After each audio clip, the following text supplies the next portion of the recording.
Jimmy's bunker.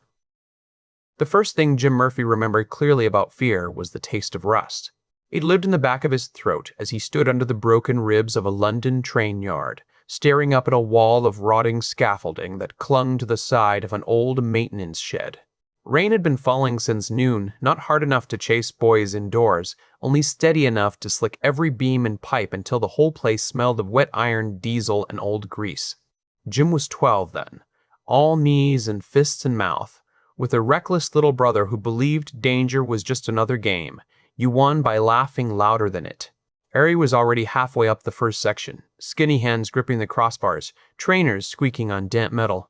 He looked down with that grin of his, the one that always made Jim feel like the world had dared them both, and Harry had accepted first.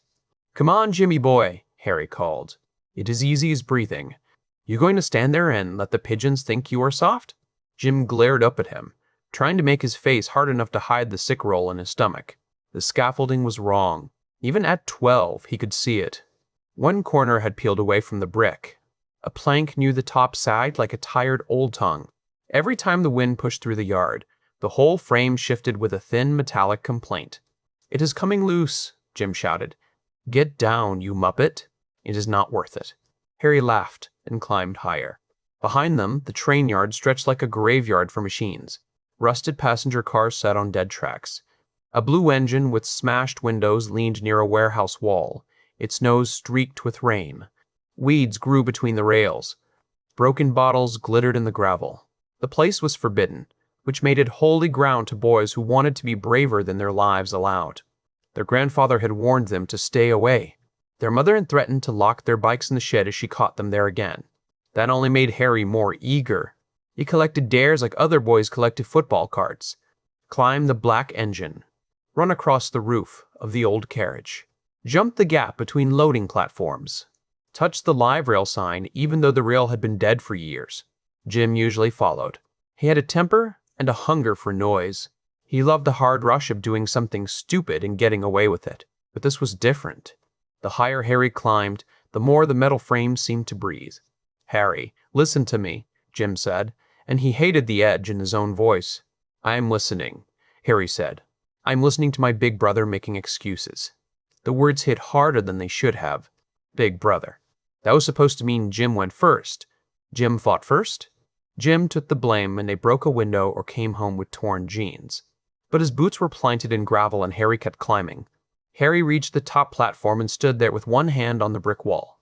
His face was flushed with triumph. Rain darkened his hair and ran down his cheeks. He spread his arms wide as if he had conquered London itself. "See?" he shouted. Piece of cake. The scaffolding moved. Not much at first. A lean. A sigh. A long crack of old bolts losing their grip. Jim felt the sound crawl through his bones before he understood it. Harry's smile vanished. His hand slapped against the brick, searching for something that would hold.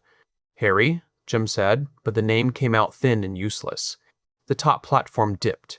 A plank snapped. Harry's feet slipped from under him. For one impossible second he hung there, arms windmilling, eyes wide with surprise rather than fear. Jim ran forward, but gravel slid beneath his shoes. The metal frame peeled from the wall in a shower of rust and rainwater. Harry fell. He struck the lower bars, spun sideways, and hit the ground with a sound that Jim would hear every night for the rest of his life. The yard went silent except for rain tapping on sheet metal. No pigeons. No wind. No jokes. Jim dropped beside him, hands shaking so violently he could barely touch him. "Harry!" he whispered. "Get up. Come on, mate. Get up." Harry's eyes were open. His mouth was parted as if he had one more insult ready. There was blood at the corner of his lips and a terrible stillness in the line of his neck.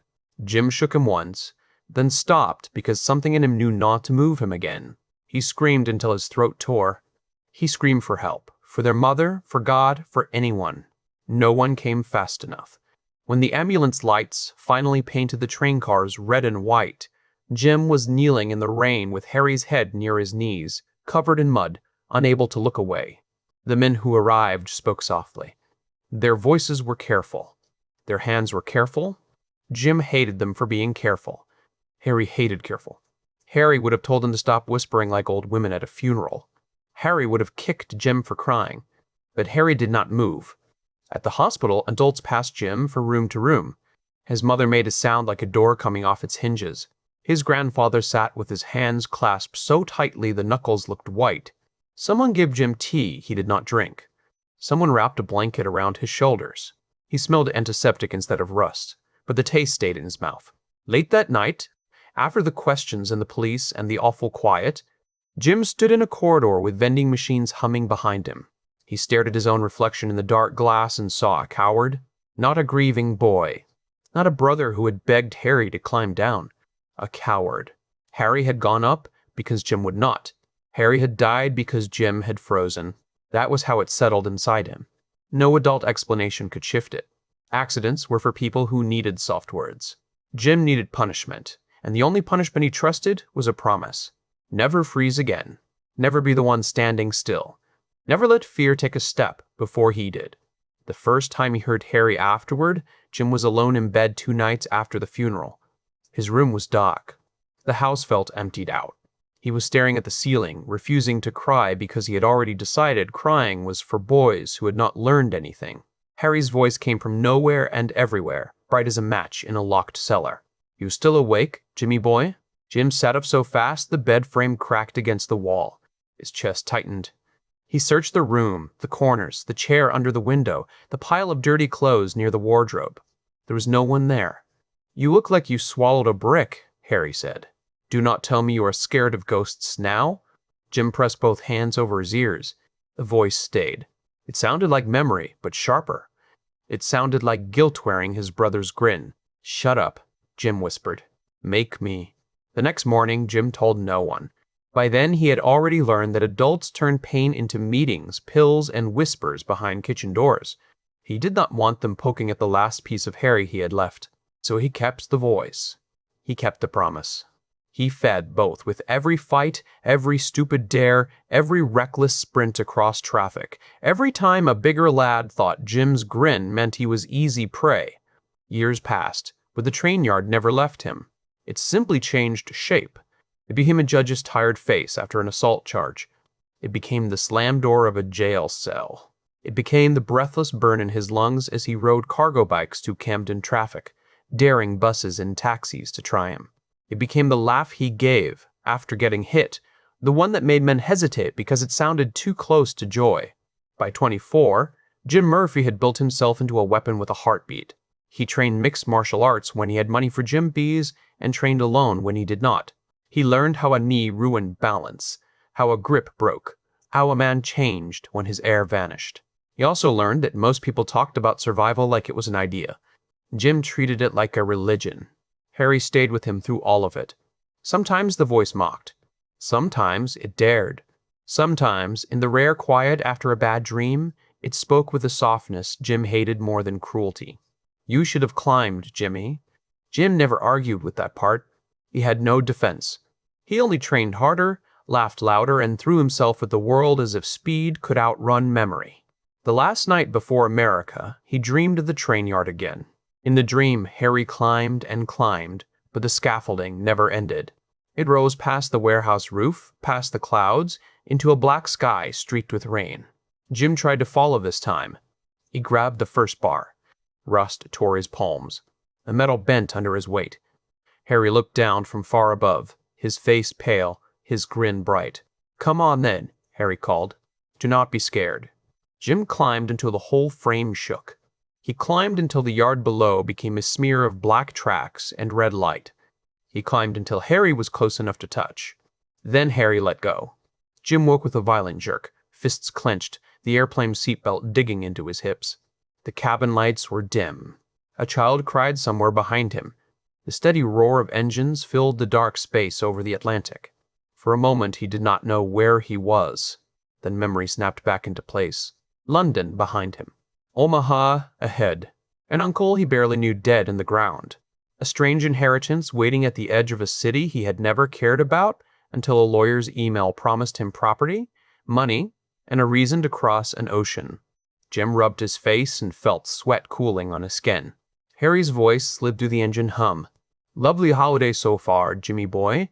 Nothing says fresh start like dead relatives and airline coffee." Jim stared at the seat in front of him, then let out a quiet laugh that made the woman beside him shift away. "Yeah," he muttered under his breath. "Piece of cake." Omaha greeted Jim Murphy with a sky so wide it looked like someone had forgotten to finish building the world.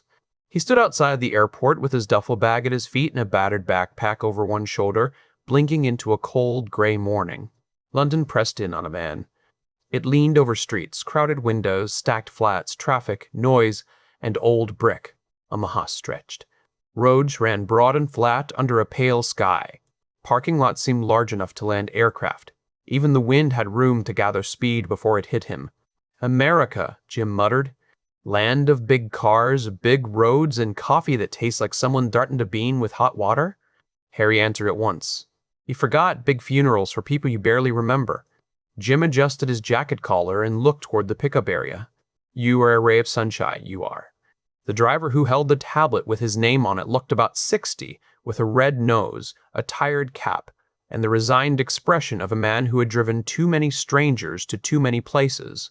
He glanced at Jim's scuffed boots, shaved sides, restless eyes, and swollen knuckles. "James Murphy?" "Jim," he said. "James is for courtrooms and angry women." The driver gave a small grunt that might have been a laugh and took one step toward the trunk. "I have got it," Jim said, lifting the duffel before the man could touch it. He did not like strangers taking his things. He did not like anyone standing behind him. Prison had not given him those habits. It had only sharpened what was already there. The ride into the city felt unreal. American flags snapped outside car dealerships. Fast food signs rose like bright plastic churches. Snowmelt lay in dirty ridges along the curbs, though the air had the bite of a season that had not decided what it wanted to become. Jim watched it all through the window while the driver talked about traffic, road work, and how the weather had been strange lately. "Strange how?" Jim asked. "Warm one day, freeze the next. Folks getting sick too. Bad flu running through some neighborhoods. My sister works urgent care. Says people are meaner than usual." Jim smiled faintly. "People are always meaner than usual. That is the default setting." The driver looked at him in the mirror, unsure whether to laugh. The lawyer's office sat downtown in a clean building with polished floors and a reception desk that smelled faintly of lemon cleaner. The man waiting for Jim wore a navy suit too tight at the shoulders and a smile that had never survived contact with trouble. His name was Evan Dodd. He shook Jim's hand with the cautious pressure of someone touching a machine he had not been trained to operate. "Mr. Murphy, I am very sorry for your loss." "You knew my uncle well?" Jim asked. Dodd's smile twitched. "Only professionally. Mr. Ronald Murphy was a private man. Exceptionally private. That means difficult, yeah? It means particular." "Harry," snorted in Jim's head. "It means rich and cracked." Dodd led him into a conference room where a neat stack of folders waited beside a glass pitcher of water. Jim did not sit at first. He walked to the window and looked down at traffic moving through the city. People hurried along sidewalks, collars up, phones in hand, each of them acting like tomorrow had signed a contract. Dodd cleared his throat. "Your uncle made several arrangements in the event of his death. Most of his liquid assets were already transferred into maintenance accounts tied to the property you are inheriting. There are taxes, of course, and several obligations that need review, but the building itself is yours." "What building?" The lawyer opened a folder and slid over photographs. Jim picked them up one by one. The building was ugly. 4 stories. Wide footprint. Brick and steel. It sat at the edge of an industrial strip where warehouses gave way to empty lots in older neighborhoods. The lower floors had no windows. Not boarded windows. No windows at all. The 4th floor had a ring of glass like a watchtower. A heavy roll-up garage door marked one side. The front entry looked more like the door of a bank vault than any office Jim had ever seen.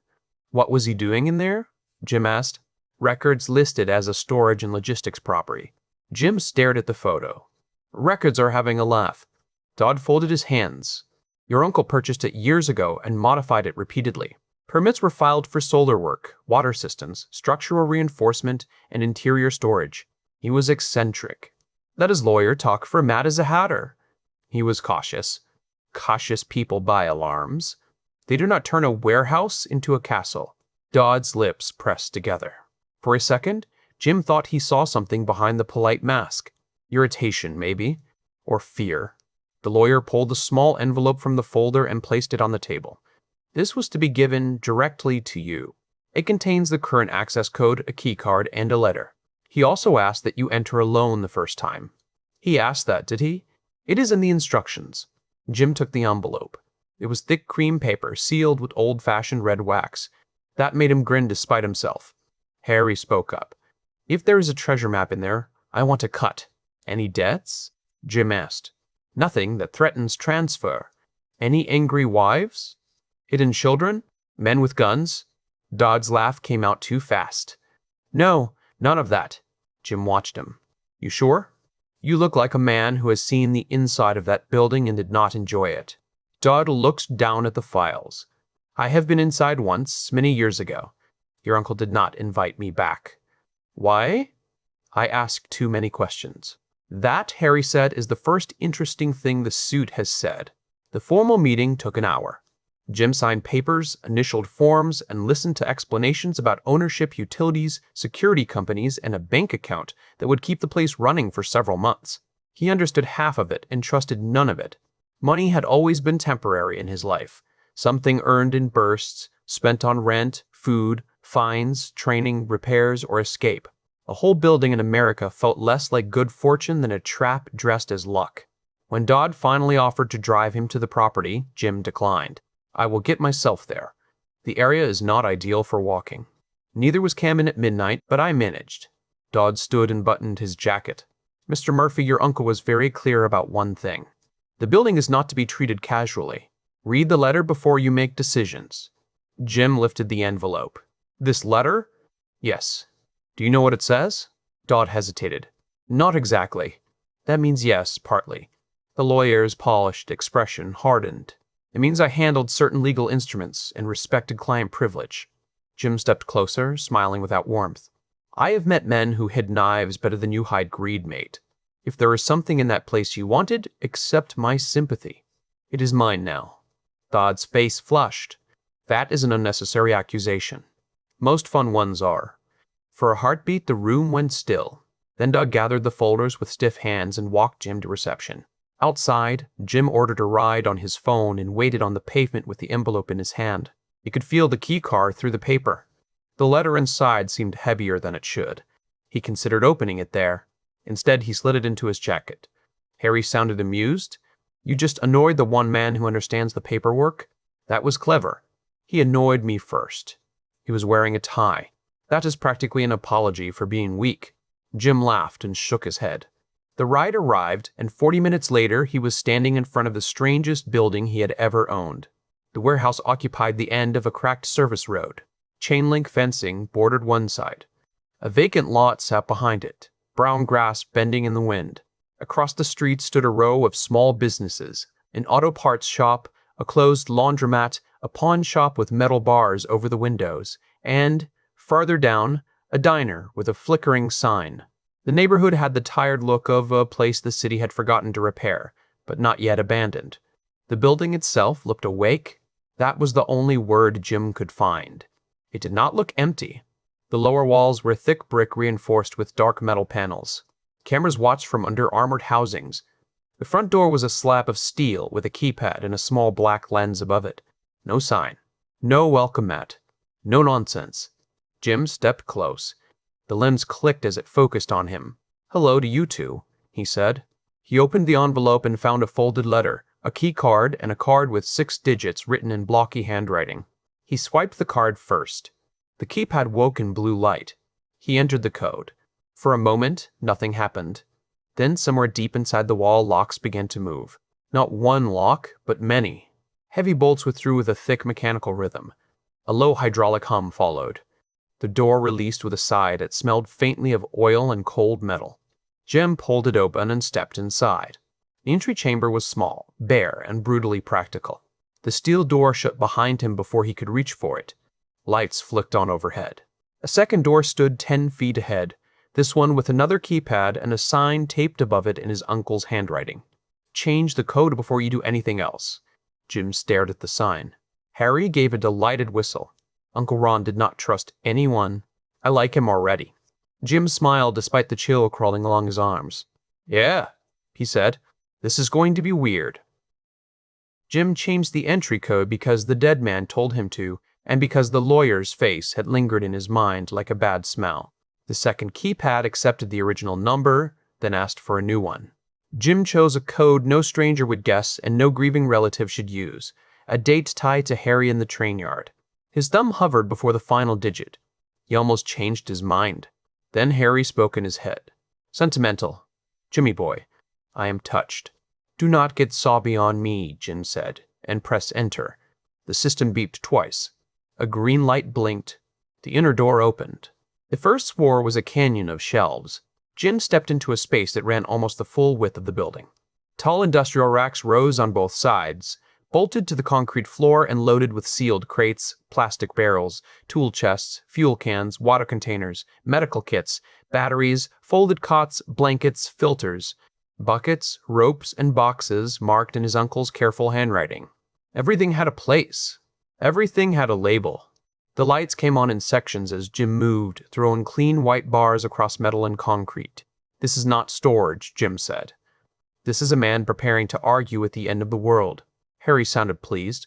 Maybe he won. Jim walked slowly, reading labels. The labels named dry food, rice, beans, flour, sugar, salt, water treatment supplies, gloves, masks, batteries, and ammunition. He stopped at that one. A locked cage stood along the far wall. Behind the mesh, he saw rifle cases, shotguns, ammunition boxes, and enough cleaning supplies to make a police armory jealous. Another label hung on the cage. For emergencies only. Training required. Noise brings death. Noise brings death, Jim read aloud. Cheerful. He found the stairwell behind a reinforced interior door. The second floor was stranger. It contained sleeping quarters, a kitchen, a water room with tanks and filters, a laundry area, and a medical room that looked cleaner than some clinics he had visited after fights. The third floor held workshops, exercise equipment, racks of spare parts, more storage, and a small library of manuals arranged by subject. The subjects ranged from electrical work and plumbing to radio operation, gardening, first aid, ballistics, meat preservation, and local maps. The fourth floor held living space with windows on all sides, a radio desk, a bank of screens, and a long table positioned like a command center. Jim stood there, surrounded by glass, looking out over the neighborhood. From this height, he could see the diner sign, the flat roofs of stores, distant traffic moving along larger roads, and beyond that the soft shape of downtown under the pale afternoon. All right, Uncle Ron, he murmured. What did you know that everyone else missed? The answer waited in the desk. The top drawer contained pens, maps, spare batteries, and a leather journal worn soft at the corners. A note lay on top of it. Read before selling. Jim sat down. For the first time since entering the building, his energy narrowed into stillness. He opened the journal. Ronald Murphy's handwriting was neat and severe. The first pages listed dates, news reports, patterns of illness, economic tremors, government exercises, supply chain failures, and phrases that made Jim think of men online who lived under foil and fear. At first, he smirked. Then the dates became recent. The notes became specific. The notes named cities, hospitals, and animal die-offs. Stories buried under other stories. Unusual military purchases. Emergency planning documents. A repeated phrase appeared in the margins. It will look like panic before it looks like proof. Jim turned pages faster. The journal explained the building. The lower floors had no windows because glass failed. The steel door could resist forced entry. The roof collected water and power. The shelves were stocked for one person for a year, longer with rationing. The garage door concealed access for loading supplies and, if necessary, vehicle storage. The sewer exit offered retreat if the main door became impossible. Jim leaned back and blew out a breath. He really did it. The old nutter built a bunker in the middle of Omaha. Harry said, he built a bunker and left it to the wrong man. That is comedy. Roundabout me? I am delightful. You once got banned from a kebab shop for fighting a man over sauce.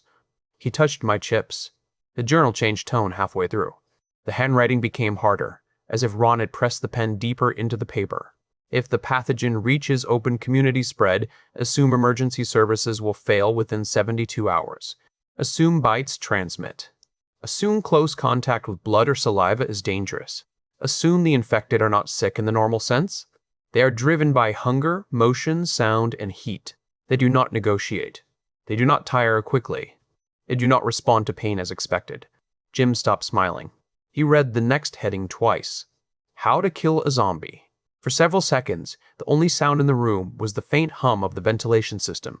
Then Harry started laughing. Oh, that is brilliant. Our uncle was crazier than you. He wrote a murder manual for dead people. Jim ran a finger down the page. Destroy the brain. Damage to limbs slows but does not stop. Chest trauma, unreliable. Blood loss irrelevant once fever stage advances. Fire draws more. Gunfire draws more. Blunt force effective if applied with commitment. Edged tools risk contact. Spears useful if trained. Always assume the first one is not alone. Jim read it again, slower. The word should have been ridiculous. They should have made him close the journal, call an estate agent, and begin turning the building into money. Instead, they settled into him with an ugly familiarity. The rules were just fight rules, strict of mercy. Target the control center. Manage distance. Commit completely. Do not admire your work. Look for the second fret. He turned another page. Ron had sketched skull diagrams with lines showing impact points. He had listed tools by usefulness. The list included a baseball bat, a hammer, rebar, a hatchet, a crowbar, a suppressed firearm, and a crossbow. He had notes on fatigue, gloves, eye protection, contamination, and cleanup. Man had hobbies, Jim said. Harry hummed. You are judging him while taking mental notes. I appreciate craftsmanship. The letter from the envelope remained unopened in his jacket. Jim pulled it out and unfolded it. Ron's handwriting filled 2 pages. Jimmy, if you are reading this, then I am gone and your life has become more complicated than I wanted. I know you do not know me well enough to trust me. That is my failure, not yours. I kept my distance for reasons that may never feel good enough. Still, I have watched over you as much as I was allowed. I know about Harry. I know about the trouble after. I know people call you reckless. I know you call it living. The building is yours. Not to so quickly. Not until you understand why it exists. Stay at least 7 days. Read the journals. Learn the systems. Change the codes. Trust no one who knew me only through paperwork. If nothing happens, sell it and curse my name while counting the money. If something does happen, lock the door and survive. There are things I should have told you in person. Cowardice is not always fear of death. Sometimes it is fear of love. I will answer for that when I meet my maker. Until then, this place is the only apology I can leave. Ron. Jim read the letter 3 times. The first time he focused on the bunker. The second time on the warning. The third time on the line about love. That one annoyed him. Dead men had no right to become emotional after years of silence. They should stay practical. Property, accounts, keys, codes. That was acceptable. Regret was a tax the living had to pay on behalf of people who left too much unsaid. He folded the letter and slid it into the journal. Harry's voice lost its usual bite.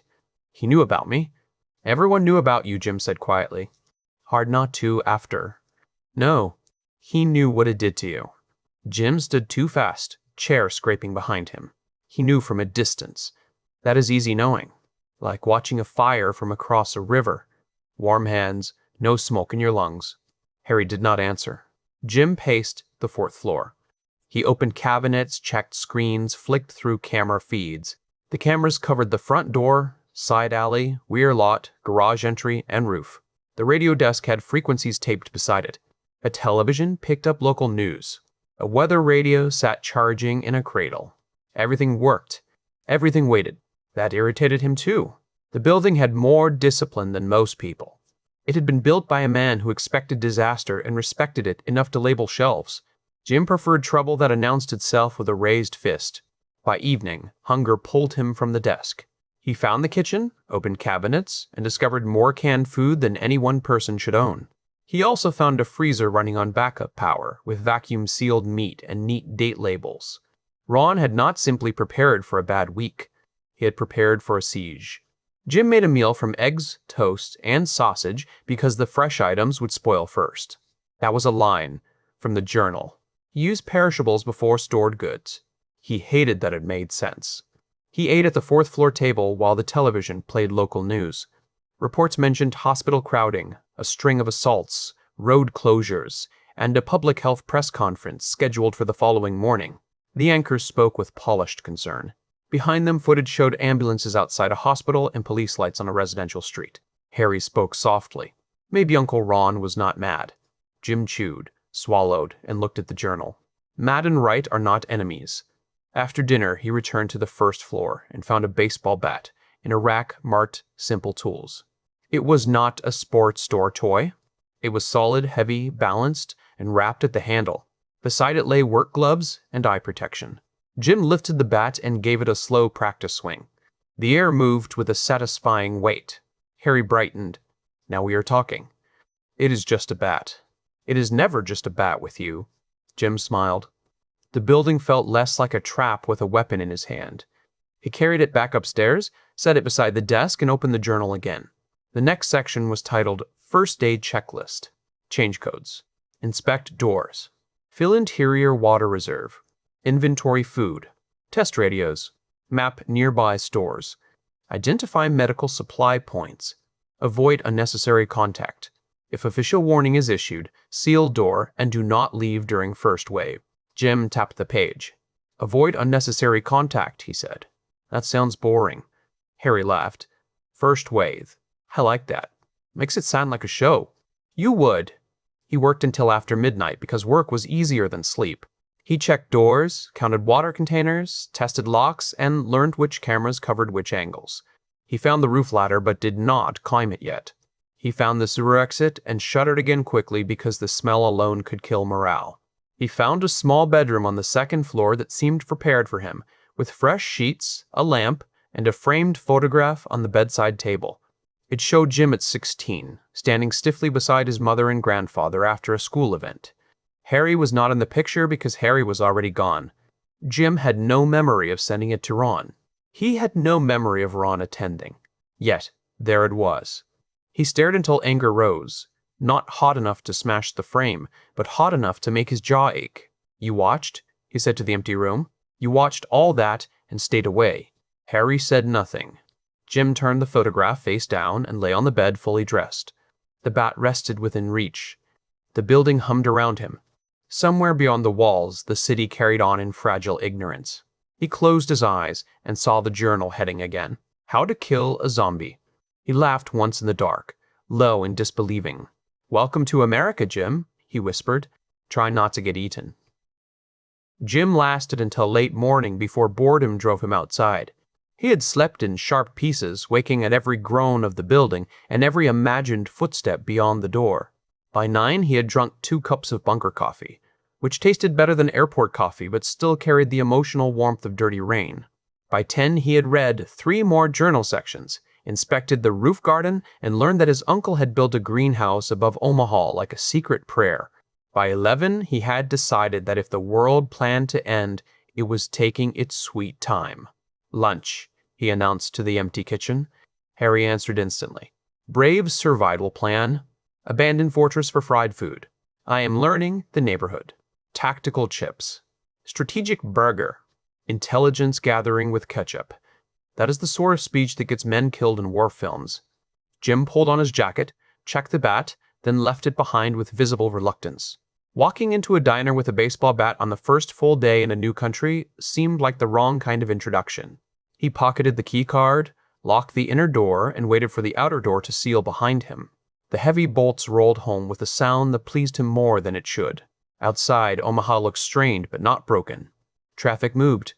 A bus hissed at a stop. A woman dragged a reluctant child toward the auto parts shop.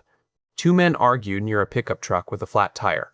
Sirens wailed somewhere in the distance, but cities always had sirens. Jim had grown up measuring time by them. The diner down the road was called Marlene's, according to the sign. The letter R flickered, so from certain angles it became Malene's, which Jim thought sounded like a woman who stole your wallet and apologized with pie. The parking lot was half full. Through the windows, he saw booths, chrome stools, red vinyl, and people hunched over plates as if food could protect them from headlines.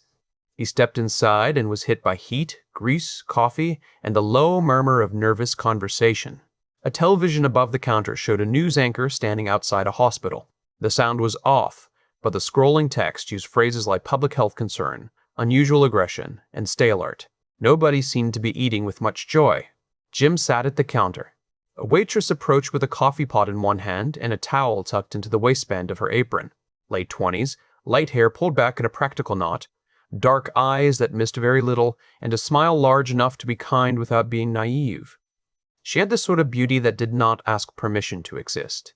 Not polished, not delicate, strong shoulders, full shape, quick hands, and the exhausted grace of someone who could carry 6 plates while remembering which customer lied about wanting decaf. "Coffee?" she asked. "Please," Jim said, "and I apologize in advance if I make a face. Your country has done strange things to beans." Her eyebrows lifted. "British? Only when accused." She poured. "That means yes. It means I am internationally mysterious. It means you sound like you walked out of a crime show." Jim grinned. "Depends on the episode." She set the pot back on the warmer. Her name tag said Dawn. "You eating or just insulting the coffee?" "Both, if the kitchen is brave." "What is good?" "Nothing good for your arteries. Everything good for your mood." "Then bring me the mood." She wrote without looking at the pad. "Burger, fries, coffee. You are efficient." "I work for tips and survival." Efficiency helps with both. That line made him look at her again. Most people said things like that lightly. Dawn did not.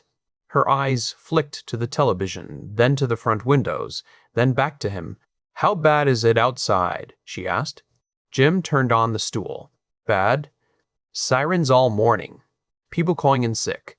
2 customers said there was some kind of attack in your Dodge. A man came in earlier with blood on his sleeve and acted like he did not know how it got there." Harry perked up. "Ask her as she bit him." Jim ignored him. "I walked from the big, ugly building down the road. Saw arguments, 1 flat tire, and a lot of people pretending not to panic. Could not find any proper trouble. Still early, though. Trouble usually gets dressed after dark." Dawn studied him. "You say that like you are hoping it shows up?" "Hoping is a strong word. I enjoy being prepared for disappointment." "You always talk like that?" "Only when awake." She almost smiled. Then a crash in the kitchen pulled her away. Jim watched her go, not with the lazy hunger he saw in some of the men at the booths, but with interest. Dawn moved like a person who had mapped the room without trying. She noticed exits. She noticed hands. She noticed who raised a voice and who went quiet. That was useful. His burger arrived 10 minutes later, delivered by Dawn with more coffee.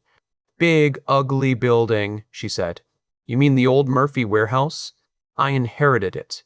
She looked genuinely surprised. "You are Ron Murphy's nephew?" "Apparently. I waited on him twice. He tipped well and asked if the back door had an alarm." "That sounds like him, from what I am learning." "People said he was paranoid." Jim dipped a fry into ketchup. "People also said I would learn to control my temper." "People are optimistic fools." Dawn leaned against the counter for half a second, though the diner was too busy for real rest. "You selling it?" "That was the plan before I saw the inside. Now I am considering charging admission to conspiracy people." "Is it really as strange as everyone says?" "Stranger. My uncle built a survival bunker with a roof garden, water tanks, security doors, and a journal that reads like a love letter to the end times." Dawn's humor faded. "You serious?" "Sadly. I prefer my jokes more elegant." A phone beeped nearby. Then another. Then 5 more. The sound spread across the diner in a jagged wave, every device screaming the same emergency tone. Conversation stopped. Forks paused halfway to mouths. Dawn straightened. Jim felt the air change. His own phone vibrated so hard against the counter it skittered toward his plate. "Emergency alert. Civil authorities have issued a shelter order for Douglas County and surrounding areas. Reports of violent illness are increasing. Stay indoors. Avoid contact with aggressive or disoriented individuals. Do not approach anyone showing signs of fever, bleeding from the mouth, extreme agitation, or biting behavior. Await further instructions." For a moment, nobody spoke. Then the diner erupted. Chairs scraped. A woman began crying. A man in a work jacket swore and called someone. The cook shouted from the kitchen, asking what happened. The television volume came on suddenly too loud, the anchor's voice shaking as she repeated official language that tried and failed to sound calm. Dawn stared at her phone. The color had drained from her face, but her hands stayed steady. Jim read the message twice. Biting behavior. Harry's voice came soft and thrilled. Our crazy uncle was right after all. Jim felt something open inside him. Not joy, not exactly. Joy was too clean. This was recognition. The world had finally stepped into the shape Ron's journal had drawn for it. Madness had become a map. He pushed his plate away. Dawn looked at him. You believe this? I believe doors are better when they are locked from the inside. I live in a camper, she said before she seemed to decide to say it. A bad one. It leaks when the rain comes sideways. If people start acting crazy, that thing will not stop a drunk with a tire iron, never mind whatever this is. Jim heard the fear under the blunt words. He also heard the calculation. Dawn was not asking for pity. She was inventorying her odds. Come to my place, he said. She blinked. What? The bunker, the warehouse, whatever we call it. Steel doors, supplies, water, the works. If the alert is nonsense, you can laugh at me later. If it is not, you live. Dawn's eyes narrowed. You just invite random waitresses to your bunker? Only the ones with excellent coffee sarcasm. I do not know you. True. But you know your camper, and you know that message. A man at a booth stood so abruptly his coffee spilled. Government overreach, he shouted at no one. They are not locking me in my house. His wife grabbed his sleeve. Carl, sit down. No. We are going to the store before shelves are empty. Across the room, 2 teenagers were laughing too loudly. A mother held her toddler against her chest and whispered into a phone. The cook came out wiping his hands, face damp with sweat. Dawn looked toward the kitchen, then the customers, then the exit. Jim saw her assemble priorities in real time. She weighed work, money, shelter, an unknown man, and a known danger. She did not panic. She ranked problems. I cannot just leave, she said. You can if staying gets you killed. People are scared. People are always scared. Now they have a reason. Another alert tone screamed, this one from the television. The anchor pressed a hand to her earpiece. Behind her, footage shifted to a shaky phone video of people running outside a hospital entrance. A figure in a hospital gown lurched after them. Police officers shouted. One fired. The camera jerked away before impact. The diner went quieter than before. Harry whispered, first wave. Jim stood and pulled cash from his wallet, dropping more than enough on the counter. Dawn. She looked at him. Pack what matters and be at the big, ugly building in 10 minutes. Door may not open after that. Her jaw tightened. You giving orders now?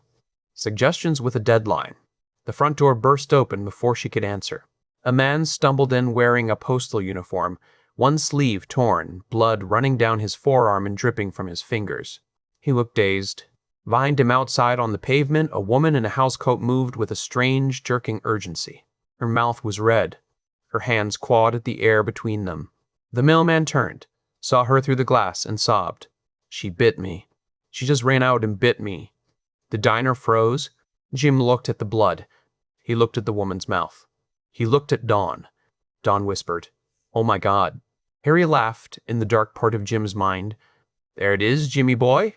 The woman slammed into the glass door hard enough to rattle the frame. Her eyes were wrong. Not white yet, not dead, but emptied of every human question except hunger. Jim's hand twitched for the bat he had left at the bunker. Well, he said, voice low, lunch is over. Jim did not wait for the diner to decide what courage looked like. He moved before the second impact against the glass, stepping past the mailman and driving his shoulder into the door to hold it shut. The woman outside hit from the other side with a wet slap of hands and face. Her jaw worked at the glass. Blood smeared under her mouth. Her hair stuck to her cheeks. She had probably been someone who paid bills, complained about weather, bought bread, and waved to neighbors.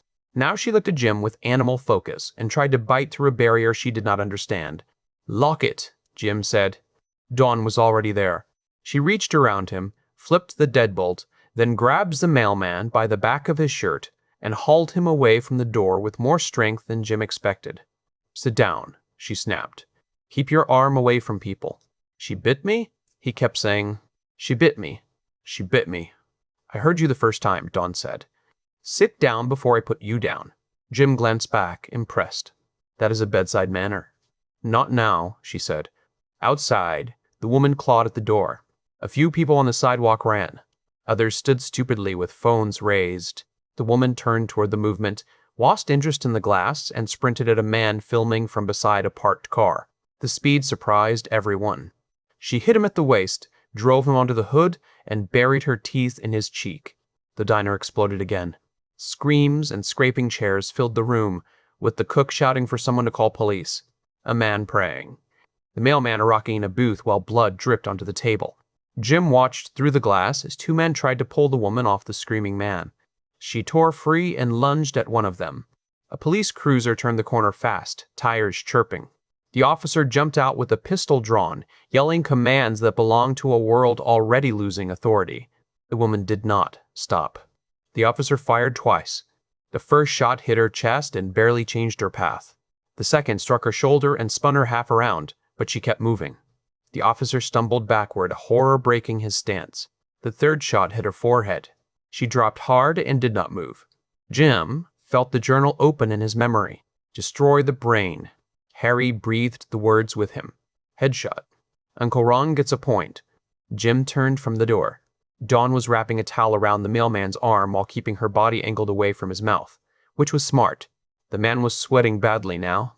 His skin had gone gray under the diner lights. He needs a hospital, someone said. Hospitals are where this came from, Jim replied. A heavy man in a brown jacket rounded on him? Who the hell are you? Currently, the only person in here who read the madman's instructions. What does that mean? Jim looked at the mailman. The man's pupils were huge. His teeth clicked together in small spasms. He stared at Dawn's wrist each time it moved. It means everyone backs away from him. Now, do. Dawn looked up and saw what he saw. Her face tightened. She released the towel and took one slow step back. The mailman whimpered. I feel hot. The cook came around the counter holding a meat tenderizer like a club. We cannot leave him bleeding. You are welcome to give him a cuddle, Jim said. I will watch from the door. The heavy man pointed at Jim. You think this is funny? No. I think funny is when a man slips on ice carrying soup. This is survival, and survival has very few jokes unless I bring them myself. Dawn grabbed Jim's sleeve. Your bunker? Is it really secure? Yes, we have. Supplies? Yes. Water? Water. Yes. Room for more than you? He hesitated for only a second. Ron had planned for one. The journal had been clear. But Dawn's hand was on his sleeve, and outside a police officer was shouting into a radio while pedestrians scattered from the bleeding man on the hood of the car. The first wave did not care about inventory. Room enough, Jim said. Then I am getting my bag. She turned toward the kitchen. The mailman made a choking sound. Everyone looked. His back arched. His fingers curled against the tabletop. The towel around his arm darkened. He snapped his teeth once, twice, as if tasting the air. The cook stepped closer, despite every sign in the room telling him not to. Sir? The cook said. The mailman's head jerked toward him. Jim caught the cook by the collar and yanked him back, just as the mailman lunged across the booth. Teeth cracked together where the cook's hand had been. The mailman slammed against the table, snarling now, eyes gone milky at the edges. People screamed and ran for the back. Jim shoved the cook behind him and grabbed the nearest stool. It was bolted to the floor. Of course it was. America could build 1,000-pound breakfast, but not a movable stool when a man needed one. The mailman crawled over the booth, one arm dragging, mouth open. Jim snatched a glass sugar dispenser from the counter and threw it at his face. It shattered against his forehead. The mailman flinched but kept coming. Brain, Jimmy, Harry urged. Brain or nothing. Working on it, Jim growled. Dawn came back from the kitchen with a heavy cast-iron skillet in one hand and a canvas bag over her shoulder. She tossed the skillet. Jim caught it by the handle, felt the weight, and smiled. Lovely woman, he said. Move, she snapped. The mailman lunged. Jim pivoted and brought the skillet down with both hands. The impact rang through the diner like a bell struck in meat. The mailman dropped to one knee. Jim hit him again. The skull gave under the second strike, not fully, but enough. The third ended the movement. Silence came in ragged pieces.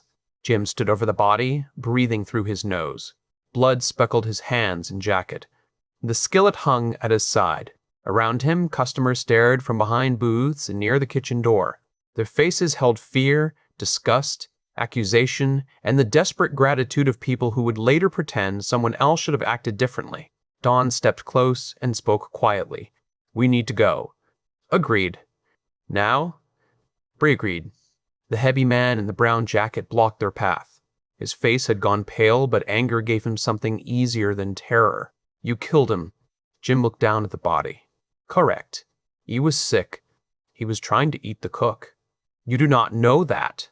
Jim leaned toward him, and the man stepped back to spite himself. "I know teeth when I see them." Outside, 2 more police cars arrived. One officer knelt beside the first attacker. Another approached the man on the car hood who had stopped screaming and started twitching. The officer reached for him.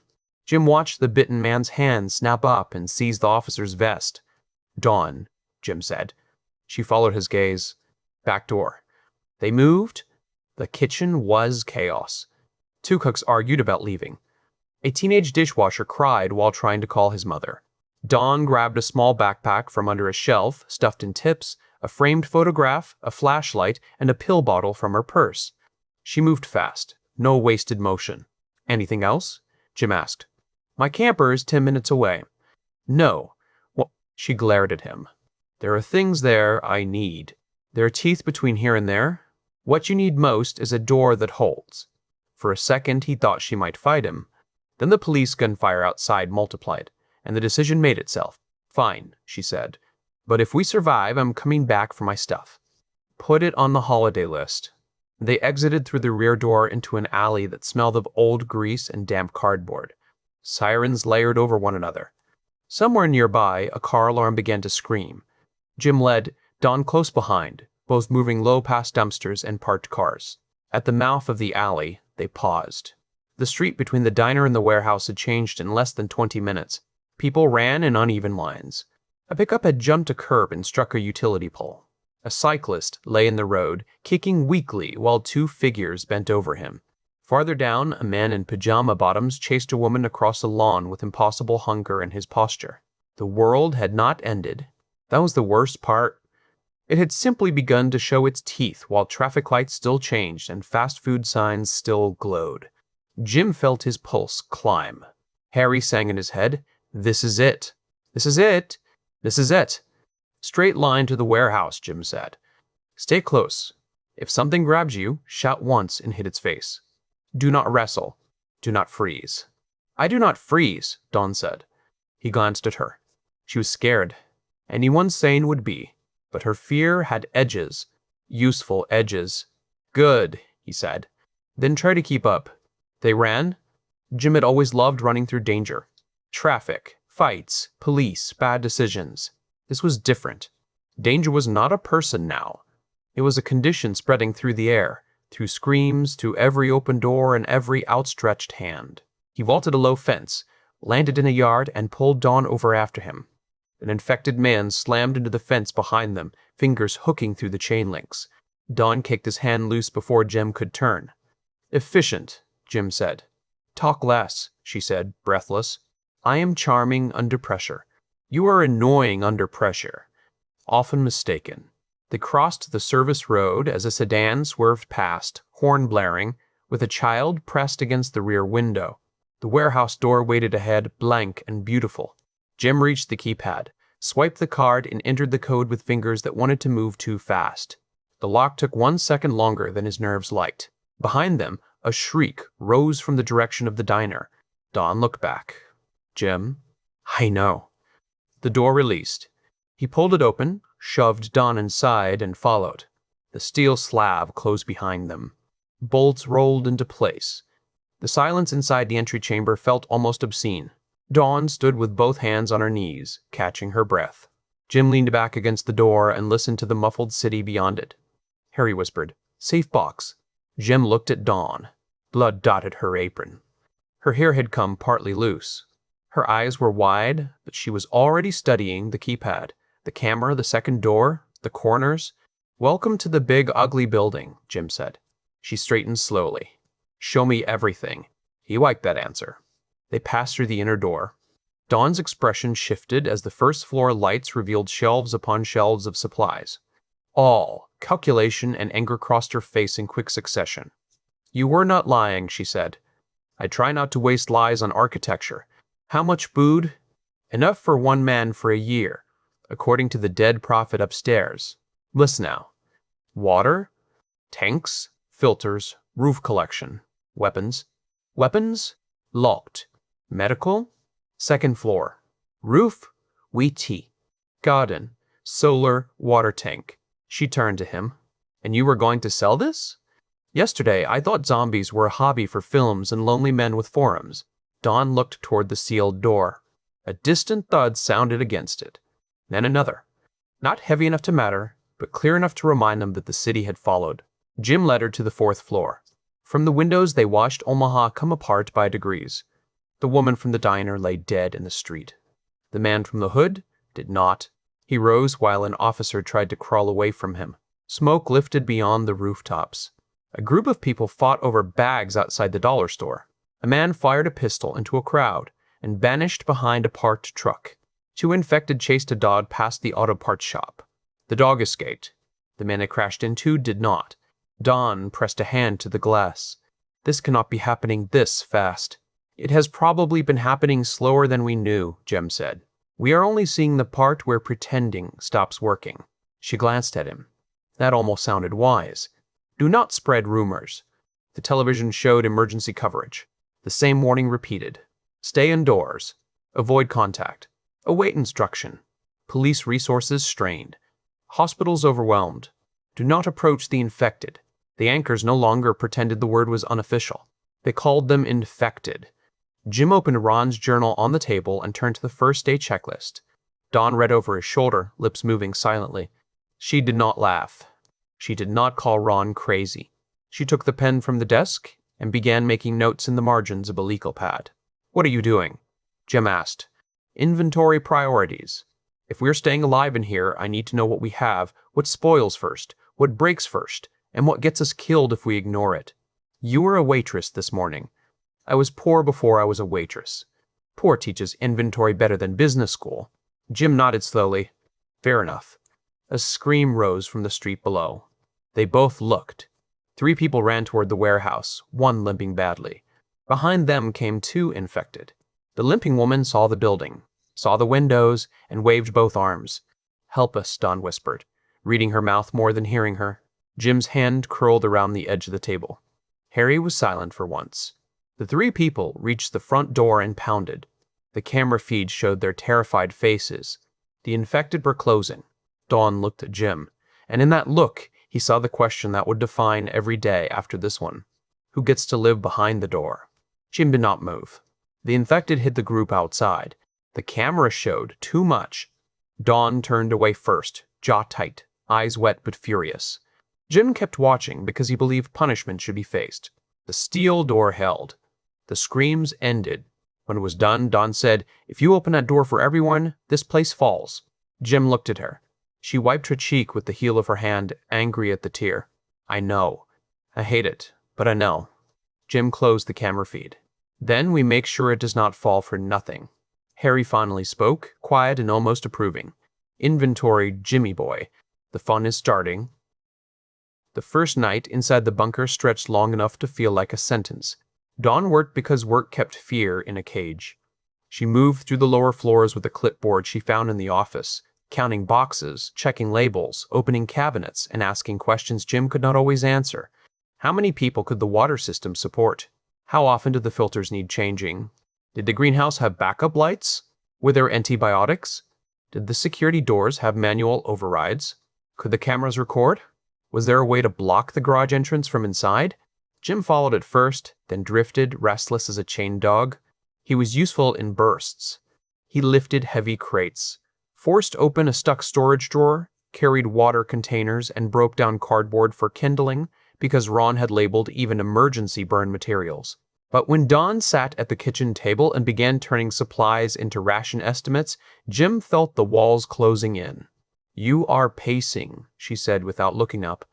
I am patrolling. You passed the same cabinet 9 times. The cabinet is secure. It looks shifty. She tapped the pencil against the paper. This place was stocked for 1 person. With 2, food lasts half as long. With waste, mistakes, and stress eating, less than that. You calling me a stress eater? I want to eat fries during an emergency alert. That was tactical carbohydrate loading. Dawn finally looked up. Tiredness had softened her face but not her focus. She had changed out of the diner apron into clothes from a storage bin, dark sweatpants, a thermal shirt, and work boots slightly too large. The practical outfit made her look more like she belonged in the bunker than Jim did. "We need rules," she said. "No biting. That seems a strong first rule. Real rules. Food portions. Door policy. Cleaning up for contact. Watch shifts. Noise discipline. You joke when you are uncomfortable, but I need to know you are hearing me." The directness hit him harder than accusation would have. Jim leaned against the counter and forced himself to stop moving. "I hear you. Do you?" "Yes. Food, doors, clean, watch, quiet. Very romantic first evening." Her mouth twitched despite herself. "I am serious." "So am I. Mostly." A thud sounded somewhere below. Both of them froze. The camera showed two infected near the front entrance, bumping and pawing at the steel as if drawn by memory of the people who had died there. They were not organized. They were not clever. But they were persistent in the way rain was persistent. Dawn stared at the screen. "How long before there are more?" "Depends how loud everyone else stays." "The city will stay loud." Jim nodded. Outside, sirens still rose and fell. Gunshots cracked in distant bursts. Once, near midnight, an explosion rolled across the industrial strip and rattled the glass. The television had lost one local station. Another repeated emergency instructions while the anchor listened to someone shouting off camera. Dawn made them eat canned soup and crackers. Jim complained until she threatened to assign him dish duty for life. They slept in separate rooms on the second floor, though neither slept much. Jim dreamed of the train yard and woke before dawn with Harry laughing in his ear. Morning came thin and gray. The world outside had not corrected itself. From the fourth-floor windows, they watched smoke drift over neighborhoods. A police car sat abandoned with both doors open. Several infected wandered near the diner, bumping into parked cars and each other. Bodies lay in the street. Some stayed still. Some did not. Dawn stood beside Jim with a mug of coffee cupped in both hands. "We cannot go out today." "Cannot?" "Should not." Different word. Same meaning if you want to live. Harry stirred, delighted by the opening. "She is afraid." "Are you afraid too, Jimmy boy?" Jim tightened his jaw. Dawn noticed. "What?" "Nothing. That face is not nothing. I have many faces. This is my handsome thinking face. It looks like you are listening to someone who is not here." For a moment, the room chilled around him. Jim met her eyes and saw no mockery there, only sharp observation. He looked away first. "Old habit," he said. Harry whispered, "Tell her I say hello." "Shut it," Jim muttered. Dawn's brows drew together. "Excuse me?" "Not you." That made everything worse. He saw it in her face. Questions lined up behind her eyes, but she chose survival over curiosity. "We will come back to that," she said. "For now, we need to know what is around us. We need nearby stores, possible water sources, blocked roads, threats, but not by running outside like idiots. Cameras first. Windows second. Roof third." "Roof third?" "You said there is a roof garden. Higher view. Less chance of being seen from street level. You like making lists. Lists keep people alive. Fists also help. Fists get bitten." He could not argue with that cleanly. They climbed to the roof through a drop-down ladder Dawn found behind a ceiling panel. The roof surprised her into silence. Ron had built an oasis above the armored shell, raised beds under greenhouse panels, rain collection tanks, solar arrays angled toward the open sky, storage benches, and a narrow walking path behind a low parapet. The air smelled of soil and damp leaves, so different from the blood and smoke below that Dawn had to close her eyes for a second. "He grew food up here," she said. "Still does, by the look." "No, we do now." Jim heard the shift and liked it.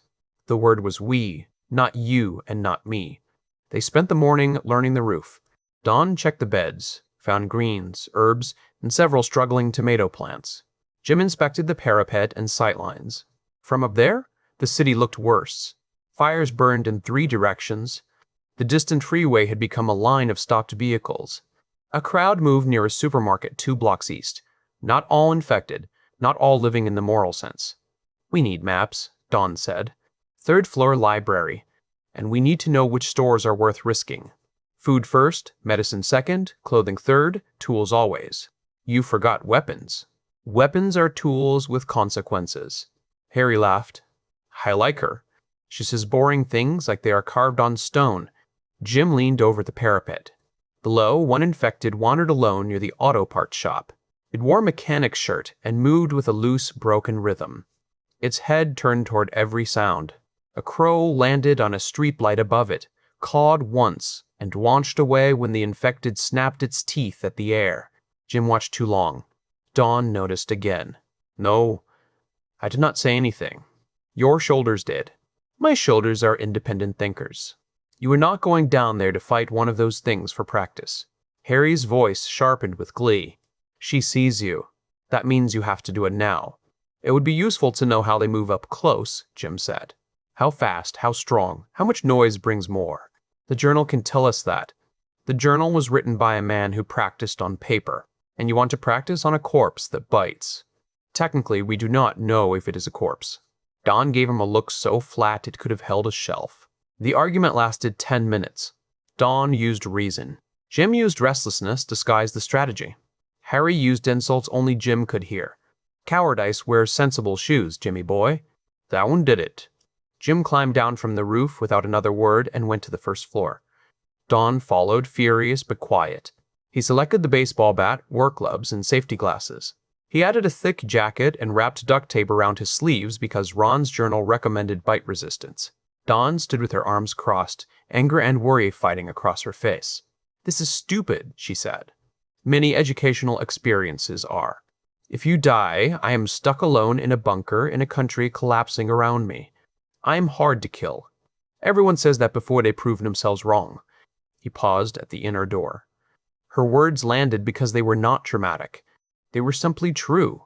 I will not go far, he said. I lure the mechanic one away from the street, test, finish, return. Door stays sealed unless I enter the code. If I come back bitten, you do not open. Dawn's face tightened. Do not make me answer that. You need to. I know the answer. I hate the answer. He nodded. Good. She stepped closer, lowering her voice. Jim, whatever voice in your head is daring you, it does not get to run this place. You do. The words struck too close. Harry went quiet. Jim looked at the floor, then back at her. I know. He was not sure he did. The outer door opened into morning smoke and cold air. Jim stepped outside, and the sound of the city hit him full. Distant screams, far sirens, engines revving, dogs barking, gunfire like boards snapping. He had the bat loose in his right hand. His heart beat fast, but not with pure fear. Fear was there, of course. He was not stupid enough to deny teeth, but under it was the old thrill, the part of him that had made a vow beside Harry's body and spent 12 years mistaking damage for bravery. The mechanic infected turned at once. It saw him. Its mouth opened, releasing a dry, tearing shriek. Come on, then, Jim said, backing toward the side lot. Let's see what Uncle Ron got right. The infected ran, not like a sprinter, not even like a healthy man. It ran with ugly commitment, arms reaching, feet slapping pavement, body ignoring every awkward angle. Jim let it close. Too close, Harry said with joy. At the last second, Jim stepped offline and swung the bat into its knee. Bone cracked. The infected pitched sideways but did not cry out. It hit the ground, rolled, and clawed toward him. Pain does not matter, Jim said, breathing harder. Brain, Jimmy. The infected lunged from the pavement with surprising force. Jim retreated, almost tripped on a chunk of broken curb, recovered, and brought the bat down on its shoulder. That was useless. It grabbed the bat with both hands and pulled itself toward him, teeth snapping inches from his glove. Strong little bugger. He kicked its chest, ripped the bat free, and changed angle. The next swing hit the side of the skull. The sound was dull, and final enough to make Dawn flinch in the fourth-floor window, though Jim did not see her. The infected collapsed but still twitched. He hit it again. The twitching stopped. Jim stood over it, chest heaving. His hands shook. Harry whispered, That was one. Jim looked around. The shriek had drawn attention. Two more infected appeared at the far end of the service road, turning toward him. From somewhere near the diner, a third stumbled into view. Always assume the first one is not alone, Jim said. He backed toward the bunker. The two at the far end began to run. He could kill them. That thought rose bright and hot. He could test footwork. He could see whether the skull gave easier from the temple or front. He could learn. Don's voice came from the intercom above the door, sharp with fury. Jim, get inside. Harry urged, take them. Jim looked at the approaching infected. Then he looked at the camera, imagining Dawn on the other side with her finger over whatever button made the speaker work. He entered the code. The door opened. He stepped in. It shut as the first infected slammed against the outside. Inside the chamber, Jim leaned against the wall and laughed, breathless and wild. Dawn met him at the inner door. She looked ready to slap him, hug him, or both. Useful? She demanded. Jim raised the bat. Blood darkened the end. Very. Stupid? Also very? That stole some of her anger. But not enough. You do not go out alone again unless there is no choice. He opened his mouth. She pointed at him. That was not a discussion. Harry said, she is scarier than the mechanic. Jim smiled. Understood. Dawn shook her head and walked away, muttering about reckless British idiots and fortified buildings wasted on lunatics. Jim stayed in the entry chamber a moment longer, listening to the infected thud against the steel door. The bat had worked. The journal had been right. The world had rules now, brutal and clear. For the first time since Harry fell, Jim wondered if his bow had not been courage at all, but a door he had locked himself behind. Then Harry laughed, and the thought vanished under the next stare. By the second afternoon, Dawn had turned panic into paperwork. She found a whiteboard in a storage room and dragged it to the fourth floor, wiping away Ron's old notes with the sleeve of a borrowed shirt. Across the top, she wrote priorities in careful block letters, then immediately crossed out half of them because the marker was drying and she hated messy planning. Jim sat backward in a chair with his arms folded over the back, watching her build order from ruins.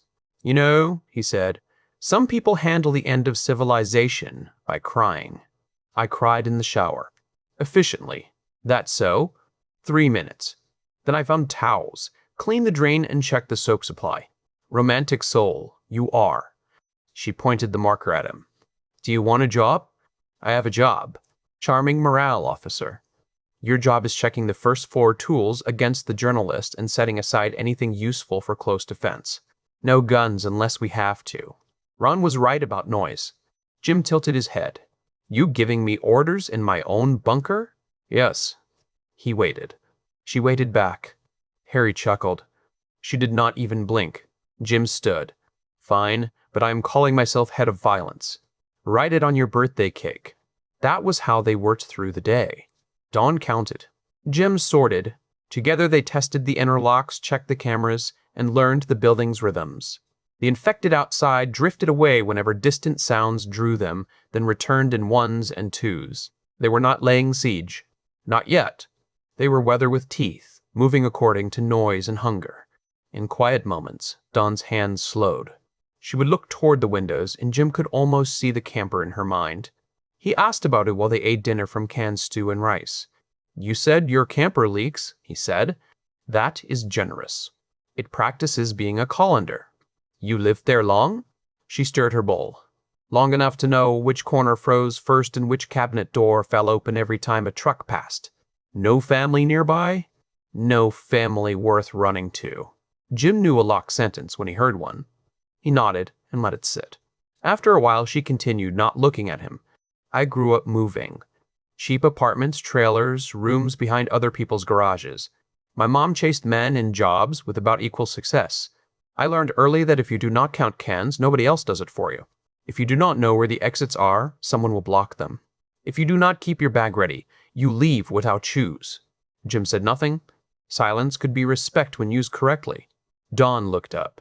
So when I say we need rules, I am not trying to make this place less yours. I'm trying to make sure it stays ours long enough to matter. Ours again. Jim felt the word settle. I do not mind rules, he said. I mind slow deaths by boredom, then do useful things fast. That sounded suspiciously like wisdom. Do not spread rumors. He smiled because she had thrown his own words back at him without ceremony. The next morning, the situation outside shifted. The first panic wave had burned hot. Now came the scramble. Living people moved through the streets with bags, weapons, and frantic plans. Some tried cars that would not start. Some broke into stores. Some fought each other over supplies they might not live long enough to use. The infected were still fewer than the living, but the ratio changed every hour. Dawn watched a group smash the windows of the dollar store. That place will be empty by tonight. We have supplies. For one man, not for two, not forever. You planning a shopping trip? Not today, but soon. Food, medicine, hygiene, clothes that fit. I cannot live in borrowed boots forever. Jim leaned beside her. You want to go back to your camper? Yes. Dangerous. Everything is dangerous? My bag there has documents, photos, spare clothes, a knife my grandfather gave me, and cash hidden under the mattress. Cash is pretty paper now. Pretty paper becomes useful again if enough people survive. Harry murmured, She thinks past tomorrow. That is new for us. Jim ignored the sting of truth. They planned the camper run for late afternoon, when the street outside briefly emptied after a fire drew infected toward the opposite block. Dawn marked the route. Jim carried the bat and a crowbar. Dawn took a kitchen knife, a backpack, and a can of green beans because she had decided a heavy can made a fine distraction or skull weight if thrown correctly. A can of beans? Jim asked. You used a skillet. Do not judge my tools. I would never. That can has a noble face. They left through the front because the rear alley camera showed 3 infected wandering near the dumpsters. The air smelled worse than the day before. Smoke, garbage, blood, and something sour that Jim did not name. Dawn led with confidence once they were off the service road. Her camper sat in a small lot behind a closed laundromat, half hidden by a privacy fence and a dying tree. It looked exactly as she had described. Faded white paint, a blue stripe peeling along the side. One tire soft. Plastic taped over a cracked window. The thing seemed less parked and abandoned by hope. Dawn stopped at the gate. Jim saw her face change, and for once he did not joke. It was not much, she said, but it was mine. That matters. She glanced at him, surprised by the gentleness, then nodded. They moved in. The camper door was still locked. Dawn opened it quietly. Inside, the air was cold and stale. Jim remained at the door while she packed. He saw the life she had built from almost nothing. Folded blankets, cheap cookware, a stack of library books, a jar of coins, a photograph tucked near the sink, a tiny string of battery lights over the sleeping space. Poor did not mean empty. Poor often meant every item had fought to stay. Dawn filled her backpack with clothes, medicine, the hidden cash, the knife, and a small metal tin. She hesitated over the photograph, then packed it too. Jim heard something scrape outside. He raised a hand. Dawn froze. The scrape came again from beneath the camper. Jim crouched slowly and looked through the doorway gap. A hand slid into view from under the vehicle. Dirty fingers dragged along the gravel. An infected woman pulled herself forward with both arms, legs twisted uselessly behind her. Her jaw opened and shut in silent hunger. She had been trapped under the camper, maybe struck by it, maybe crawling there after someone else escaped. Dawn saw her and inhaled sharply. Back, Jim whispered. The infected lunged from the gravel with surprising speed, grabbing Jim's boot. He kicked free, stumbled against the camper steps, and swung the crowbar down. The first strike hit shoulder. Wrong target. The infected clawed higher. Dawn grabbed the can of beans and hurled it. It struck the infected square in the face with a heavy crack, snapping its head back long enough for Jim to reset. I take back every bean joke, he said, and brought the crowbar down again. This time, the head caved against the gravel. Dawn stood in the camper doorway, breathing hard. Anything else under my home? Jim checked. Only regret and poor suspension? Then move. They left the lot with Dawn's life condensed into 2 bags. Halfway back, a truck whirred past with 4 men in the bed and a woman screaming in the cab. One of the men fired a shotgun at something behind them. The blast echoed between buildings. Infected shrieks rose in answer from several directions. Noise brings death, Dawn said. Uncle Ron should have sold shirts. They cut through the alley behind the pawn shop. Jim went first around the corner and nearly collided with a man holding a tire iron. The man's eyes were wild but human. Behind him stood 2 others, one with a backpack, one with blood on his jacket that might not have been his. Give us the bags, the tire iron man said. Jim smiled. No. There are 3 of us. I can count. That is why I am smiling. Dawn shifted behind him, not hiding, just angling for space. The man looked past Jim at her. The lady can keep one bag if she comes with us. Harry's voice turned cold. Break him. Jim stepped forward so fast the man barely lifted the tire iron. The crowbar hooked behind the man's wrist and yanked. Jim drove his knee into the man's thigh, then his forehead into the man's nose. The man dropped with a shout. The second rushed in. Dawn threw the second can she had packed, hitting him in the throat. He gagged, and Jim kicked him into a stack of pallets. A third man decided math had changed and ran. The whole fight lasted 4 seconds. Jim looked down at the man clutching his nose. That was an educational experience. Dawn grabbed his sleeve. Do not finish it. We need to move. He wanted to argue. Harry wanted him to argue. But the shotgun blast had woken half the district. Shapes were appearing at the alley mouth. They ran again. At the bunker door, Dawn entered the code because Jim had made her memorize it before the trip. He liked watching her do it. Not because it meant he trusted easily. He did not. But because shared survival required shared keys, and Dawn had earned more than a cot and ration card. The door sealed behind them. Inside, Dawn dropped her bags and slid down the wall, laughing once with no humor. I hate your neighborhood. Our neighborhood, Jim said. She looked up. He shrugged. You said ours yesterday. I was paying attention. For a moment, the bunker seemed warmer. Then a sound came from the camera monitor. Not outside. Not from the street. From the diner feed Jim had left on after linking nearby security signals to Ron's system. Marlene's was still visible across the road from one angle. People were moving inside again. Living people. Dawn stood. There are survivors in there. Jim's stomach tightened. Dawn. No, look. They are trapped. On the grainy feed, several figures huddled near the counter. A boy sat alone in a booth, small and rigid. Jim recognized him vaguely from the first day. A young teenager who had been with a fighting couple near the back. The diner's front windows were cracked. Infected wandered outside, but not many. Dawn whispered, That kid is alone. Harry said nothing. Jim stared at the boy on the screen. He thought of Harry at the top of the scaffolding, grinning down because he believed someone would always follow. Dawn looked at Jim. We cannot save everyone. I know. But can we save him? Jim closed his eyes for half a second. The vow inside him twisted. Never freeze. Never stand still. He opened his eyes and reached for the bat. Get your bag, he said. We are going back to the diner. The diner had gone quiet in the wrong way.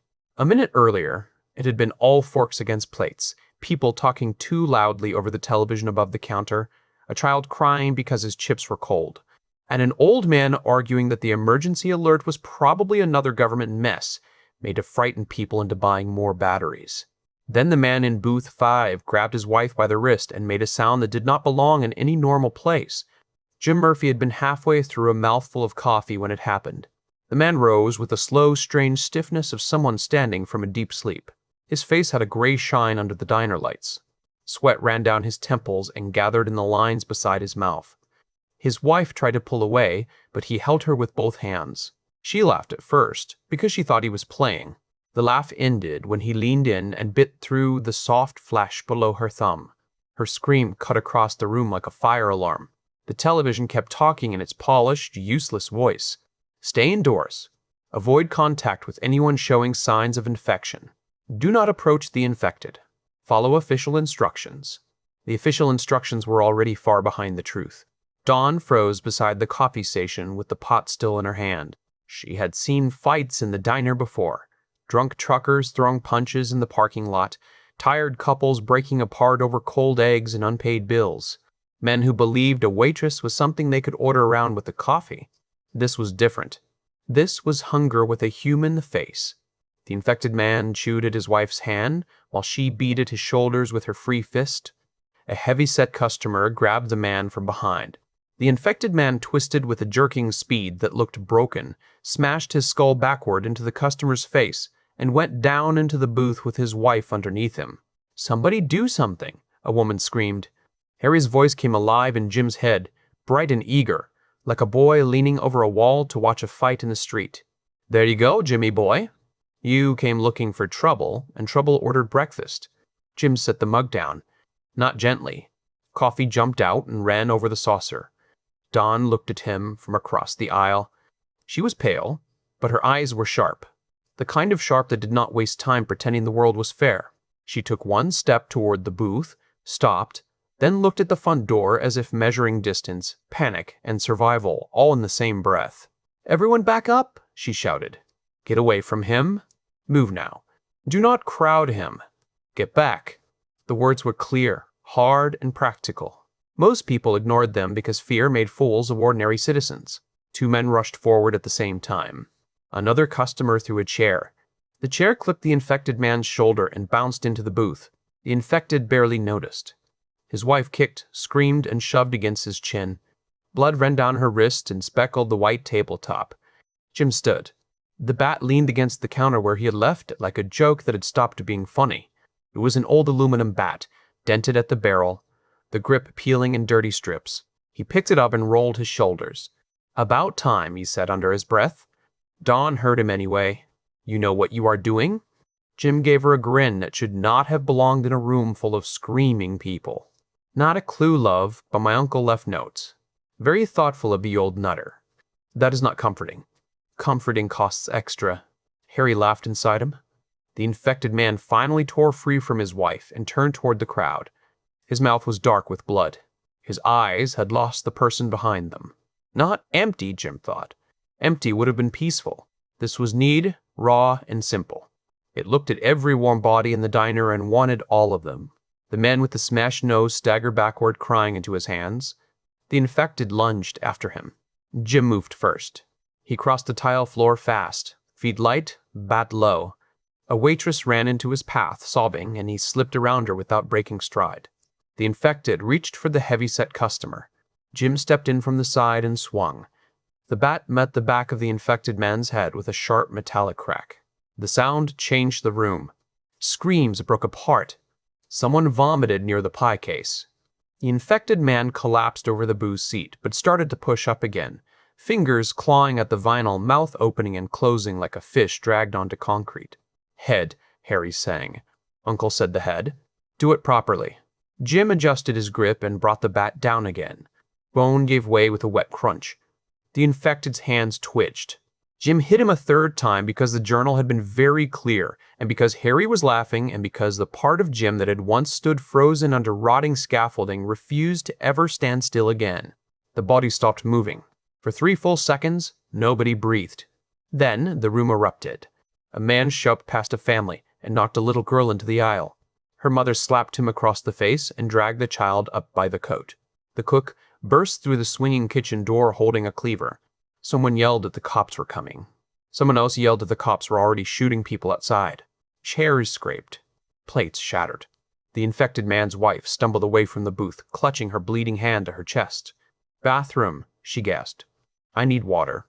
I need to wash it." 2 waitresses caught her before she fell. One had red hair pulled into a messy bun.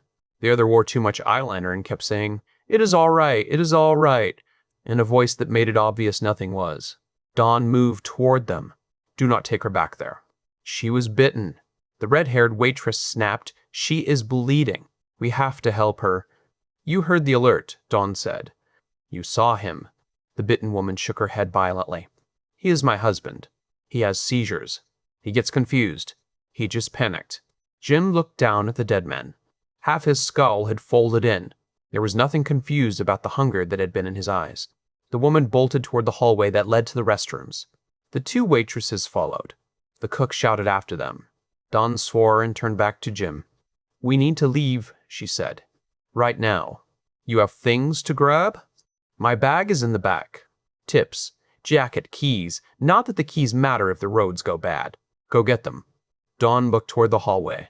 "She's going to turn, isn't she?" Jim wiped the bat on the infected man's shirt. "The journal says bitten means done. That journal also belonged to a man who built a fortress in a warehouse. Turns out he was having a very reasonable week." Dawn's mouth tightened. She wanted to argue. Jim saw it. The part of her that had survived a cheap recreational vehicle, rough customers, empty cupboards, and every landlord who thought poverty was a personal flaw was already doing the math. 3 people in a bathroom. 1 fresh bite. 1 alert telling them not to touch the infected. one dead man cooling in a booth. She gave a quick nod. I will get my bag. Then we go. Good girl. She pointed at him with the coffee pot. Call me that again, and I will break this over your head. Jim's grin widened despite the blood on his cheek. Now that is a proper invitation. You are insane. Frequently accused, never convicted. Well, not for that. She stared at him for half a beat too long, as if trying to decide whether she had just been offered rescue by the safest lunatic in Omaha or the most dangerous man left alive. Then another scream came from the restroom hallway. It was not panic this time. It was pain. Dawn's face changed. Jim felt Harry lean close inside his skull, all heat and teeth. Go on then. Rules of the new world. If they bite, you break them. Jim walked toward the hallway with the bat dragging lightly at his side. Behind him, the diner began to empty in ugly surges. People shoved through the front door into the street, where sirens wailed and tires squealed, and something crashed hard enough to shake the windows. Dawn did not run to the back for her bag. She followed him for 3 steps, stopped, then looked at the kitchen. I have to get my things, she said, as if making herself believe it, and then get them fast. Do not die in the bathroom. Jim looked over his shoulder. That would be a rubbish obituary. He pushed through the narrow hallway. The sound grew clearer. A woman screamed words that had lost shape. Another voice choked and gurgled. The restroom door banged against the inside wall. Someone had tried to get out and failed. Jim stopped in front of it. For 1 second, the diner vanished, and he was back in London under a skeleton of rusted metal. He heard Harry above him laughing down through dust and sunlight. Come on, Jimmy. Don't be scared.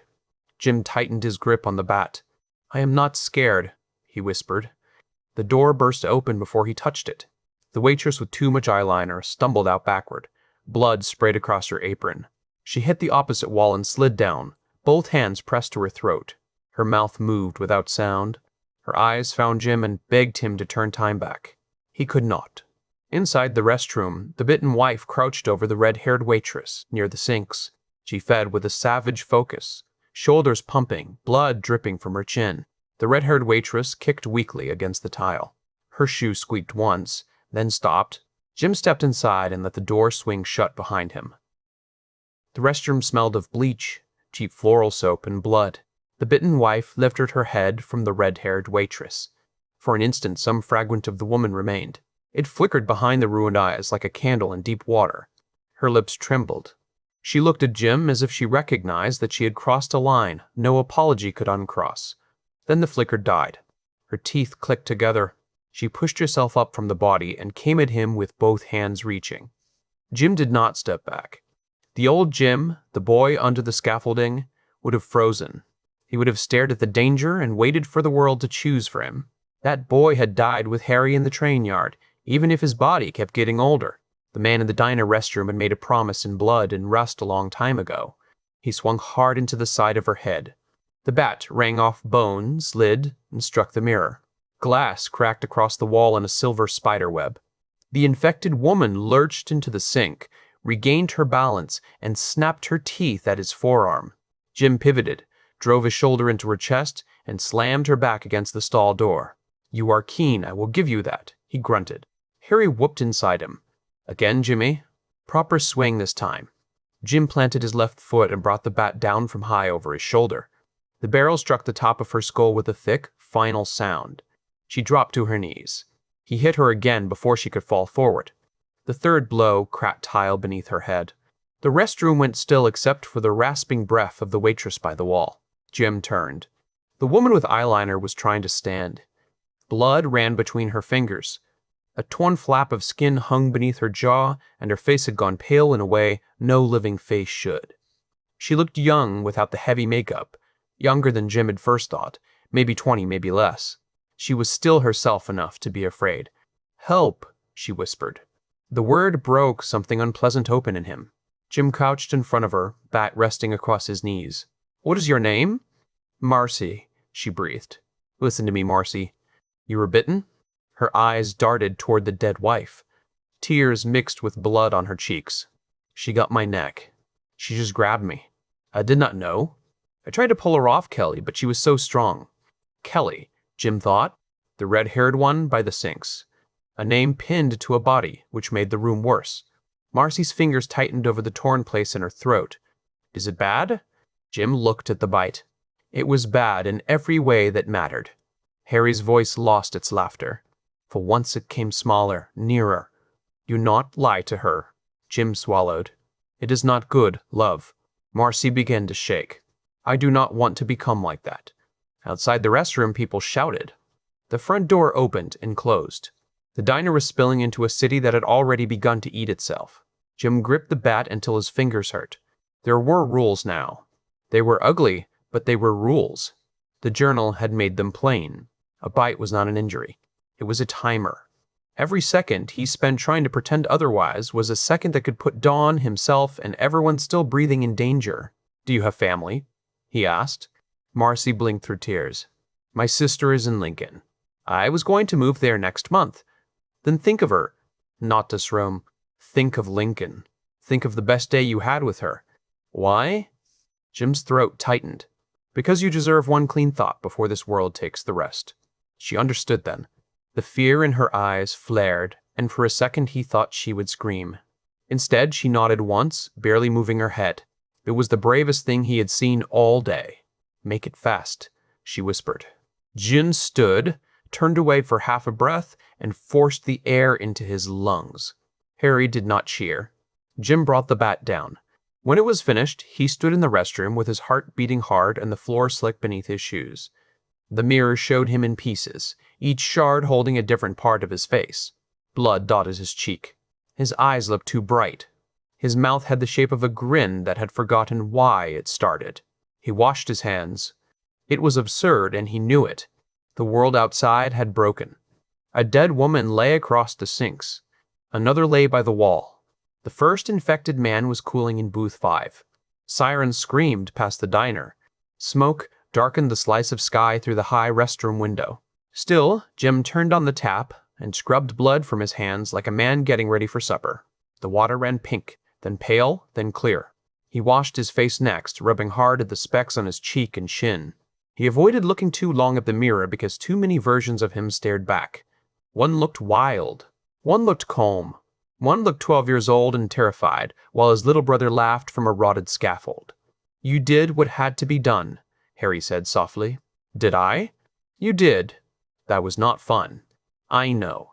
Jim dried his hands with brown paper towels. He wiped the bat as well as he could, but the dents in the metal held darkness in the seams. The bat had become something else in the last few minutes. Not sports equipment. Not a joke. A tool. A promise.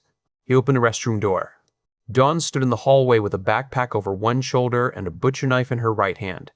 Her knuckles were white around the handle. She looked past him into the restroom, and the color drained from her face. Marcy? She asked. Jim stepped aside just enough for her to see. Not enough for her to enter. Dawn's jaw trembled, once, and she locked it down. Kelly, too. She was gone before I got in. Marcy? Jim held her gaze. He owed her that much. She was bitten. She asked me not to let her turn. The noise from the diner seemed to fall away between them. Dawn's eyes searched his face for cruelty, madness, pride, anything that would tell her he had enjoyed it. Jim did not know what she found. He only knew the butcher knife lowered by an inch. She asked. Dawn said. She did. And you did it fast? As fast as I could. Dawn looked down at the floor. Her breath shook in, then out. When she raised her face again, the terrified waitress from 10 minutes earlier was fading. Something harder stood behind her eyes. Then we go, she said. You ready? No, but I packed anyway. Jim gave her a tired grin. That might be the most sensible thing anyone has said today. They returned to the dining room together. Most of the customers had fled. The old man who had blamed the government sat alone at the counter with both hands wrapped around a cup of coffee he had not drunk. His eyes tracked the dead infected in the booth. Then Jim, then Dawn. You killed them, he said. Jim paused beside him. They were already leaving in a very rude fashion. You killed them, the old man repeated. Dawn stepped forward before Jim could answer. He stopped them. There is a difference. The old man stared at her. His lips moved around words he could not find. In the corner booth, a boy sat alone. Jim had noticed him earlier without really seeing him. Skinny, 14 or so, all knees and worried eyes, a half-finished plate of pancakes in front of him. He wore a faded hoodie with the sleeves pulled over his hands. His dark hair had been cut unevenly, as if someone had tried to save money and patience at the same time. He watched Jim with an intensity that made the rest of the room feel suddenly distant.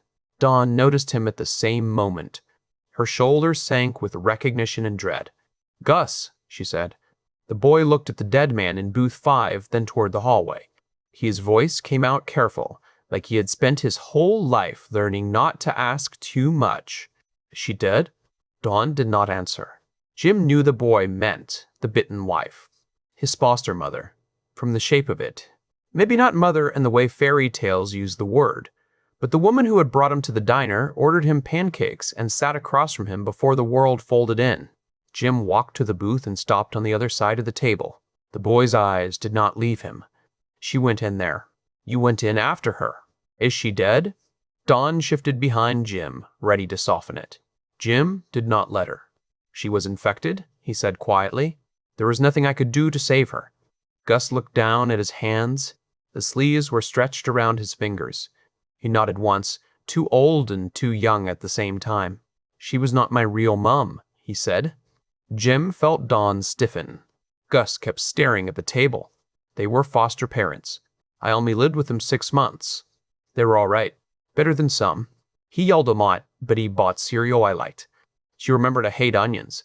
The details hit harder than crying would have. Cereal and onions were the small proofs a child collected when love had never been guaranteed. Jim rested the bat against his shoulder. "What is your name, mate?" "Gus." "You got somewhere to go, Gus?" The boy's mouth pressed into a line. "The agency office is downtown. My caseworker's number is in her phone." "Her phone is in her purse?"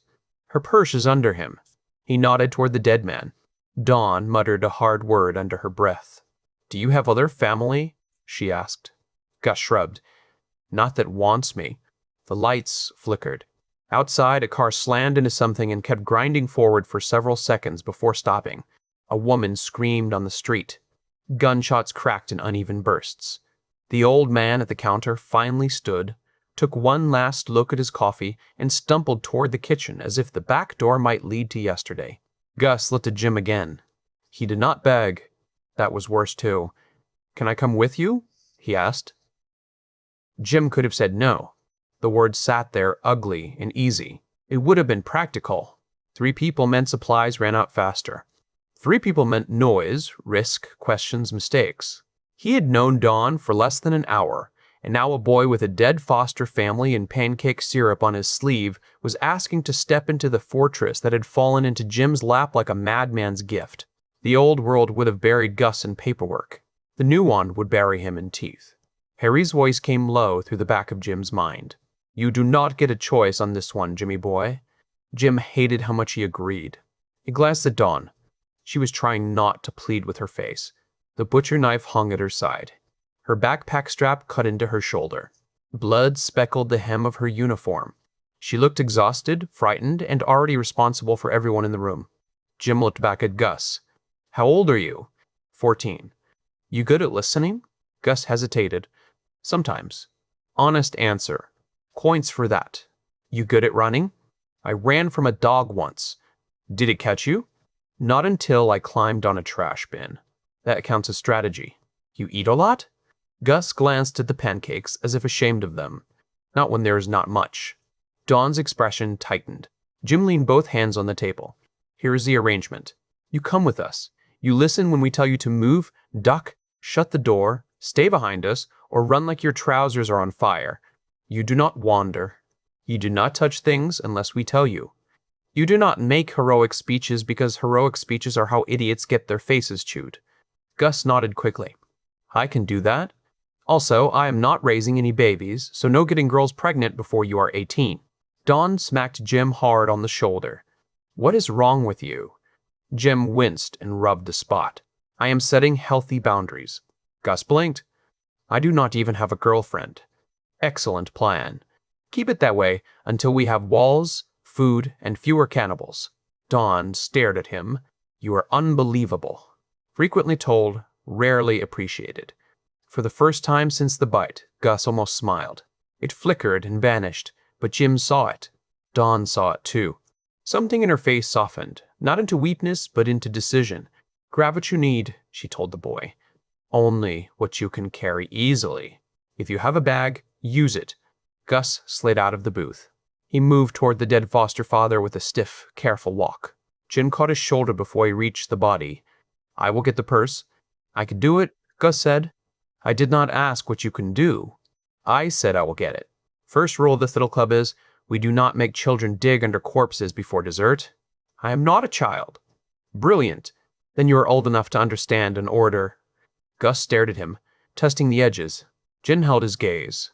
The boy looked away first, but he did not look beaten. He looked relieved to have someone draw a line and stand on it. Jim crouched beside the booth and reached under the dead man's leg. The purse strap had tangled around the man's foot. Jim pulled it free and handed it to Dawn instead of Gus. Dawn understood at once. She searched inside and found a phone, a thin wallet, a pack of tissues, keys with a plastic sunflower charm, and a small bottle of hand sanitizer. "Any medicine?" she asked Gus. "I have an inhaler in my backpack, but I only need it sometimes." Dawn turned toward the booth. "Get it?"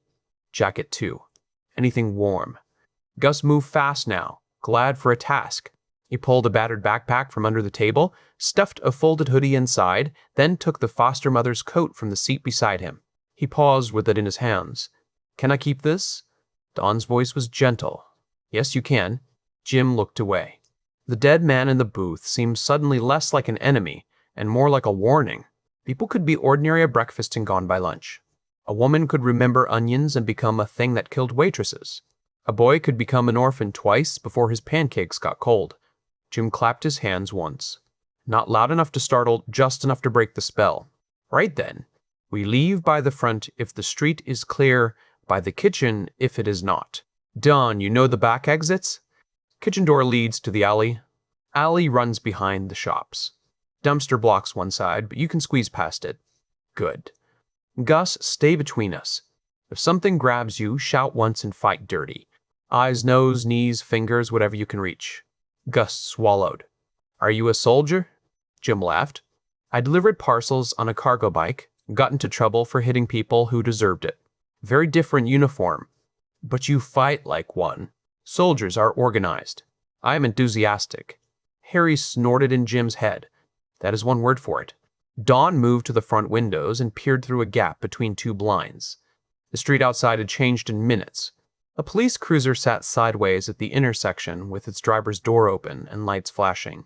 A man in a business suit ran past carrying a laptop bag like it was a shield. Two figures staggered after him, slow but determined. Farther down, smoke rose from a car that had mounted the curb and struck a hydrant. Water gushed into the road. "Front is bad," Dawn said. "Not impossible, but bad." "Kitchen it is," Jim said. The cook blocked the swinging doors with a cleaver still in his hand. He was a wide man with a red face and an apron stained by years of grease. His name tag read Earl. "Nobody comes back here," Earl said. Dawn looked at him as if he had grown a second head. "Earl, move. I got supplies in there, food and water too." Unlocking the back. "Then you will lock us inside with you." "Not my problem." Jim stepped forward. The bat rested easy in his hands. "Earl, mate, this is not the time to be a greedy sausage." Earl pointed the cleaver. "Stay back." Jim did not raise the bat. He smiled instead, which made Earl's hand shake more. "Here is what happens," Jim said. "You open that door, we pass through, and you decide whether to hide in the kitchen until the biscuits run out. Or you wave that shiny bit of metal at Dawn again and I introduce your nose to the back of your skull." Dawn glanced at him. "That is not medically possible. Let a man dream." Gus whispered, "Can he really do that?" "Probably not," Dawn said. "Do not encourage him." Earl looked from Jim to the bat, then to the dead infected in the booth. Whatever bravery he had built out of selfishness cracked. He backed through the swinging doors. "Fine, then go." "Lovely," Jim said. "Hospitality lives." They moved through the kitchen, past the grill still hissing with abandoned bacon, past shelves of canned tomatoes and flour, past a sink full of dishes that would never be washed. Dawn stopped only long enough to grab a canvas delivery bag and shove in bottled water, protein bars, 2 first aid kits from the wall, and a roll of heavy trash bags. She moved so efficiently, Jim almost forgot she'd been serving coffee 15 minutes earlier. "You have done this before?" he asked. "Been poor," she said. Same skill set, worse lighting. Gus followed close, eyes wide, backpack tight against both shoulders. The back door opened into the alley. Cold air rushed in, carrying smoke, damp asphalt, and the distant sour smell of fear. A siren died somewhere nearby, its last note stretching thin before silence swallowed it. The alley ran between brick walls stained with old grease. Trash bags slumped beside a dumpster. A delivery truck idled at the far end, driver gone, rear doors open. Dawn stepped out first, knife low. Jim came next, scanning left and right. Gus slipped between them. For a moment, they had space. Then a man in a torn postal uniform staggered into the alley from the street. His left arm hung wrong. His mouth worked as if chewing air. Blood soaked the front of his shirt. He turned toward them with the blind certainty of a compass finding north. Gus made a small sound. Jim lifted the bat. "Just another Tuesday then." Dawn stared at him. "It is Thursday." Never liked Thursdays either. The infected mailman came faster when he heard their voices. Jim moved to meet him. The mailman had once been a broad, tired man who probably complained about dogs and bad addresses. Now he came down the alley with letters spilling from his satchel and hunger twitching through every ruined step. Jim waited until the infected was close enough to smell. Sweat, blood, and something already souring under the skin.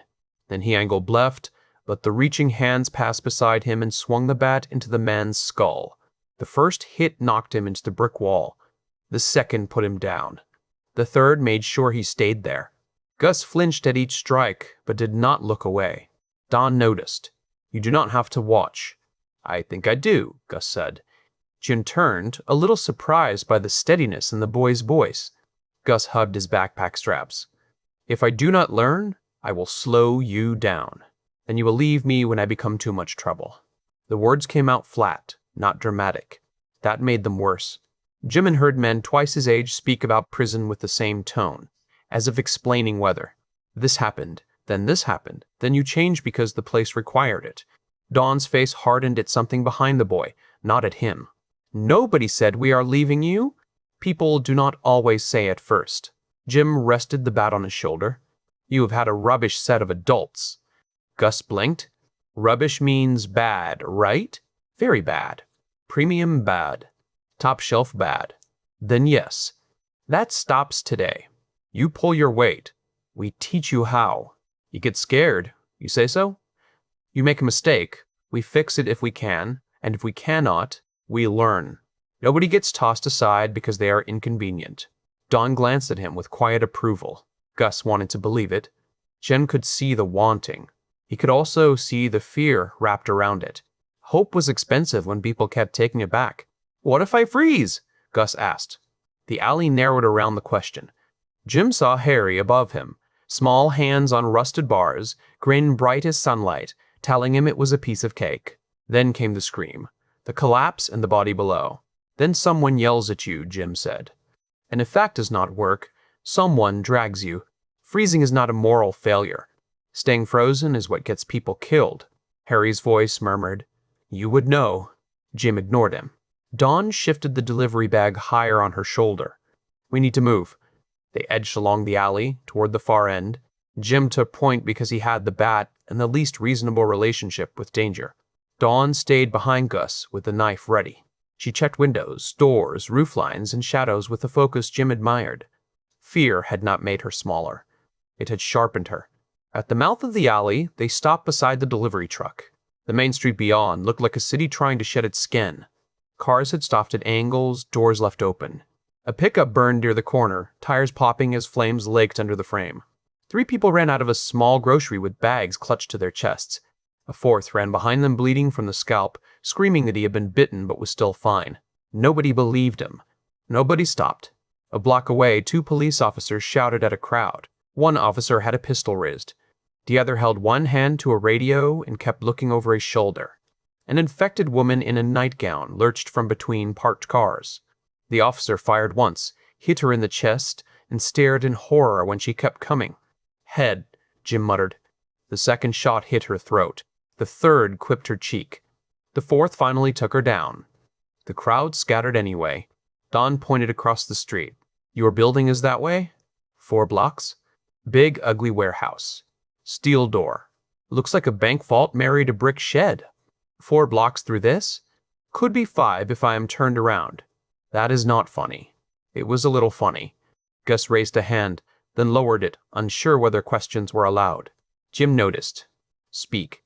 Why do you have a bunker? Inherited it from my uncle. Why did your uncle have a bunker? Because he was either a genius or completely off his trolley. Evidence is shifting toward genius. Does it have food? Enough for 1 person, apparently. We are going to make it work for 3 because mathematics has no authority over stubbornness. Don let out a short breath that might have been a laugh. That is not how mathematics works. It will learn. They waited while a sedan sped past with 2 infected clinging to the trunk. One lost its grip, rolled across the pavement, and slammed into a parked car. It lay still for half a second, then began crawling after the sedan with both arms dragging its broken lower half. Gus made a sick sound, but kept his feet. Jim looked at him. Eyes up, mate? You can be horrified later. Schedule it. For evening. I am not sure I can schedule that. Don will put it on a list for you. Don said, I absolutely would. The little exchange did what Jim hoped. Gus breathed. His hand stopped clenching the backpack straps quite so hard. They crossed the street when a gap opened. Jim led them between abandoned cars, stepping over broken glass and dropped groceries. A carton of eggs had split across the asphalt, yolks shining bright and ridiculous. A woman sat in the driver's seat of a minivan with both hands on the wheel, staring straight ahead, while 2 children cried in the back. Don slowed. Keep moving, Jim said. There are kids. There are infected half a block away. Jim, please. He hated the way she said his name, as if she already expected him to disappoint her. Jim looked at the minivan. The woman was alive, not bitten as far as he could see, but shock had taken her somewhere deep. The children saw Don and began crying harder. Don's whole body leaned toward them. Gus whispered, Can we help? The golden rule had not been spoken yet. Not properly, but it already stood between them and every stranger in the city. Jim moved to the driver's window and hit the glass with his palm. The woman jerked as if waking from underwater. Drive, he shouted through the glass. Go home, go anywhere with a door, but do not sit here. She stared. Jim pointed at the road ahead, then at the infected turning the corner. Drive now. The woman fumbled with the gear shift. The minivan lurched forward, clipped a trash can, corrected, and sped away. One child looked back through the rear window, face pressed to the glass. Don gave Jim a look he could not read. What is wrong? He said. We helped efficiently. Thank you. Do not get sentimental. It makes my skin itch. They moved again. The infected spotted them near the second block.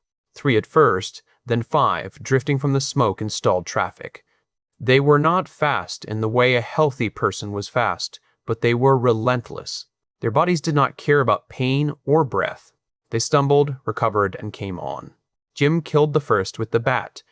Dawn used the butcher knife on the second when it reached for Gus. She jammed the blade up under the jaw with both hands and shoved until the infected sagged. Her face went white, but she did not let go until it dropped. Jim stared. That was tidy. Do not sound so impressed. I am very impressed. Slightly aroused by your practicality, if we are being honest. We are not being that honest.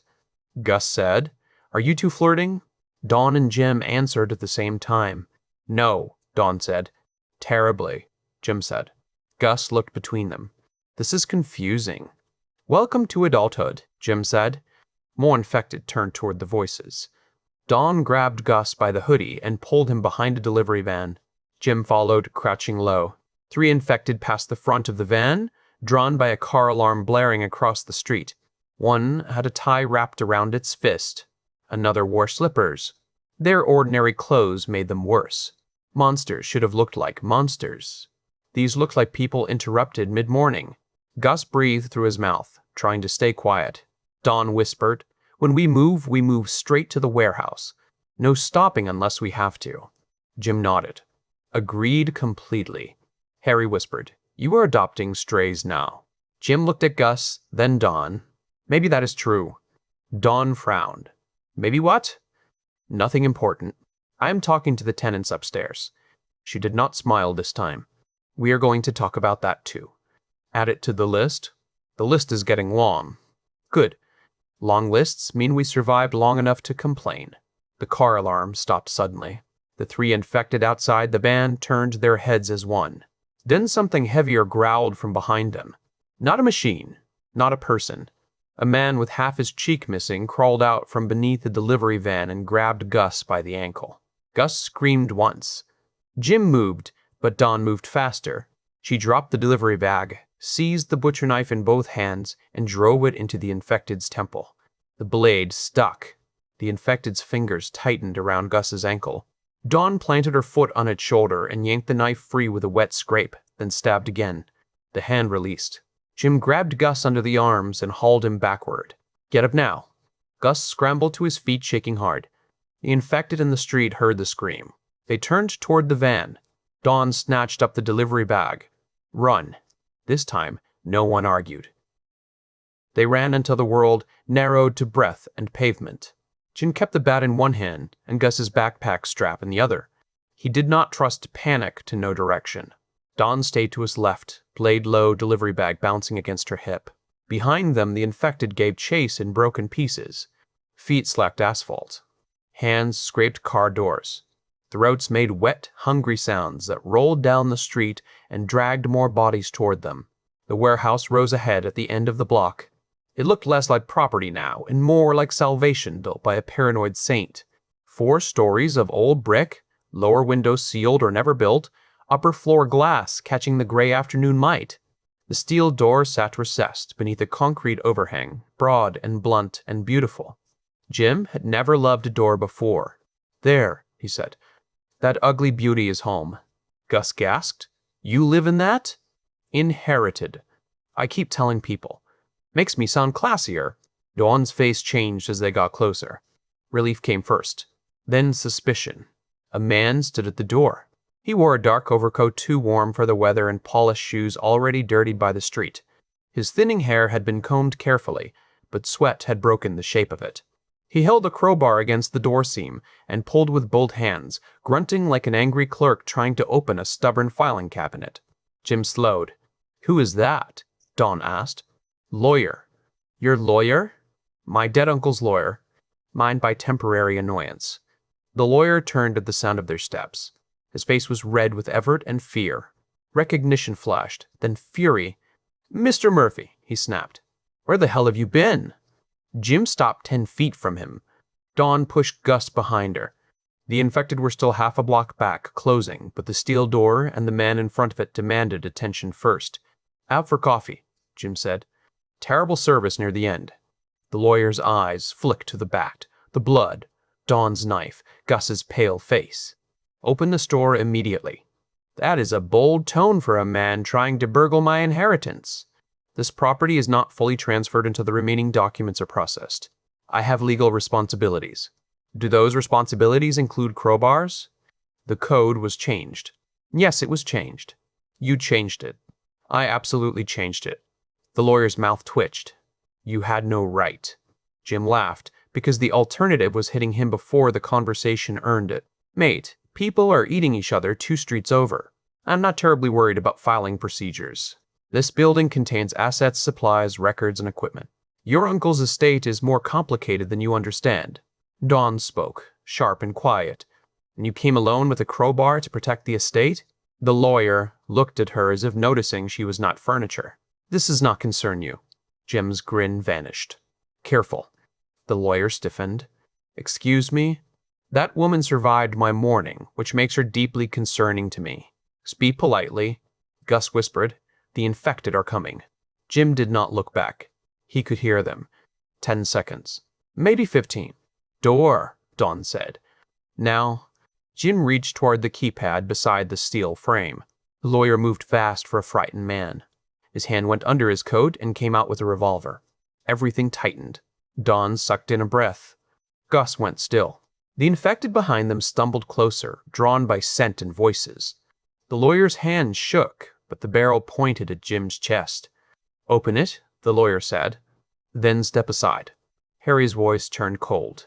Break him. Jim raised one hand slowly. The bat hung from the other. That is a mistake. Do it, You ever fire that thing? I said do it. Jim tilted his head. You are sweating on the grip. Finger too tight. Barrel floating. You pull that trigger. You might hit me, Don, the boy, your own foot, or a passing pigeon. Very democratic danger. The lawyer's lips peeled back. You think this is a joke? I think you are a little man with a loud object, and I think you picked a rotten day to test me. The nearest infected was close enough now for Dawn to step back and raise her knife. Gus made a small sound, not quite fear and not quite warning. The lawyer glanced over Jim's shoulder. That was all Jim needed. He threw the bat sideways into the lawyer's forearm, not a swing, more a hard shove with metal behind it. The revolver jerked offline.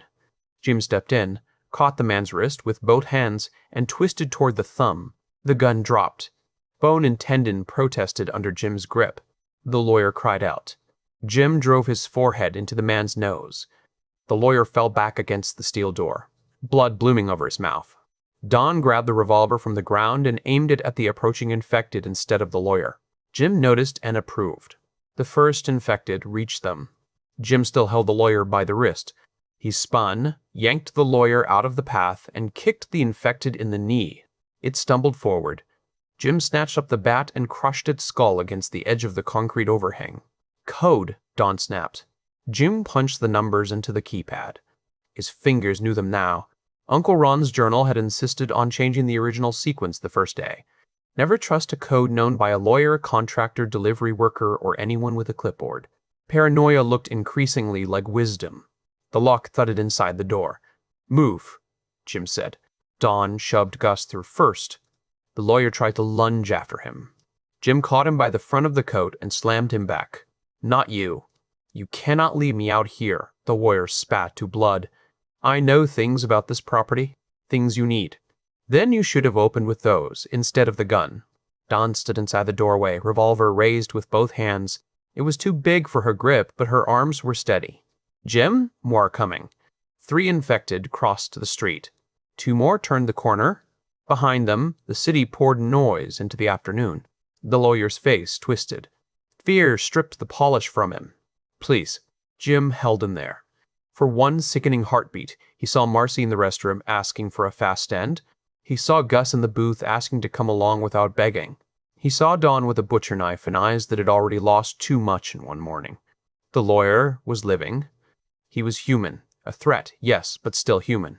Harry snarled. He pulled on Dawn and the boy. He pointed a gun at us. Jim leaned close to the lawyer. Run. What did you say? Run away from my door. Do it quickly. You cannot be serious. Jim lifted the bat. I'm about to become very serious. The lawyer looked at Dawn, then the infected, then the heavy door. He chose the open street because all cowards believed the next corner held a miracle. He stumbled backward, clutching his broken wrist to his chest, and ran along the building. Oi! Jim shouted after him. If you come back, I'm letting Gus finish you off. Gus called from inside, voice cracking but game. I do not know how. That is what makes it frightening, Jim said. The lawyer vanished around the corner, swearing and crying. Jim stepped inside as the infected reached the threshold. Dawn fired once. The shot boomed through the entry hall and punched one infected backward. Jim grabbed the inside handle and hauled the steel door shut. Dead fingers scraped the outer surface an instant before the locks drove home. Silence felt like a dropped curtain. Not true silence. Sirens still wailed outside. The building hummed faintly with old machinery, filtered air, hidden power. But compared to the street, it felt like the inside of a mountain. Gus stood with his back against the wall, chest heaving. Dawn still had the revolver raised at the door. Jim leaned his forehead against cool steel. Harry whispered, Home sweet madhouse. Jim began to laugh. Dawn slowly lowered the gun. What part is funny? We went out for coffee, Jim said. Came back with a waitress, a teenager, a gun, and a blood feud with a solicitor. Solicitor means lawyer? Better dressed, same smell. Gus slid down the wall until he sat on the floor. His laugh came out shaky, then stronger. Dawn tried to stop herself, failed, and laughed too. It was not because anything was truly funny. It was because their bodies needed another option besides screaming. Jim turned from the door and looked at them. Dawn in her stained uniform, hair loose from its pins, knife in one hand and revolver in the other. Gus on the floor, with a foster mother's coat clutched against his chest. Two strangers who had walked into his life between an emergency alert and the dead man's bite. No, Jim thought, not strangers anymore. Not quite family either. Not yet. But the door had closed with all three of them on the inside. That meant something. The entry hall swallowed the last echo of Don's laugh and left them with the size of the building. Gus noticed first. His eyes traveled upward along the concrete walls, the exposed pipes, the thick cable trays, the grated stairs that climbed into shadows. He stood slowly, still holding the coat. "This is yours?" Jill looked around as if seeing it properly for the first time. "Apparently. It is huge." "That is what I said. Then I found the steel door and thought, well, this is either a bunker or my uncle was compensating for something." Don gave him a look. "There is a child here. He is 14. He has heard worse." Gus nodded. "I have." Don pointed at him. "Do not help him." The entry floor had changed since Jim left that morning, or maybe he had changed too much to see it the same way. Before, it had been shelves, crates, sealed barrels, tools, and strange equipment, arranged by a dead man's obsession. Now each item mattered. The stacked water containers were not odd. They were days alive. The shelves of canned food were not clutter. They were bargaining power against hunger. The spare blankets, hand radios, medical bins, batteries, masks, filters, and boxes labeled in Uncle Ron's cramped handwriting all seemed to hum with purpose. Dawn saw it too. Her face sharpened again, the fear of folding into inventory. "We need to know everything in here," she said. "That sounds organized and horrible," Jim said. "You said there is a journal." "Upstairs. Office on the 3rd floor. Or 2nd. The numbering is weird because Americans count wrong." Gus frowned. "How do British people count floors?" "Properly. Ground floor, 1st floor above that, and so on. That sounds harder." "You sound like a traitor." Dawn stepped between them. "Before the geography of staircases becomes a war, we do 3 things. We lock down entry points, we check if anyone else is inside, and we clean up." Jim looked down at himself. Blood had dried on his sleeves. His hands were clean from the restroom, but not clean enough. "I smell like a butcher shop had a fist fight." "You smell worse than that," Gus said. Jim gasped. "First day in my house, and you cause emotional damage." Dawn glanced at him. "Do not be dramatic. That is impossible. I was born dramatic." They began with the entry locks. Jim showed them the keypad, the inner manual bars, and the heavy wheel that engaged 2 horizontal bolts into the frame. Dawn made him repeat the code twice, then made Gus repeat it once, then changed her mind and told him not to say it aloud again. "We need rules for the code," she said. "Rule 1, do not give it to lawyers," Jim offered. "Rule 2, if one of us is outside and being chased, the person inside opens only after checking the camera." Jim glanced at the small monitor mounted above the inner panel. "There are cameras." Dawn stared at him. "You inherited a bunker and did not check the cameras." "I was busy being charming." "You were busy getting coffee." "Also charmingly." The monitor was off. Dawn traced the cable to a switch box, flipped 2 toggles, and the screen flickered to life. Grainy black and white views appeared from 4 angles outside the building. The front door. The alley side. The rear loading area. The roof line. The reinfected pawed at the front steel door, drawn by the shot and the smell of life they could not reach. Gus stepped close to the monitor. "They do not know how to open it." "Not yet," Jim said. Dawn looked at him. Was that too cheerful? "Do not give the universe ideas." They checked the 1st floor room by room. Storage bays, maintenance closet, a small garage space with no vehicle in it, generator room, water filtration equipment, racks of tools, and a locked cage holding weapons that made Gus stop walking. Inside the cage were bats, machetes, axes, long knives, crowbars, heavy hammers, protective pads, gloves, and helmets. There were firearms too, though fewer than Jim expected, each tagged with notes about ammunition, maintenance, and noise discipline. Uncle Ron had written on a laminated sign bolted to the cage door. "Noise is a dinner bell. Use quiet tools unless there is no other choice." Jim read it aloud. "Cheery man, my uncle." Dawn took the revolver from her waistband and looked at it differently now. He was right. That shot outside brought more. It also stopped one biting our faces. I am calling that a mixed review. Gus touched the cage bars. "Can I learn?" Dawn and Jim both looked at him. The boy flushed. Not guns. I mean, maybe later. I mean all of it. I do not want to be useless. Jim opened his mouth with a joke ready. Dawn cut him off by putting a hand on Gus's shoulder. You are not useless, she said. You are new. There was a difference. Gus looked at her hand as if touch had become a rare object. Jim cleared his throat. We train. Starting tomorrow, maybe tonight if I get bored. You learn how to move, how to fall, how to keep something from chewing your fingers. But you do what we say. No showing off. No hero rubbish. I can do that.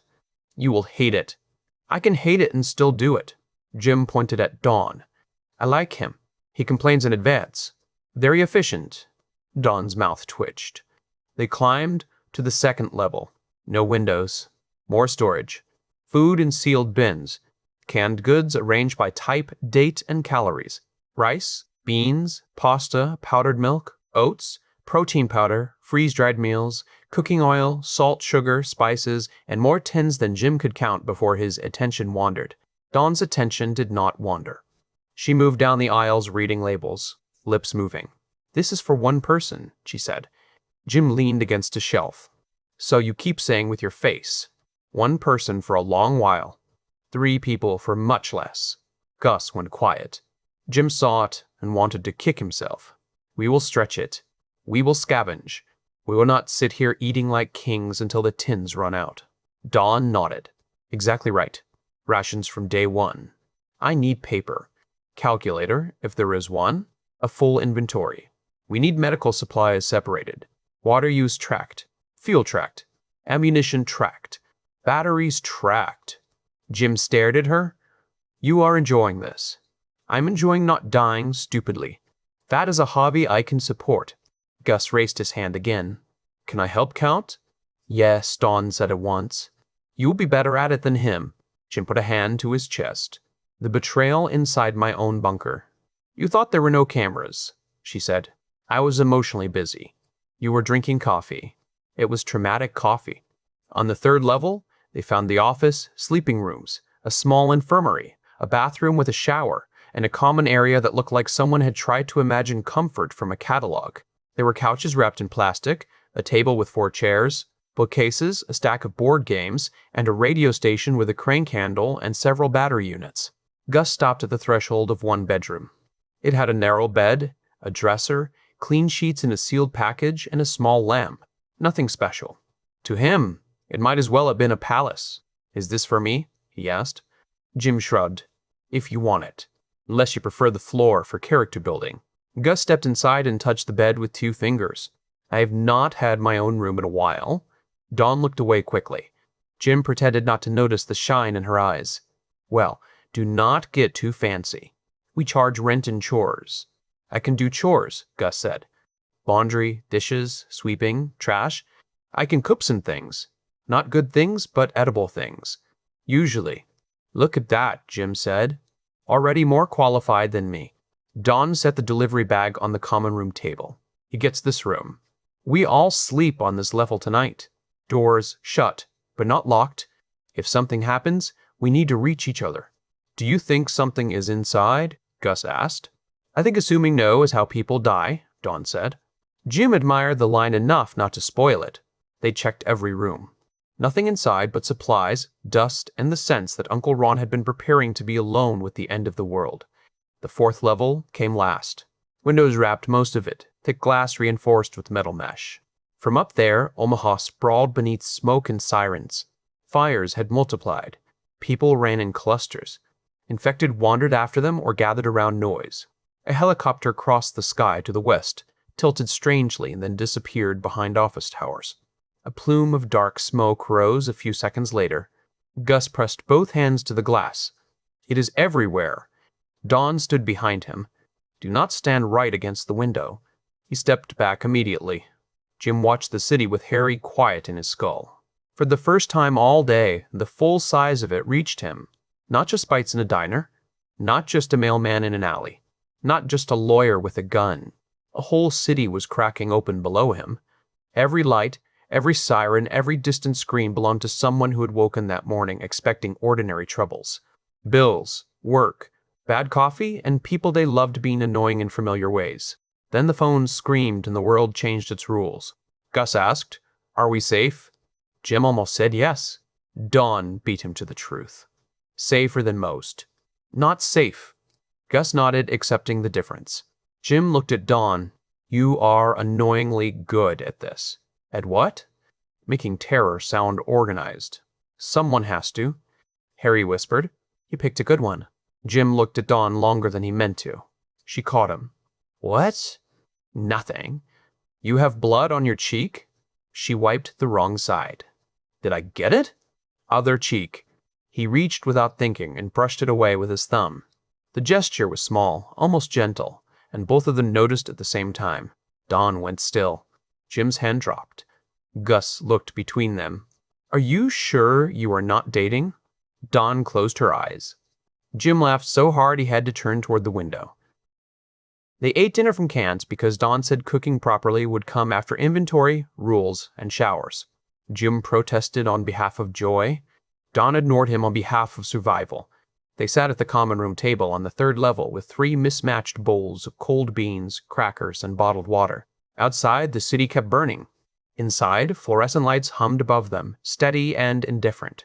Gus ate slowly at first, as if waiting for someone to tell him he had taken too much. Dawn noticed and pushed the cracker sleeve closer to him. "Eat," she said. "You ran hard." Gus looked at Jim. Jim frowned. "Why are you looking at me? She is clearly scarier." Gus took 2 crackers. "More," Dawn said. He took 1 more. "Gus." He took 3, then looked guilty. Dawn leaned back. "Better." Jim watched the boy chew and thought of Harry at 14. Harry had been all sharp energy and terrible ideas, climbing fences, stealing apples from corner shops, laughing when adults shouted. Gus was quieter, trained by too many temporary homes to take up as little space as possible. But there was a spark in him. Jim had seen it when he asked to learn. Seen it when he watched the bat fall. Seen it when fear did not make him useless. Harry would have liked him. The thought struck Jim hard enough to make him look down at his food. Dawn noticed because she noticed everything. "You all right?" "Never better." Eating beans in a fortress while civilization has a seizure. Living the dream. That was not an answer. It was several words wearing an answer costume. Gus said, "He does that when he does not want to say things." Jim pointed his spoon at him. "You have known me for less than a day. You are not subtle." Dawn smiled into her bowl. Jim sighed. "Fine, I was thinking about Harry." The name settled over the table. Dawn kept her voice careful. "The person you talked to outside?" "My brother." Gus's eyes widened. "Is he here?" "Not exactly." Dawn put her spoon down. "Jim." He shook his head. "Not tonight. I will tell you. I promise. But not while the blood is still drying and the beans are this tragic. Give me 1 night to pretend I am mysterious instead of damaged goods." Dawn looked like she wanted to press. Instead, she nodded once. "1 night. Thank you. Tomorrow, you talk to us. Ballsy. I am alive." Their point. They finished eating. Dawn made them clean the table, rinse bowls with the measured amount of water, and write down exactly what they had opened. Jim complained until she handed him a notebook and told him to start a running log. His handwriting looked like a spider had lost a fight with ink, but he did it. "Date?" he asked. Dawn told him. "Entry 1, Jim said aloud as he wrote. World ended. Beans disappointing. Acquired Dawn and Gus. Lawyer demoted to outdoor problem." Gus laughed into his sleeve. Dawn took the notebook and read it. "This is not a log. It is historically vivid. We need useful information." "Fine. Add 1 revolver, unknown rounds, 1 butcher knife, 1 bat with personality, 1 boy, 1 bossy waitress. Former waitress." Jim looked up. Dawn's face had changed a little at her own words. Former waitress, former recreational vehicle resident, former woman with a shift schedule and sore feet, and a manager named Earl who hid behind a cleaver. The old labels were falling off faster than any of them could replace them. "Tactical commander, then," Jim said. She blinked. "What?" Former waitress sounds sad. "Tactical commander sounds like you already own a clipboard and a small nation." Gus nodded. "That fits." Dawn's cheeks colored faintly. "Both of you are ridiculous." "Team morale is vital," Jim said. After dinner came showers. Dawn insisted Gus go first because he was shaking again and pretending not to. Jim showed him how the hot water system worked, or at least how to turn the knobs without flooding the place. The boy stood in the bathroom doorway clutching a bundle of clean clothes they had found in storage, sweatpants, too long, a plain shirt, socks still in plastic. "Can I lock the door?" Gus asked. Don answered before Jim could. "Yes, you can. We will be right outside if you need anything." The lock clicked. Water started. For a moment, neither adult moved. Dawn leaned against the hallway wall and shut her eyes. Without the need to perform control for Gus, exhaustion hit her. Her shoulders dropped. Her knife hand trembled. Jim lowered his voice. "You did well today." She opened one eye. "Do not sound surprised. I am surprised by everyone today. Mostly Earl, and a disappointing direction. Marcy and Kelly are dead." Jim nodded. "There's no joke for that. I worked with them for 2 years," Dawn said. "Not close like sisters or anything, but close enough to know Kelly's laugh was too loud and Marcy wanted to move to Lincoln. She told me." Dawn looked at him. Before? Before. Was she scared? Yes, she was scared. Dawn's lips pressed tight. Jim added, "She was brave too." Dawn nodded and wiped her eyes with the heel of her hand before tears could fully become tears. "I hate this." "That is good." "How was that good?" "Means you are still human. I'm not sure where the line is, but I reckon hating this is on the correct side of it." She studied him. "And you?" "I am complicated and handsome." "You are avoiding." "I am very good at it." The shower ran behind the locked door. Gus sniffed once, then coughed hard to cover it. Dawn and Jim both pretended not to hear.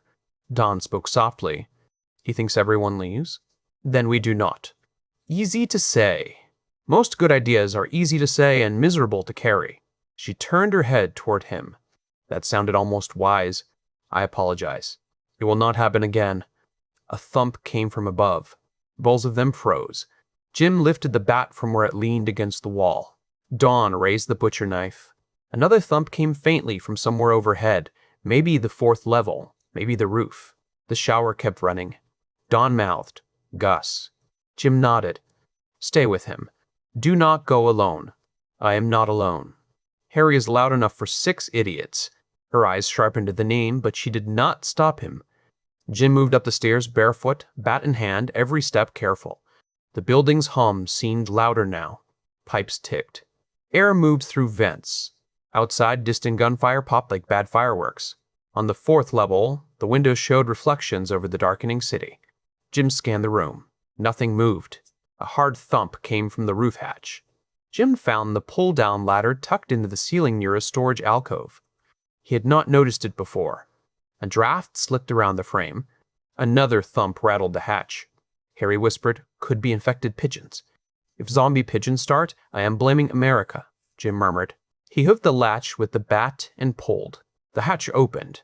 A folding ladder dropped to the metal clatter. Cold air spilled down, carrying the scent of smoke and wet concrete. Jim waited.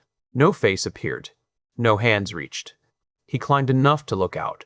The roof was not empty. It held a miracle.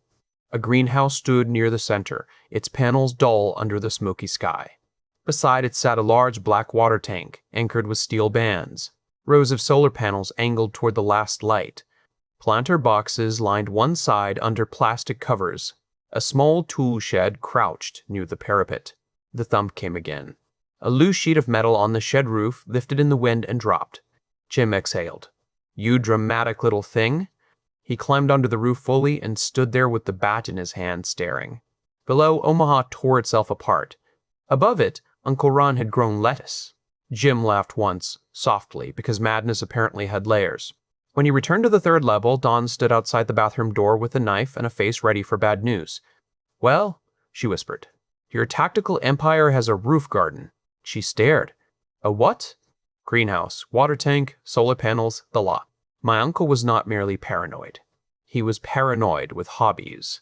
The bathroom door opened and Gus stepped out in clean clothes, hair wet, eyes red but calmer. "What does a roof garden mean?" he asked. Dawn looked at Jim, then at the boy, then upward. For the first time since the diner, real hope touched her face. "It is tomorrow's problem," she said.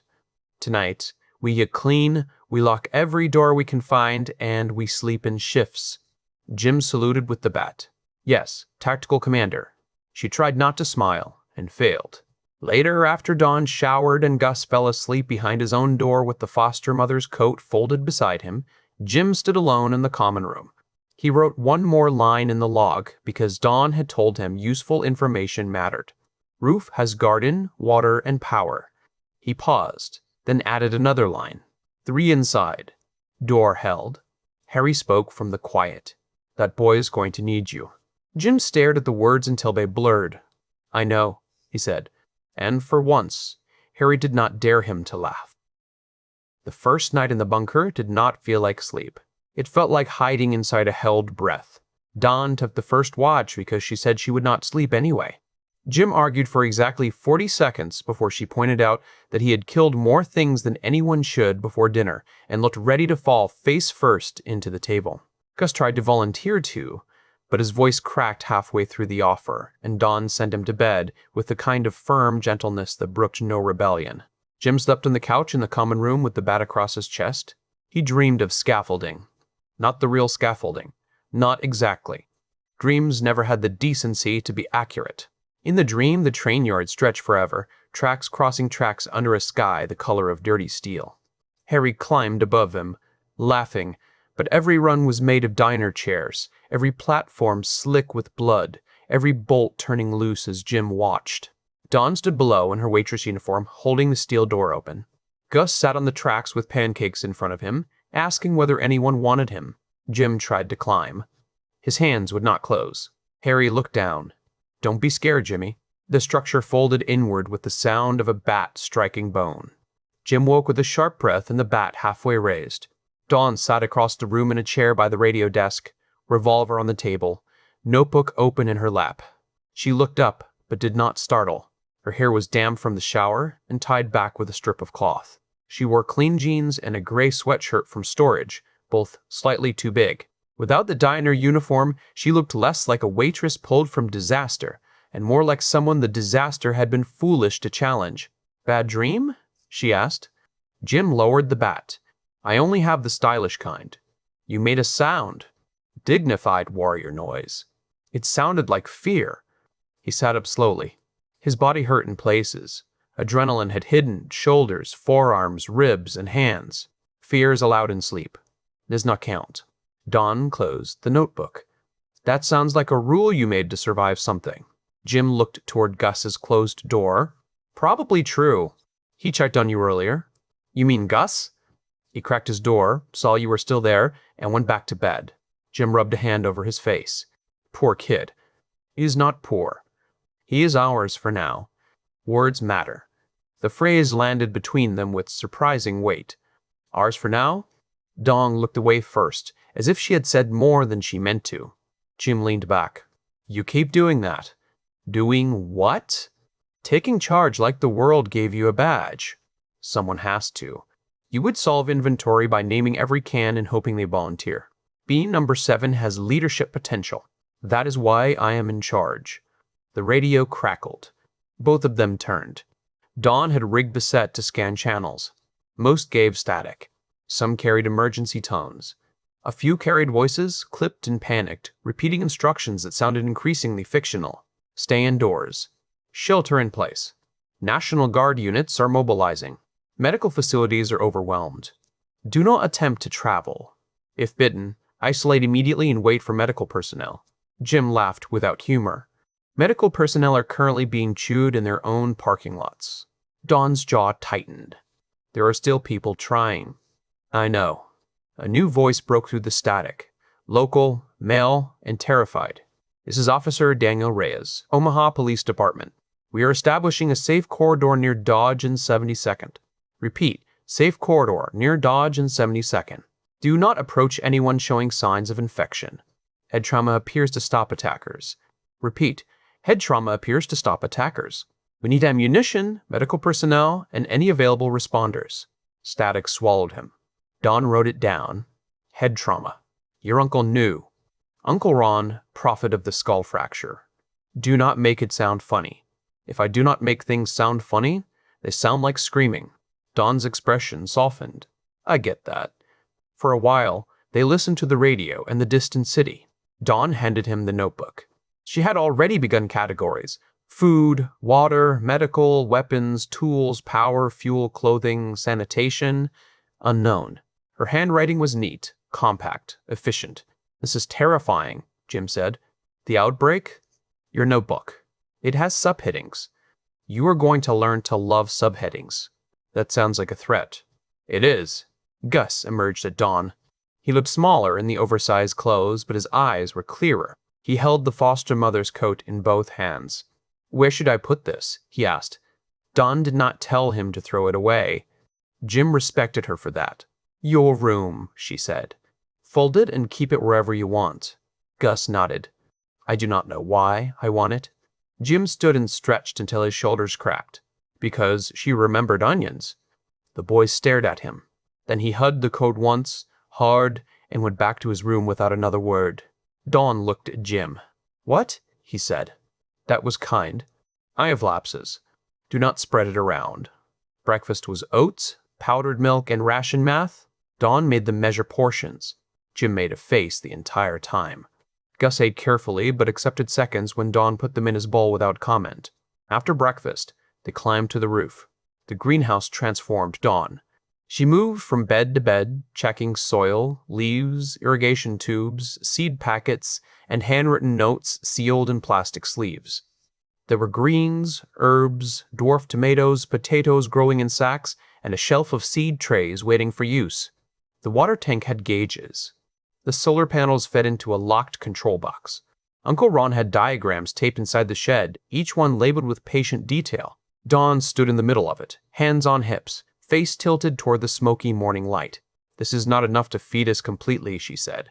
But it helps. A lot. Jim leaned on the bat. You say romance like it is a supply calculation? She glanced at him. Did you just call vegetables romantic? In the current economy, absolutely. Gus walked the perimeter, staying well back from the edge, because Dawn had already told him once. Below, the street looked worse in daylight. Bodies lay near cars. Smoke smudged whole neighborhoods. Infected drifted aimlessly until noise drew them. A group of living people moved 2 blocks away with backpacks and a shopping cart. They kept low, moving fast. Gus watched them. Are we going to help people?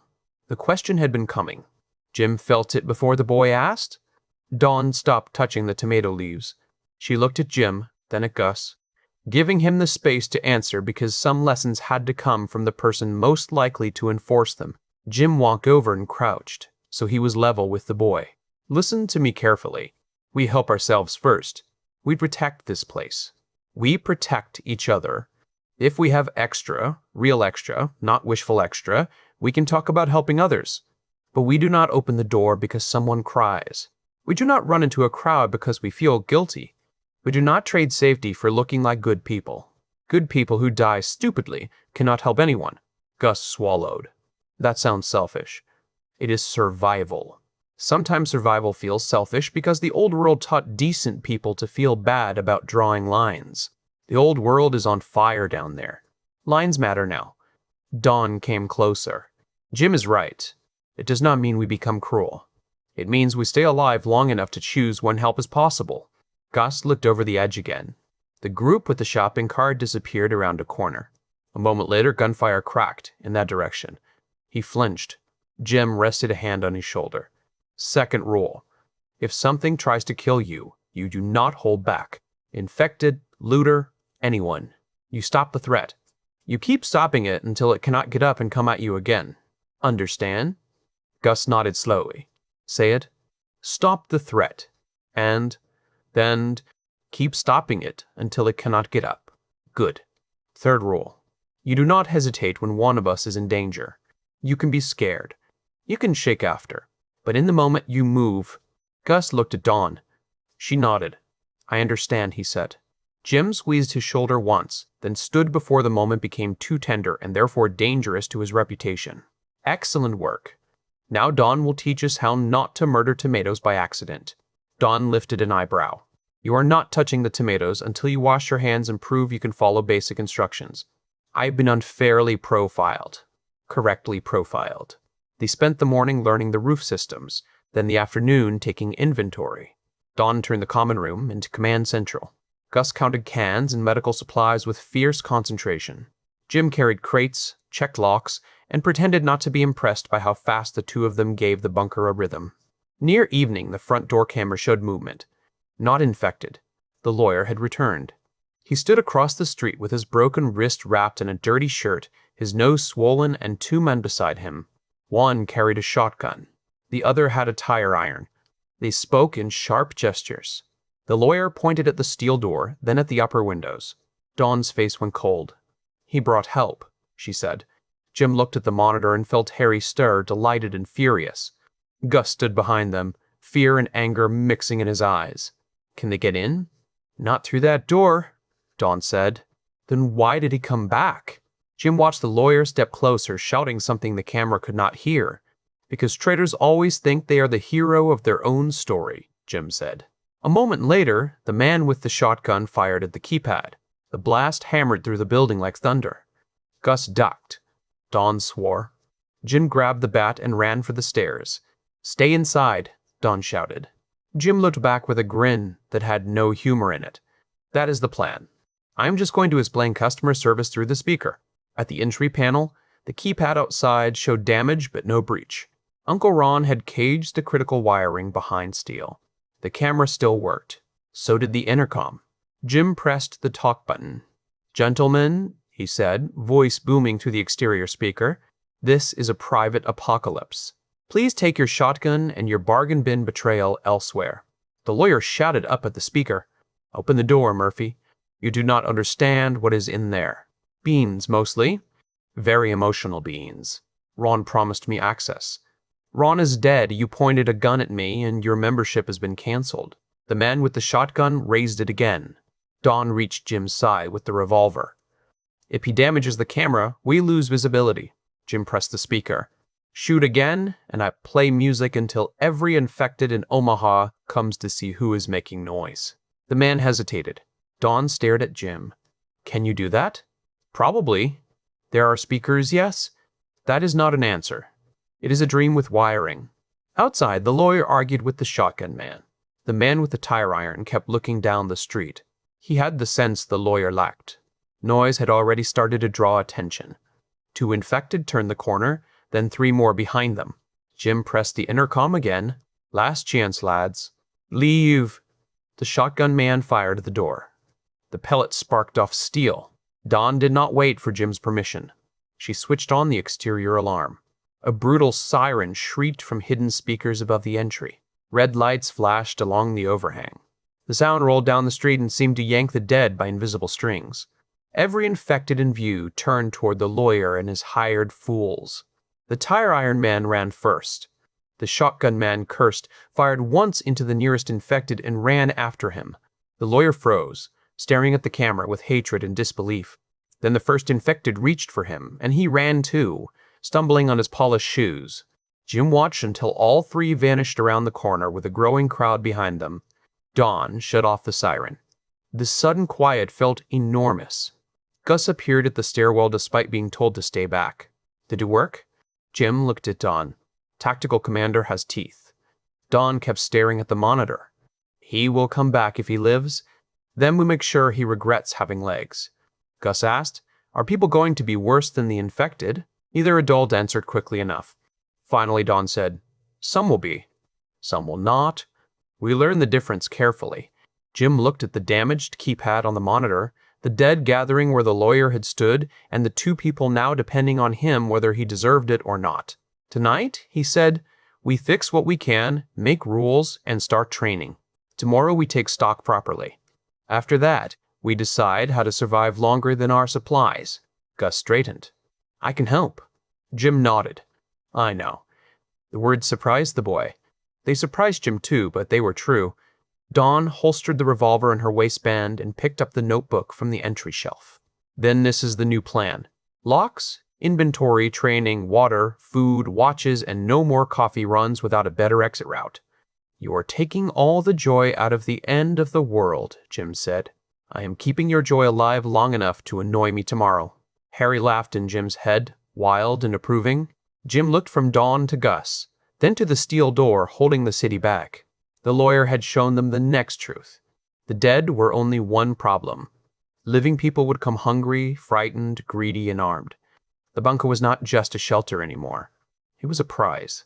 And prizes drew thieves. Jim rolled his shoulders and lifted the bat. "Right then," he said. "Class begins now." The steel door closed with a final heavy breath, and the bunker seemed to swallow the three of them whole. For a moment, nobody moved. The city kept screaming beyond the walls, but inside the warehouse the sound arrived softened and strange, as if Omaha had become a nightmare happening in another room. Sirens rose and fell in distant waves. Tires squealed somewhere down the block. A woman shouted until her voice broke. Then something metallic slammed hard enough to make Don flinch and Gus take one sharp step backward. Jim stood with his palm flat against the steel door, feeling the deep vibration of the locking bolts settle into place. He had changed the code because a dead man's journal told him to, and a dead boy inside his head had laughed through the whole thing. Now the lock was the only line between them and a city that had started eating itself. Harry whispered in Jim's mind, low and bright with excitement. "Well, Jimmy boy, you invited guests. Better make sure the house is tidy." Jim smiled despite himself. Dawn saw the smile and narrowed her eyes. She still had blood on one sleeve from the diner. It had dried into a dark smear near the cuff, stiffening the cheap fabric of her uniform. Her blonde hair had come loose from its clip, and one pale strand kept falling across her cheek. She brushed it aside with quick, impatient fingers and looked from Jim to Gus, then to the long aisles of supplies. "You were not allowed to grin like that after what just happened," she said. That was not a grin. That was a calm, tactical expression. It was the face of a man who thinks the world ending is a theme park. Bit unfair. "I have not seen any rides yet." Gus let out a nervous laugh, then looked ashamed of it. He clutched the backpack Don had shoved into his arms before they left the diner. It was too large for him and hung from one shoulder as if he expected someone to take it back. He kept glancing at the door, then at the aisles, then at Jim. "Are we safe?" Gus asked. Don's answer came before Jim's. "Safer than we were 10 minutes ago. That is what matters." Jim tapped the door with his knuckles. "Nobody is kicking that in. Not unless they brought a tank." "Do people have tanks here?" Gus asked. "In America? Probably every third house." Don pointed at him. "Do not teach him nonsense. I am expanding his cultural understanding. You are going to expand his anxiety." Gus held the strap of the backpack tighter. "I already have that." Don's expression softened at once. She crossed the small gap between them and placed a hand on his shoulder. "Then we are going to put it to work. Fear can keep you alive if you do not let it drive. Right now, we need jobs. Jobs make panic smaller." That got Jim's attention. It was the first thing she had said since the door closed that sounded like command instead of reaction. Her eyes moved across the first floor, measuring shelves, doors, exits, tools, distance. The terrified waitress from the diner was still in there somewhere, but another version of Dawn was already stepping forward, one that had lived in cheap rooms, broken vehicles, and hard corners long before the dead started walking. "You have done this before," Jim said. "Done what?" "Walked into a bad situation and started organizing it so it could not eat you." Dawn gave him a look that had no humor in it. "That is called being poor." The answer landed harder than Jim expected. Gus looked at the floor. Jim opened his mouth with a joke ready, felt it sour, and closed it again. Harry chuckled softly. "Careful, maid. She bites." Jim ignored him and turned toward the office tucked beneath the second-floor stairs. "My uncle left a journal. More than one, I think. The first one had a bit about the building, supplies, defenses, all that cheerful bedtime reading." "Then we start there," Dawn said. "We need to know what we have, what we can use, what can fail, and what we cannot touch unless everything else goes wrong." "You want to read the diary of an old madman while the dead chew through town?" "Yes, exactly." "Brilliant plan." She pointed toward the stairs. "You said the fourth floor has windows?" "All the way around. First 2 floors are sealed up. Third has storage and a few rooms. Fourth is where the view is. Then you and Gus go up there. Radio, emergency broadcasts, police chatter if you can find it, anything still working. Watch the streets. Count what you can. Fires, crowds, infected, armed people, routes away from the building. Gus straightened a little at the assignment. You want me to help with that? Yes, Dawn said. Your job is to notice things Jim misses because he is busy pretending he is not excited. Away, Jim said. That was not a joke. Jim lifted both hands. Fair enough. What are you doing? I'm finding the journal and making an inventory. Food first, then water, medicine, power, tools, weapons, clothes, sanitation. After that, exits and weak points. You say that like you are running a hotel. If it keeps us alive, I will run it like a prison. Gus blinked at that. Jim saw the kid's face and leaned down a little. Do not worry. I have experience with those. Food is rubbish, but the schedules are clear. Dawn stared at him. You've been in jail? Tiny bit. How tiny? Tiny enough that I learned not to punch blokes in front of cameras. Gus looked half horrified and half impressed. You punched someone? Several summons. Bad habit. Trying to grow as a person. Harry laughed inside his skull. That was a lie. Dawn shook her head as if filing the information away for later judgment. We can discuss your criminal past after I know whether we have enough food to last the week. Go upstairs. Take him with you. Do not open anything leading outside unless I say so. Jim gave her a loose salute. Yes, boss. I am not the boss. You absolutely are. Gus whispered. She kind of is. Dawn pointed up the stairs. Move, both of you. They moved. The stairwell smelled of dust, metal, and old paint. Emergency lights glowed along the walls in a steady red that made every step feel like the inside of a submarine. Gus kept close enough that Jim could hear his breathing. It was fast at first, then slower, then fast again whenever a scream rose from outside. You all right? Jim asked. I do not know. That is the most honest answer anyone has given all day. Gus glanced back toward the first floor. Dawn is scary. Dawn is useful. Scary is just useful with teeth. Are we really going to stay here? For now. For now. What happens after for now? Jim did not answer right away. He had spent the flight from London imagining the building as money. He had imagined selling it, drinking through the profit, maybe buying a flat he could ruin at his own pace. The thought felt ridiculous now. The building was no longer an inheritance. It was a shell. It was a trap. It was a miracle. It was all of those things at once. After for now, Jim said, we try not to be idiots. Then we see what the world looks like. That is not much of a plan. Plans are Dawn's department. I provide morale, violence, and colorful commentary. Gus considered that. What do I provide? Jim stopped on the landing between the second and third floors. The emergency light put half of Gus's face in red shadow. The boy was trying to stand steady, trying to look useful before anyone could decide he was not worth the space. That hit Jim somewhere he did not like being hit. You provide another pair of eyes, Jim said. You provide honesty when grown-ups are being thick. You provide questions nobody else thinks to ask. And from tomorrow on, if we live that long, you provide practice. Practice for what? Jim smiled. For learning how not to die. Gus's mouth twitched, nearly a smile. Okay, I can do that. They continued up. The fourth floor felt like another building entirely. The windowed walls showed Omaha in broken pieces. Streets flashed with emergency lights. Smoke lifted in gray smears from 3 different blocks. People ran in tight clusters, some helping each other, some dragging bags, some shoving anyone who got in the way. A car burned in the middle of an intersection.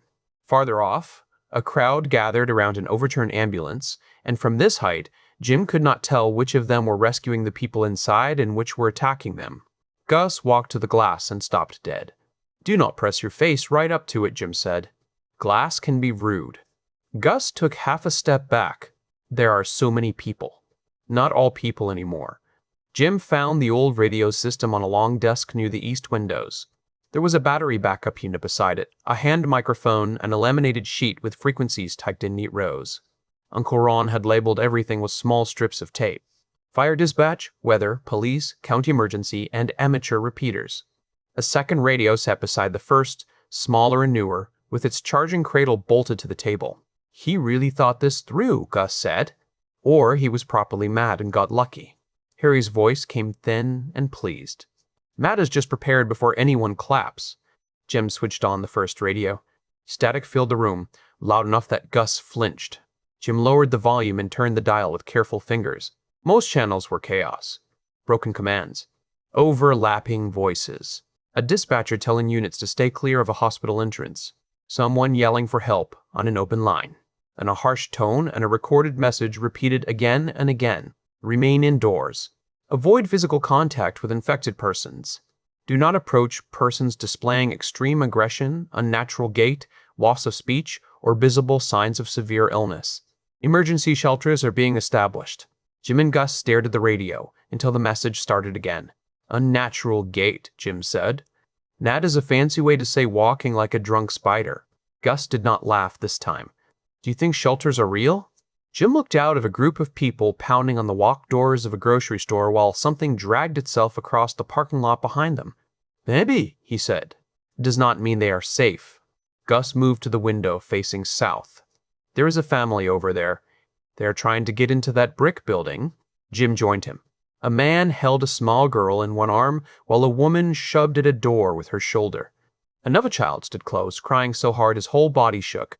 Two infected stumbled from the alley behind him, drawn by the noise. Gus's hand went to the glass. We should do something. Jim felt the old pull, the heat in his chest, the dare waiting in the dark. Harry stirred. Go on then. Run down. Be a hero. Break yourself open for strangers. Jim watched the man drop the girl to her feet and swing a tire iron into the first infected's face. The woman got the door open, grabbed both children, and pulled them inside. The man backed in after them, slamming the door just as the second infected hit it. Gus exhaled. Jim did not realize he had been holding his own breath until it left him too. Sometimes, Jim said, people save themselves. And when they do not... Jim looked toward the stairwell, where Dawn was somewhere below them turning terror into lists. Then we decide if helping them kills us, he said. If it does, we do not help. Not yet. Gus looked at him with disappointment. And that was somehow worse than fear. That sounds cold. It is cold. Cold keeps food from spoiling. Warm and stupid gets everyone dead. Gus folded his arms. Dawn said fear can help if it does not drive. Dawn is smarter than me. Listen to her. I am listening to you right now. Jim laughed once, quiet and rough. Then God help you. They worked for the next hour. Gus wrote what he saw in a school notebook he found in a drawer. Jim scanned the radio and called out anything that sounded useful. A bridge had been blocked by wrecks. Police presence downtown had collapsed. Hospitals were overloaded. Several neighborhoods were burning. A message from a state emergency office repeated until it cut off mid-sentence and did not return. Downstairs, Dawn shouted for them once, but not in panic. Jim leaned over the railing. You alive? He called. Unfortunately for your future bad habits, yes, she shouted back. I need both of you in 10 minutes. And bring the notebook. Jim looked at Gus. Boss has summoned us. Gus stood a little taller with the notebook clutched against his chest. I wrote a lot. Good work. Make it sound clever so she does not realize I mostly pushed buttons. I heard that, Dawn called from below. Jim leaned back from the stairwell and whispered. Witchcraft. Gus smiled for real that time, small but alive. Dawn had transformed the office into a command post by the time Jim and Gus came back down. The change was almost insulting in its speed. The room Jim had left as a dead uncle's dusty workspace now had stacks of supplies separated into clean groups across the desk and floor. Notebooks sat open in tidy rows. A box of pens had been found, tested, and lined up beside a flashlight, 3 tape measures, a utility knife, and an old calculator. Food tins covered one corner. Bottled water labels faced outward in another. Medical supplies had been sorted on a folding table that Jim did not remember seeing before. Dawn stood in the middle of it all with Ron's journal open in one hand and a pencil tucked behind her ear. You look like you have conquered a small country, Jim said. I found 3 kinds of beans, 200 batteries, and a drawer full of zip ties. Do not tempt me. Gus placed the notebook on the desk as if handing in schoolwork. We wrote down everything from upstairs. Dawn picked it up and read the first page. Her eyes moved quickly, taking in the messy bullet marks and Jim's occasional doodle of a stick figure being hit with a bat. She paused on the doodle, looked at Jim, and continued reading without comment. This is good, Gus, she said. Gus's cheeks colored. Jim helped. Did he?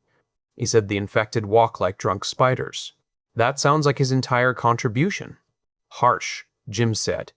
Accurate, Dawn said, and turned the notebook toward the map she had taped to the wall. Downtown is bad. The hospital area sounds worse. Fire is moving through the south side. The bridge closures matter if we have to leave. We mark them. Jim studied the wall.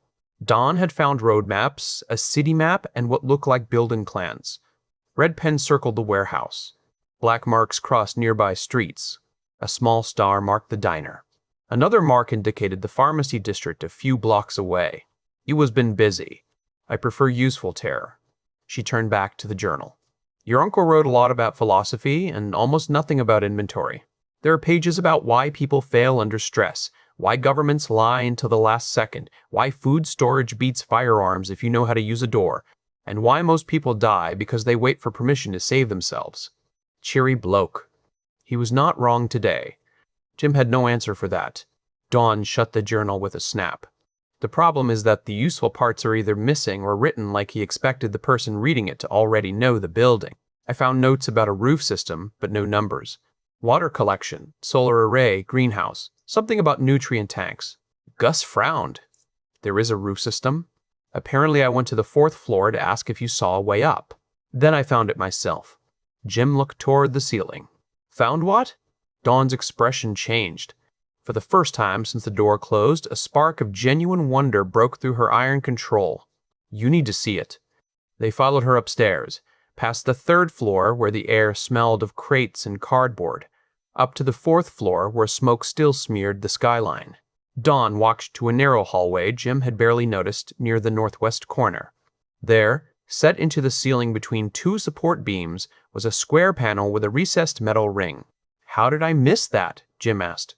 Because you were busy being dramatic by the windows. That is hurtful. That is also accurate, Gus said. Dawn pulled the ring. A folding ladder dropped down with a metallic rattle, each section locking into place until the bottom feet struck the floor. Dust shook loose in a thin cloud.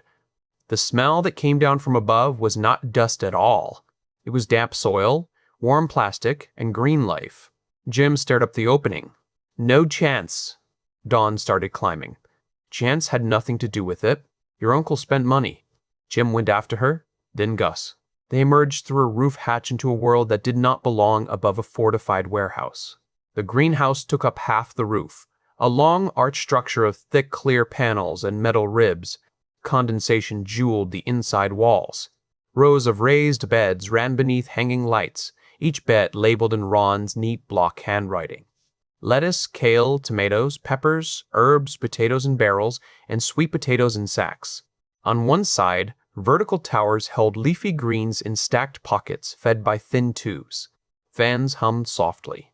A water tank the size of a small room sat beneath a shade frame near the far wall. Along the southern edge, solar panels tilted toward the dirty orange sky, black glass catching the last of the afternoon. Gus stepped forward as if entering a church. This is real? Dawn touched a tomato plant with the back of her fingers. It is real. Jim looked over the roof edge, then back at the greenhouse, trying to make the two worlds agree. Below, a man with a bloody shirt staggered through traffic. Above, basil grew in neat trays. Harry's voice was quieter now. Old Ron was not mad. He was just early. Dawn moved through the greenhouse with a focused reverence that surprised Jim. She checked soil moisture, lifted a leaf, studied the tubing, found the control box for the pumps and lights. The labels were clear. Ron had left instructions taped beside almost everything. He built a garden in the sky, Gus said. He built a calorie problem that almost solves itself if we do not ruin it, Dawn said. Do not touch anything unless I say so. Gus pulled his hand away from a pepper plant. That was not touching. You were thinking about touching. How does everyone know what I am thinking? Jim pointed at him. Your face is honest. It is a terrible condition. They walked the roof as the city dimmed. The water tank fed into filters, then into a smaller pressure system near the hatch. Rain gutters had been built around the roof edges and directed into collection barrels. Solar batteries were housed in a locked metal shed beside the panels. The small tool locker contained gloves, pruning shears, tape twine, seed packets, fertilizer, and a plastic tub marked emergency greenhouse repair. Dawn read every label. Jim watched her and understood with sudden clarity that this discovery meant more to her than shelter. Food you could grow was not just food. It was control. It was a future. "You look like you might cry," he said. She gave him a sharp glance. "Do not get sentimental. Would not dream of it. I mean it. So do I. I am emotionally shallow. Ask anyone." Gus leaned toward Dawn and whispered loudly, "He is not." Jim pointed at the boy. Betrayal this early in the family unit is troubling. The word family slipped out before he could stop it. Dawn heard it. Gus heard it. For a few seconds, nobody filled the silence. Down on the street, something crashed through glass. A scream followed, and the rapid pop of gunfire. Dawn turned away first. "We need numbers." Jim let the moment die. Numbers, right. She went back into the greenhouse and began counting beds. Gus helped, reading labels while she wrote in her notebook. Jim checked the shed and found a small weather station, 2 coils of hose, a crank radio, and a locked cabinet filled with spare parts. A key hung on a string inside the shed door, labeled in Ron's handwriting because of course it was. Inside the cabinet were tools, fuses, water pump parts, small solar connectors, and a binder. Jim carried the binder to Dawn. Found the holy book. She took it, opened it, and smiled for the first time without fighting it. Maintenance schedules, planting cycles, water estimates, battery load. Your uncle was not a writer, but he was organized. "Do we live forever then?" "No, not yet." The smile vanished as quickly as it came. Gus looked up. "Why not?" Dawn closed the binder gently. "Because this was designed for one person who knew how to run it. Now there are 3 of us, and none of us knows what we are doing yet. The garden helps. It does not replace everything. We still need protein, fats, medicine, soap, spare clothes, tools, or water storage, and knowledge. The system can fail. Pumps break. Batteries wear down. Plants die. If one infected gets up here somehow, it could tear through half the food before we stop it." "Nobody can climb up," Gus said. Jim looked over the edge again. "People can." Dawn followed his gaze. Smoke moved through the streets like low weather. A few people ran past the warehouse without looking up. Others would look up eventually. A rooftop garden was invisible from most angles, but not from taller buildings. Light at night could betray it. Sound could betray it. Carelessness could betray it. "We cover light leaks after dark," Dawn said. "We keep noise down. No fires on the roof. No yelling unless we are dying." Jim's eyebrows rose. "That last one seems aimed at me." "It is. I have layers beyond yelling. We will explore those when civilization returns."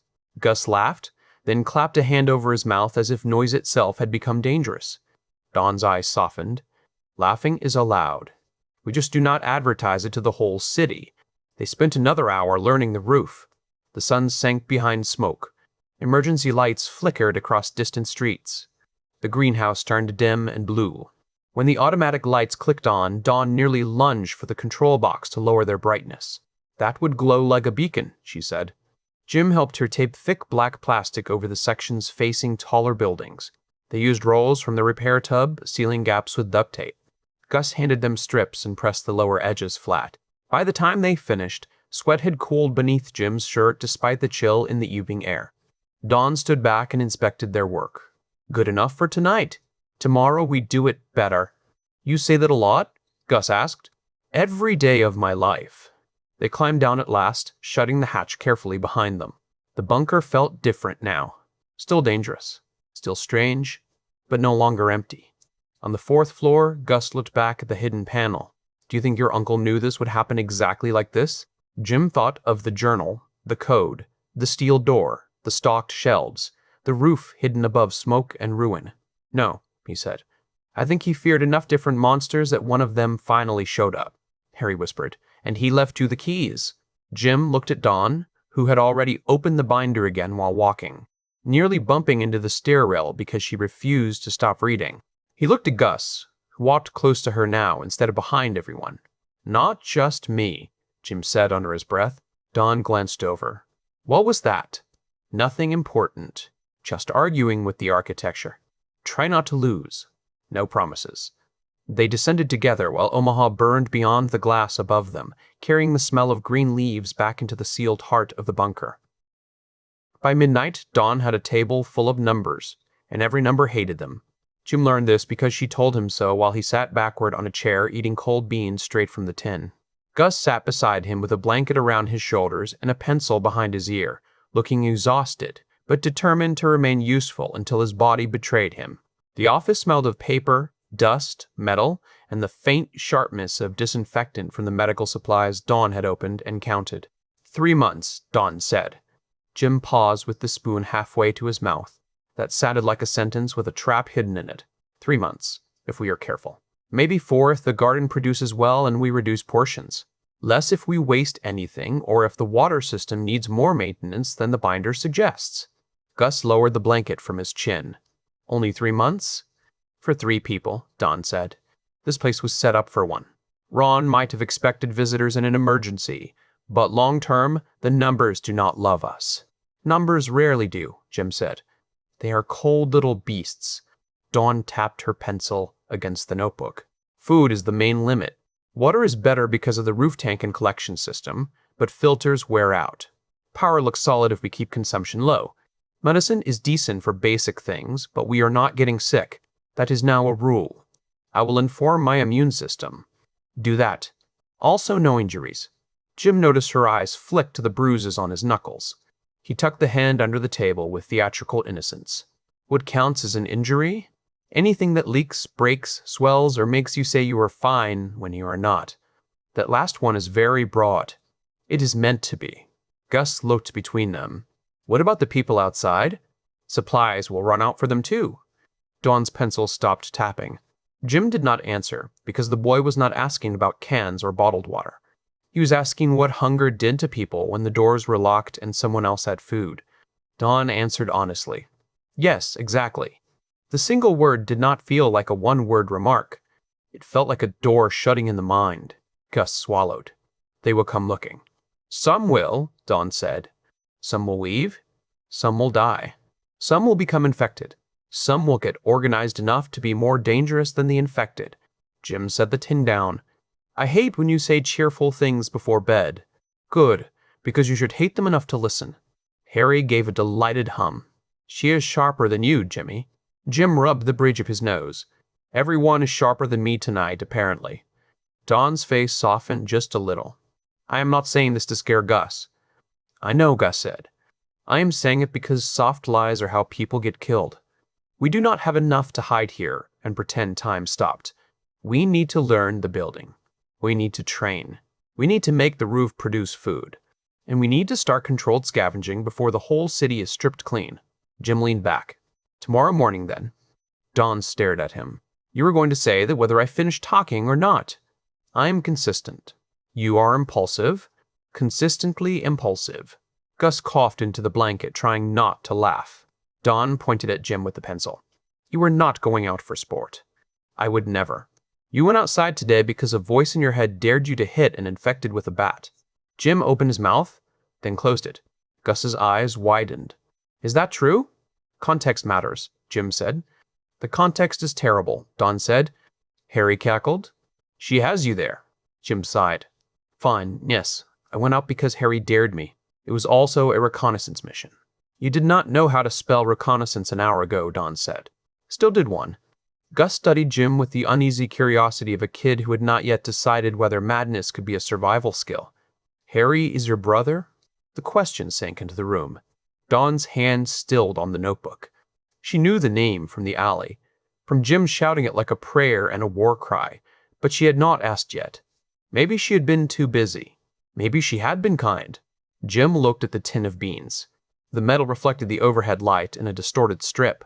For a second, he smelled rain on rust, train oil, old brick, and the damp rot of London scaffolding. Was, he said carefully. Harry was my brother. Gus looked down. Sorry about that. Do not be. You did not push him. Dawn watched him. There it was, the thing he had not meant to say. Harry's voice came softer. You did not push me either. Jim stood too fast. The chair legs scraped the floor, loud enough that Gus jumped. I need air, Jim said. There is no air outside that will help you, Dawn said. Roof, then. Dawn rose too. We all mean sleep. I said roof, not outside. I know the difference. For a moment, she looked ready to argue. Then she saw something on his face and let it go. Take the radio. 5 minutes. No shouting over the edge. Again, that rule feels personal. It is very personal. Jim grabbed the smaller radio and headed up before his throat could tighten further. He did not look back. He did not want to see pity on the kid's face or calculation on Dawn's. He wanted cold air and space in a place where Harry's voice made sense. The roof greeted him with wind, smoke, and a low electrical hum of systems that had no idea the world was ending. The greenhouse sat dark behind its plastic covers. Beyond it, Omaha burned in orange seams. Firelight reflected in broken windows. Sirens had thinned, which somehow felt worse. In the early panic, sirens meant response. Now the gaps between them felt like losing ground. Jim leaned against the parapet and looked out. "You proud of yourself?" he whispered. Harry answered at once. "Always proud." "Not you." "I mean me. Depends what we count. Are we counting the bit where you saved the waitress, the kid, and the pretty woman with the terrifying pencil? Or the bit where you nearly said something human and ran away?" Jim laughed under his breath. "You are a proper little goblin, you know that. I learned from the best." Below, a man limped down the street with a backpack in one hand and a kitchen knife in the other. An infected woman followed him from a distance, slow but patient. The man kept looking back, wasting energy on fear. He crossed through an alley and vanished. The infected followed. Jim wanted to go down. Not because the man mattered. Because the waiting made his bones itch. Inside the bunker, with lists and portions and rules, you could feel old fears searching for cracks. Outside, everything had shape. Hit the thing. Dodge the bite. Move or die. Simple enough. Harry knew it. Harry always knew. "Go on then."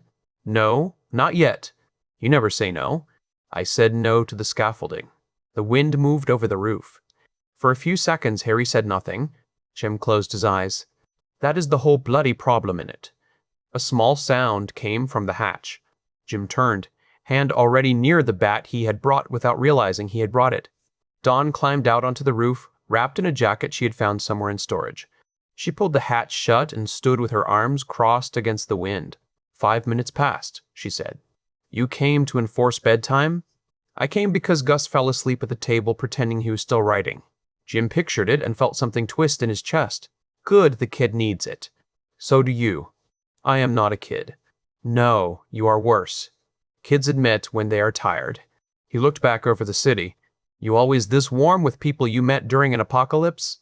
"Only the ones who save me and then scare me." That made him glance at her. Dawn looked out at Omaha, her face lit by fire from below and the weak glow leaking from the covered greenhouse. "When you killed those women in the bathroom, I thought you were a monster for about 3 seconds. Then I understood you had done the thing everyone else was too scared to do. That scared me more." Jim's fingers tightened on the parapet. Should it not be the other way around?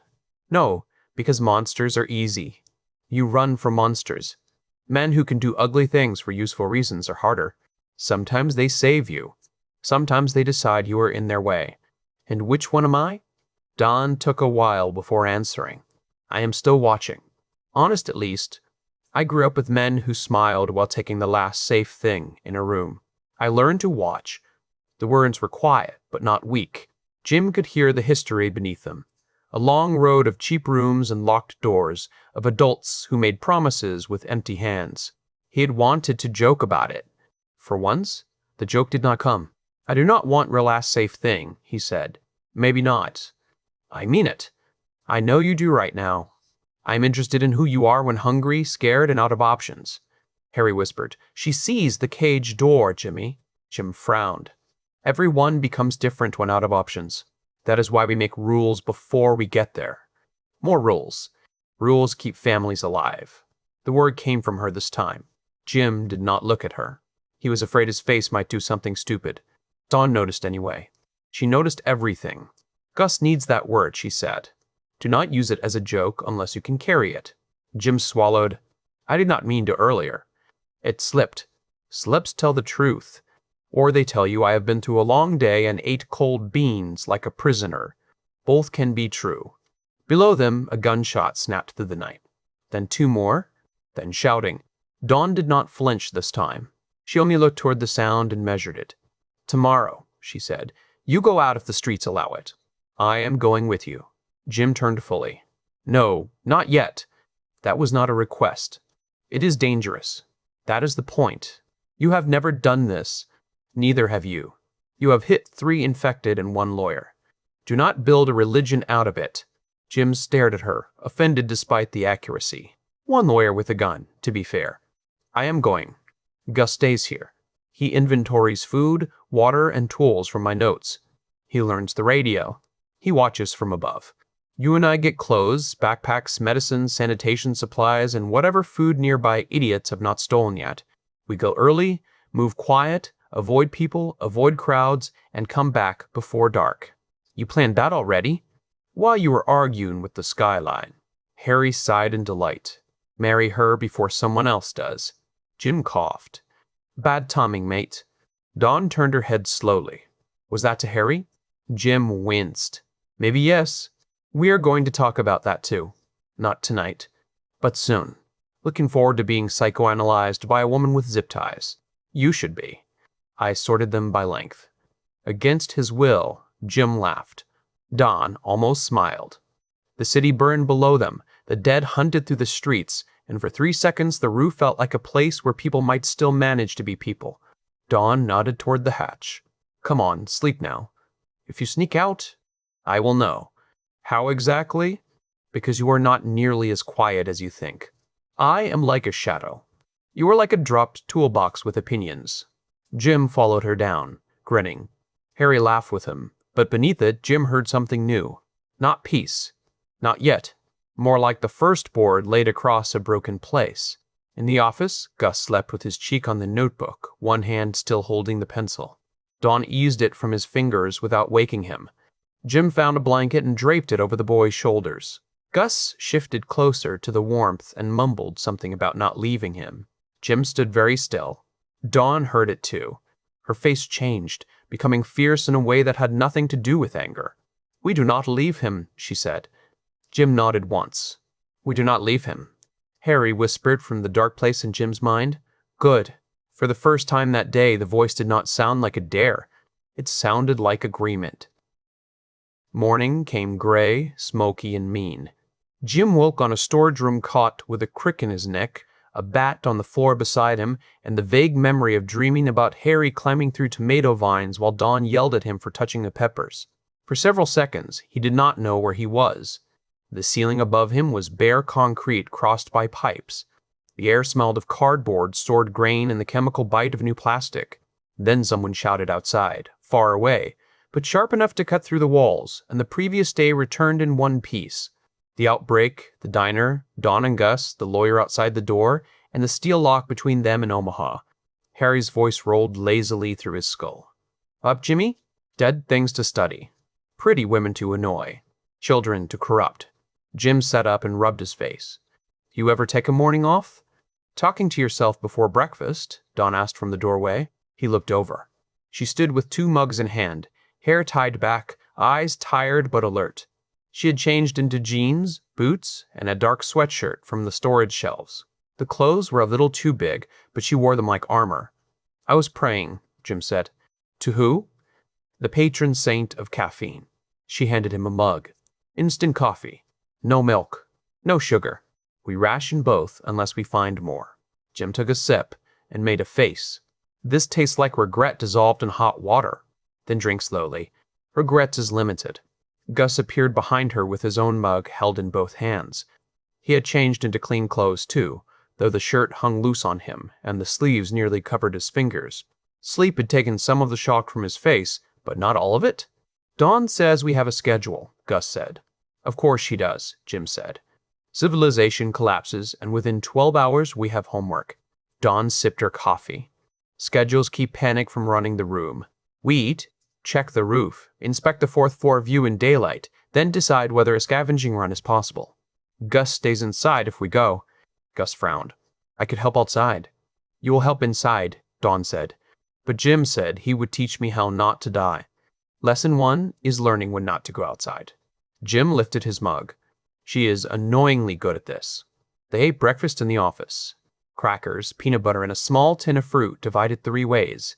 Dawn measured portions without making it feel ceremonial. Gus watched the food carefully, the way a child from too many temporary homes watches anything that might be taken away. Jim noticed and slid one of his crackers onto the boy's plate. Gus pushed it back. "I am not a baby." "Did not say you were." "I hate that kind." "You mean crackers?" "Round ones." They know what they did. Gus looked at the square cracker, then at Jim, then slowly accepted it. Dawn pretended not to see, which was the kindest thing she could have done. After breakfast, they climbed to the roof. The air outside carried the burnt plastic stink of the city. The greenhouse had held through the night. Condensation beaded the panels. Dawn checked the plants with the seriousness of a medic checking patients. Gus read from the binder while she adjusted a pump setting. Jim stayed near the parapet, scanning the streets below. Daylight made everything worse. At night, the chaos had been flashes and sound. In the morning, it had shape. Cars sat abandoned across intersections, doors open, windshields cracked, some with blood sprayed across the glass. A delivery truck had crashed into the front of the bank. The grocery store down the road had been stripped in the night. Shopping carts lay overturned in the parking lot, and two bodies near the entrance moved in small, wrong motions that said they were not entirely dead. Smoke rose from a row of houses to the south. A police cruiser sat against a streetlight with both doors open and no officers in sight. The infected were not everywhere, but that made them more unsettling. They drifted in ones and twos, sometimes alone, sometimes following sound. Some moved with purpose when they saw a living person. Others stood still until noise woke them. Jim watched one woman in a torn floral dress press both hands against the window of a parked car. Something inside the car moved. The woman struck the glass with her forehead again and again. Gus came to stand beside him. "Is there someone in there?" "Looks like it." "Can we help?" Jim focused on the car. A man inside had curled down between the seats. He might have been alive. He might have been bitten and hiding. He might have been bait. The woman at the window lifted her head and brought it down again. A red smear spread over the glass. Dawn joined them. She looked once, then handed Gus the binoculars from the roof locker. "Look around that car." Not at the car. Around it. Gus raised the binoculars with uncertain hands. "Why do that?" "Because the thing you feel sorry for can blind you to the thing that kills you. Count infected nearby. Count living people nearby. Find exits. Find cover." Gus looked. His voice came quieter. 3 infected near the alley. 2 more by the bus. "I think a man is on the roof of that store. He has a rifle or something like it." Jim took the binoculars. Sure enough, a figure crouched on a low roof 2 buildings away from the car, mostly hidden behind a sign. The barrel of a long gun rested over the ledge. "Could be watching the street," Jim said. "Could be waiting for helpers," Dawn said. Gus lowered his gaze. "So we do nothing?" Dawn did not soften the answer. "We do nothing from here." The woman at the car struck the window again. The man inside moved. The glass finally gave with a bright crack. Gus turned away before the rest happened. Jim kept watching, not because he wanted to, but because looking away felt like a lie. The woman forced herself through the broken window. The car rocked. A muffled scream rose and ended too quickly. The figure on the roof did not fire. Harry murmured, "Man on the roof is not a helper." Jim lowered the binoculars. "We avoid that block." Dawn took the map from under her arm and marked it. "Agreed on that." Gus looked sick. He just watched. "So did we," Jim said. The boy flinched. Dawn shot Jim a sharp look, but Gus needed truth more than comfort now. Jim hated that. He hated himself a little for being the one to give it. "Difference is distance and risk," Jim said. "We could not get there fast enough without crossing open ground infected, and maybe a man with a gun. That bloke was already in range. He chose not to shoot. Remember that. People will choose themselves. We have to choose ourselves too, or someone else will choose for us." Gus nodded, but his eyes stayed wet. Dawn crouched, so she was level with him. Feeling bad does not mean you are weak. It means you are still human. But you have to learn where to put that feeling, so it does not make your feet stupid. Gus wiped his face with his sleeve. "My feet are not stupid." "Then keep them that way." That almost pulled a smile from him. They stayed on the roof for another hour, not because they wanted to watch suffering, but because information had become food. Dawn made Gus call out landmarks and threats. Jim marked lines of sight. They identified 3 possible scavenging routes. The closest row of shops sat 2 blocks east. Thrift store, dollar store, pharmacy, laundromat, and a small hardware shop with its windows still intact. The route there had cover, abandoned cars, and several alleys that could either help or kill them. We start with a thrift store if we go, Dawn said. Clothes, packs, maybe boots. Then the dollar store for food and supplies. Pharmacy last. Why last? Gus asked. Because medicine draws desperate people, Dawn said. Desperate people with flu symptoms, sick children, old injuries, bad plans, and guns. Also because Jim does not know what half the medicine is, Jim said. That too. Gus hugged the notebook to his chest. What do I do if someone comes to the door while you are gone? You do not open it, Dawn said. What if they are screaming? You still do not open it. What if they say they know Jim? Jim snorted. Especially then. Dawn gave him a dry look. You stay on the 4th floor or in the office with the radio. You keep the door cameras on. You write down anything you see. If we are late, you do not open the door until you hear the phrase, "We choose." A password? Gus asked. Jim brightened. Lovely idea. It should be something dignified. No nonsense, Dawn said. You do not know what I was going to say. I have a sense. Gus looked between them. What should it be? Jim said, Queen's pudding. Dawn said, absolutely not, because you would laugh every time. It is memorable. The phrase is green roof, Dawn said. The answer is safe hands. You hear green roof through the intercom. You answer safe hands. Then and only then do you consider unlocking the inner access, and only if you can see us on camera. Gus repeated it twice. Green roof. Safe hands. Jim leaned closer. But secretly remember Queen's pudding. Dawn pointed at him without looking. Do not. The day grew brighter, and with brightness came more movement. Living people ventured out in nervous bursts, raiding cars, carrying sacks, shouting at each other. Infected followed sound. A man fired a handgun at one near the gas station, missed 3 times, and brought 6 more stumbling from the side street. 2 teenagers on bicycles raced past, one laughing with a backpack full of stolen bottles until an infected stepped from behind a delivery van and knocked him down. The second teenager turned back, then saw more coming and rode away. Gus watched that one without speaking. Jim wanted to say something clever, something that made it smaller, but Dawn touched his arm lightly and shook her head. Silence, for once, was not cowardice. When they returned inside, the roof hatch clicked shut above them like a lid over a burning pot. Gus did not ask the question until they were back on the 4th floor behind glass. He stood at the window with the binoculars hanging from his neck, staring at the place where the boy on the bicycle had fallen. Smoke blurred the block now, and the infected that had gathered there moved in slow circles. The living teenager who had escaped was gone. That meant he was alive somewhere or dead somewhere else. The world had become full of answers nobody wanted. Are we bad if we do not help? Gus asked. Dawn stopped marking the map. Jim leaned his bat against the wall and looked at the kid's reflection in the window. No, Dawn said. Jim said, maybe sometimes. Dawn looked at him sharply. He lifted one hand. He asked, soft lies, remember? Gus turned around. So which is it? Jim walked to the window and crouched, putting himself just below the boy's eye level. He had no training for this. He could teach a boy how to keep his chin tucked, how to throw a punch without breaking his hand, how to run through fear because stopping hurt worse. He did not know how to explain the moral weight of a world that had dropped its rules like loose change in the street. Harry whispered, tell him the truth that keeps him breathing. Jim nodded once, mostly to himself. The old world taught us help was always good. See someone hurt? Help. See someone scared? Comfort them. See someone in trouble? Call the right people. That was fine when there were ambulances, hospitals, police, shops, and a million other strangers keeping the floor under our feet. That floor is gone now. Gus listened without moving. Jim pointed toward the street. If I run out there for every scream, I die. If Dawn follows me, she dies. If we die, you are alone in here until someone tricks you, breaks in, or hunger makes the choices for you. So the rule changes. To what? We protect us first every time.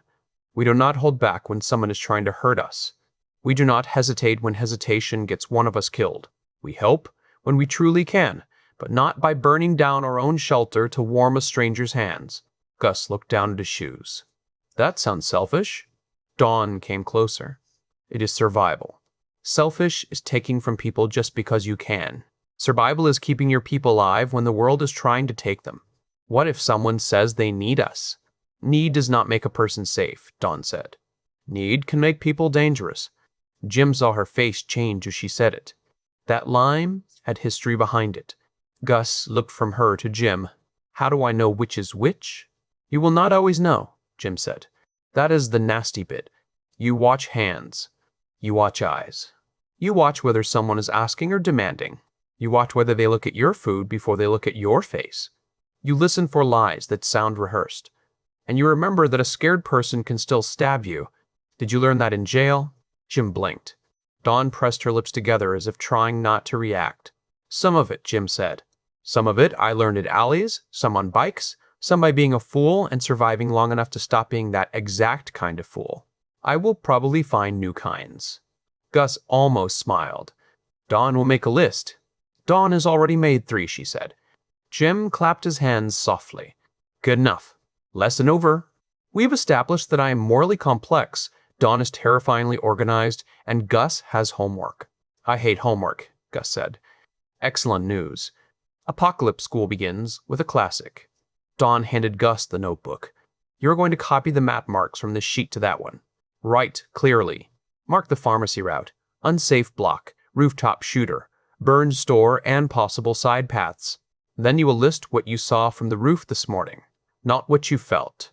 Facts first, feelings after. Why do that? Because fear exaggerates and memory edits. Paper is less dramatic. Jim tapped his chest. I also edit dramatically. Everyone has noticed, Dawn said. Gus took the notebook to the desk, and for a little while the scrape of pencil became the calmest sound in the bunker. They spent the afternoon turning the building into something less like a warehouse and more like a defended home. Dawn taped maps near the office and another set near the 4th floor windows. Jim moved heavy shelves to narrow a hallway that led to the stairs, creating a choke point he could defend if the impossible happened and someone breached the lower door. Gus labeled bins in handwriting that started shaky and improved as he went. Batteries, rope, gloves, tape, food, medical, and tools. Why are there so many kinds of tape? Gus asked. Dawn answered without looking up. Because tape is civilization. Jim nodded solemnly. She is right. Nations rise and fall by tape quality. Gus wrote tape with extra care. At dusk, they climbed to the roof again. Dawn checked the greenhouse. Jim walked Gus through basic stance work on the open concrete between the solar panels and the parapet. Feet under you, Jim said. Not too wide. You're not a table. Hands up, chin tucked, shoulders loose. If you swing with all anger and no balance, you miss once and die embarrassed. Gus tried to copy him. Like this? That is better. Do not lean forward. Your face is not a scout. Dawn listened from the greenhouse door while pretending not to. Jim caught her looking and gave a tiny demonstration jab in her direction. You too, boss. I am working. So is he. She wiped her hands on a towel and stepped out. 3 minutes. Famous last words. Jim showed them both how to move backward without crossing their feet. Dawn learned faster than Gus and looked annoyed by it, as if proficiency had interrupted her suspicion. Gus kept glancing down at his shoes. Do not watch your feet, Jim said. They are attached. Trust them. Mine are stupid, Gus said. Dawn's mouth twitched. We are improving them. For 20 minutes, the roof sounded almost normal. Shoes on concrete. Jim's instructions. Dawn's dry questions. Gus's awkward laughter. Below, the city burned and hunted and begged. But above it, the 3 of them practiced stepping without falling. When they finally stopped, the sun had gone down behind smoke. The greenhouse lights glowed low behind the black plastic covers. Omaha spread below them in broken orange lines. Gus leaned on the parapet and looked out.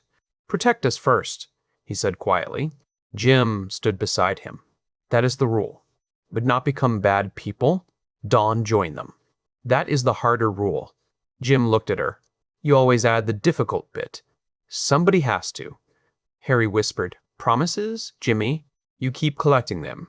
Jim watched a distant fire climb the side of an apartment building and thought of Harry falling, of Gus at the diner booth, of Dawn handing food to a stranger she could not save.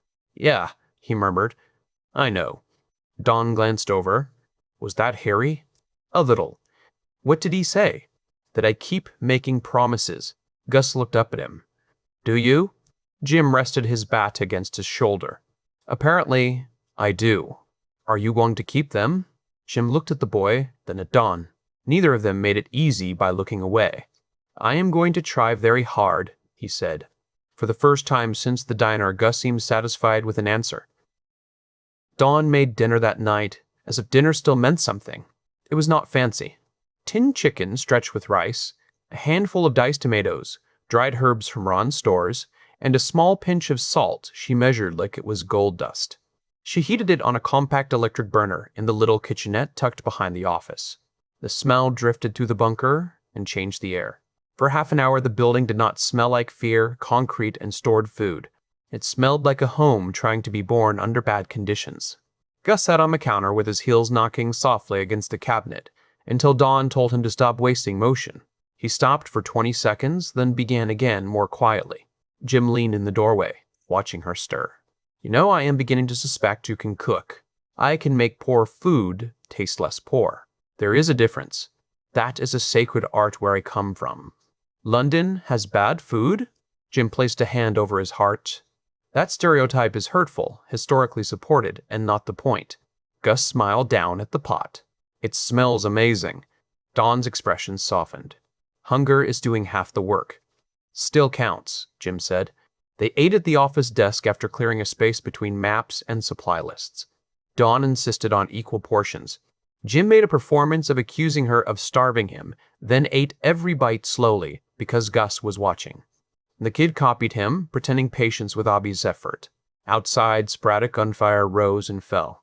Once, something slammed into the outer steel door hard enough to make all three of them stop eating. They listened until the sound did not repeat. Then Dawn picked up her spoon again. "Eat while it is hot," she said. That became its own kind of courage. After dinner, they explored the building with more purpose. The first floor held the main entry, storage racks, the office, the kitchenette, a small bathroom, and enough tools to make Jim wish Ron had also left a manual titled "How Not to Look Stupid Around Tools." The second floor held more storage, a laundry room, a workshop, and locked cages filled with supplies Dawn would inventory later. The third floor had sleeping rooms, a gym, old furniture, spare mattresses, boxes of clothes, and a long room Jim decided was perfect for training because it had mats, weights, and no windows for him to fall through. Gus found the emergency exit by accident. He had been opening every door with Dawn's permission, calling out what he saw. Then in closet, empty room, weird pipe room. Then he opened a steel door at the end of a third-floor service corridor and went silent. Jim was beside him in 2 steps. Dawn arrived 1 second after. Beyond the door, a narrow stairwell dropped into darkness. The air rising from it smelled wet, stale, and sour. Metal steps vanished into black. A painted sign on the inside of the door read "Emergency Tunnel Access." Beneath that, in Ron's handwriting, someone had written "Last Resort Only." Gus swallowed. "That looks bad." Jim shone a flashlight down. The beam caught concrete walls, pipes, and the first landing. Far below, water dripped with a steady tick. Dawn read the note twice. "Tunnel to where?" Jim found a laminated sheet in a pouch beside the door. "Sewage access. Leads into the block and connects near the storm drains east of here."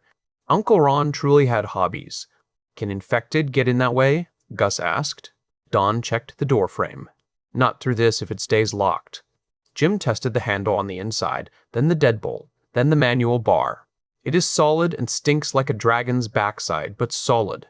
"No dragons," Dawn said. "We have enough problems. I am simply saying, if there were dragons, that is the smell." Gus laughed, then caught himself. "Sorry about that." Dawn looked at him. "Laughing is still allowed." "Even a dragon's sewage?" "Especially then," Jim said. "It is a rich field." Dawn marked a door on her map and placed a strip of tape across the frame. "Nobody opens this alone. Nobody opens it unless the main door is lost, the roof is lost, or fire forces us. If we use it, we are probably leaving everything behind." Gus's laughter faded. "You mean everything?" If it comes to that, Dawn said. People first. Supplies second. Pride nowhere on the list. Jim looked at her. That one aimed at me too? Most useful rules are. They locked the door and left it behind, but the knowledge of it followed them. The bunker had a throat leading down into the dark. Safe places always seemed to have one. Later, after Gus finally fell asleep in a third-floor room with the radio beside him and a chair wedged under the doorknob because it made him feel better, Dawn and Jim returned to the fourth-floor windows. They stood in dim light, looking over the city. Neither spoke for a long while. Dawn broke first. I am going with you tomorrow. Jim kept his eyes on the street. I know. You are not going to argue? I considered it. Then I remembered you have access to the food. Smart man. Also, you are right. You know what to look for. I know how to hit things. Together we are one functional adult. Dawn leaned her shoulder against the wall. You make jokes when you are worried. I make jokes when awake. That too. A burning car popped somewhere in the distance. Sparks lifted like fireflies. Dawn's voice lowered. When we go out, you cannot chase every noise. I know. You cannot let Harry make decisions for all of us. Jim's jaw tightened. Harry is not some gremlin driving my legs. I did not say he was. Sounded like it. Then hear what I mean. The part of you that runs toward danger may have kept you alive. It may keep us alive. But tomorrow I need the part that can stop. I need the part that can turn around when a shelf is not worth dying over. Jim hated how reasonable that was. It left him with nowhere to put his defensiveness. I can stop, he said. Then prove it tomorrow. Harry whispered, She does not know us. Jim answered inside his head, Maybe that is not a bad thing. Dawn watched him. He talking now. Yes, he is giving terrible relationship advice. Her eyebrow lifted. Relationship, is it? Jim felt heat hit his face and silently cursed Harry, Dawn, the bunker, and all of Nebraska. Human relationship. General category. Do not make it weird. For the first time that night, Dawn laughed softly. It was not much, but it changed her face completely. Jim looked away before he could stare too long. Sleep, she said. We leave early if the street is manageable. Yes, boss. And Jim? He turned back. Thank you for not arguing. He wanted to joke. The joke came, ready and easy. He let it pass. Thank you for coming, he said instead. Dawn held his gaze for a second, then nodded once. Neither of them knew what to do with sincerity yet, so they left it there like a loaded weapon on a table and went to their separate rooms. Jim slept badly, but he slept. When Harry came in dreams, he was not on the scaffolding this time. He was on the roof, standing between the tomato plants, grinning at Jim as the city burned below. Come on, Jimmy boy, the dream Harry said. Morning is when the fun starts. They left just after sunrise. Dawn had been awake before Jim, which annoyed him on principle. By the time he reached the office, she had packed 2 bags, checked the radios, copied the route onto a smaller sheet, and laid out what Gus called the rules for not doing anything stupid. Jim objected to the title until he realized she had written it on top of the paper in neat letters. I feel targeted, he said. You should, Dawn replied. Gus stood near the camera monitor with the radio clipped to his belt, trying to look older than 14. Dawn inspected his setup twice. Jim inspected the door once, mostly to have something to do with his hands. Green roof, Jim said. Safe hands, Gus answered. You keep the door locked unless you see us and hear the phrase. You watch the east route. You do not come outside even if I sound charming and heroic. You never sound charming, Dawn said. Gus nodded solemnly. I will be careful. Jim crouched in front of him. Careful is good. Alive is better. Be both. The boy bumped his fist against Jim's. Dawn gave Gus one quick hug that looked practical until her eyes closed for half a second. Then she turned away before the moment could get too soft. The steel door opened. Smoke, cold air, and rot entered like unwanted guests. Jim stepped out first with his bat in hand. Dawn followed with a lighter bat, her pack tight against her shoulders, a knife on her belt, and the map folded into her back pocket. The door sealed behind them, and the deep clank of the lock felt like both safety and abandonment. The street was quieter than the day before, but quiet had become suspicious. They moved car to car, wall to wall. Jim led when the path was uncertain. Dawn led when there were choices to make. She saw useful things everywhere. A tarp in a pickup bed, gloves in an open garage, a plastic storage tub behind a trash bin. She took nothing that slowed them unless it mattered. An infected in a business suit wandered near the first intersection, turning his head toward every sound. His tie dragged through dark grime. Jim signaled Dawn to wait, then crossed the distance fast and low. He swung the bat in a compact arc. The skull cracked against the curb, and the infected dropped without a cry. Dawn watched him wipe the bat on the suit jacket. You make that look too easy. That is because I am very talented at bad things. Do not be proud of that. I am proud adjacent. They crossed behind a blue house and cut through 2 backyards. In one garage, something cried behind a dented door. It sounded like a child until it coughed, snarled, and threw itself against the metal. Dawn stopped with her hand over her mouth. Jim waited beside her. He did not rush her. He did not tell her to harden up. He just stood between her and the street until she nodded. We cannot, she whispered. We cannot, he agreed. They kept moving. The thrift store had already been damaged, but not emptied. Its front windows were smashed, while the security grate behind them had been bent open just enough for a body to crawl through. Jim checked the inside from the broken window, listened, then slipped through first. The store smelled of dust, old fabric, and stale fear. Racks had been overturned near the front. Shoes lay scattered as if people had tried on survival and run out wearing whatever fit. Dawn crawled in after him and immediately became motion. Bat pecs first, she whispered. Then socks, boots, gloves, jeans, jackets. Nothing with broken zippers. Nothing bright. Nothing we cannot layer. Jim held up a backpack with a cartoon unicorn on it. This one has spirit. That one has no strap strength. The unicorn looks brave. The unicorn dies here. Cold woman. She tossed him a plain black pack. Useful woman. They worked quickly. Dawn chose clothing for all 3 of them, estimating sizes with unnerving accuracy. Jim filled bags and checked aisles.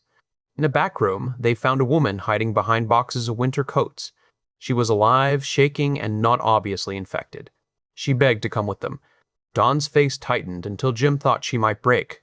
The bunker flashed in his mind. 3 months. Maybe 4. 1 more mouth.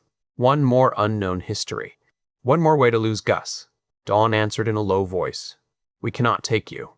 The woman cried without sound. Dawn pulled a small water bottle and 2 protein bars from her pack. Jim did not stop her.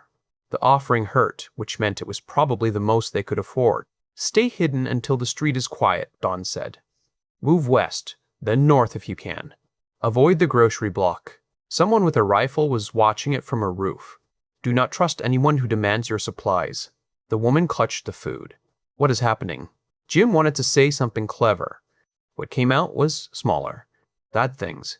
Stay quieter than they are. They left her in the back room. Outside, Dawn shoved the clothing into the packs harder than necessary. You were right, she said. Jim blinked. Careful there. I might become unbearable. You were right. And I hate it. I hate that not taking her was the correct choice. I hate that giving her food might hurt Gus later. I hate that I thought that before I handed it over. Jim pulled the pack onto his shoulder. Thinking a thing is not doing a thing. Sometimes it is the first step. Then we watch our steps. She looked at him, surprised perhaps that he had said something useful. We watched them hard. The dollar store across the street had been looted badly, but not intelligently. People had taken snacks, drinks, batteries, and anything that looked immediately valuable.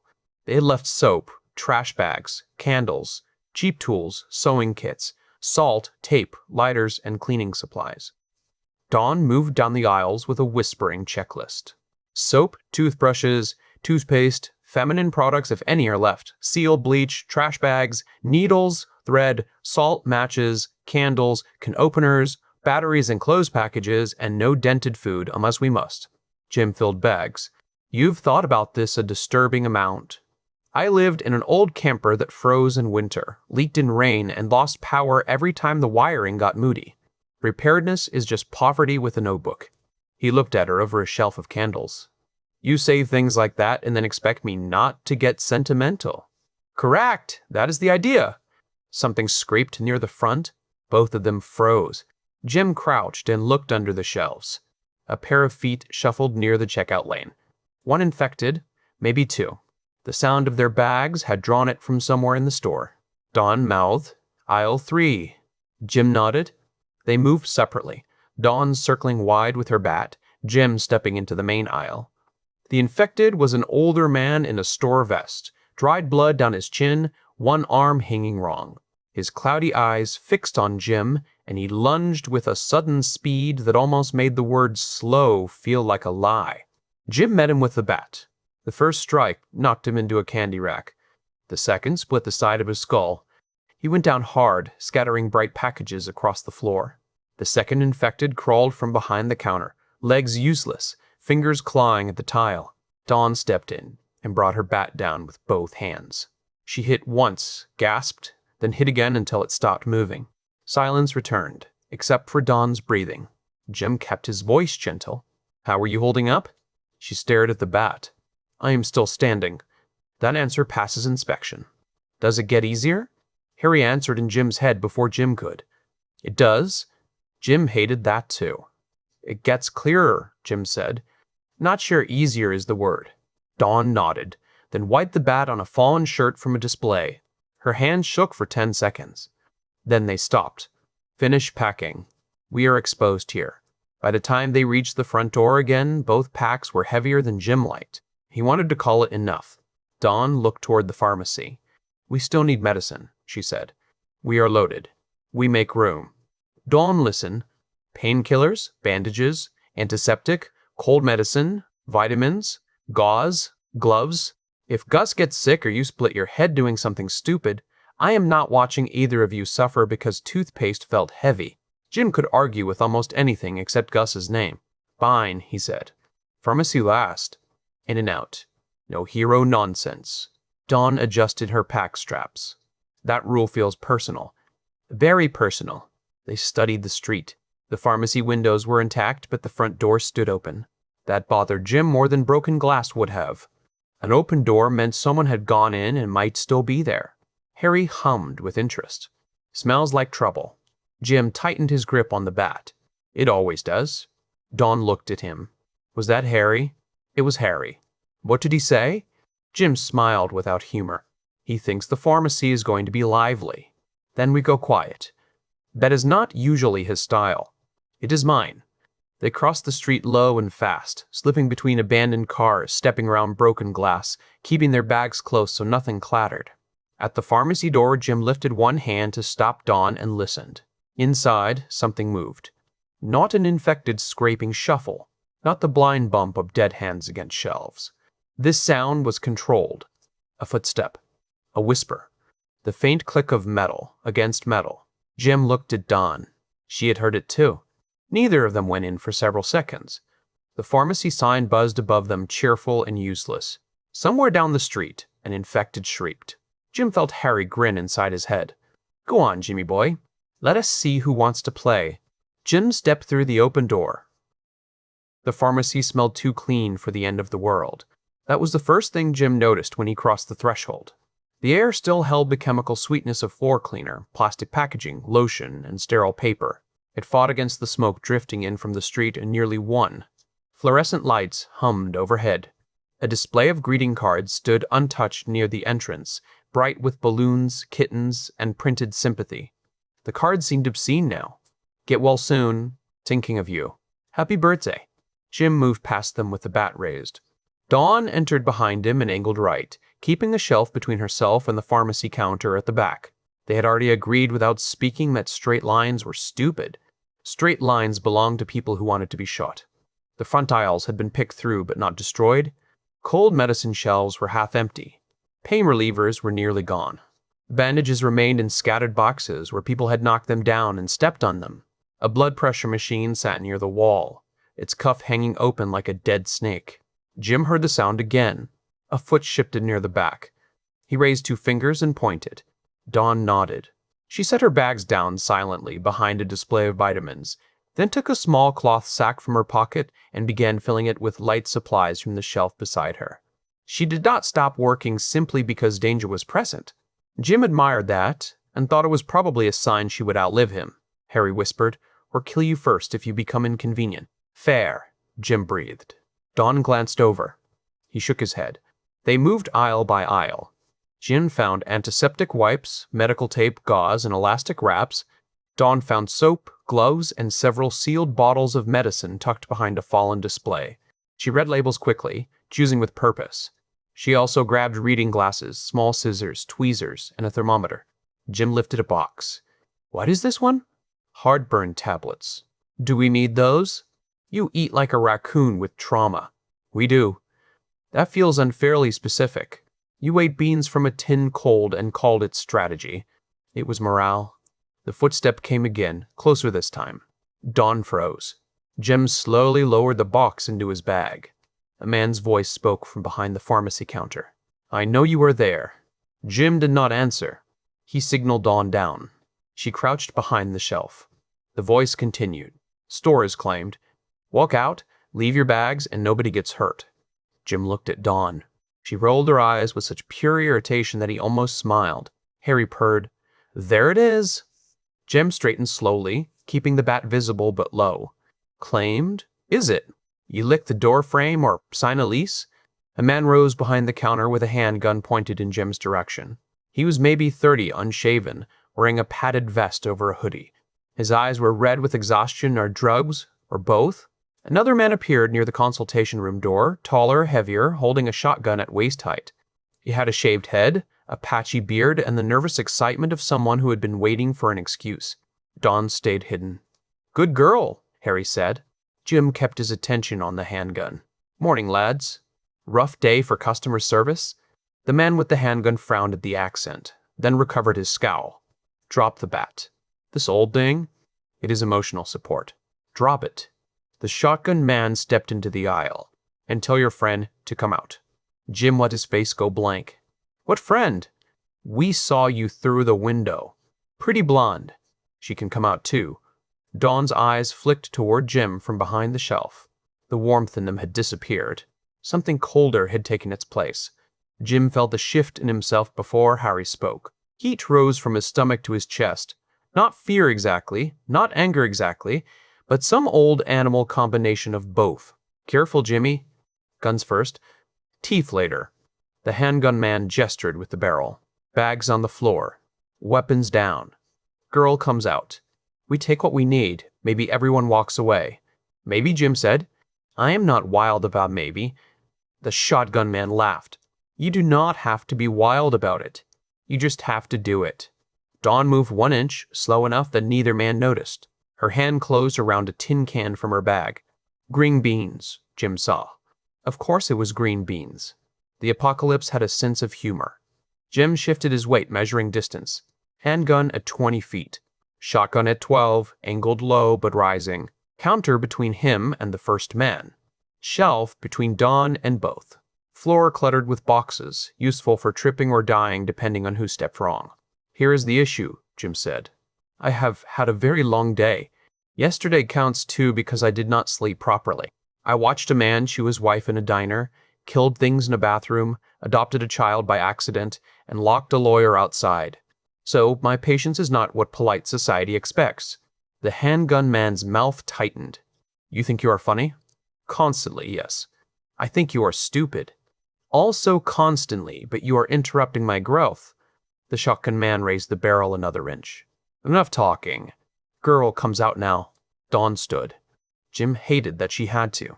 He hated the way both men looked at her before they looked at her hands. He hated how quickly the world had made that look more dangerous than any infected in the street. Dawn lifted both hands to shoulder height. The can was hidden in her right sleeve against her palm. Jim saw it because he knew to look. The men saw blonde hair, tired eyes, and a woman they thought fear would make small. There she is, the shotgun man said. Set your pack down, honey. Dawn's voice was flat. Do not call me that. He grinned. Or what? Jim felt Harry press against the inside of his skull like a dog straining at a leash. Say the word. Not yet, Jim thought. The handgun man pointed at Dawn's pack. Set it down slowly. Dawn complied, lowering the bag to the floor. Her eyes flicked once to Jim, then to the shotgun, then to the can hidden in her hand. Jim let the bat slip from his fingers. It hit the floor with a hollow clack. Both men's attention jumped to it. Harry laughed inside Jim's head, bright and savage. Now, Jimmy boy. Jim smiled at the men, and the smile had nothing polite left in it. You lads made a mistake, he said. The shotgun barrel lifted. Don's fingers tightened around the can. The pharmacy lights buzzed above them, and somewhere outside an infected shrieked, as if the whole city had leaned in to watch what would happen next. The pharmacy went so quiet after the second man spoke that Jim heard the lights buzzing overhead. It was a thin, nervous sound, trapped inside the long white tubes above the medicine aisles. Beyond the glass front, Omaha kept tearing itself apart in flashes of movement and sirens, but inside the store everything narrowed to two men, a shaking gun, Don's tight grip on a bag of supplies, and the hot wall. Eager whisper of Harry inside Jim's skull. The men had come from the rear of the store, one broad across the shoulders with a patchy beard and a hunting jacket, too clean for the end of the world, the other narrow-faced, red-eyed, and jittery, with a pistol pointed at Jim's chest. They looked half-starved and half-drunk on the new freedom. There were no police now, no cameras that mattered, no manager hiding in the office to call for help. The world had given small men permission to become monsters, and they had accepted with a grin. Dawn stood 3 steps behind Jim, her arms looped through 2 heavy shopping bags.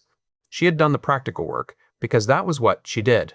Pain tablets, bandages, antiseptic, cold medicine, batteries from the front rack, lighter fluid from a clearance shelf, and the female supplies she had insisted they risk the place for. She had kept one eye on the aisles and one eye on Jim the whole time, and now he could feel her anger more than her fear. It came off her in clean, sharp waves.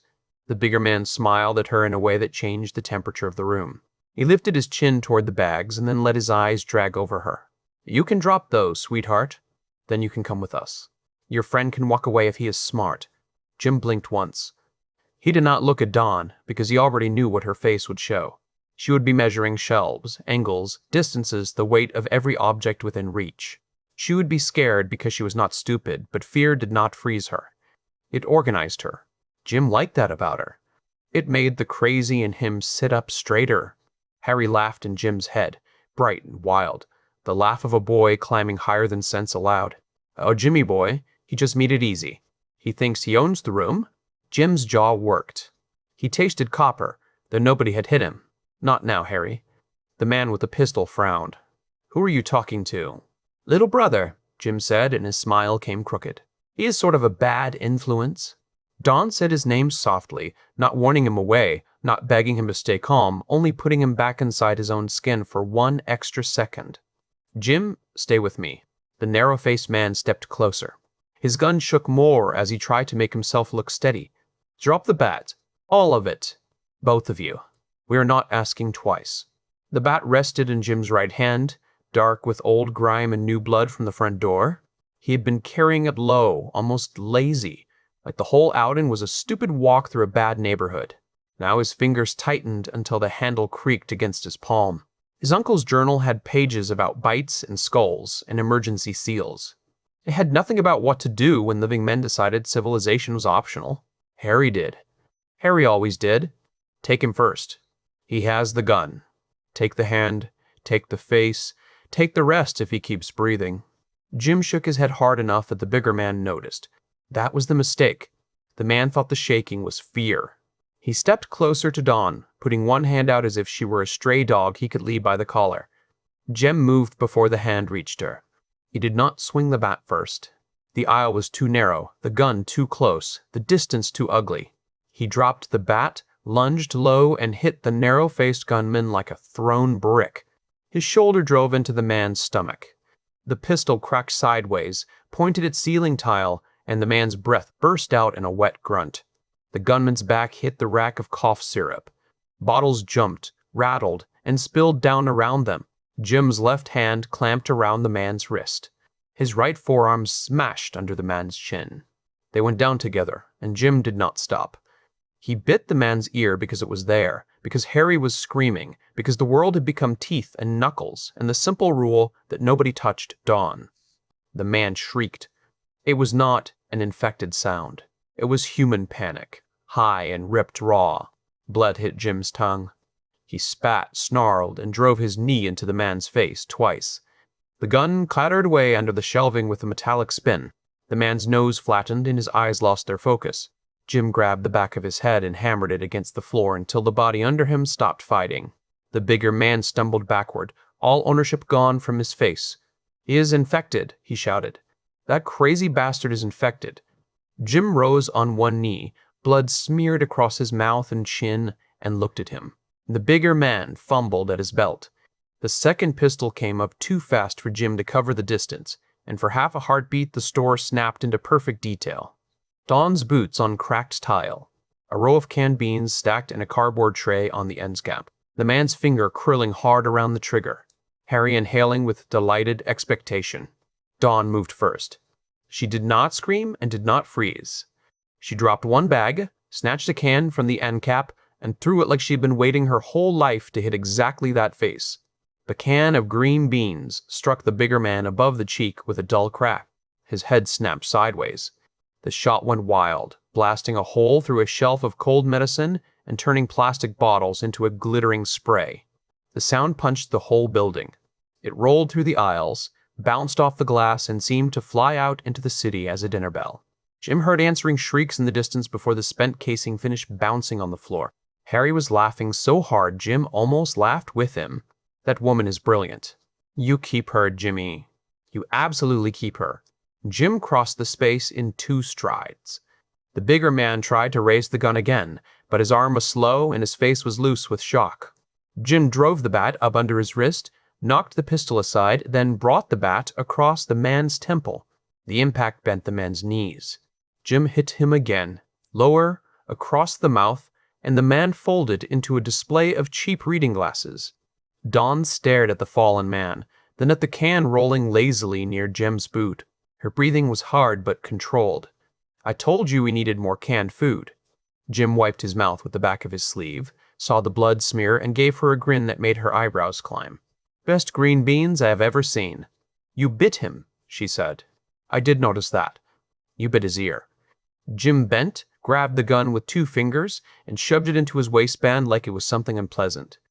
He planned to wash later. He started it. Dawn looked toward the front windows. Outside, several infected had stopped wandering and turned as one toward the pharmacy. More shapes jerked at the far end of the street. That single gunshot had traveled farther than any shout. "We do not have time for this." The words clipped the last of the humor off Jim's face. He scooped up the dropped bag and swung it over his shoulder. Dawn swept medicine into her own bag with ruthless speed, not even checking labels unless the boxes were unfamiliar. She moved with the calm of somebody doing chores during a kitchen fire. Jim watched the rear hall, bat back in hand, blood cooling under his nose. The narrow-faced man on the floor gave a tiny moan. It was alive. Jim looked down at him and felt the old world tug once, weak as a thread. Ambulance, courtroom, a prison cell, questions and rules all belonged to the world that had just failed them. Then a shape slammed into the glass front hard enough to spiderweb the pane, and the thread snapped. "Leave him," Dawn said. Jim nodded. Was not planning to carry him. A second infected hit the glass beside the first. Then a third. Their hands slapped, clawed, and dragged red streaks across the windows. Their mouths opened wide, but the sound that came from them was not hunger alone. It had fury in it, as if the living had insulted them by still being warm. Dawn threw the last bottle into her bag and shoved a pack into Jim's arms. "Front is bad." Jim looked through the glass. The street had changed while they fought. What had been scattered trouble was becoming a moving knot. Heads turned. Bodies lurched. Some ran in broken bursts, legs snapping forward with no care for balance. The pharmacy sign blinked over them in cheerful red letters, a stupid advertisement for normal life above a crowd of things that wanted to pull normal life apart. "Back door," Jim said. Harry whispered, "Back doors are where stories get better." "You are not helping." Dawn did not ask who he meant. She only snatched a second pistol from under the rack after Jim pointed it out with his bat. Her hand shook when she checked it, but they shook in a way that still worked. "I have never fired one of these. Point it at anything that looks hungry and keep your finger off the trigger until you mean it. That is your lesson? I charge by the hour." She gave him a look that should have burned the blood off his chin, then headed for the rear hall. Jim followed, but he glanced once at the front glass. It gave with a cracking sigh as the first infected shoved a shoulder through. The sound chased them into the back. The rear hallway smelled of mop water, old cardboard, and fear. Dawn ran ahead with both bags thumping against her legs. Jim stayed behind her, turning sideways through the narrow space because the pack on his shoulder kept catching on shelves. Every second cost them. Every sound behind them grew teeth. An employee break room flashed past on the left, stale coffee still sitting in a pot. A calendar hung on the wall with cheerful pictures of beaches that looked like another planet. Jim saw all of it in fragments. The dead did not negotiate with memories. They came through the store with shells crashing under their bodies, drawn by the gunshot, the alarm shouts, and the rich scent of living blood. Dawn reached the metal back door and stopped so sharply Jim almost ran into her. A red sticker warned that an alarm would sound if opened. She looked at it, then looked at him. "We can find another way," she said, but her tone knew better. Behind them a display toppled. The infected shrieked as if answering a hymn. Jim could hear shoes slapping tile. Too many shoes. No time. Dawn pushed the crash bar. The door flew open into a service alley, and the alarm erupted like the building itself had started screaming. Lights strobed red over the walls. A horn blasted above them in short, punishing bursts. It was not a warning anymore. It was a beacon. Harry howled with joy. Now they know where we are. That is lovely. Jim laughed once, because panic and delight wore the same face inside him. Move, move, move. They spilled into the alley. Cold air smacked Jim's wet face. The alley ran behind 3 stores, cluttered with dumpsters, broken pallets, and a delivery truck left with its rear door hanging open. A strip of gray sky showed between brick walls.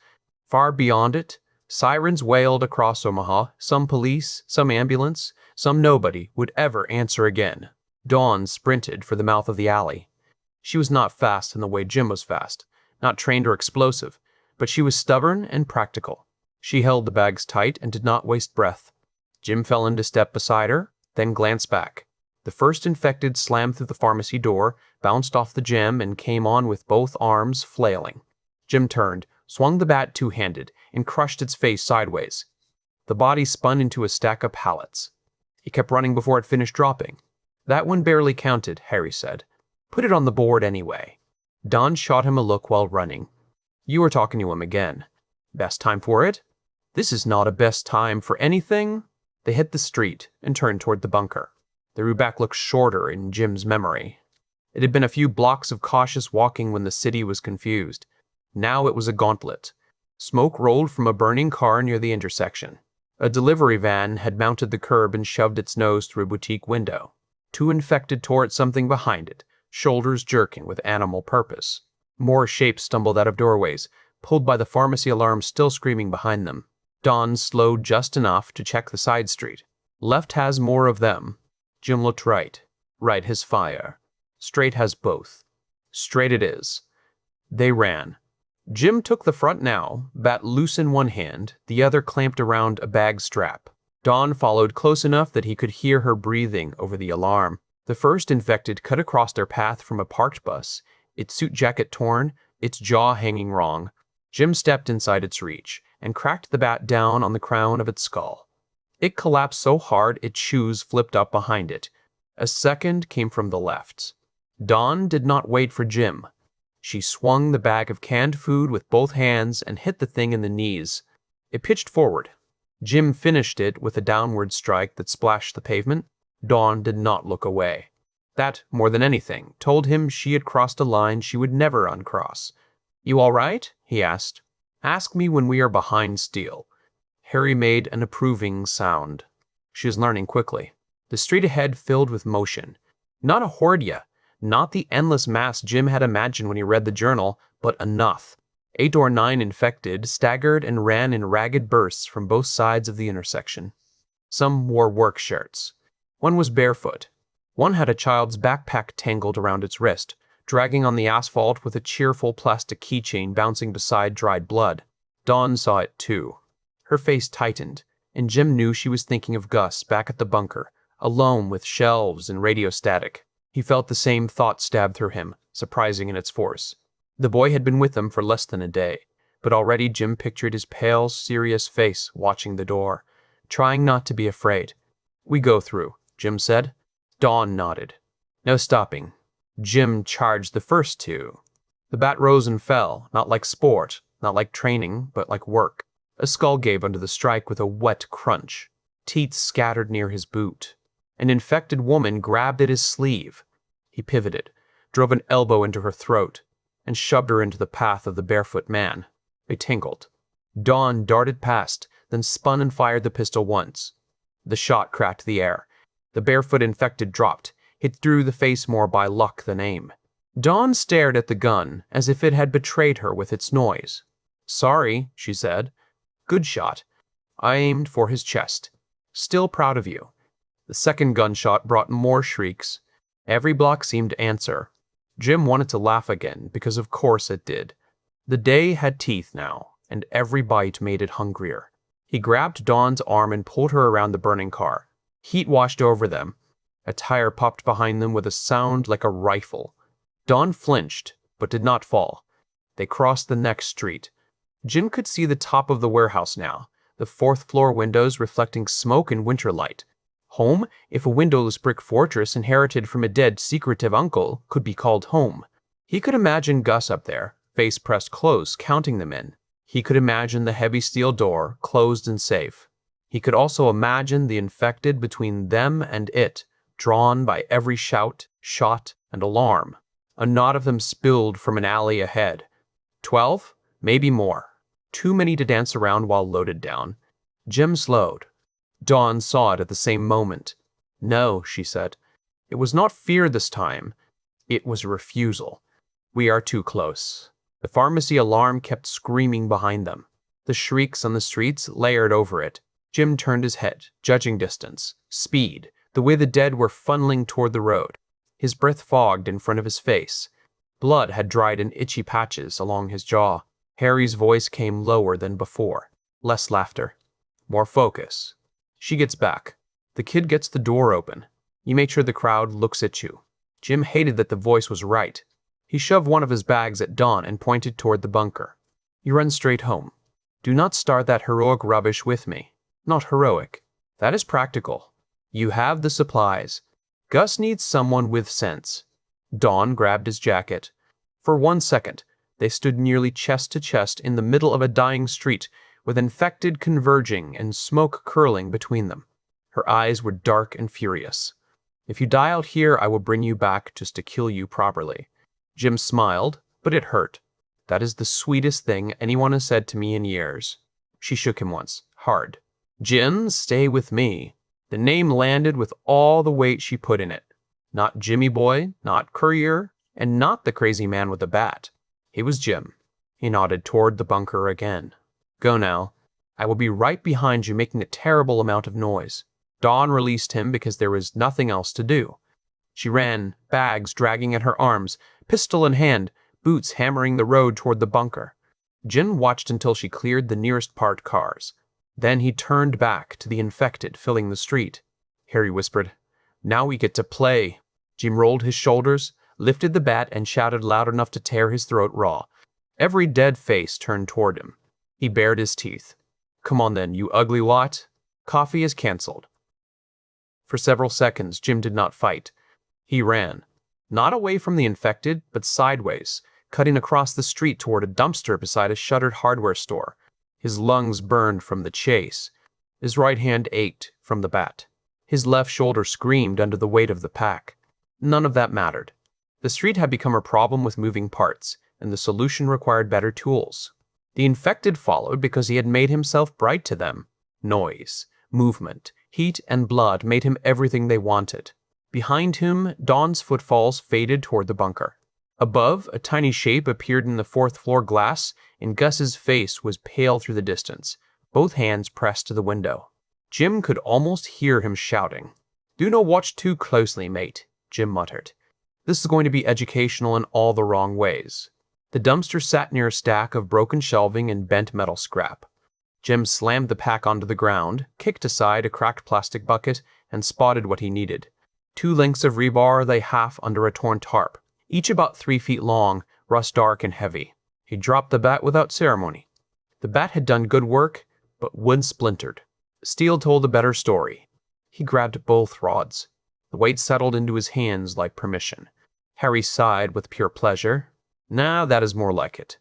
The first infected reached him, A thick man in a delivery uniform, mouth split at one corner, arms out like a clumsy drunk. Jim stepped back, let the hands miss, and brought the right rod across the side of the skull. The sound was uglier than the bat had been. Metal hit bone with a flat, final crack. The infected went down sideways, legs still kicking for a moment. The second came too close behind it. Jim spun left, rebar in each hand, and smashed one rod into its knee. The leg buckled. The thing dropped to crawling height. He drove the other rod down through its temple, felt the impact travel up his arm, and yanked the metal free with a grunt. He was not graceful yet. This was not the gym. Not a clean mat, not a sparring partner tapping out before damage became permanent. The street was broken underfoot. Oil-slicked patches of asphalt. Glass cracked beneath his boots. Every step had to be chosen while bodies lunged from 3 directions. But Jim had lived his life in motion.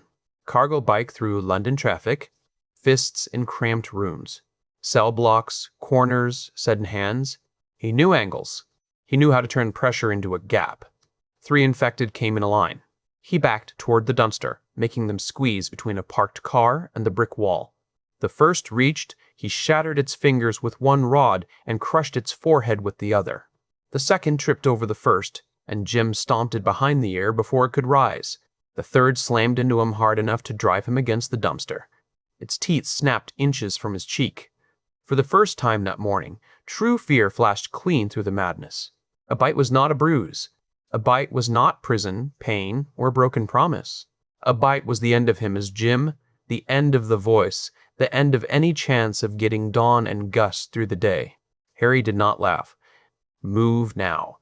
Jim dropped his weight, hooked a foot behind the infected's ankle, and twisted. They fell together. He kept one forearm jammed under its chin as the teeth clicked and snapped. The rebar in his right hand was pinned. He used the left like a hammer. Short, savage blows into the side of the head until the skull caved enough for the body to sag. He shoved it off and rolled to his knees. More came. Always more. That was the first real lesson of the New World. Violence did not end a problem. It bought seconds. If those seconds were spent well, you lived long enough to buy more. A shot cracked from above. One infected near the corner jerked and dropped. Jim looked up. Gus stood in the 4th-floor window with a rifle he must have found in the bunker. Too big for his thin arms, the barrel braced awkwardly against the frame. Dawn appeared behind him, grabbing at him, pulling him back. Jim could not hear them, but he saw the shape of it. Gus wanted to help. Dawn was trying to keep him from falling out of a window or wasting ammunition. "Cheeky little hero," Jim said, ducking under a grasping arm. The shot helped and hurt. It removed 1 infected. It attracted 3 more. They lurched from across the street, drawn by the crack. Jim swore, then laughed because the math was ridiculous. He was bleeding from the lip, sweating through his shirt, and grinning like a lunatic in the middle of a street full of dead people. He moved again. The rods became extensions of his impatience. He used them to keep distance, to break hands before they grabbed, to jab at knees and faces, to strike only when the target mattered. The infected were not smart, but they were relentless. They did not care about pain. A broken jaw did not slow them unless the brain behind it stopped. Jim adjusted quickly. Soft targets were lies now. Only the head counted. One lunged from his blind side and caught the strap of his pack. It spun him half around. Teeth scraped the leather near his shoulder. Jim roared, let the pack slide off, and drove the end of the rod backward over his own shoulder. The infected's face burst against the metal. It fell away, but another came over it immediately, tangled in the straps. Jim abandoned the pack. Supplies mattered. Breathing mattered more. He could see Dawn at the bunker door now. She was punching in the code with shaking speed, glancing back every second. Gus fought against her grip, trying to look around her. The door began to open slow and heavy, a steel mouth offering safety. Dawn shoved the bags inside first, then turned fully toward Jim. He knew she was deciding whether to run back for him. He could see it in her body. She had one foot angled toward the street, one hand on the door.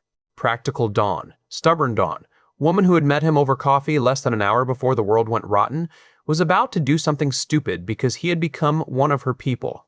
Jim pointed one rod at her and shouted, "Inside, Dawn. Get the boy inside." His voice carried enough for her to hear. She flinched as it struck. Then she hauled Gus backward and disappeared into the dark gap. The door stayed open, waiting. Waiting was a temptation. Waiting made people dead. Jim backed toward the bunker, but the infected filled the road between him and the door.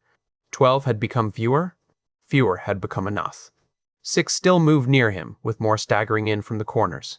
If he tried to sprint straight through, hands would catch him. If he stayed, the street would keep feeding him enemies until his arms failed. Harry whispered, "Make a lane." Jim planted his feet. The infected came. The next minute had no clean order in his memory. A woman in a torn winter coat grabbed his sleeve. He snapped her wrist and crushed her skull against a car window. A tall man, with half his scalp peeled back, lunged over the hood of a sedan. Jim met him with both rods crossed, shoved him down, and hammered until the hood dented beneath his head. A child-sized infected crawled under the bumper and reached for his ankle. Jim saw the small hand, hesitated for one awful fraction of a second, and almost paid for it when the thing snapped at his calf. Harry's voice cut through him, hard as steel. "It is not a child anymore." Jim brought the rod down. His stomach turned, but his foot remained his own. He backed away shaking, not from fear of dying, but from the cruelty of staying alive. Another shot cracked from the bunker. Dawn this time, from just inside the door. The bullet missed the infected closest to Jim and punched Chips from the pavement. She shouted something furious. He could not make out. Jim almost laughed again. Even her bad shot sounded angry. He used the distraction. One rod swept low, knocking an infected off balance. The other came down. He stepped over the body, shoved the next one into the car, and finally saw a narrow path. Not safe. Never safe. But open. He ran. That sentence would have sounded simple if someone else told it. It was not simple inside his body. His legs were heavy. His arms felt hollow. Blood from something that was not him slicked the rods.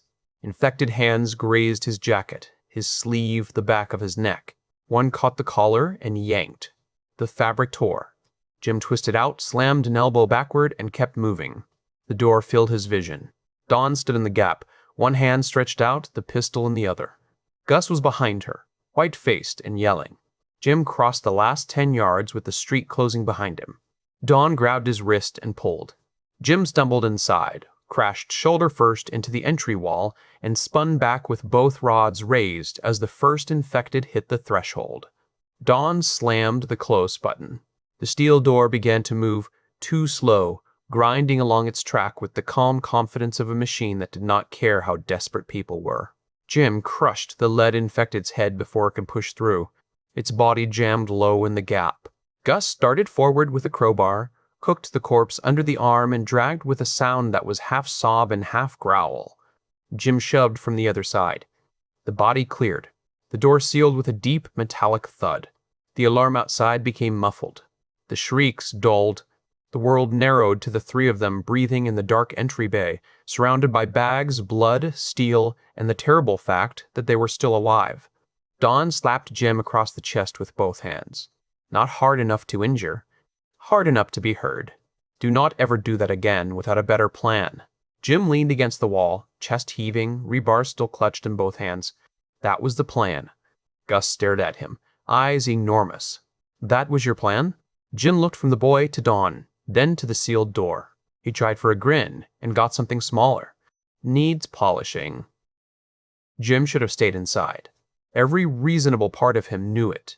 The door was sealed. The supplies were in. Dawn and Gus were safe behind steel, and that had been the point. The pharmacy alarm still wailed in the distance, but it belonged to the street now. The dead could claw the outer walls until their fingers shredded. The bunker would not care. Yet Jim stood in the entry bay with the rebar rods in his hands and listened to the infected battering the door. Not enough to threaten it. Not yet. But enough to make the whole frame tremble in small, insulting pulses. Thud and drag came again and again. It was not danger so much as invitation. Harry felt it too.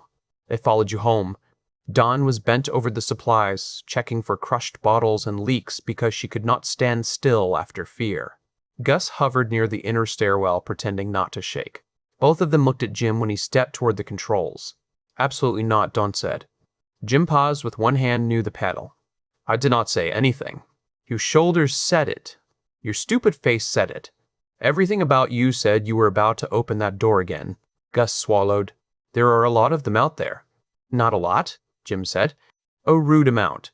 Dawn straightened. Her hair had slipped from its tie, and a smear of dirt cut across her cheek. She looked less like the waitress from the diner, and more like somebody the world should have feared from the beginning.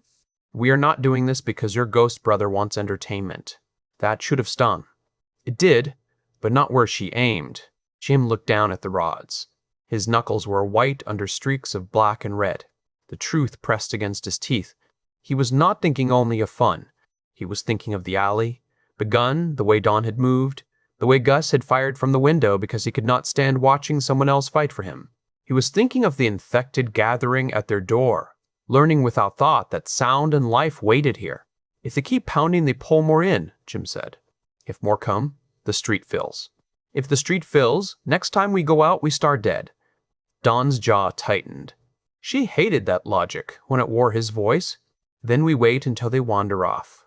Outside, one of the infected shrieked, and several others answered from nearby. The sound traveled up the walls like cold water. Harry murmured, "They are not wandering." Jim looked at Dawn. "Go to the roof. You and Gus, watch. If more come, you tell me. If I get stupid, you tell me louder. You are already stupid. Then you're early."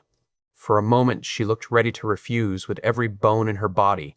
Then she glanced at Gus. The boy's fear had changed. It was still fear, but mixed with a horrible need to see the rules in action. Jim had given him the golden rule on the roof. Protect us first. Do not hold back. Do not hesitate. Rules meant nothing until somebody paid for them in front of you. Dawn pointed at Jim. "You come back in the second I say. Yes, boss." "Do not yes, boss me like that. Respectful tone next time." She grabbed the front of his jacket, pulling him close enough that he could smell smoke in her hair. "I mean it, Jim. I am not scraping you off the road because you think death is funny." The smile left him. For once, he gave her the clean truth. "I do not think death is funny." She searched his face, perhaps hearing all the things he did not add. Then she released him and shoved Gus toward the stairs. "Come on. If he insists on being insane, we are at least going to supervise." They ran upward. Jim waited until their footsteps faded. Then he reset his grip on the rods, rolled his neck, and listened. The dead outside thudded and clawed. Their hunger had no rhythm, but the door gave them one. Pound, scrape, pound, scrape. It reminded him of train wheels, of metal clattering under a London sky, of a boy laughing too high above him. Harry whispered, "Do not freeze this time." Jim opened the door. The first infected fell inward with the motion, arms pinwheeling. Jim kicked it back out before it crossed the threshold. Cold air rushed in, full of smoke, rot, and sirens. The street beyond the loading entry held more than he expected. 10 clothes, maybe 12, a few farther off. They had crowded the door, but not organized themselves. They shoved, slipped, and collided, all hunger and no plan. Jim stepped out and let the door start closing behind him. It would seal unless Dawn hit the override. He did not want a panicked retreat.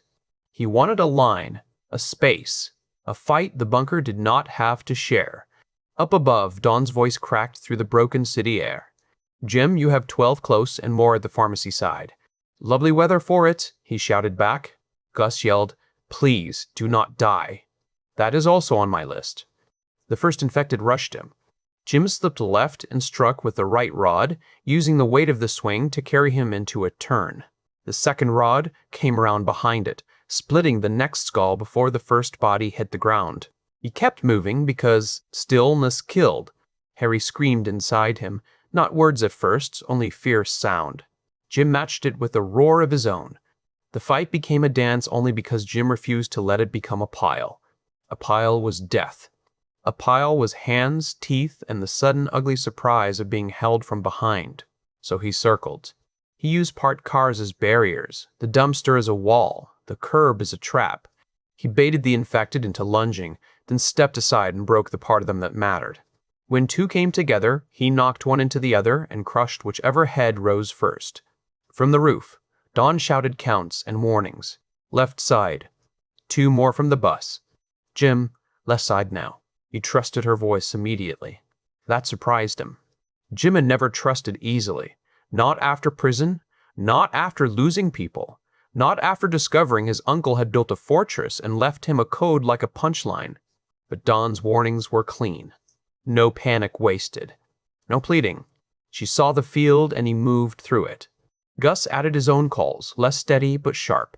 Behind the blue car. One crawling behind the blue car. Jim hopped onto the hood of the blue car just as hands swept under where his ankle had been. He slammed both rods downward. The windshield cracked beneath his boots. The crawling infected stopped moving. Another climbed onto the hood after him, suit sleeves flapping. Jim kicked it in the chest, rode the motion backward, and landed hard on the pavement. Pain flashed up his knee. He ignored it. Pain was information. Panic was waste. Harry laughed. You see, Jimmy? You were born for the part after the world breaks. Shut up and count. 5 close. 3 ugly. 1 with no trousers. Jim barked a laugh as he ducked the one with no trousers and shattered its skull from behind. Above him, Gus made a strangled sound that might have been horror or laughter. Dawn yelled at both of them to focus. The last cluster came together, 4 infected tangled in their own hunger. Jim should have backed up and drawn them out. Instead, he felt the old dare in his bones. The scaffolding. Harry high above him, shouting that it was easy. Jim below, frozen by the knowledge that things could fall. He had been a child then. He had chosen safety and watched it kill his brother anyway. His whole life since had been an argument with that moment. Jim! Dawn shouted. Back up. Make space. Harry whispered differently now. Not mocking. Not joyful. You do not have to prove it to me. Jim heard him. That was the strange part. He truly heard him. For once the voice did not push. It waited. The infected cluster surged. Jim backed up 2 steps, just as Dawn had ordered, and the space saved his life. The first fell over the curb, where he had been standing. He crushed it. The second tripped on the body. He crushed that one too. The third came wide and he jabbed the rod straight into its face, driving it backward into the fourth. He finished both with shaking arms and a sound that came from somewhere below speech. Then there were only the far ones, too scattered to matter in that moment. The close street belonged to him, to the bodies, to the smoke, to the sound of his own breath dragging in and out like torn cloth. Jim stood among the fallen with both rods hanging at his sides. Blood dripped from the metal tips. His arms trembled so badly that each drop shook loose in little arcs. He looked up at the roof. Dawn leaned over the edge with one hand gripping Gus's shirt to keep him back. Gus's face was wet. Dawn's might have been too, but the distance protected her pride. For a second, Jim saw a different roof, a different height, a boy above him laughing in London light. The memory opened under his ribs. It hurt with old teeth. He tilted his face to the gray sky and shouted, "That was for you, Harry." The words tore out of him and flew over the street. They sounded mad. They sounded young. They sounded like grief finally finding a door. The infected in the distance turned toward him, but Jim did not move right away. He let the silence after his shout fill him. Harry answered softly, "I know." Dawn's voice came down, rough and furious. "Get inside before I come down there and drag you by the ear you still have." Jim laughed, and this time the sound was tired rather than wild. "Coming, boss?" The walk back to the door was only 30 yards, but Jim felt every inch. The rods had become too heavy, as if the fight had poured lead to them. His fingers did not want to open. His shoulders pulsed. His left knee complained with every step. The street around him looked less like a battlefield than a butcher's mistake. Bodies folded against curbs and bumpers, dark blood slipping through the cracks in the pavement. He kept his eyes up. That was another rule already forming. Never stare too long at what you have done. The dead on the ground could teach you nothing except regret, and regret took time he did not have. He scanned windows, alleys, the far intersection, the pharmacy side where shapes still moved in the smoke. More would come. More always came. But for the moment the space around the bunker was clear enough to breathe. The steel door opened before he reached it. Dawn stood inside with the pistol down at her side. Gus hovered behind her, clutching the crowbar, like it had grown from his hand. Neither spoke at first. Their faces did all of it. Relief, anger, fear, and something like awe, though Jim hated that one most of all. He stepped over the threshold. The door closed behind him, sealing the noise away again. The change was so sudden that his ears rang. Outside, the world screamed. Inside, the bunker hummed faintly with stored power, old air, and the stubborn patience of a dead man's planning. Jim leaned the rods against the wall.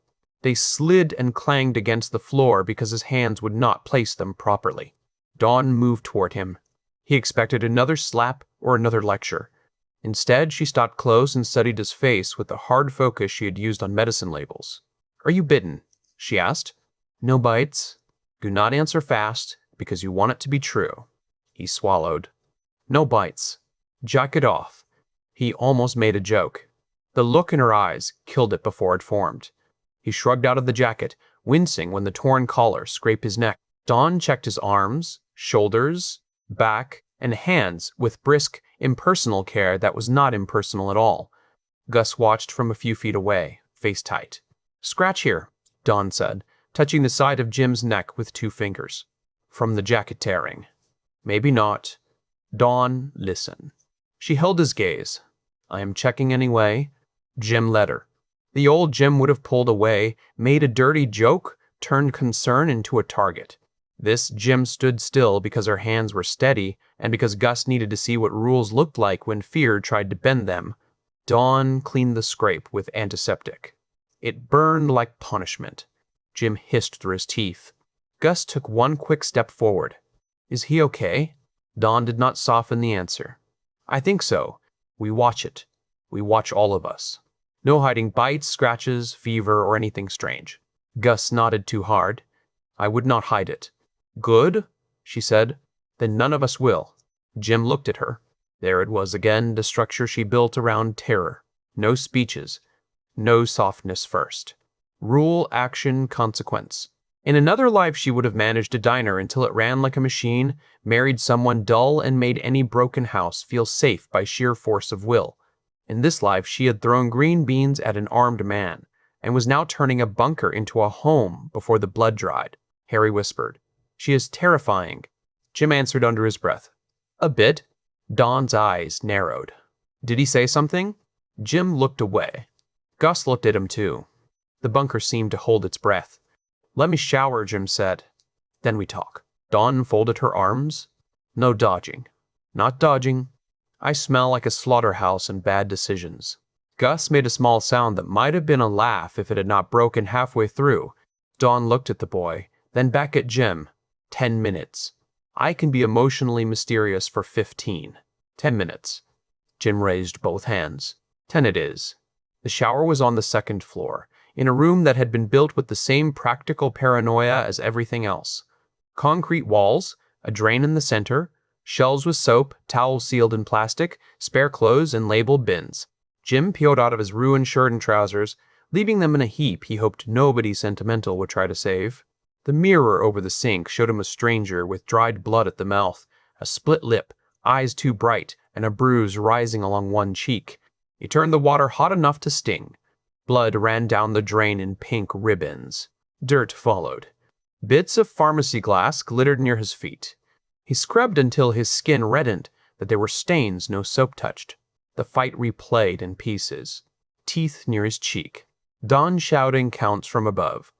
Gus firing from the window. The child's eyes infected under the car. Jim pressed one hand to the tile and bent his head under the spray. Harry's voice came quietly. "You did what you had to do." "Did I?" "You know the answer." Jim closed his eyes. "I know you always say that." The water hammered the back of his neck. For once, Harry did not fill the silence with dares. That made the room feel bigger and lonelier. Jim thought of the train yard again, not the fall this time, but the minutes before it. 2 boys running through old tracks, daring each other over puddles and rusted couplings, laughing because danger was only a game until it demanded payment. "I was scared," Jim said to the shower wall. Harry answered from somewhere close and impossible. "I know. I froze. You were a kid. You died. I climbed." The words hit harder than Jim expected. He opened his eyes. Water blurred the tile. Harry had never said it like that before, or Jim had never allowed him to. "I climbed. Not you pushed me. Not you killed me. I climbed." Jim shut off the water with a sharp twist. The silence afterward roared. He dried himself, dressed in clean bunker clothes that smelled faintly of cedar and storage plastic, and stood for a while with a towel in his hands. Downstairs, Dawn and Gus waited. They deserved more than jokes. He hated that, When he returned to the main living area, they had made the room ready without saying so. Dawn had cleared a table. 3 mugs sat near a small kettle, though none of them looked as if they wanted tea. Gus sat on a crate with the crowbar across his knees. He had washed his face. His hair still stuck up in nervous tufts. Jim sat across from them. He rested his hands on the table so they could see the shaking. No point hiding that now. "Harry was my little brother," he said. Dawn's face changed. Gus leaned forward slightly. Jim stared at the mugs while he spoke. "We were kids, in London. Train yard near where we were not meant to be. We dared each other all the time, because we were idiots, and because nobody could tell us anything.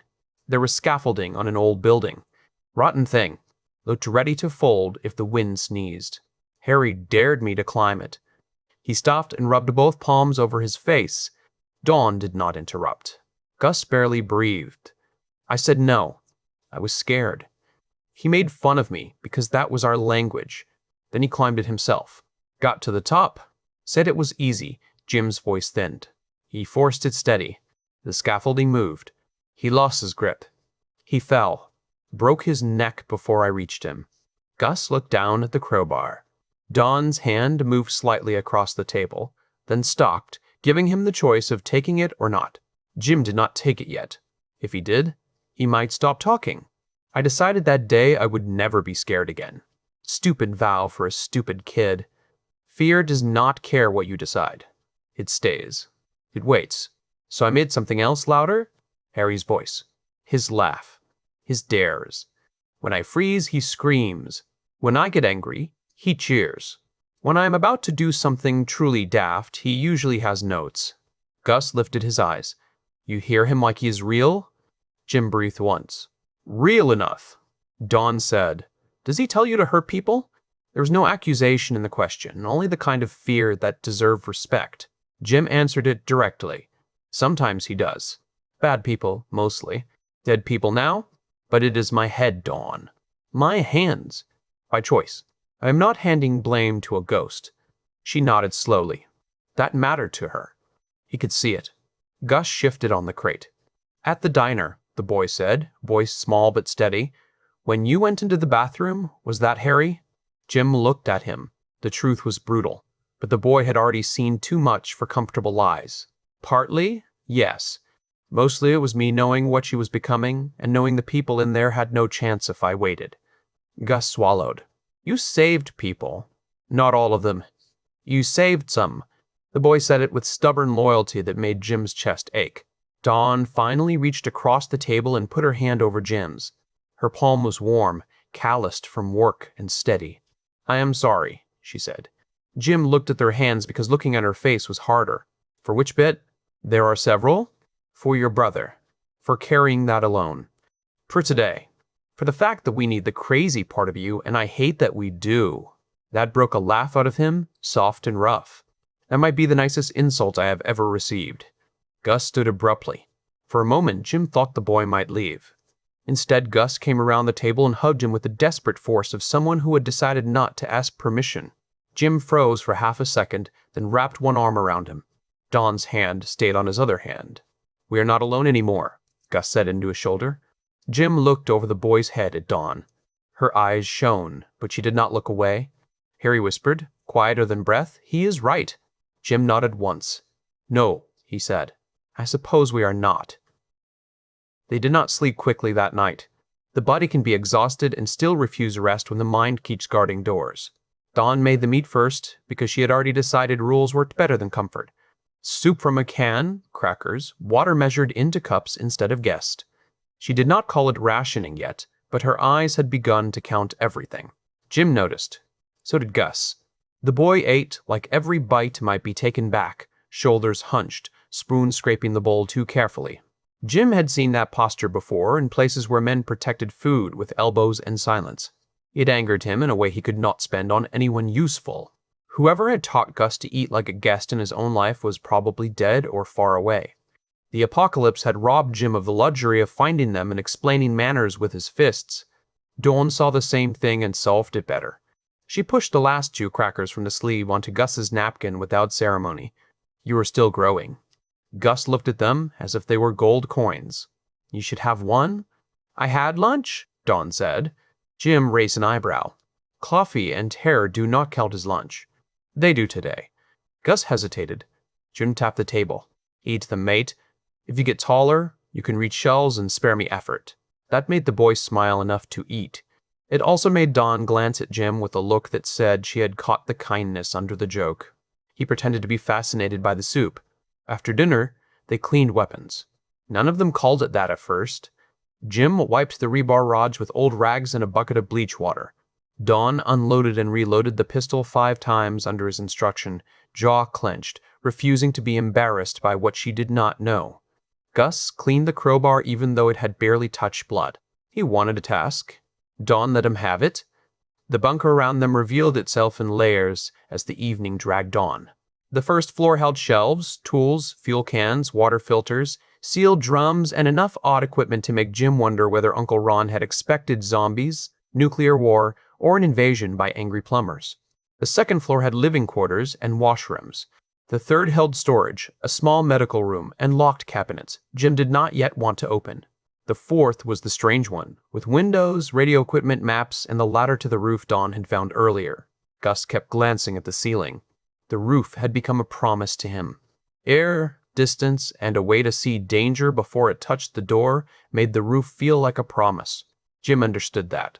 When you had spent enough time being moved from place to place, high ground felt like ownership. Dawn made a list on a yellow legal pad from Uncle Ron's desk. She wrote in tight, practical lines, then crossed out and rewrote when new information changed the count. Food, water, medicine, fuel, ammunition, tools, clothing, sanitation, routes, and people all went onto the page. The last word she underlined twice, then stared at it as if it had insulted her. Jim leaned over her shoulder. People as in us, or people as in problems? Both, honestly. That is efficient. Someone has to be. Gus sat on the floor nearby, folding towels into stacks. What about rules? Jim and Dawn both looked at him. The boy shrugged, suddenly shy. Places have rules. Foster homes had rules. Some were stupid, but you knew what got you in trouble. Maybe we need rules. Dawn's expression softened in a way she probably did not realize. That is smart. Jim pointed a rag at Gus. Look at you, management material. I do not want to be management. Nobody decent does. Dawn turned to a fresh page. Fine then. Bunker rules. They did not make a long list, because long lists made people stop listening. Dawn wrote only what mattered. Nobody opens the outer door alone. Nobody hides injuries. Every trip outside has a purpose. Every item taken gets logged. Water and food are counted before use. Training every day. Someone is always watching the street. They argued over details, revised wording, and scratched out anything that sounded pretty instead of useful.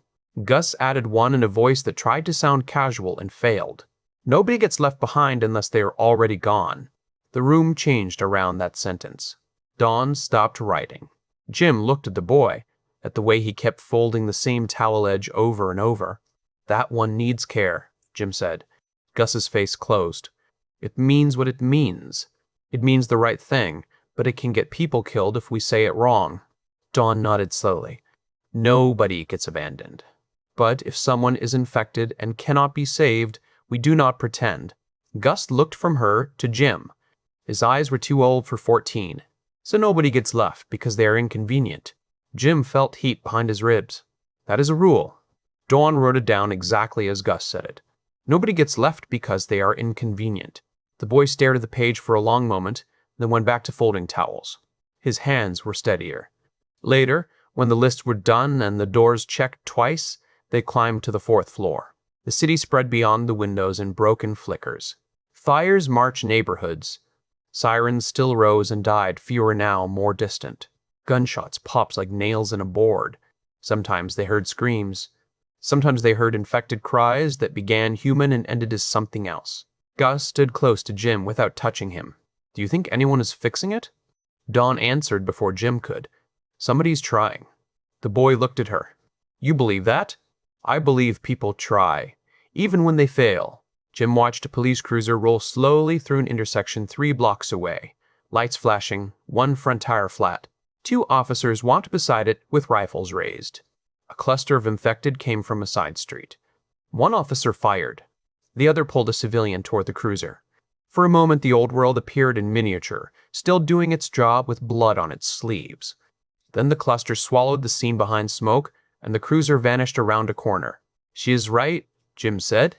"Somebody is trying." Gus pressed his forehead to the glass. "Are we terrible for staying here?" Jim almost answered too quickly. Don caught his eye. The boy deserved truth, not slogans. "We are alive for staying here," Jim said. "Terrible is what we become if we forget the difference between protecting ourselves and enjoying people suffering." Harry stirred at that, not offended, but interested. Jim felt the voice like a boy sitting on a rail listening. Gus thought about it. "You enjoyed fighting them." Don went still. Jim did not lie. "Part of me did." The boy turned. "Is that bad?" "It can be." Jim leaned against the wall, too tired to stand straight. "Fighting feels clean when everything else is messy. You know where to put your hands. You know who wants to hurt you. You hit the thing until it stops. That can make your brain think violence is the only honest answer. It is not. It is a tool. Ugly tool. Needed sometimes. Dangerous if you start carrying it into every room." Don studied him with new attention. That sounded almost wise. "Do not spread rumors." Gus absorbed the answer. "How do you know when to use it?" Jim looked out at the burning city. There were too many possible answers, and most of them were lies adults told children before asking them to be brave. He chose the best one he had. When not using it gets your people hurt, and when using less will not stop it. Dawn wrote that on the back of her legal pad later. Jim pretended not to notice. When they finally settled on the second floor, nobody wanted separate rooms. The bunker had beds, but the idea of walls between them felt wrong on the first night. Dawn dragged mattresses into the main living area. Gus carried blankets. Jim checked the door controls once more, then the stairwell, then the radios, then pretended he had not checked everything twice already. Dawn dimmed the lights. "Sleep shifts. I will take first." Jim objected. She ignored him. Gus tried to volunteer. Both adults ignored him so thoroughly that he gave up and crawled under a blanket with the exhausted collapse of a child who had been pretending to be older than his bones. Jim lay on his mattress with one arm behind his head, staring at the concrete ceiling. Dawn sat in a chair near the stairs with the pistol across her lap and the legal pad beside her. In the dim light, she looked carved from stubbornness. "You should sleep," he said. "I am on watch. You can watch with your eyes closed. Advanced technique." "I am not tired." "That is a lie with poor posture." She glanced at him. The corner of her mouth moved. "You are not as charming as you think." "I am exactly as charming as I think." That is the tragedy. Gus made a sleepy sound from his blanket. "You two argue like married people." Dawn froze. Jim turned his head slowly.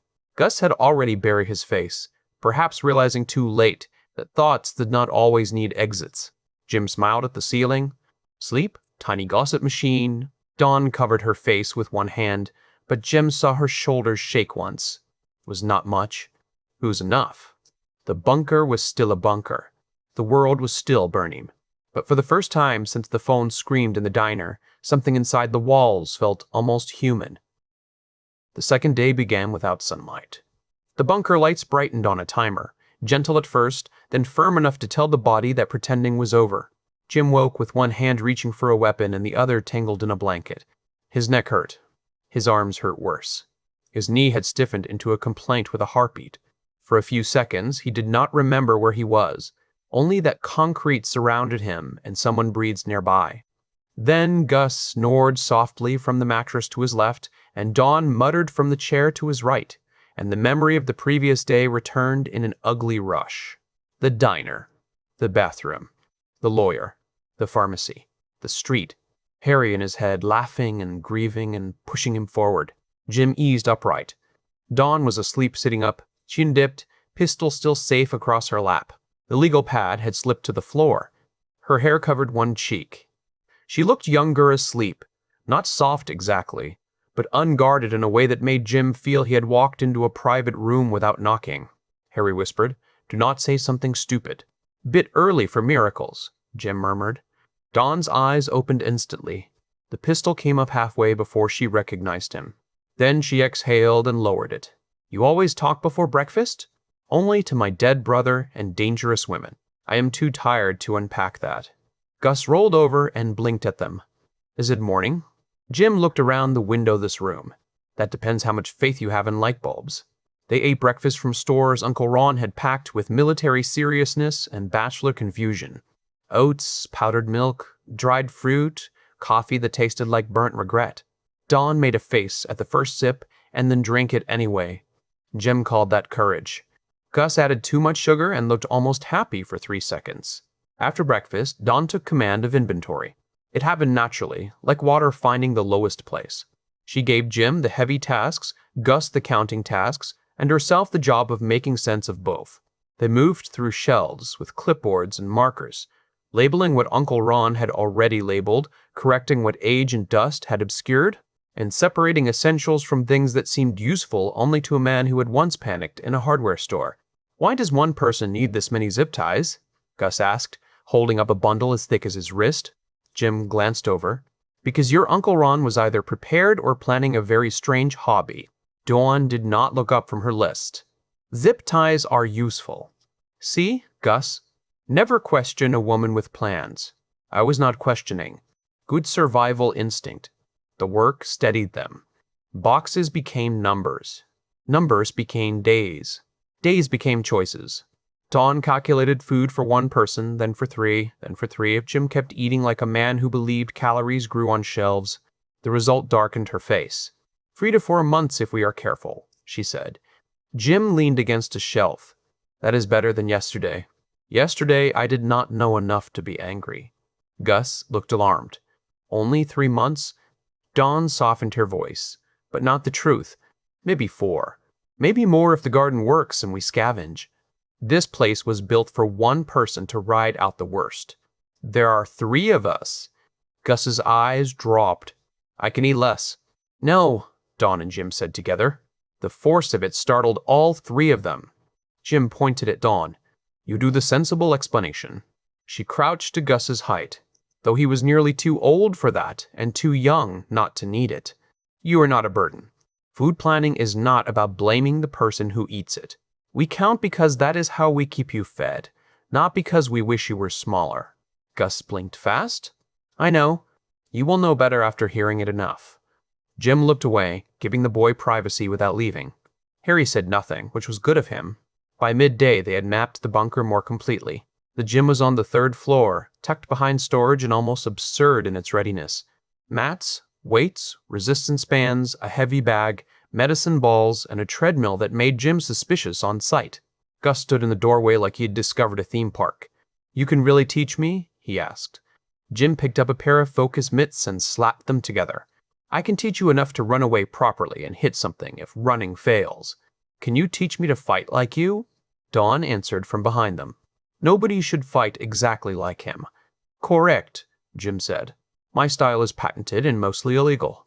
Training began awkwardly. Gus wanted to learn everything at once. His feet crossed. His shoulders rose to his ears.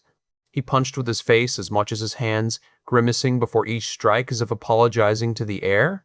Jim did not mock him. Not really. He teased, but he corrected gently, tapping the boy's elbow, adjusting his stance, teaching him to breathe through fear instead of holding it until his body shook. Dawn watched from a bench with her legal pad. At first, she pretended to be inventorying medical supplies. Then her eyes stayed on the footwork. Then she asked why Jim kept making Gus move after each strike. Because standing still is an invitation, Jim said. Hit, move, look. Always look. Dawn wrote that down. Gus noticed. Are you taking notes on me? On him, Dawn said. You are just evidence. Jim touched his chest. I feel studied. Good enough. The afternoon brought the roof. Dawn lowered the ladder, and they climbed into cold air and a view that belonged to another kind of story.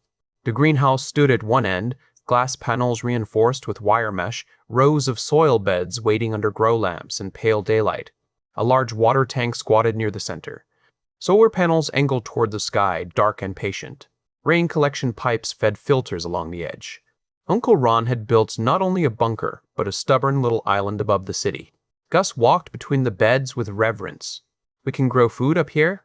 Dawn touched the soil, crumbled it between her fingers, and for the first time since Jim met her, she smiled without armor. If the seeds are good and the setup works, yes. Jim watched her face and decided not to ruin it with a joke. That restraint felt heroic and went unnoticed. They spent hours learning the roof. Dawn found seed packets sealed in containers, gardening notes in Uncle Ron's blunt handwriting, and a small toolkit kept dry under a bench. Gus helped clean debris from the drainage channels. Jim checked the parapet and sight lines, imagining attacks, ladders, fires, storms, every ugly thing he could invent. The roof gave them air, but also exposure. Safety was never free. It only changed shape. As evening came, smoke turned the sunset brown and red. They stood at the edge together, looking out. Below, Omaha moved like a fever dream. A group of living people ran through an intersection 2 streets over, carrying bags. Infected followed. Farther away, someone fired from an upper window until the shots stopped. A plume of black smoke rose from a gas station. Gus's voice was small. Do we help them? The question returned, sharper now because they had a roof, food, steel, and a way to look down. Jim crouched beside him, ignoring the ache in his knee. Dawn stood close enough to hear, but did not interrupt. We help ourselves first, Jim said. That sounds selfish because it is. It is also how you stay alive, long enough to be useful later. If we open that door for every scream, we lose the door. If we run into every fight, we become another problem. Someone else watches from a window. Gus stared at the street. So we do nothing. For now, we survive. We learn. We gather enough that helping does not mean dying for nothing. Dawn added, and when we can help without throwing this place away, we will talk about it. Gus nodded slowly. He did not like it. Jim liked him more for not liking it. They ate dinner on the 4th floor near the windows, not because it was safest, but because none of them wanted the main room yet. Dawn heated rice and beans with seasoning from a cabinet, turning bunker food into something that smelled almost like care. Gus asked questions between bites. How many infected did Jim think were outside? How long did power last? Could the water tank freeze? Did Dawn know how to fix radios? Had Jim really never driven a car? I am a cargo bike courier, Jim said. I am poetry on 2 wheels. Dawn snorted. You are a public safety hazard with legs. Gus looked between them and smiled into his bowl. The smile was the first one that looked like it might stay if nobody startled it. After dinner, Dawn found spare blankets and insisted they choose rooms even if they kept sleeping near each other for now. Gus picked the small room closest to the stairs, then immediately worried that made him seem childish. Jim told him it made him tactically positioned for breakfast. Dawn chose a room with a desk because she wanted a planning space. Jim took the one nearest the outer stairwell because nobody argued once they saw the reason on his face. That night, before sleep, Gus came to Jim's doorway with a blanket wrapped around his shoulders. Can I ask something weird? I prefer weird. Normal questions are dull. If Harry is in your head, does that mean he knows us? Jim sat on the bed, elbows on knees. He listened inward. Harry did not answer at first. Then he gave a soft, almost shy sound, strange from a voice that usually arrived kicking doors. He knows enough, Jim said. Gus nodded. Does he like Dawn? Harry laughed. Terrified of her. Jim smiled. He respects her aim with vegetables. Gus's grin flickered. Then his face grew serious. Does he like me? The question was a trapdoor. Jim felt himself dropping through it. He thought of Harry as a boy, fearless and mocking, and of Gus trying to hold a rifle in a window to protect someone who had known him less than a day. He thought of families made by blood and families made by choice when the world ran out of paperwork. Mate, Jim said, whis rough. He does. Gus nodded once, satisfied and overwhelmed. Good night, Jim. Good night, Gus. When the boy left, Harry whispered, You had better not let anything happen to that kid. Jim lay back and stared at the dark ceiling. I know. I mean it. So do I. For once that was enough. The bunker settled around them. The city burned below. Inside, 3 people who had not belonged to anyone yesterday began, without ceremony, to belong to each other. The first week inside the bunker taught them that survival was mostly repetition with terror hiding between the steps. Dawn made the schedule. Jim complained about the schedule. Gus obeyed the schedule with such serious dedication that Jim complained less, because mocking a boy for wanting structure felt like kicking a loyal dog. Harry mocked Jim for becoming domestic. Jim told him to mind his business. Dawn overheard half of it and added mental stability checks to her private list. Morning began with door inspection, radio scan, water check, and breakfast. Then training. Then inventory work, roof work, or scavenging plans. Afternoons depended on the streets. Evenings were for reports, repairs, and anything that made the bunker feel less like a tomb with shelves. Dawn insisted on cleaning routines. Gus insisted on helping. Jim insisted that dust would not bite them. Dawn handed him a broom and said confidence was attractive only when useful. The first time she said attractive, both of them pretended she had not. Gus did not. So you do think he is attractive? Dawn dropped a roll of trash bags. Jim looked delighted enough to deserve punishment. Gus, Dawn said carefully, some thoughts can stay inside your head. That is what I keep telling Jim, Gus said. Harry! Howled. Jim pointed at the boy with the broom. This is betrayal. Pure betrayal. Gus smiled while sorting batteries. Dawn had her own smile badly. Moments like that became small treasures, ridiculous and fragile. They did not erase the world outside. They gave the inside a reason to keep standing. The radio told them less each day.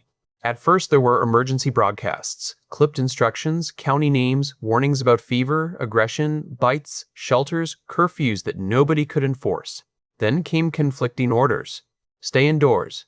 Evacuate, but avoid main roads. Report to aid centers. Do not approach aid centers without clearance. After that, the channels thinned into static, recorded loops, distant voices begging for fuel, and occasional bursts of military language that ended abruptly. Jim hated the static most. It sounded like the world refusing to explain itself. Dawn kept notes anyway. Times, frequencies, fragments.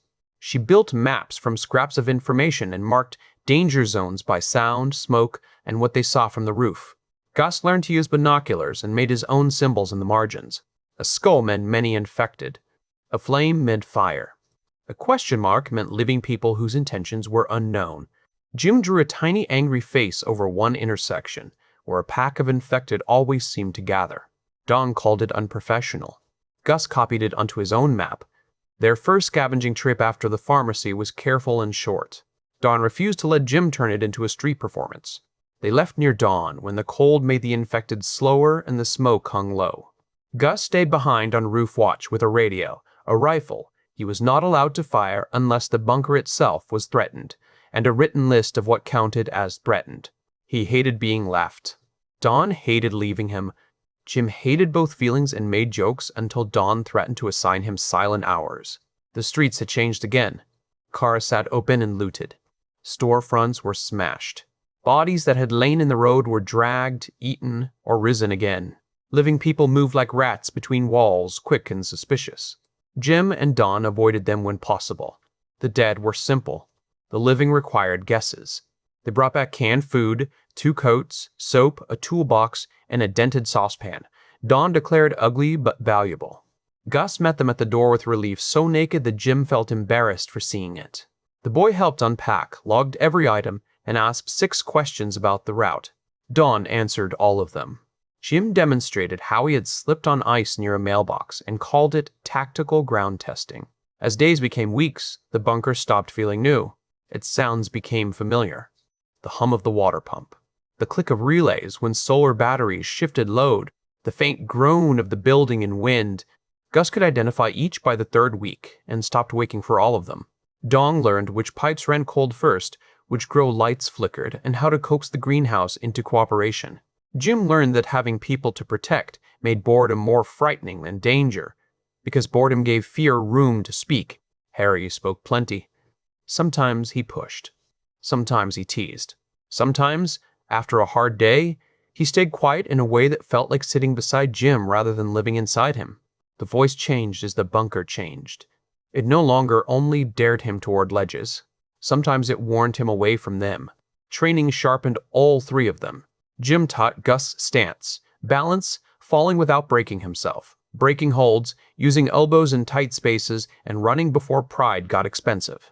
The boy was not strong yet, but he learned fast because he listened like listening was payment for being allowed to stay. That angered Jim until he found a better use for the anger. He praised loudly when Gus earned it. He corrected without cruelty. He gave the boy jobs that mattered and made sure Dawn did the same. Dawn watched for a week before joining. She claimed she only wanted enough to protect herself if grabbed. Jim started her on footwork.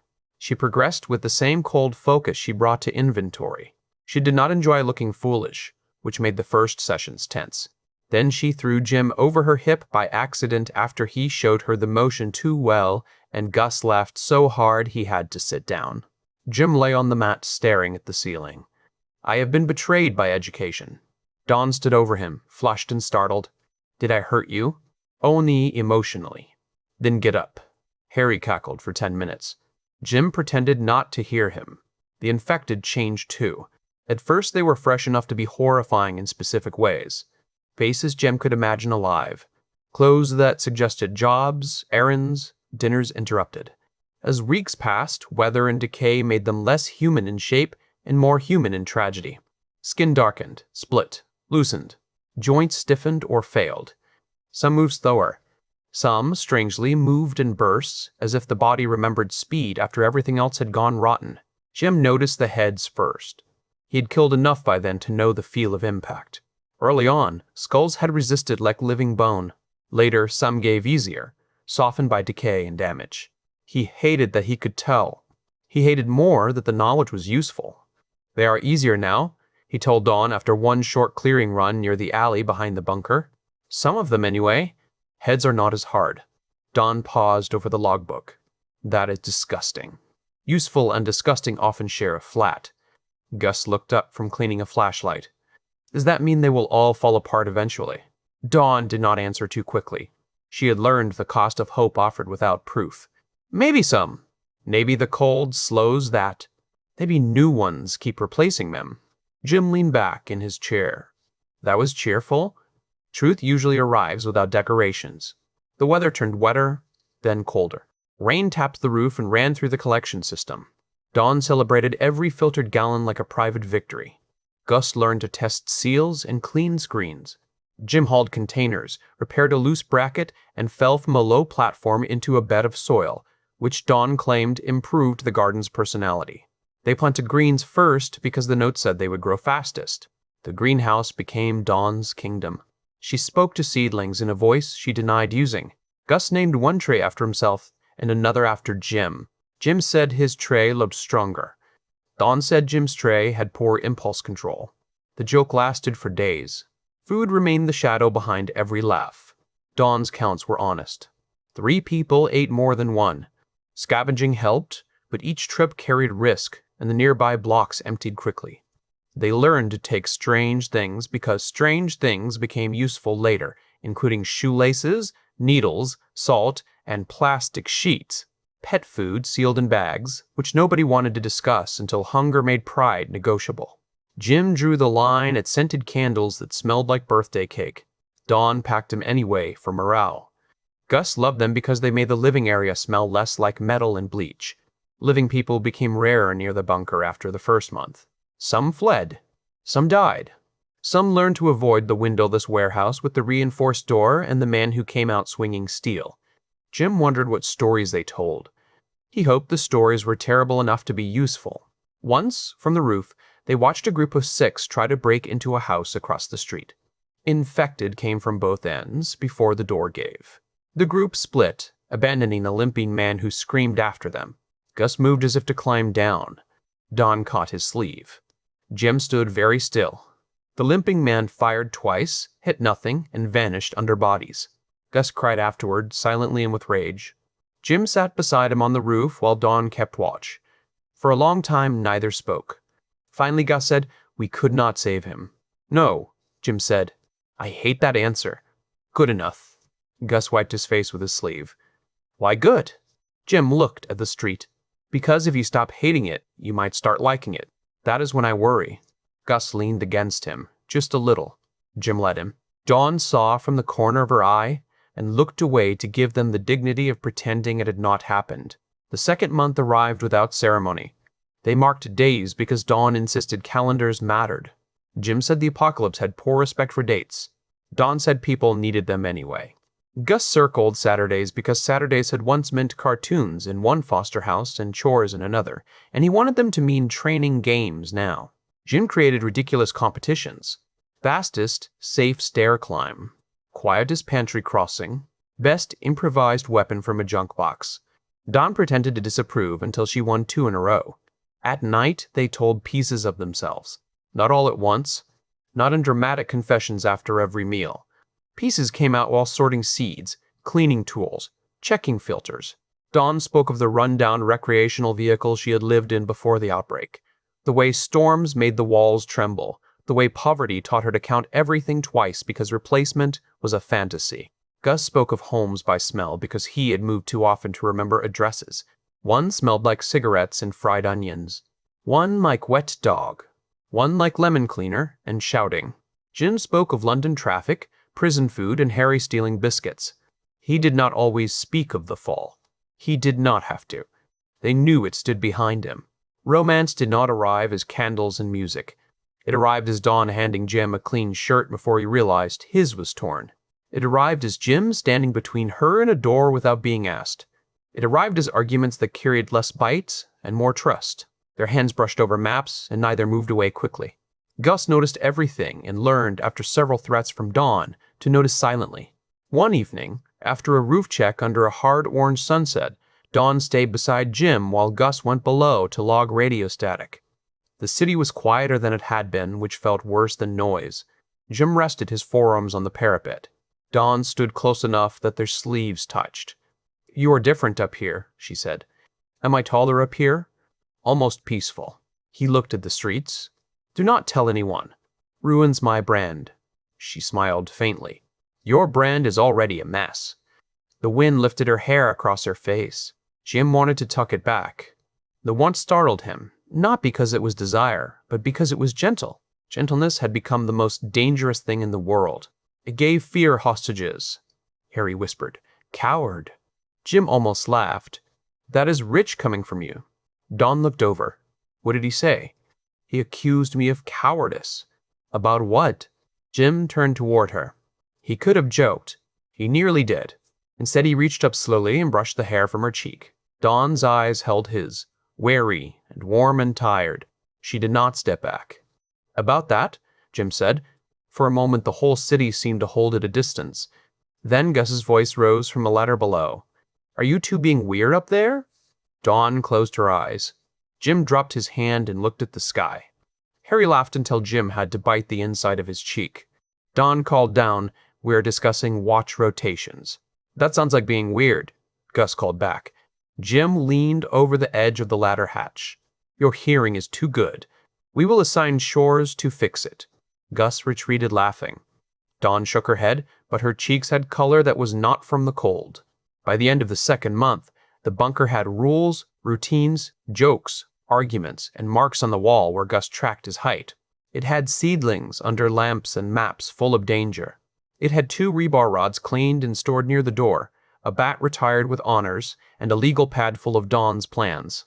It had Jim waking less often with the train yard in his mouth. It had Harry's voice no longer only daring him to die loudly, but sometimes reminding him to live carefully. The city outside still belonged to fire, hunger, and wandering dead. The future was a narrow road none of them could see far down. Supplies would not last forever. The streets around them grew leaner each week. Bigger groups of infected moved through sometimes, following sounds or scents or instincts nobody understood.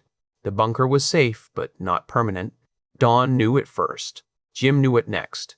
Gus knew it when he caught them whispering over the inventory sheets and pretended not to hear. For now, they held. They trained. They planted. They counted. They watched the streets from above and slept behind steel. They became something that looked less like survivors sharing space and more like a family learning its own shape. Jim did not say that aloud. Neither did Dawn. Gus, wisely, did not either. But one night as they ate soup by the 4th-floor windows with rain tapping the glass and the radio hissing softly beside them, Jim looked at the 2 people across from him and felt the word settle in his chest. The word was family. It stayed in his head, so it broke none of their rules. He kept it there, warm and dangerous. While Harry whispered with a smile Jim could hear, "About time, Jimmy boy." The morning of Gus's birthday arrived without ceremony, because the dead did not respect calendars, and the city did not pause for boys who had survived longer than anyone had a right to expect. Dawn marked the date anyway.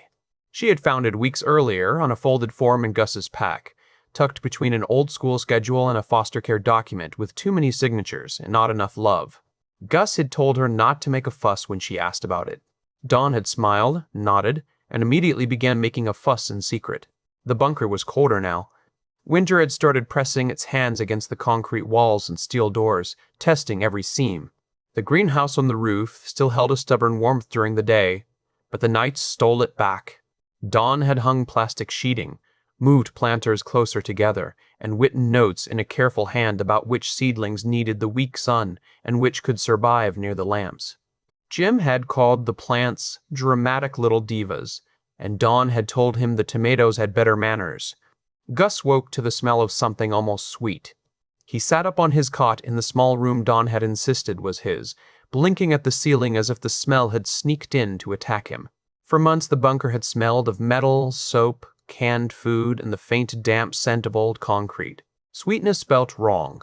Sweetness belonged to grocery stores, birthday parties and houses with clean carpets, and families that remembered you without needing a file.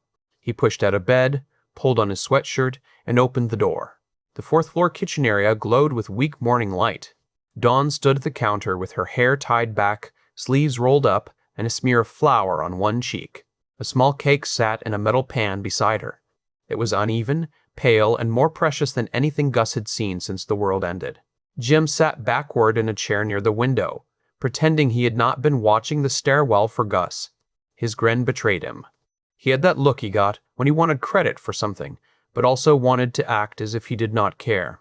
On the table sat 3 mismatched plates, a jar of instant coffee, a candle Dawn had found in a drawer, and a folded cloth covering something long and flat. Gus stopped in the doorway. His face changed too quickly for him to hide it. Confusion came first, then suspicion, then a tiny flash of panic, as if kindness still looked like a trap until proven otherwise. Dawn turned and softened her voice. "Happy birthday, Gus. You made it to 14. That deserves breakfast and sugar, even if the cake is half powdered milk and stubbornness." Gus looked at the pan again. "You used eggs. The last 2, Dawn said.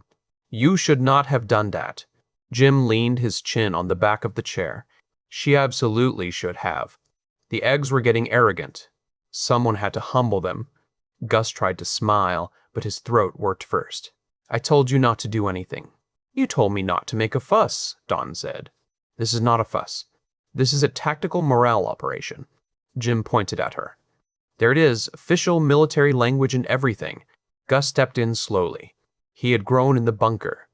Not much, but enough that the sleeves of the sweatshirt were shorter than they had been. Dawn had marked his height on the wall near the pantry with pencil lines.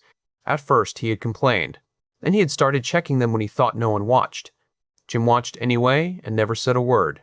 The candle refused to light on the first try. Dawn muttered at it. Jim suggested threatening it. Gus laughed, and the sound loosened the room. When the flame finally caught, small and stubborn, Dawn set the pan in front of him.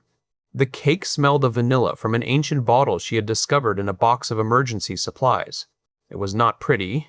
One corner had sunk. The top had cracked. Gus stared at it as if it were a holy thing. "Make a wish," Dawn said. Gus looked at Jim, then at Dawn. "That is for little kids." "Good," Jim said. "Then you will enjoy it more than most people." Gus closed his eyes. He did not say the wish aloud. He had learned early that spoken wishes gave the world a chance to laugh at them.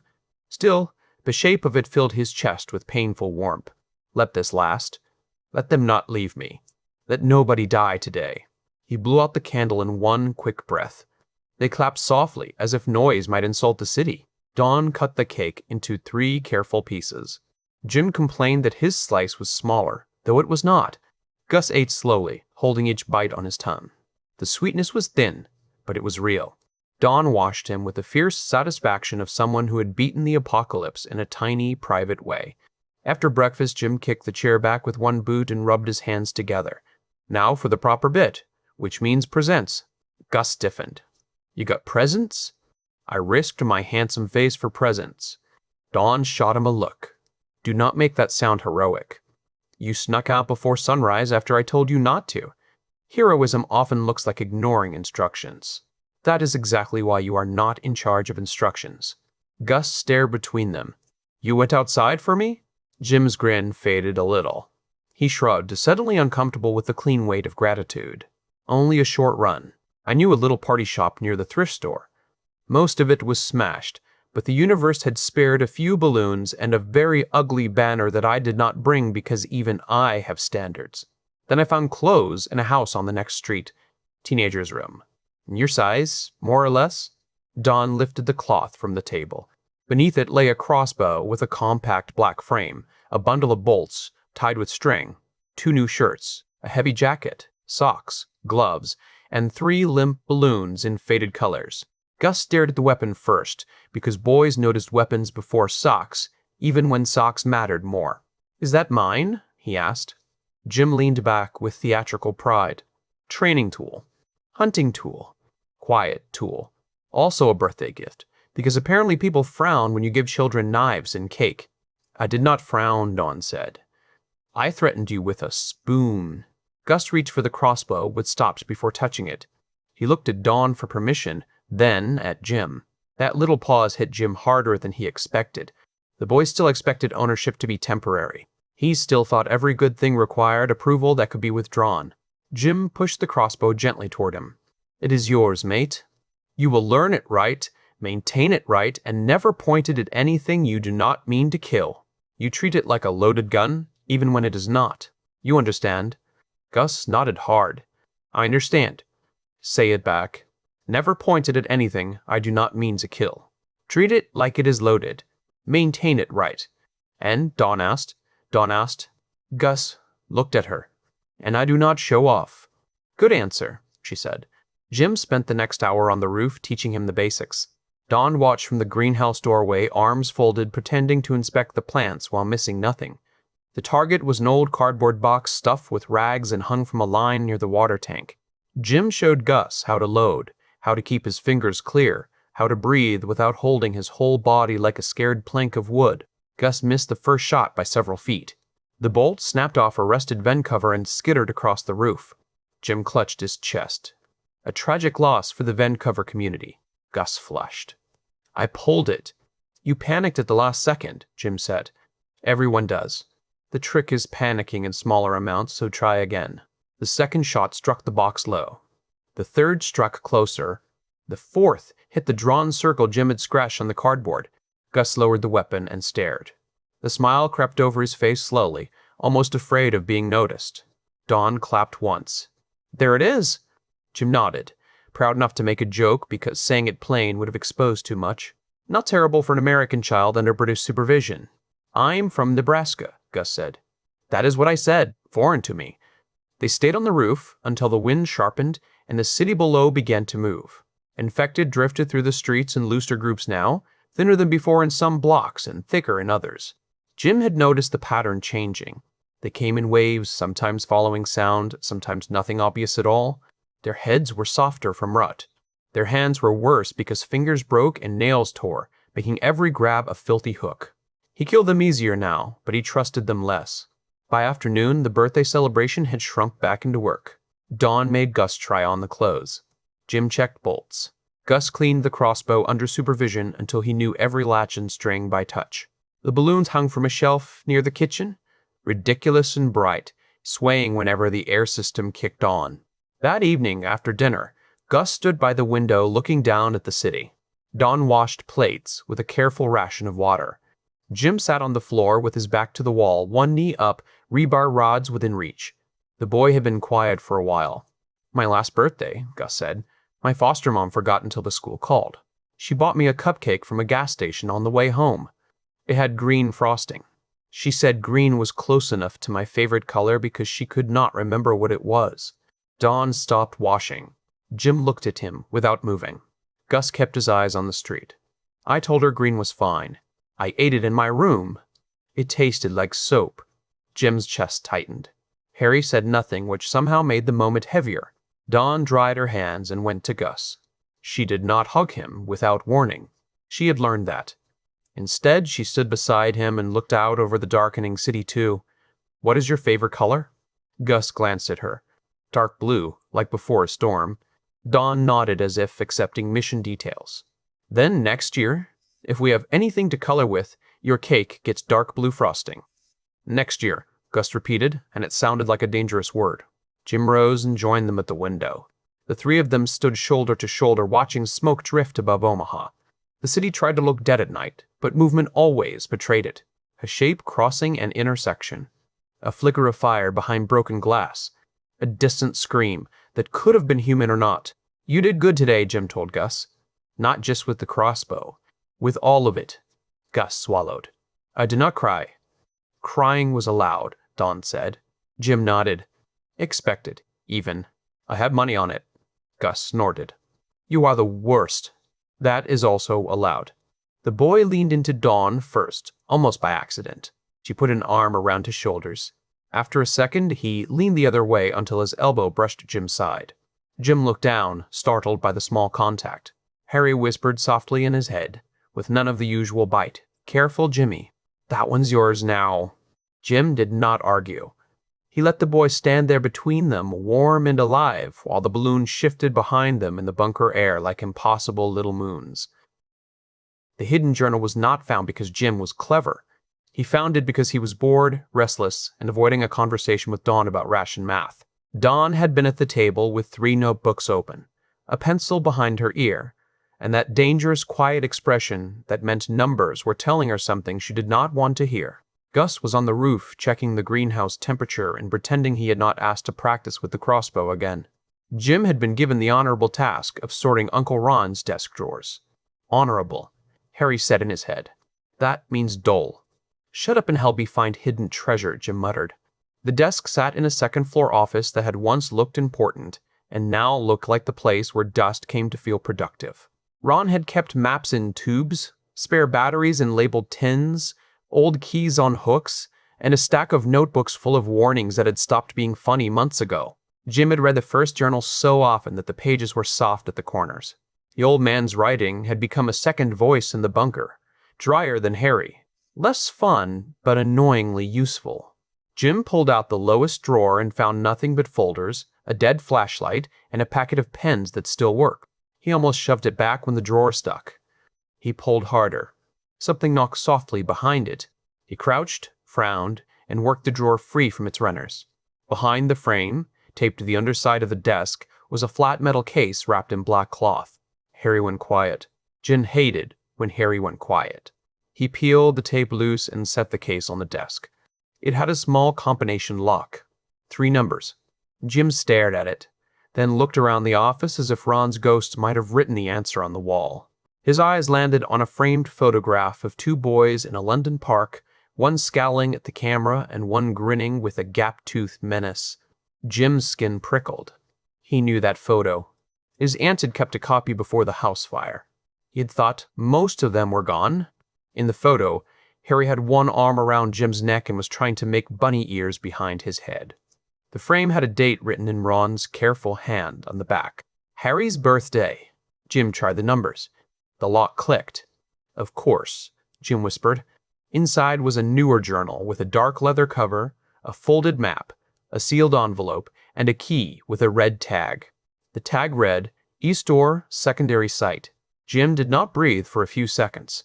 The old bunker seemed to lean closer around him. Dawn found him 10 minutes later, still standing over the desk, the open journal in both hands. She had come looking because silence from Jim usually meant either trouble or food theft. "What did you break?" she asked from the doorway. Jim did not look up. "My brain, possibly." Her expression changed. She stepped into the office and shut the door behind her. "What is that?" "Another journal. Hidden behind the drawer." "Hidden how?" "Tape, metal case, code on Harry's birthday." Very dramatic. Uncle Ron had flair. Dawn crossed the room and stood beside him. She did not snatch the journal or ask him to hurry. She had learned that some discoveries needed a second before they could become useful. The page Jim had opened showed a hand-drawn diagram of a cliff face, a narrow path, and a steel door marked with the same kind of lock system as the Omaha warehouse. At the top, Ron had written, Secondary bunker. Built with Bob Halverson. Use only if Omaha site is compromised or supplies cannot be maintained. Don read the sentence twice. There is another bunker. East, Jim said. A long way east. He calls it the real refuge. This place was the starter kit. Starter kit, Don repeated, staring at the walls. We have been living in a starter kit with a steel door, a roof garden, filtered water, and enough canned beans to make a person question the point of civilization. Apparently Ron was ambitious. She took the map and spread it on the desk. It was not a simple route. Ron had marked highways, county roads, rail lines, fuel points, likely choke points, and towns with different symbols.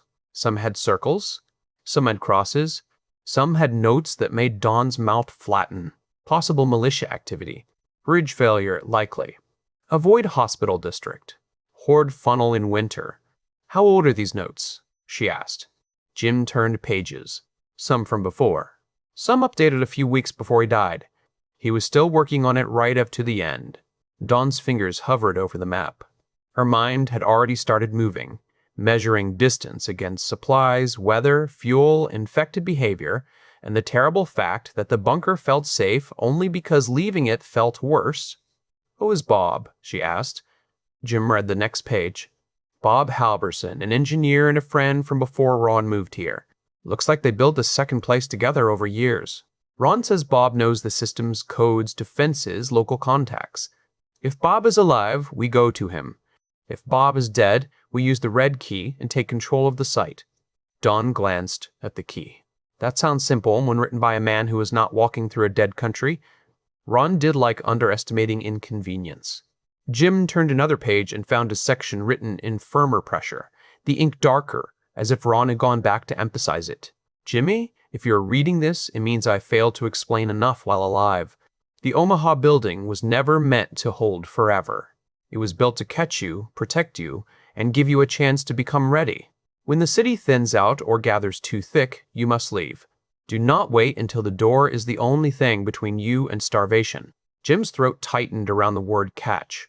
It was a strange word to use for a building. A building caught rain. It caught dust. It did not catch a man who had spent his life throwing himself into trouble because standing still let grief catch him first. Harry whispered. He knew you would need catching? Jim closed the journal for a moment. Dawn watched him, not pushing. Her face had softened, but her eyes were working. They were always working. There is more, Jim said. Read it. He opened the journal again. I kept things from you because I was a coward in ways your brother never was. I told myself there would be time. Men like me always believe time can be stored like food. It cannot. If you have people with you, bring them. If they are worth trusting, they are worth saving. The second bunker was built for more than survival. It was built for a beginning. Dawn inhaled slowly. A beginning. Jim looked toward the door, thinking of Gus on the roof and the pencil line marking his height. He really did think of everything. Not everything, Dawn said. He did not think to tell you any of this while you could ask questions. There was enough anger in her voice to warm the room. Jim looked at her. You are furious at a dead man on my behalf. I am efficient with my anger. That is strangely attractive. Do not flirt while I am planning a relocation through a frozen corpse-filled state. I can multitask. She gave him the look. It was one of his favorite looks now, though survival instinct told him never to say that aloud. Gus came down when they called him. He entered with the crossbow slung carefully over one shoulder and cold reddening his cheeks. The birthday happiness from the day before still lingered around him, but it vanished when he saw the map, the key, and Dawn's serious face. What happened? He asked. Jim tapped the journal. Uncle Ron had a secret bunker. Gus blinked. Another one? Apparently, this family collects them. Dawn pulled out a chair. Sit down. We need to talk through this like adults. Gus sat immediately, then frowned. Am I included in adults? For this, yes, Dawn said. You live with the consequences, so you get the truth. Jim admired her for that. He had known adults who used children as furniture until they needed someone to blame. Dawn did not. She gave Gus the map, explained the route, the distance, the supplies, the risk. She did not soften the words too much. She did not make the road sound like an adventure. Gus listened, elbows on the table, hands clasped so tightly his knuckles paled. Do we have to leave? The question hung there. Jim wanted to answer fast because fast answers hurt less. Dawn did not let him. She looked at the notebook she had brought from the kitchen and placed them beside the map. Not today, she said. Maybe not this week. But yes, I think we will have to leave. The supplies are lower than I like. The stores around us are stripped or too dangerous. The infected are gathering in bigger groups. The city keeps pulling them in. If we wait until we have no choice, we will leave weak and hungry. Gus looked at Jim. What do you think? Jim leaned back. He wished the boy had not asked him like his answer mattered. Then he realized that was exactly why he had to answer carefully. I think Dawn is usually right when she sounds that annoyed. Jim, Dawn said. He raised a hand. And I think Ron did not hide this for fun. He expected this place to fail eventually. Maybe not fail like collapse. More like run out of road. We have been safe here, but safe is not the same as forever. Gus swallowed. What if Bob is dead? Then we open the door ourselves, Jim said. What if other people took it? Then we decide what kind of people they are. And if they are bad? Harry stirred in Jim's head. Jim kept his own voice level. Then they picked the terrible bunker to steal. Gus nodded slowly. It should not have comforted a 14-year-old, but it did. The world had become a place where safety sometimes meant having people capable of terrible things for the right reasons. Dawn rolled up the map halfway, then stopped. We do not tell ourselves stories about this being easy. We plan. We train harder. We find a vehicle. We cache supplies if we can. We leave when staying becomes more dangerous than moving. Jim looked at the red-tagged key. It was small, scratched, ordinary, and suddenly heavier than the steel door downstairs. Ron wrote that if we have people worth trusting, they are worth saving. Dawn's face changed, just a little. Gus looked down at the table. Jim tapped the map between them. That means all of us. No hero trips. No leaving someone behind because the numbers get ugly. We move together or we do not move. Agreed, Dawn said. Gus nodded. We stay together. The words settled into the room like a lock turning. Outside, winter scraped at the windows. Somewhere below, an infected bumped against a parked car, the sound faint and lonely.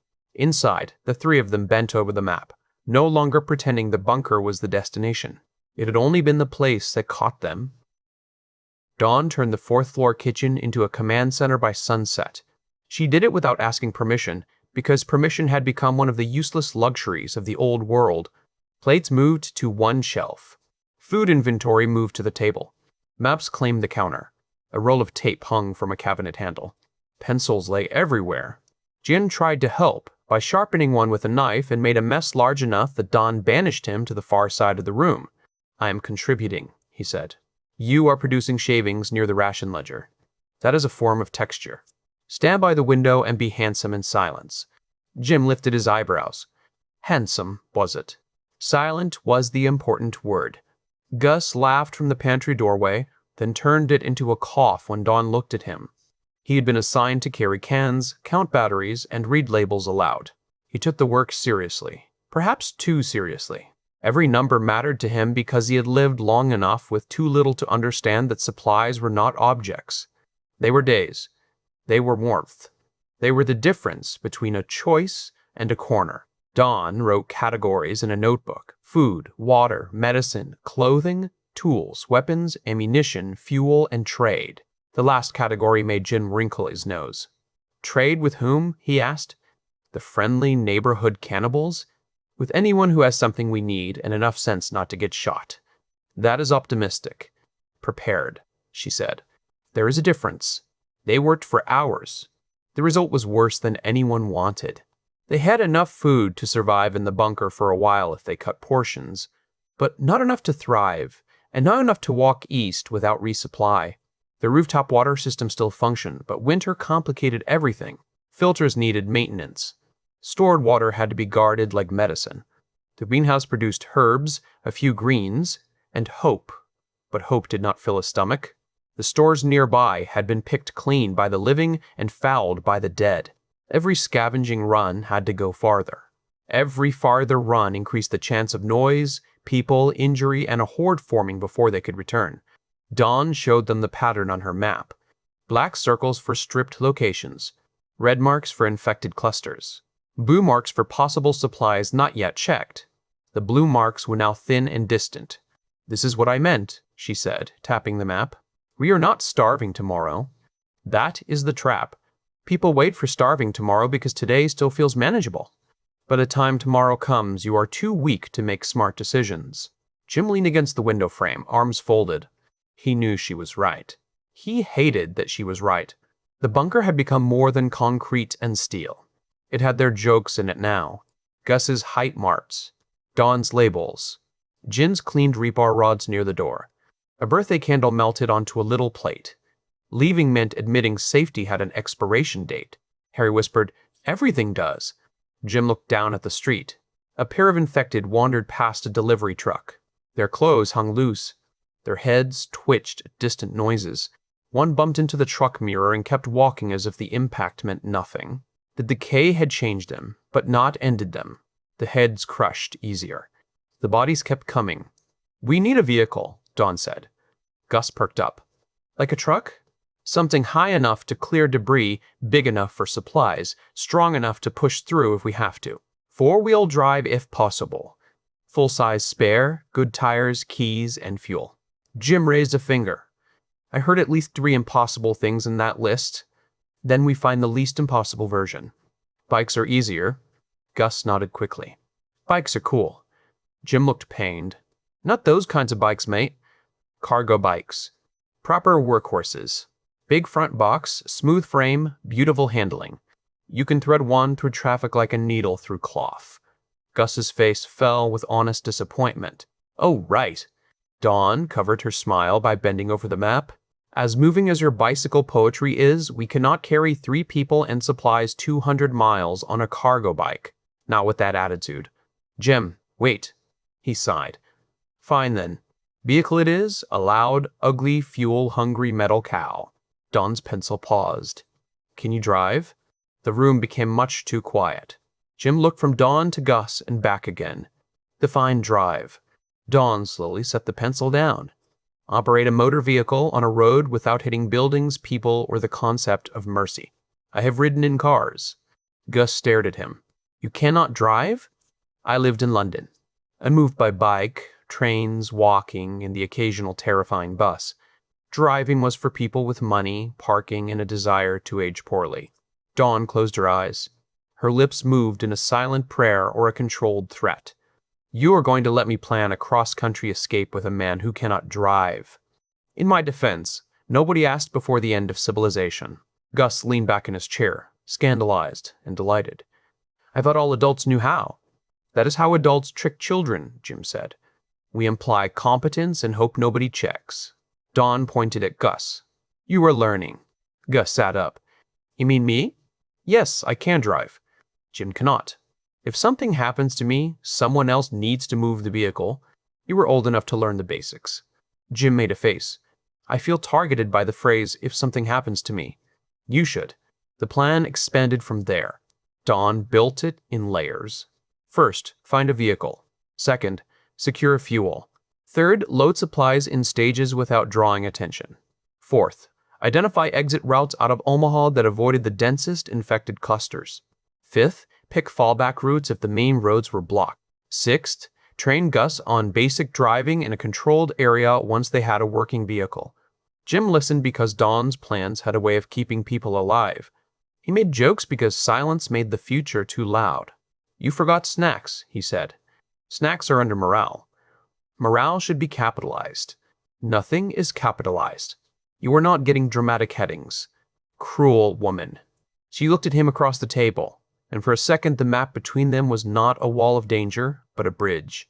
"You like that about me?" Jim's grin softened. "That is a maybe." Gus groaned. "You two are doing it again." Dawn did not blush this time. That was new. She only picked up a pencil and tossed it lightly at Gus. He dodged and laughed, and the laugh steadied the room. Later, when Gus went to the roof to check the water tank under Jim's supervision, Dawn stayed behind and rewrote the supply list. Jim came down early, leaving Gus with a radio and strict instructions not to become heroic. He found Dawn leaning over the table, one hand pressed to her lower back, eyes tired. "You need sleep," he said. I need 3 more cans of coffee, a working gas station, and a road with no dead people. Sleep is fourth. He moved beside her. The map had new notes. She had marked probable house clusters where vehicles might still have keys nearby. She had also marked places to avoid after dark. Her handwriting was neat at the start of each line and sharper by the end. "You are scared," Jim said quietly. Dawn did not look up. "Of course I am scared. I am not deranged." That was rude. That was accurate. He touched the edge of the map. "Not her. You make fear useful. I just punch mine until it shuts up." She gave a tired smile. "It does not shut up." "No," he said. "But sometimes it changes voices." Dawn turned then. The overhead light made shadows under her eyes. She looked older than she had in the diner, and stronger than she had any right to be. "When we leave, we may not get to come back." "I know. Gus is going to pretend he is excited because he thinks that is what you want." "I know that too. And you're going to pretend you are not attached to this place because you think joking makes leaving easier." Jim opened his mouth, found no joke waiting, and closed it again. Dawn's expression softened. "This place saved us. It let us become whatever we are now. That matters. Leaving does not make it less true." Harry whispered, "She sees too much." Jim looked at the map so he did not have to look at Dawn. "Ron wrote, 'It was built to catch me.' It did. I did not know I needed catching." Dawn's hand slid across the table and covered his. It was not dramatic. No music. No perfect timing. Just her roughened fingers over his, warm and real. Most people do not. For a moment he let himself stand still. The city made noises below. Gus called something from the roof that sounded like a question about filters. The lights hummed. The world remained broken, but not empty. Then Jim squeezed Dawn's hand once and pulled back before the feeling could make him useless. "I will take Gus tomorrow. Vehicle hunt. Short run. Close neighborhoods first. We look for keys, fuel, and anything with tires that have not given up on life." Dawn studied him. "You are taking Gus because he asked to go. Also because he needs field practice. And because he asked. That is possible. Do not let him out of your sight." Jim's face changed. The joke stepped aside. "Never again." Dawn nodded once. That was enough. By midnight, the Exodus plan covered 3 pages. The go-bag sat half-packed by the stairwell. Gus slept with his new jacket folded near his cot, and the crossbow locked safely in the equipment room because Dawn had insisted birthdays did not override weapon rules. Jim stayed by the window long after the others slept. Far west, beyond the broken blocks, a sound moved through the city. It was not loud enough yet to name. A deep murmur, maybe wind, maybe engines, maybe thousands of throats too far away to separate. Harry heard it too. Something is coming. Jim watched the dark streets and rested one hand on the window frame. "Then we had better learn to drive." Gus tried to act casual the next morning and failed so badly that Jim almost felt guilty. The boy was dressed before breakfast, boots tied, jacket zipped, hair smashed down with water until it stuck in anxious streaks. He sat at the table with his hands around a cup of weak powdered milk and did not drink it. His eyes kept flicking toward the equipment room. Jim watched him over a plate of reheated beans. "You look like someone told you school was replaced with explosives." Gus tried to shrug. "I am normal." Dawn snorted into her coffee. That was not convincing. "I'm just ready," Gus said. "Ready people eat," Dawn said. "Excited people forget, and then get shaky when they need steady hands." Gus immediately took a bite of beans with the intensity of a man fulfilling military orders. Jim hid a smile. Dawn did not. The morning briefing happened at the table. Dawn had drawn a route in pencil through the neighborhood east of the bunker. The area had smaller houses, driveways, garages, and fewer storefronts. Jim had cleared parts of it on earlier runs, but never searched for vehicles in a serious way. The plan was simple by Dawn's standards, which meant it only had 17 cautions. "You do not chase anything," she told Gus. "You do not split off. You do not step into a room before Jim clears the angle. You do not fire unless you have a clean shot, or Jim tells you to. You do not let a success make you stupid." Jim put a hand to his chest. "That last one feels personal." "It was meant to." Gus nodded through every rule. "I know. Stay close. Watch corners. Keep quiet. Check behind me." Dawn held his gaze. "And if Jim says run, I run. If Jim is being an idiot? Gus hesitated. Jim leaned forward. Careful, this is a test with consequences. Gus looked at Don and answered, I listen to Don in my head and do not copy him. Don smiled. Good answer. Jim stood. Mutiny before breakfast is beautiful. The equipment check took longer than Jim wanted and exactly as long as Don required. Crossbow, bolts, knife, gloves, water, cloth masks, 2 protein bars, small first aid kit, flashlight, pry bar, tape, and a short length of rope. Jim carried a pistol they had taken from the pharmacy, though he hated the idea of using it. Guns were noise, and noise had teeth now. He also carried 1 rebar rod instead of 2 to keep a hand free. Gus watched every movement with a mixture of awe and terror. At the door, Dawn stopped them both. She adjusted Gus's collar, then pretended she was only checking the zipper. You come back with the same number of limbs and the same number of people. That is 2 separate counts, Jim said. Very thorough. She looked at him. I mean it. He knew she did. He also knew the real sentence under it. Bring him back. Bring yourself back too, if possible. Dawn had a way of hiding fear inside orders, because orders could move and fear only stood there. Jim gave her a small nod. Same number. Gus looked between them and, wisely, said nothing. The bunker door opened with its deep, mechanical sigh. Cold air rolled in, sharp enough to wake every nerve. The street outside looked almost peaceful at first glance. Gray morning light lay across abandoned cars, frost-silvered windshields. A newspaper tumbled against a curb, its headline faded and irrelevant. Then something moved in the distance, and the peace showed its teeth. Jim stepped out first. Gus followed so close he nearly stepped on Jim's heel. The door sealed behind them, cutting off Dawn's watching face. Breathe, Jim whispered. I am breathing. Like a stolen accordion, so do it quietly. Gus forced a slower breath through his nose. His shoulders lowered. The crossbow rested in his hands, pointed down. Jim approved and did not say so yet. Praise too early made people float. Floating got them bitten. They moved along the side of the street, using parked cars for cover and avoiding open center lanes where sight lines ran too long. Jim had taught Gus that most people looked forward when scared. The dead did too in their own broken way.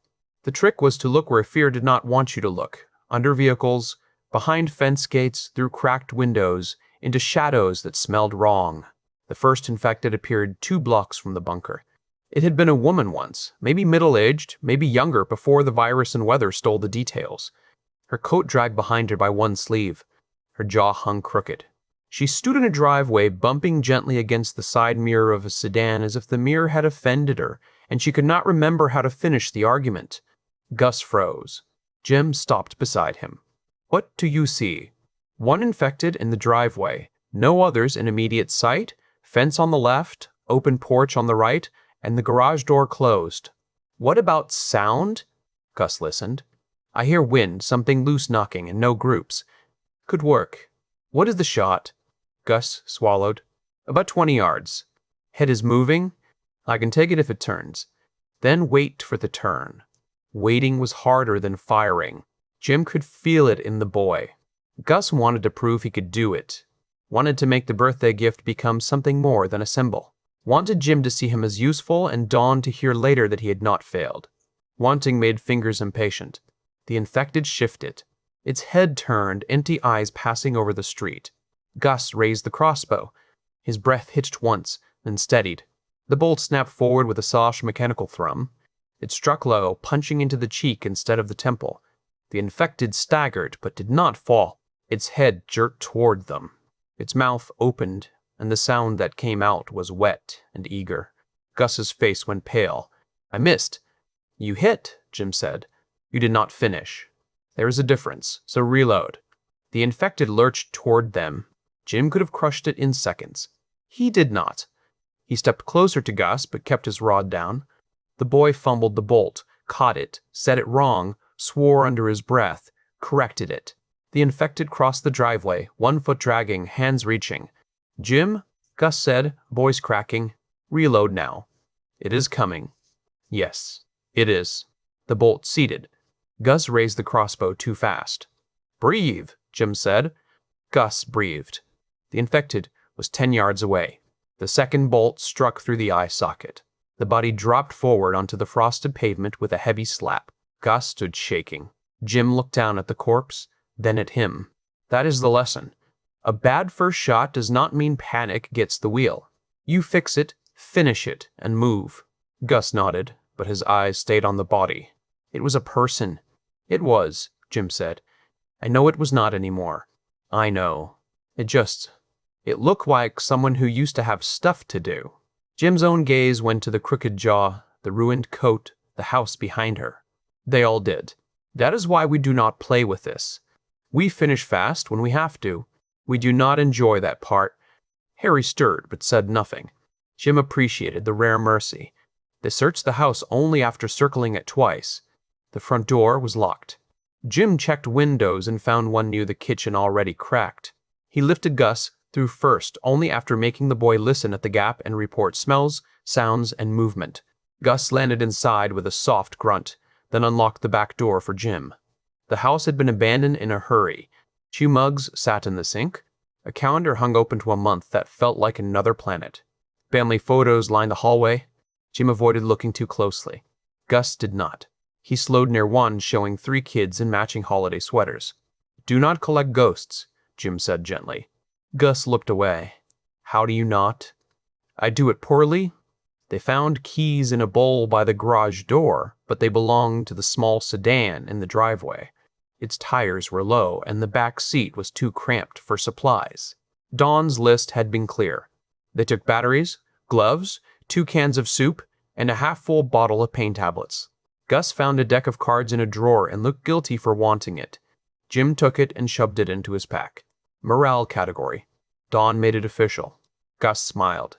She did not mean cards. Dawn means many things she has not yet realized. They moved house by house. The neighborhood had the strange intimacy of disaster. Curtains half open. Beds unmade. Toys in yards under frost. A grill overturned in a driveway. Blood on a front step. Dark and old. At one house, they found a man in the living room who had turned to become tangled in a blanket, snapping weakly at nothing. Jim handled him while Gus covered the hallway. At another, they found no infected but also no keys, no food, and a garage holding only bicycles and disappointment. By mid-morning, Gus's excitement had settled into focus.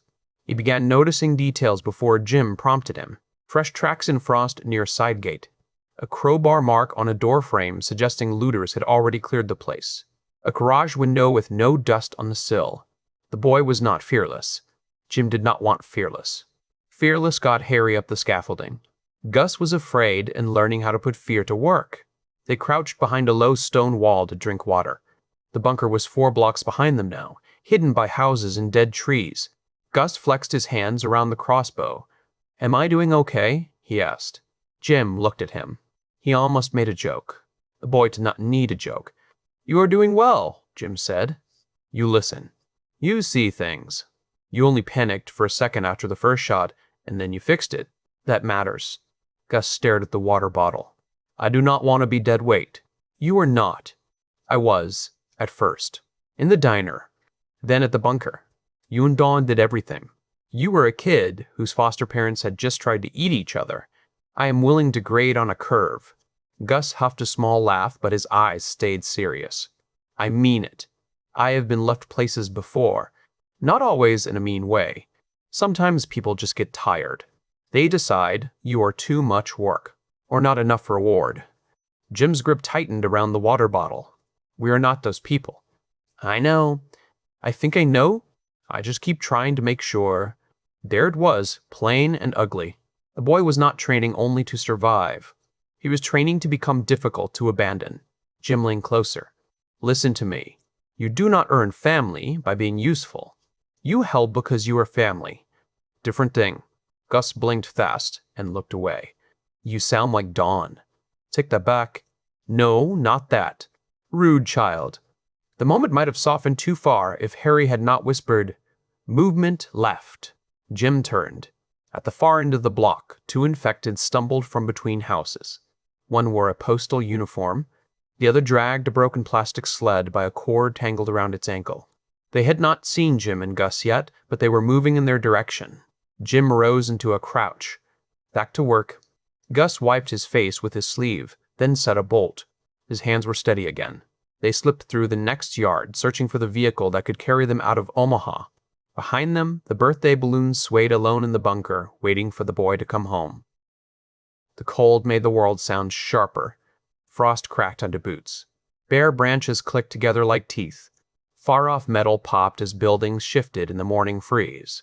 Even the infected seemed louder when they moved, their shoes scraping pavement, their joints making small dry sounds that Gus tried hard not to imagine too clearly. They had checked 6 houses and found nothing that met Dawn's standards. Jim had started calling her list the royal demands. Gus had defended her at first, pointing out that they did need space, fuel, and decent tires. After the 4th useless garage, even he began to understand why Jim looked personally betrayed by every compact car. "This neighborhood hates us," Jim whispered as they crouched behind a hedge across from a brick ranch house. Gus studied the street.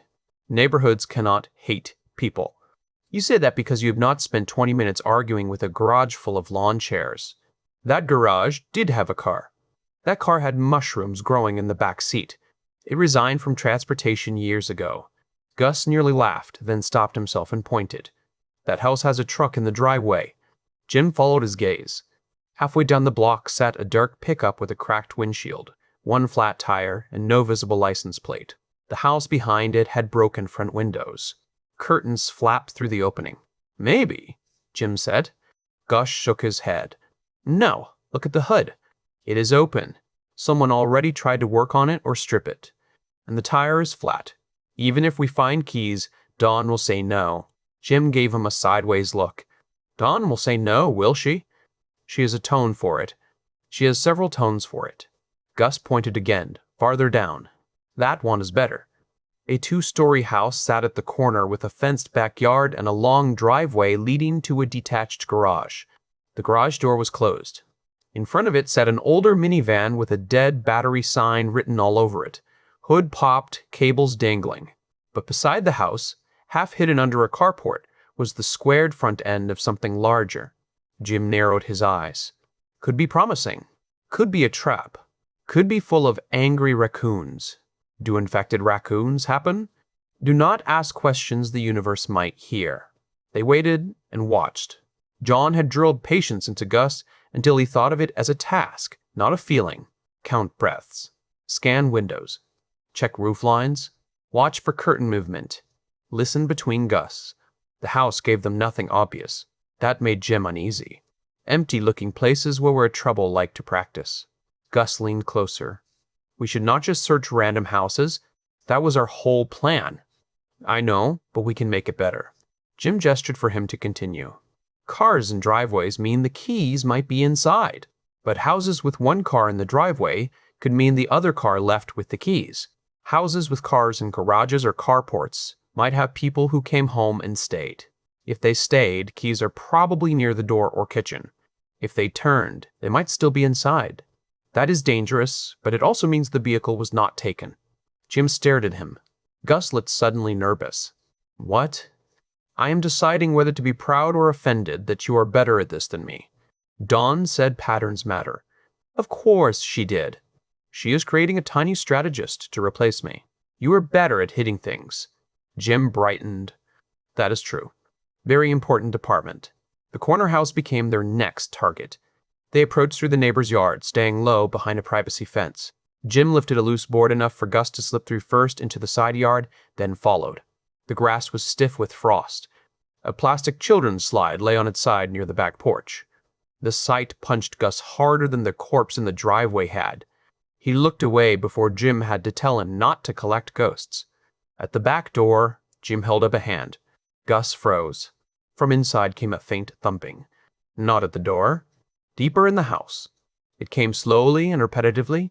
A thump, a pause, another thump, then a scrape. Jim pointed to his ear, then held up 2 fingers with a questioning look. Gus listened, shook his head, then held up one. Jim nodded.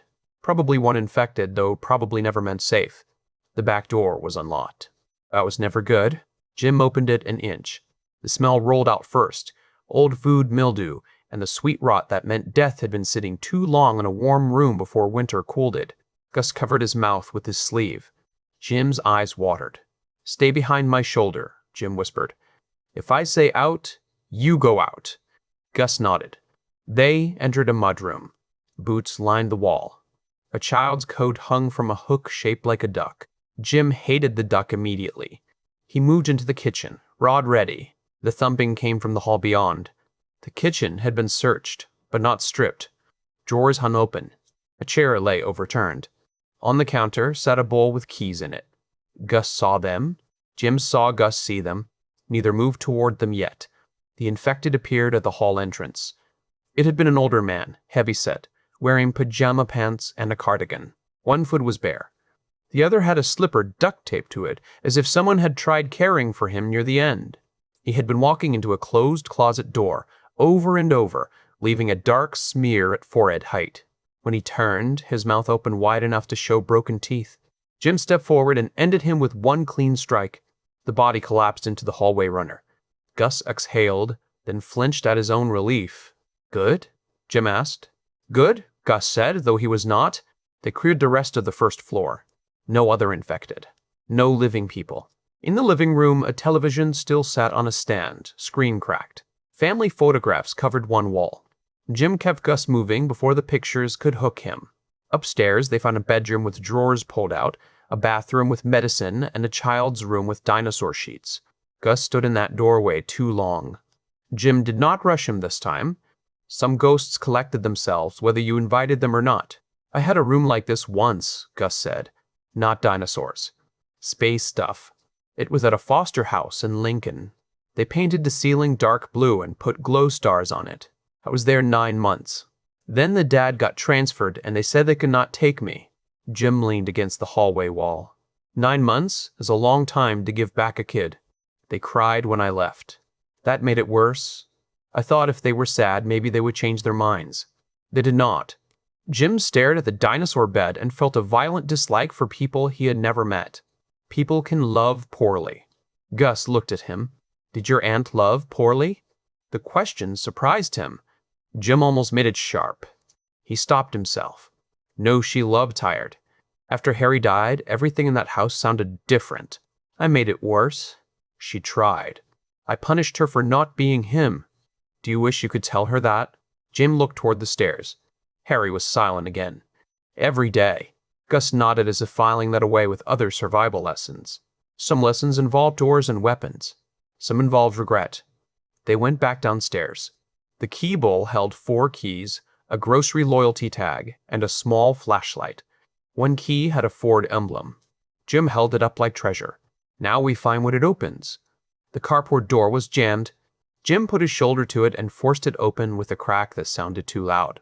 They both froze. A distant infected shriek answered from somewhere beyond the block. Hurry, Gus whispered. Under the carport sat a dark green Ford Expedition with dust on the hood, a roof rack, and tires that looked tired but not defeated. Jim walked around it with theatrical suspicion. Large, he said. Good large, Gus said. It is ugly. Useful ugly.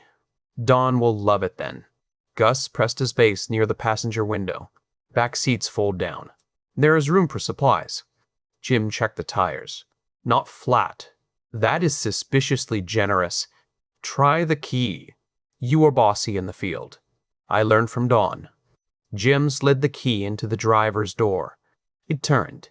Gus bounced once on his toes, then forced himself still. Jim opened the door.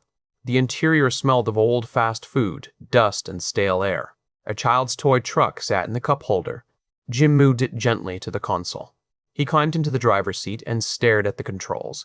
Gus came around to the passenger side. Well then, it has a steering wheel. That is normal. Many pedals.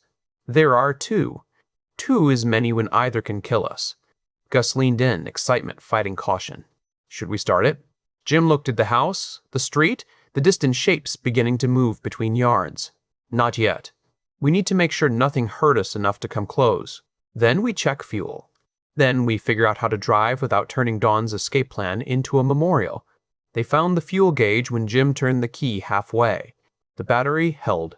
The dashboard lit like a miracle. The tank showed almost full. Gus's mouth opened. It is full. Jim stared at the gauge. Do not say it too loud. The universe taxes joy. The engine started on the first try. The sound rolled through the carport, low and powerful, and every infected within hearing turned toward it. Jim and Gus looked at each other. "We have a vehicle," Gus said. "We have a dinner bell with seats," Jim replied. Shapes appeared at the far end of the street. 1, then 3, then more. Not a horde. Not yet. Enough to make lingering stupid. Gus gripped the crossbow. "What do we do?" Jim looked at the gear shift, the pedals, the street, and the approaching dead. Harry began to laugh, delighted and cruel. "We learn very quickly," Jim said. The engine idled like an animal too big for the carport. Jim sat behind the wheel with both hands hovering over it, not quite touching, as if the thing might bite. Gus was in the passenger seat, crossbow across his lap, eyes darting between the approaching infected and the dashboard. "Put it in drive," Gus said. Jim looked at him. "You say that as though drive is a physical location I have been hiding from? It is on the gear thing. There are letters. D is drive. Why is there a 2? I do not know. Why is there a 1? Jim, wait." Outside, the first infected reached the end of the driveway. It had come from across the street, fast in a jerky, broken way, one arm swinging wrong. Another dragged itself from behind a hedge. 2 more staggered past the mailbox. The engine had called them, and hunger answered. Harry whispered, "Foot on the brake, Jimmy boy." Jim's eyes unfocused for half a second. Gus noticed immediately. Harry said something. Jim snapped his gaze to him. "How do you know?" "You make the face." "I do not make a face." "You do. Your eyes go weird, and your mouth gets tight, like you are listening to someone insult you from inside a wall." Harry howled with laughter. "The boy sees you." Jim glared at the windshield. "The boy needs less observational talent." Gus leaned forward. "What did he say?" "He said brake." "That makes sense." "Push the brake." Jim pushed the brake. The gear shift moved when he pulled it. The expedition jerked as it slid into reverse instead of drive. The vehicle rolled backward 6 inches and bumped a stack of plastic storage bins behind the carport. The bins toppled with a clatter loud enough to draw a fresh shriek from the street. Gus grabbed the door handle. That was not drive. "I noticed. We need to go forward. I am building suspense." The infected reached the front of the vehicle. One slapped both hands on the hood and left black streaks in the dust. Another came around Gus's side, mouth opening and closing against the glass. Gus flinched, but did not raise the crossbow toward the window. Jim jabbed the brake harder, moved the gear shift again, and this time felt the vehicle settle differently. "That is drive," Gus said. "I think." "You think?" "It says D." "That is marvelous." Jim lifted his foot too quickly. The expedition lurched forward. The infected on the hood rolled up the windshield, smearing rot across the glass, then slid off to the side as Jim yelped and hit the brake again. Gus made a sound that was almost a laugh and almost a prayer. The wipers came on when Jim grabbed the wrong lever. They dragged a filthy arc across the windshield. "Helpful," Gus said. "I meant to do that." "No, you did not." "Morale, Gus." "Support your driver." The infected at Gus's window clawed at the glass. A crack formed near the edge. Gus raised the crossbow. "Window shot?" he asked. "Too loud if the glass breaks wrong. Also, I do not know what happens if you shoot the car we are inside." "Then move?" "That is the plan." Jim pressed the gas gently this time. The expedition rolled forward, pushing the first infected aside. The second slipped under the front bumper with a wet crunch that made Gus swallow hard. Jim's face tightened, but he kept the pressure steady. The vehicle cleared the carport and nosed into the driveway. More infected came down the street. 5 now, maybe 7. Jim could handle them on foot, but the engine would keep calling. The longer they stayed, the worse the lesson became. Gus pointed. "Street is open left. Right has more. Left takes us away from the bunker. Left also lets you turn around in the cul-de-sac." Don marked it on the map. Jim glanced at him. "You memorized the map?" "Some of it." "Of course you did. Tiny Don." Gus smiled, despite himself. "Go left." Jim turned left too sharply. The expedition hopped the curb, scraped along a mailbox, and knocked it sideways with a hollow clang.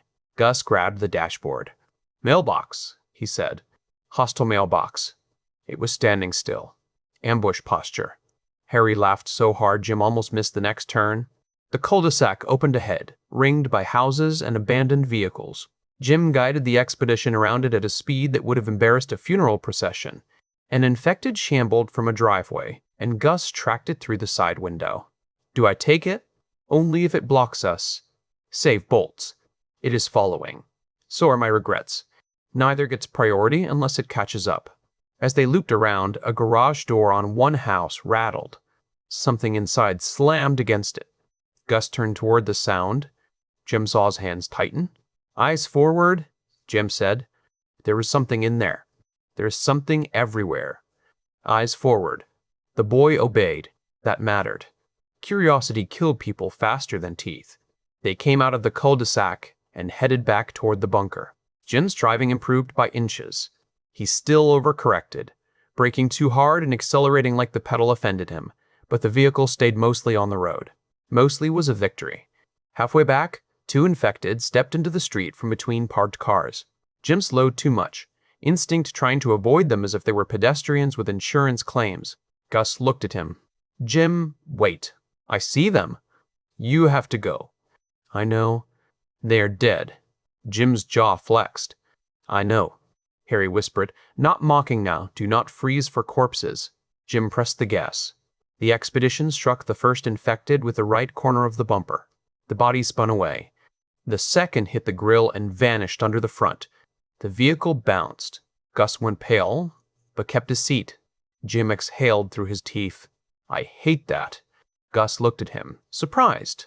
You do? Yes, I hate that. I do not hate surviving. I hate how often surviving makes a person choose ugly. Gus was quiet for a block. Then he said, Dawn says ugly choices are still choices. Dawn says many things that make me feel undereducated. She is smart. Do not tell her I agreed. They reached the neighborhood closer to the bunker and found the route partially blocked by a delivery van that had rolled at an angle across the street since the first week. Jim had always slipped around it on foot. The expedition would not. He slowed, scanning for a way through. Gus leaned forward. Over the curb between the van and the tree. That gap is too small. It is not. You have to turn wide first. When did you become a driving instructor? When you became bad at driving. Jim gave him an injured pride look without using the dangerous word. That is cruel, accurate, but cruel. Gus grinned, then pointed. Turn now, right now. Jim followed his direction. The expedition climbed the curb with a jolt, branches scraping the passenger side. Gus ducked as if the branch could reach through glass. Something snapped off and vanished under the rear tire. Was that important? Jim asked. It was a bush. Good enough. Bushes are replaceable after society returns. The bunker street came into view. Gus made a small sound of relief before he could stop himself. Jim heard it and felt the same thing, but disguised his with a cough. Dawn stood at the fourth-floor window with binoculars. She disappeared as soon as she saw them, which meant she was running for the door. Jim eased the expedition toward the warehouse, trying to look more competent now that someone who mattered could judge him. You are making the hairy face again, Gus said. He is offering commentary. About driving. Mostly insults. Harry said, tell the boy he gave better directions than you. Jim sighed. Harry says you did well. Gus looked startled, then pleased in a way that made Jim's chest ache. Did he really say that? Do not let it go to your head. He also called me a menace to mailboxes. You are. Jim eased to a stop in front of the bunker, only slightly crooked. The engine rumbled. The windshield wore a smear Jim refused to think about. The front grille had collected leaves, dust, one strip of cloth, and several small branches from the curb maneuver. Dawn burst from the steel door with a pistol in one hand and fury already loaded in her eyes. She scanned the street first because fury did not make her careless. Seeing no immediate infected, she turned on Jim. Why is there a mailbox hanging from the side mirror? Jim looked at Gus. Gus looked at Jim. The mailbox, bent and defeated, clung by a torn strip of metal. Jim pointed at Gus with no shame at all.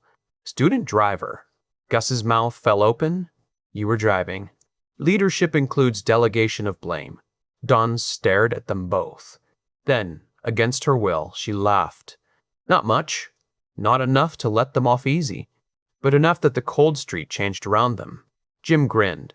Gus grinned wider. The expedition sat idling between them like a battered promise. They had found a way out.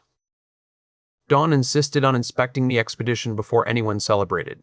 Jim found this unfair because, in his opinion, reaching the bunker without crashing through a wall deserved immediate applause, food, and possibly a small statue.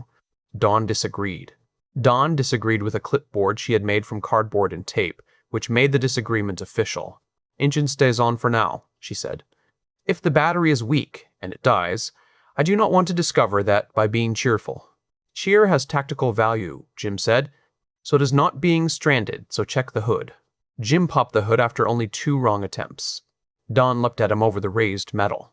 "You found the vehicle, started it, drove it here, and did not know how to open the hood. I'm a layered man." Gus whispered. "He tried the gas cap first." Jim pointed at him.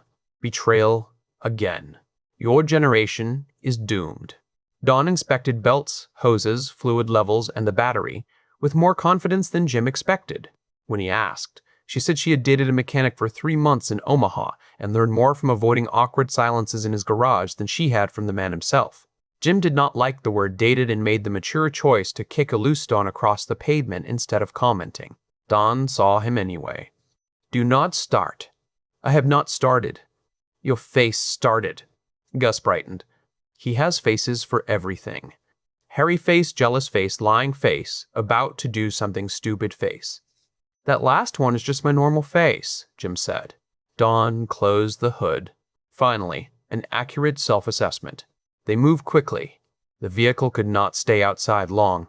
The engine had drawn a few infected into the area, and though Jim handled 2 with the rebar while Don checked the tires, more would come if they treated the street like a driveway from the old world. The bunker had a loading bay on the first floor behind the steel entry, big enough for deliveries before Ron turned the warehouse into a fortress. Getting the expedition inside would be safer. Getting it inside required Jim to drive through the door and stop before hitting a concrete pillar. Don looked at the opening, then at Jim. "I will do it." Jim put one hand on his chest. "You injure my pride." Don's eyebrow rose. "Good catch." Virtual voice rolls. "Even in emotional moments, I remain professional." Gus laughed. Don shook her head, but the corner of her mouth betrayed her. "Seriously," she said, "I can put it inside." Jim wanted to say yes. He wanted to hand over the responsibility and pretend he was above caring. But he had already driven it here, badly but successfully. If he gave up now, the vehicle would remain a beast. Don understood, and he merely rode inside.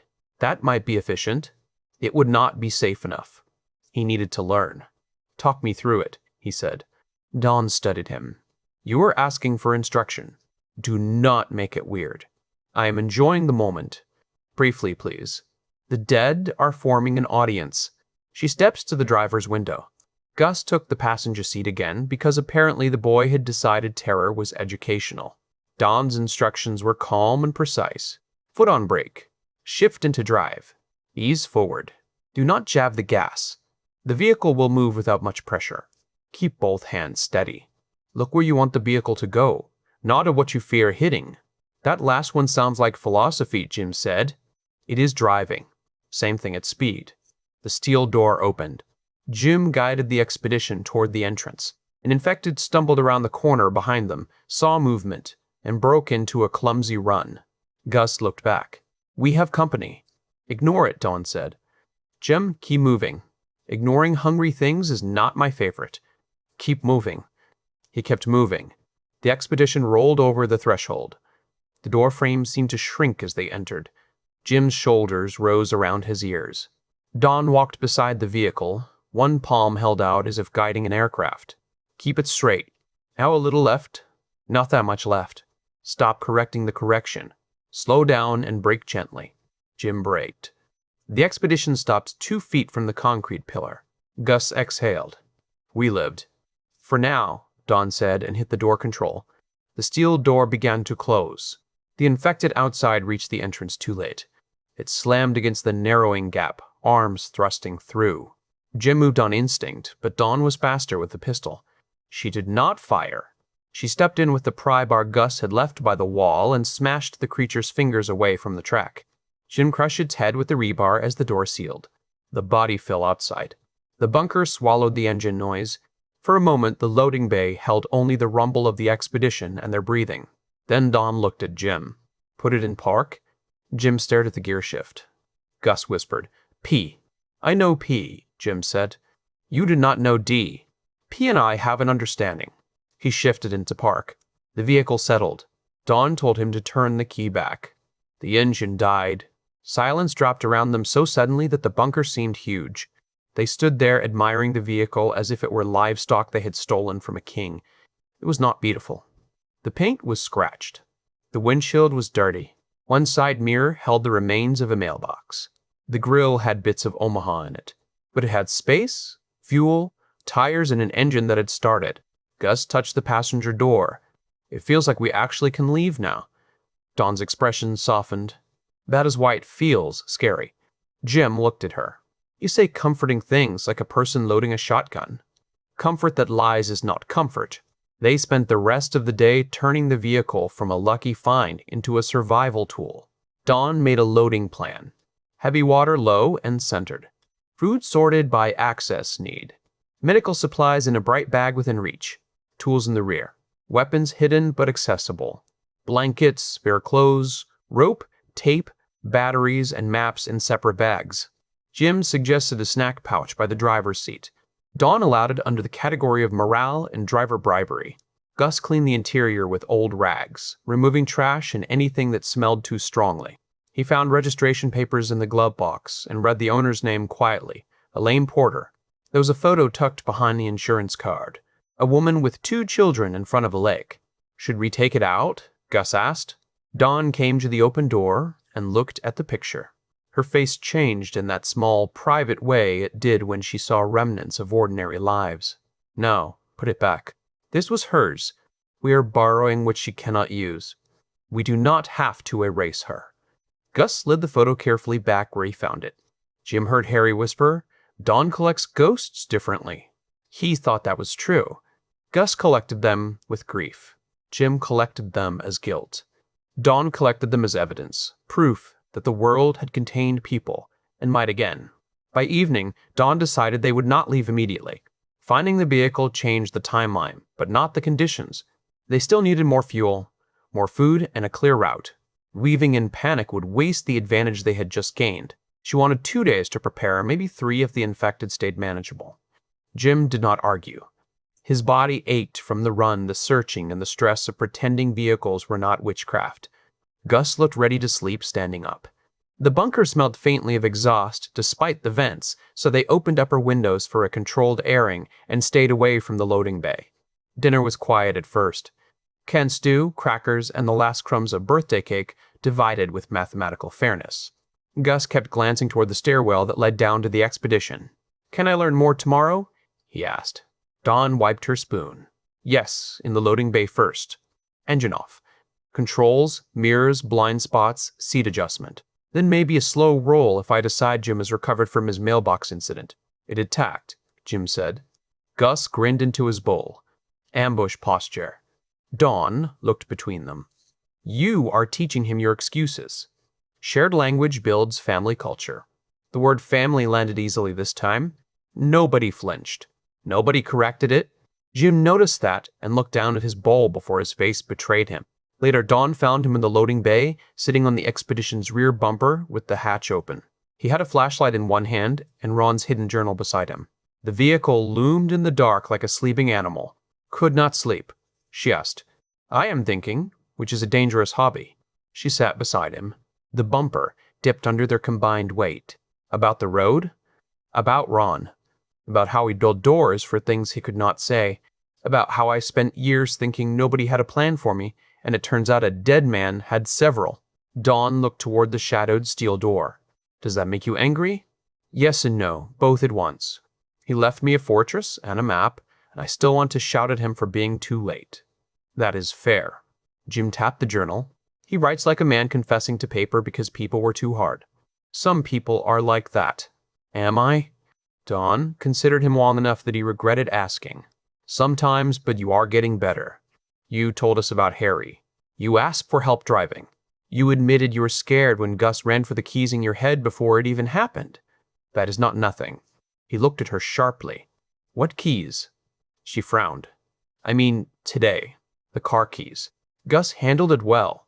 A chill moved through Jim that had nothing to do with winter. For a second he had seen it, Gus running, Dawn screaming, infected thick around the expedition, a terror not yet born but already waiting. He blinked, and the image was gone. Harry whispered, low and uneasy, storm coming. Dawn touched Jim's arm. What just happened? He forced a smile and hated how thin it felt. Harry being dramatic. She did not believe him. She let him have the lie for the moment, which was different from accepting it. Above them, Gus laughed in his sleep, a small sound through the floor vents. The expedition waited. The hidden journal waited. The road east waited with all its teeth.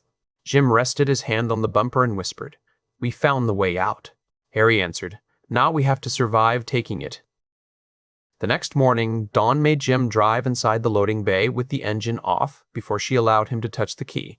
This involved him sitting behind the wheel while she stood outside giving instructions, and Gus sat in the passenger seat acting as assistant instructor, which Jim considered an abuse of power by the entire household. Mirror, Dawn said. Jim adjusted it. Check the seat. He moved the seat backward too far and nearly disappeared from the pedals. Gus laughed so hard Dawn had to pause the lesson. Controls, she continued when order returned. Wipers, headlights, hazard lights, turn signals, parking brake, and gear positions. Jim pointed to each with exaggerated dignity. Wipers, lights, blinking thing, panic blinkers, gear alphabet. We are all going to die, Dawn said. Not from terminology. The real lesson began after breakfast. Dawn had cleared space in the loading bay by moving crates, tools, and empty water barrels. The expedition could roll forward 20 feet, reverse 15, and turn slightly without touching anything important if Jim listened. Dawn emphasized the listening part 3 times. Jim started the engine. The sound filled the bunker and made every survival instinct twitch. Gus sat beside him with a notebook, because Dawn had decided learning included writing down mistakes. Jim objected until he saw the first line, Do not fight the steering wheel like it insulted your mother. He respected the accuracy. They practiced easing forward, stopping gently, reversing, turning, and parking. Dawn made him repeat each movement until the vehicle stopped jerking like a startled mule. Gus took a turn after him, sitting rigidly in the driver's seat with Dawn half inside the open door, talking softly. Gus was careful. Too careful at first. He held the wheel as if it were a loaded weapon, which in some ways it was. When the expedition rolled forward smoothly under his control, his eyes widened. It is moving, he said. That is the idea, Dawn said.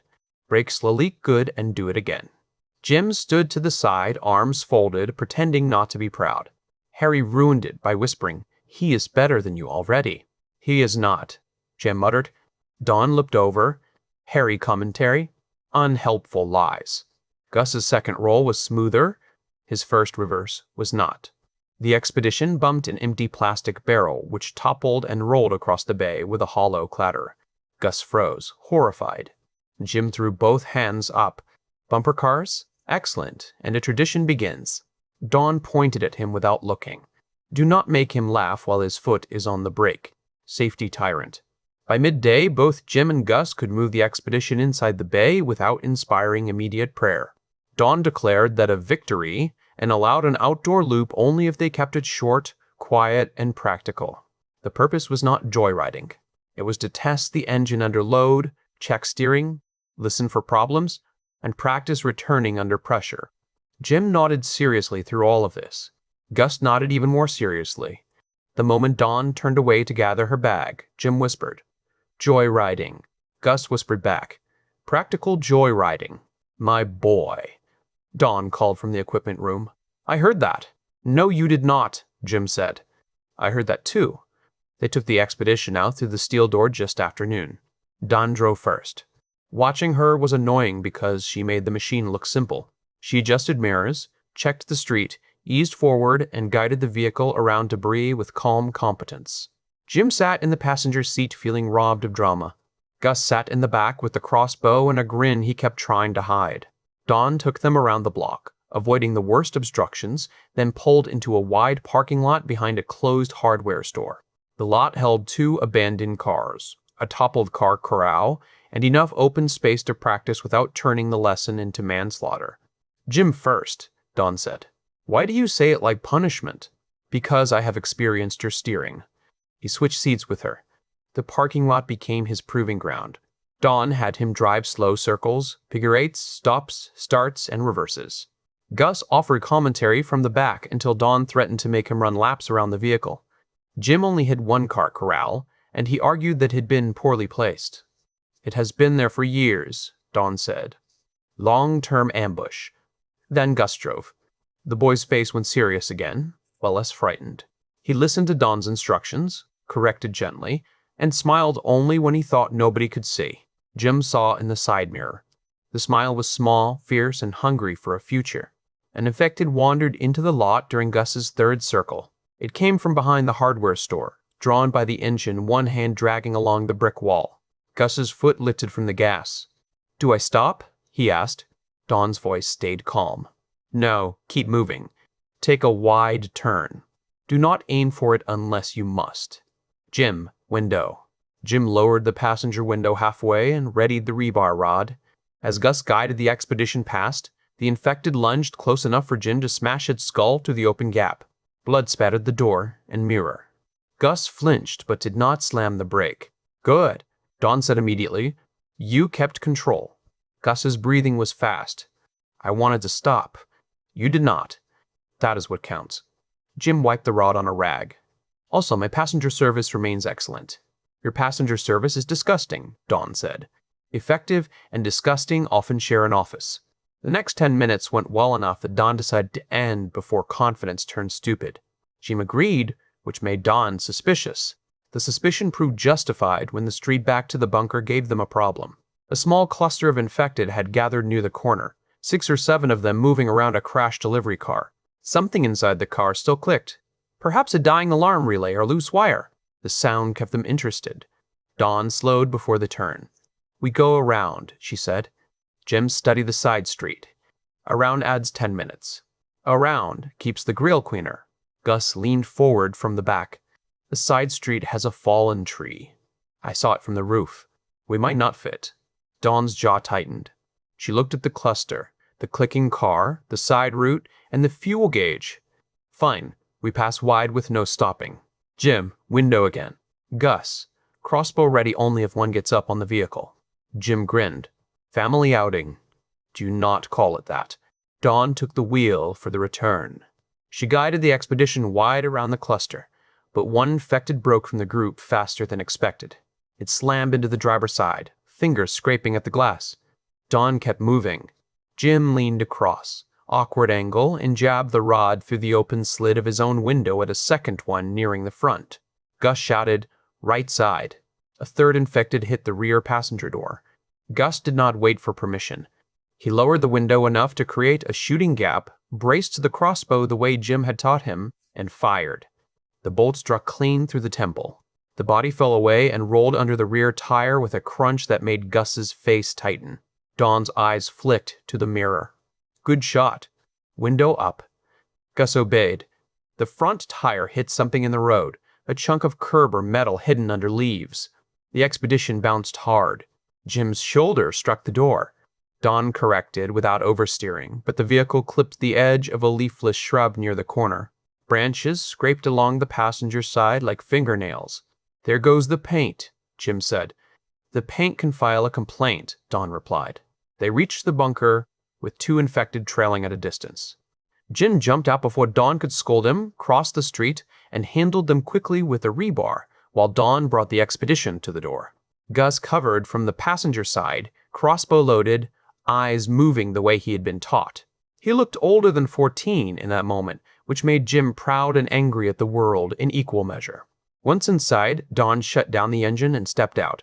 She walked around the expedition in silence. Jim stood with his hands on his hips, waiting. Gus hovered near the rear, trying not to look guilty. Dawn pulled a branch from the grill, then another from the bumper, then a long twig from the side mirror. She held them up. Did we hit anything? She asked. Jim immediately pointed at Gus. Student driver. Gus spun on him. I was in the back when she hit the shrub. Dawn looked at Jim. I hit the shrub because you said family outing. The vehicle recoiled. Blaming my words is legally fragile. So is your future as a driver? Gus laughed so hard he had to sit on the bumper. Don tried to stay stern and failed after the third branch came free. Jim joined in, and for a few seconds, the loading bay did not feel like a bunker at all. It felt like a garage, like a family had come home from a disastrous lesson and would argue about it over dinner. Then the laughter faded, not because it died, but because they all felt the same thing underneath it. The vehicle was real. Their leaving was real. Every box packed into the back would be a goodbye in disguise.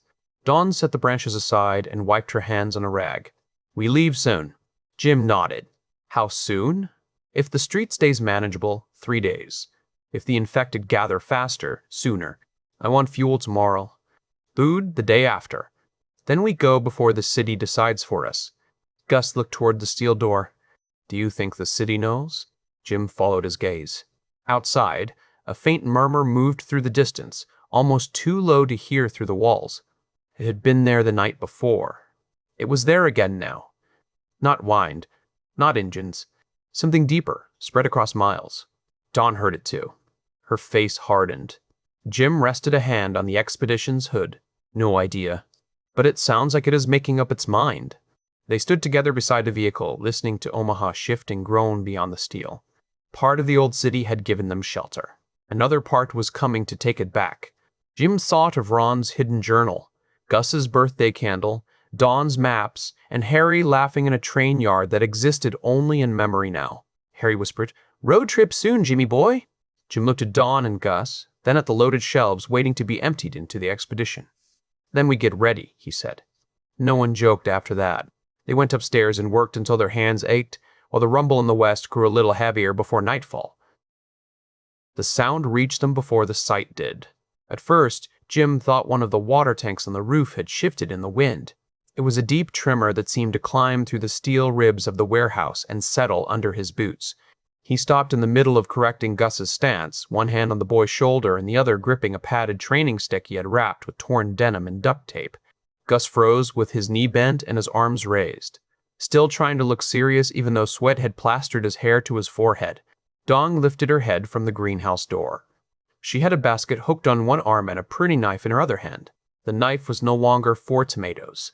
Nothing in their lives had only one purpose now. "Did you feel that?" she asked. "Hard to miss, love," Jim said. A rumble faded. For 3 seconds the roof held its breath. Then it came again. Longer this time, low and distant, heavy enough to make the glass panels of the greenhouse whisper in their frames. Somewhere below, a metal shelf gave a small clink. One of the hanging buckets beside the water tank trembled on its hook. Harry laughed softly in Jim's head, but the sound did not carry its usual wild spark. It was thinner, almost thoughtful. "Big feet, Jimmy boy. Lots of them." Jim walked to the western edge of the roof. The city had been rotting by degrees for months, and he had learned its moods the way a sailor learns storms. A single fire had a smell. 3 fires meant living men were fighting over fuel or food. The dead in small packs made a jittery pattern, breaking off from one street and flowing into another when a sound caught them. A true horde moved like weather. It bent the city around itself. This was worse. The streets to the west, the ones that sloped toward the industrial blocks and the broken ribbons of highway, were changing color. At first he saw only movement among the ruined cars and blackened traffic lights. Then his eyes adjusted and the moving mass became bodies. Hundreds filled the far intersection.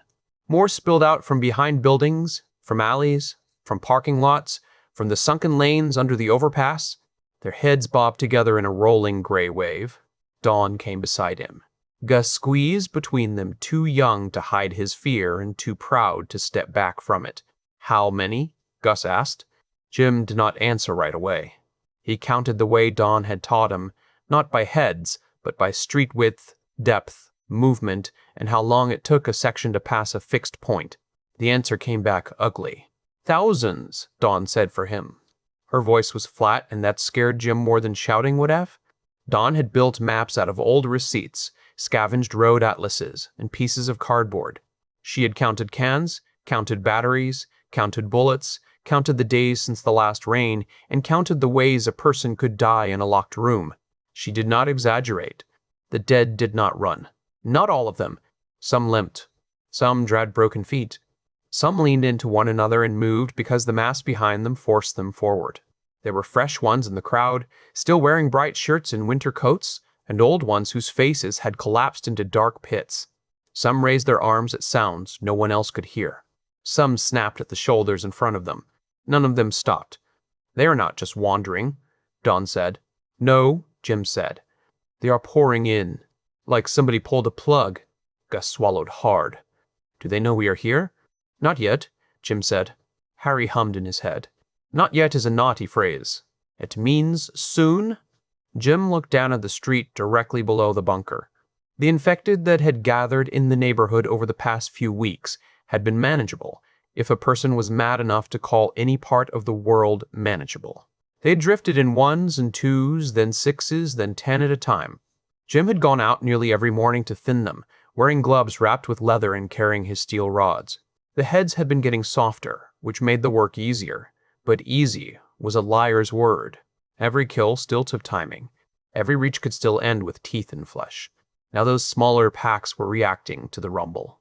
They turned as one toward the west. The ones nearest the bunker began to shamble away, drawn by the bigger herd, but the movement did not comfort him. The western flood would swallow the neighborhood, and when it hit the warehouse, it would not care how thick Uncle Ron's door was. A door could hold against pressure. It could not keep holding forever if the dead piled deep enough and living looters came sniffing behind them. "We leave now," Dawn said. Jim glanced at her. She was already moving.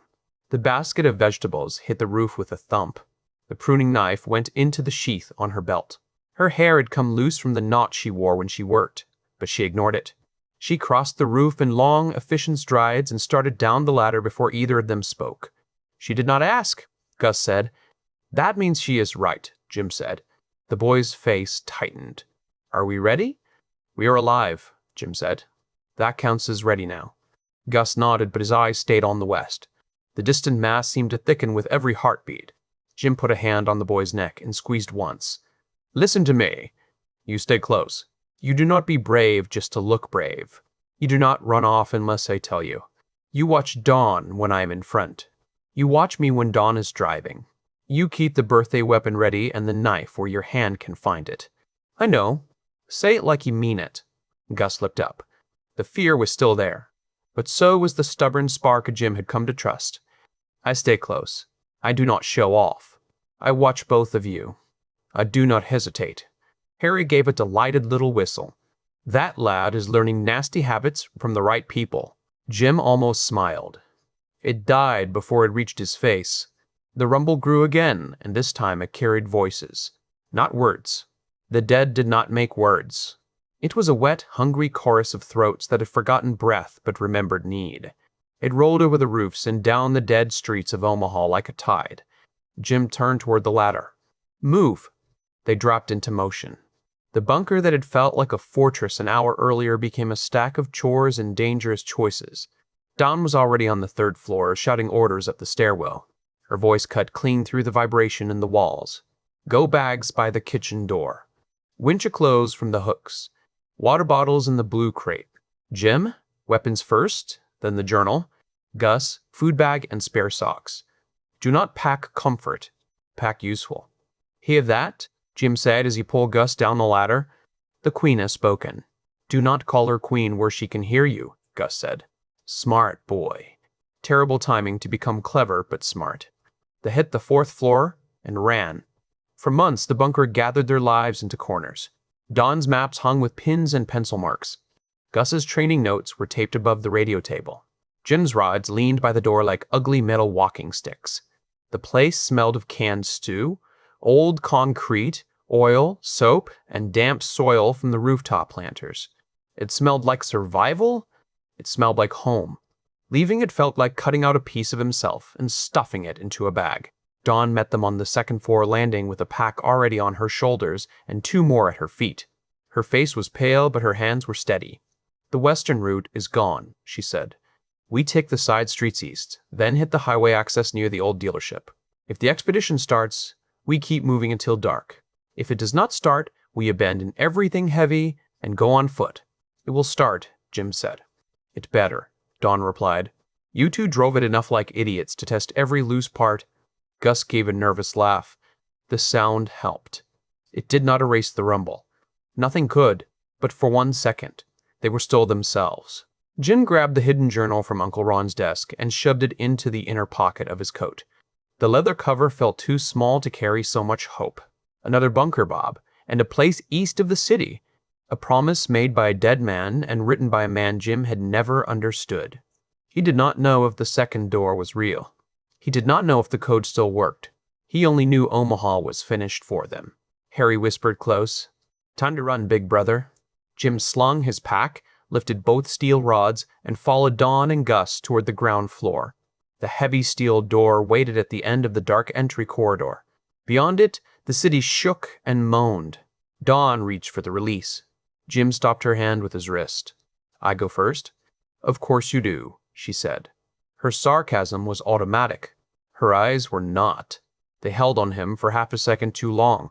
Jim leaned closer and spoke low enough that Gus would not hear. "I get us to the vehicle. You get us out of the city? I know my job." "I know you do." For a moment, neither moved. They had been dancing around words for months, letting jokes and chores stand in for what was growing between them. Dawn looked like she wanted to say something real, and hated that the world had picked this moment to demand it. The rumble hit the walls again. "Later," she said. "Later," Jim answered. Then he opened the door. The smell came first. Rot had always lived outside the bunker, but this was thicker, warmer, pushed ahead of the horde by the winter wind. It rolled into the entry corridor with the damp stink of spoiled meat, old blood, smoke, burned rubber, and the sour breath of too many bodies moving together. Gus gagged once and pressed his sleeve to his mouth. "No noisy sick," Jim said. "Quiet sick only." "I am not going to be sick," Gus muttered. "Good lad. Save it for a special occasion." Dawn shut the inner latch behind them. The steel door eased closed until only a narrow wedge of bunker dark separated them from the street. Jim slipped through first, with both rods ready. The block had changed since morning. More infected wandered between the abandoned cars pulled from side streets by the same distant force that had drawn the mega horde. They were not packed tight yet, but they were enough to turn the short walk to the expedition into a knife edge. The vehicle waited half a block away, parked in the alley mouth where Dawn had insisted it stay hidden from the main road. Its green paint was dusty and scratched, the grille still carrying a dent from Gus's first glorious battle with shrubbery. "Left side has 3, Dawn whispered. 2 at the blue car, 1 near the pharmacy delivery van." 4, Gus said. "There is 1 sitting by the curb." Jim spotted it then, a collapsed thing in a gray coat with its head twitching against the pavement. "Good eye." Harry purred. "Family outing." Jim pushed through the door. The nearest infected, a man with 1 shoe and a face split across the cheek, turned at the soft scrape of Jim's boot. Jim stepped in before the thing could raise its hands. The right-hand rod cracked across its temple. The head dipped sideways, and Jim drove the left rod down with a short, savage blow. The body folded. "Move," Dawn said. They crossed the first 10 yards fast. Dawn had a crowbar in one hand and a small hatchet at her belt. Gus carried the bolt launcher Jim had found for his birthday, the one Dawn kept calling a terrible gift until she admitted it was useful. A quiver of short bolts bounced against his pack. Jim hated that the boy had to carry it. He hated more that Gus carried it well. A woman in a torn office blazer stumbled between 2 cars. Gus raised the launcher, breathed the way Jim had drilled into him, and fired. The bolt struck above one cloudy eye. She dropped against the hood with a hollow metal thump. "Reload while walking," Jim said. "I am?" "Then reload faster while walking." "You are annoying when I am doing good." "That is because I care." Dawn reached the blue car and swung the crowbar into the knee of an infected man turning toward them. Bone snapped. As he fell forward, she stepped aside and brought the bar down on the back of his head with a practical grunt. Months ago, she had flinched at Jim's violence.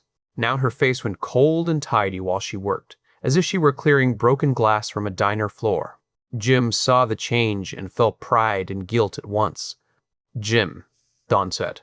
He snapped back as 2 infected came out from behind the delivery van. He met the first with a shoulder slam that drove it into the van's side. The second reached for Dawn, fingers clawing at the sleeve of her coat. Gus shouted and fired. The bolt hit the thing in the jaw instead of the skull. Its head jerked, but did not stop. Jim's rod came over Don's shoulder and caved in the top of its head. "Hi, Gus," Jim said, not looking away from the next threat. "Always hi, unless it is close enough to kiss you." "No." "Then no louder next time." The horde's voice rose behind them. The western end of the street had become a river of bodies. The first wave reached the intersection 3 blocks away, pouring around dead cars and over fallen fences. The smaller packs on their street began to turn toward the bunker door, attracted by movement, sound, and fresh living heat. "No more teaching," Don said. "Run." They ran. The expedition sat 20 yards away, so close it felt insulting. Jim cleared the last infected between them with a hooked swing that took the thing low, then another to finish it before it could crawl. Dawn yanked open the rear door and shoved the food bag inside. Gus scrambled after her, panting hard. Jim held the line beside the driver's door as Dawn threw her pack over the seat and reached into her coat. Her hand stopped. He saw it before she said a word. "Dawn." "No," she said. "Please tell me that is your calm no and not your terrible no." She slapped at her pockets, then the side pocket of the pack, then the front pouch. Her face went from pale to bloodless. "Keys," she said. Gus slipped up from the rear seat. "You have them. I had them on the hook by the downstairs map." The sound around them sharpened. Jim heard his own breathing. Dawn's hand on fabric. Gus's little hitch of fear. The horde from the west growing louder with every second. The nearest infected on the street, drawn now by their voices and the slamming car door. "We forgot the keys," Dawn said. Jim stared at her for half a heartbeat.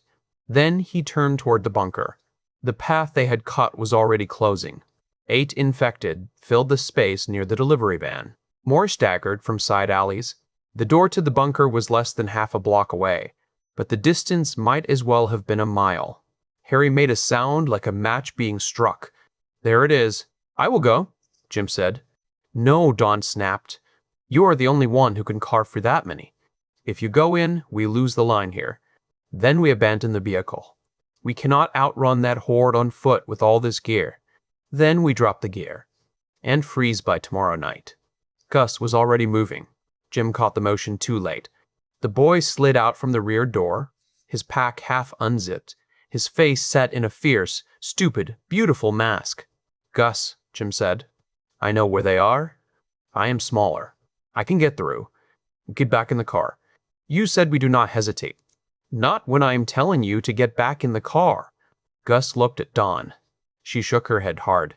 "Do not," she said. The boy's eyes flicked past her to the street. He saw the horde. He saw the closing path. He saw their bags, the fuel cans, the maps, the second chance waiting inside a useless vehicle. Then he ran. "Gus!" Dawn screamed. Jim lunged, but an infected woman came between them, arms outstretched, mouth snapping. He smashed her aside with a blow so hard the rod rang in his hand. By the time he cleared her, Gus had already ducked between 2 parked cars and sprinted toward the bunker. "Stay by the vehicle," Jim shouted at Dawn. "Do not you dare leave me here alone."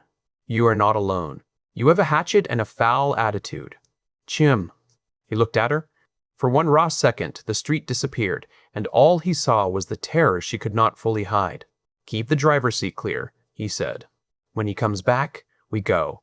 "When?" she repeated. Not if. She needed it to be when. When. Then Jim turned. Gus reached the bunker door. The boy punched the code with shaking fingers and slipped inside just as 2 infected slammed against the wall near him. Jim's heart rammed itself against his ribs. He wanted to charge straight through, but the street was thickening too quickly. If he left Dawn, she would be boxed in. If he stayed, Gus would be alone inside with the clock eating him alive. Harry's voice came close, and this time it did not laugh. "Protect the boy, Jimmy." Jim's grip tightened around the rods. The western horde entered their block. The sound of it hit like rain on tin, only each drop was a foot, a throat, a hand, a jaw. Bodies shoved around the far corner and filled the street in a moving wall. The first ranks tripped over the dead and crawled across them. Others stepped on backs and shoulders. The mass did not slow. It absorbed its own fallen and kept coming. Dawn climbed into the driver's seat and leaned across to keep the rear door open. "Gus!" Her scream tore through the cold air. Jim killed 3 infected in the space of 6 seconds. He did not think about style. He did not think about training. Rods rose and fell. A skull cracked. Teeth snapped inches from his coat. A hand caught the strap of his pack, and he spun so hard the strap tore loose. He drove his elbow into a throat, used the body as a shield, and shoved it into two others. Through the chaos, he saw the bunker door open. Gus burst out with the keys raised in one hand. "I got them," the boy shouted. For one bright second, hope opened. Then the infected by the curb moved. Jim had seen it earlier. The collapsed one. Gray coat. Twitching head. He had marked it and failed to kill it. It surged from the ground with awful speed, hooked an arm around Gus's legs, and dragged him down to the pavement. Dawn screamed. The sound broke something in Jim that had been cracked since a train yard in London. Jim did not remember deciding to move. One moment he was beside the expedition, rods slick in his hands, Dawn's scream filling the air. And next he was halfway down the street, driving himself into the infected like a thrown engine part. The world narrowed to Gus on the ground, and the dead thing clawing over him. Everything else became noise. Hands reached. Teeth snapped. The horde pressed closer from the west. Dawn shouted his name. None of it mattered. Harry was no longer laughing. Harry was roaring. "Do not freeze. Do not look away. Not this one. Not again." Jim hit the first infected so hard that the rod bent slightly against the side of its skull. He did not pause to finish it. He used his shoulder, his knee, his forehead, any part of himself that could become a weapon. A mouth closed on his coat sleeve and tore cloth. He slammed the owner's face into a car window until the glass starred and the head stopped moving. Another reached for his neck. He caught its wrist, stepped inside the reach, and drove his brow into its face. Pain flashed across his own skull. He ignored it. The boy was down. That was the only truth. Gus kicked under the gray-coated infected, one arm pinned, the other fumbling at his belt. His bolt launcher lay several feet away. The keys had skittered under a parked sedan. The infected snapped at his face, missing by inches as Gus twisted his head aside. The boy made a sound Jim had never heard from him before. Not a scream exactly, more like a trapped animal refusing to die. Jim tried to shout, but what came out of him was wordless. A teenage boy fell through air in his memory.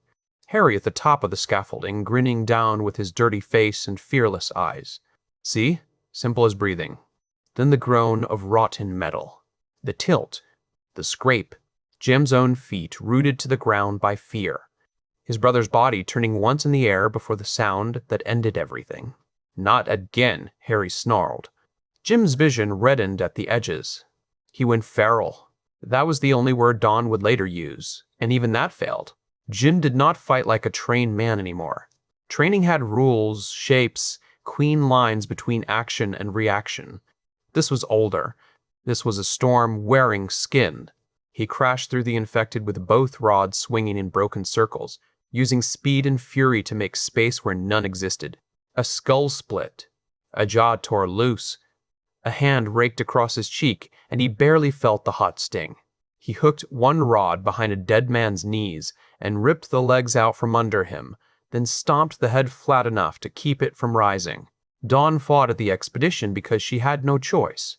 She left the driver's door open, one foot on the pavement, hatchet in her hand. An infected woman reached through the open window. Dawn chopped down once, twice, then shoved the body back with the door. Her face was wet with tears she had not had time to notice. "Gus!" she shouted. "Get up." Gus heard her. Jim saw it in the way the boy's eyes changed. Panic was still there, but training slid under it like a blade under fabric. He stopped trying to shove the infected away with both hands.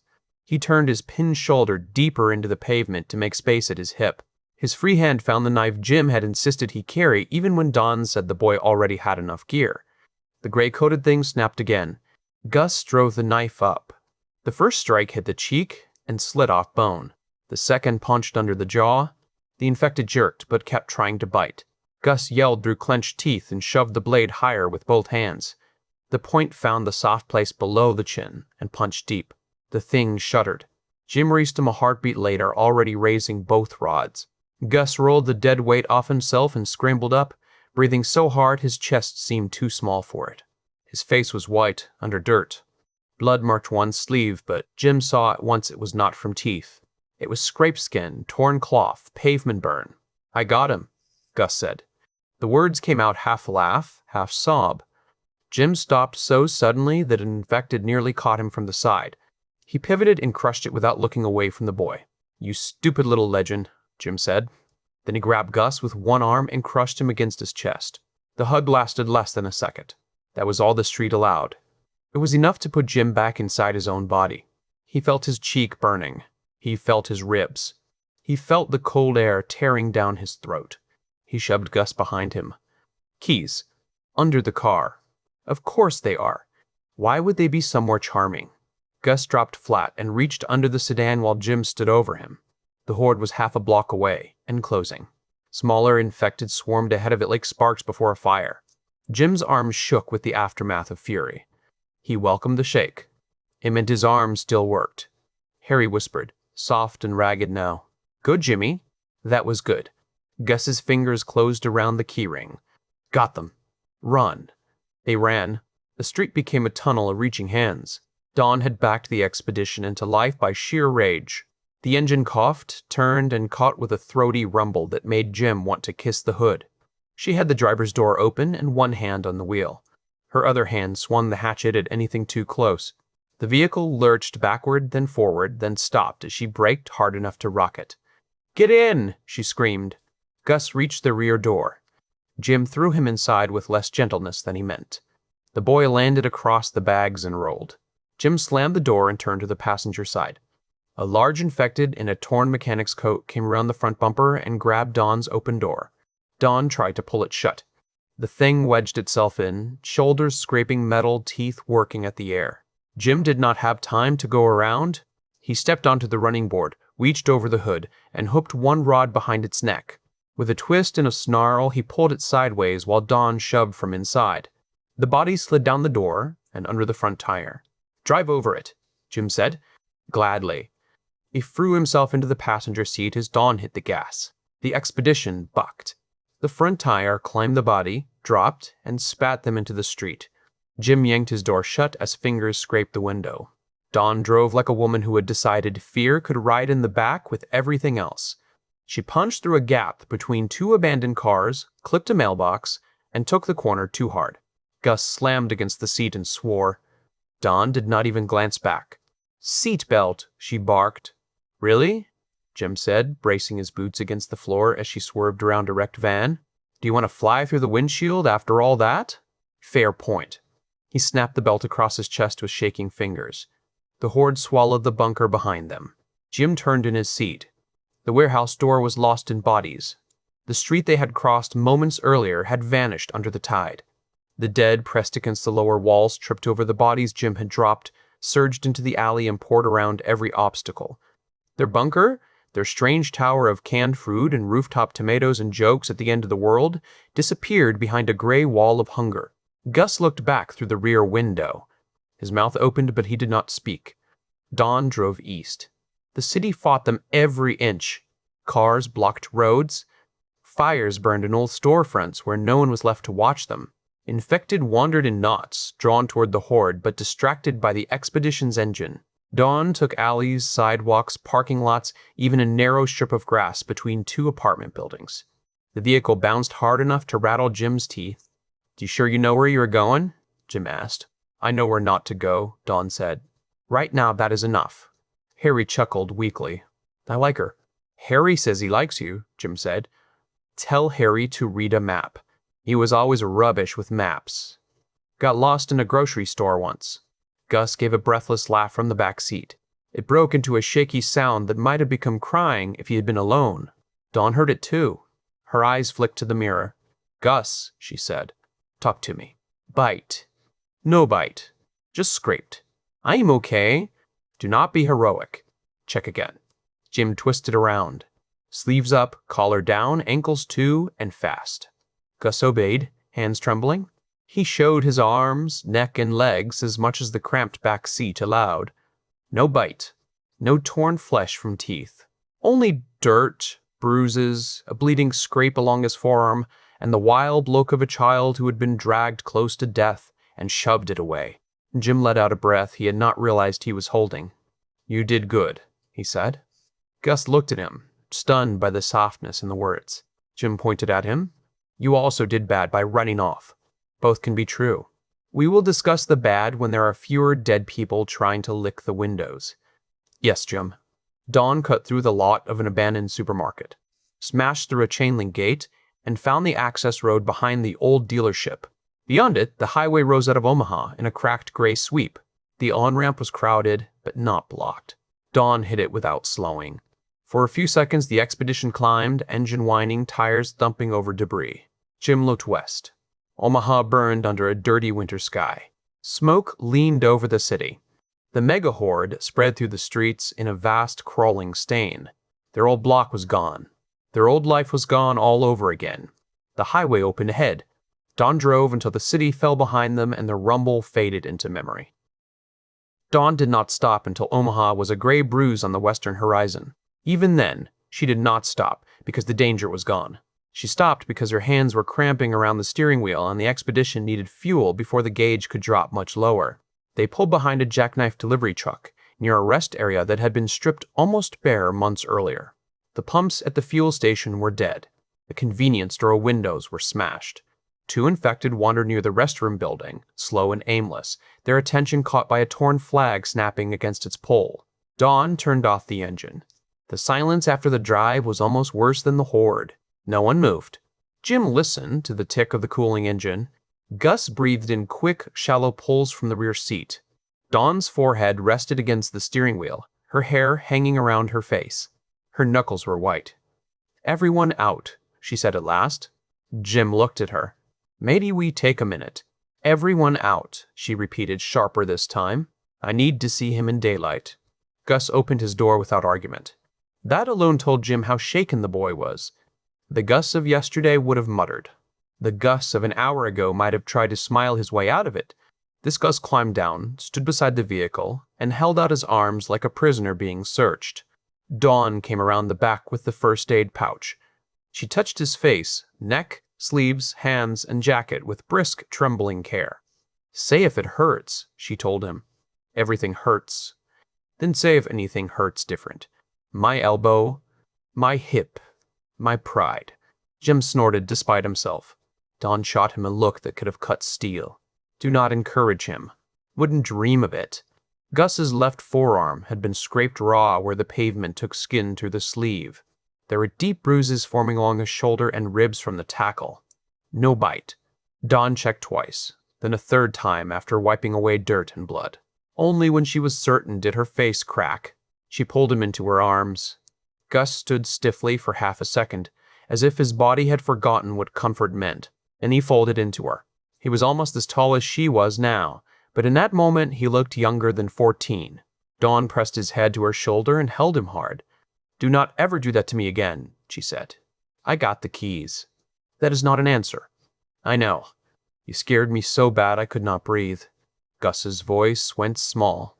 "I thought if we lost the vehicle, we would all die." Jim leaned against the expedition and looked out across the rest area, giving them the space of his turned face without leaving. The two infected by the restroom had noticed the vehicle now. They began to drift toward it, slow as bad weather. Dawn stepped back and wiped her face with the heel of her hand. "Sit on the bumper." "But the infected." "Jim can handle 2 half-rotten travelers while I clean your arm." Jim lifted both rods. "That is the nicest thing anyone has said about me all day." The first infected wore a travel pillow around its neck and a torn sweatshirt from some university. Jim walked to meet it, not running, not showing off. The rage that had burned through him in the street was gone, leaving ash and a heavy tiredness in his limbs. He used one clean strike to knock it off balance and another to finish. The second had a jaw hanging wrong and fingers blackened by cold. Jim put it down with the same practical rhythm. No joy, no flourish. Harry was quiet. Jim looked at the bodies and then back at the vehicle. Dawn was wrapping Gus's arm. Gus stared at the ground, jaw clenched. The boy had killed on his back with death inches from his face. Jim had taught him to do that. He had wanted Gus capable. He had wanted him alive. Seeing both results at once made his chest ache. When Dawn finished the bandage, Jim came back and crouched in front of Gus.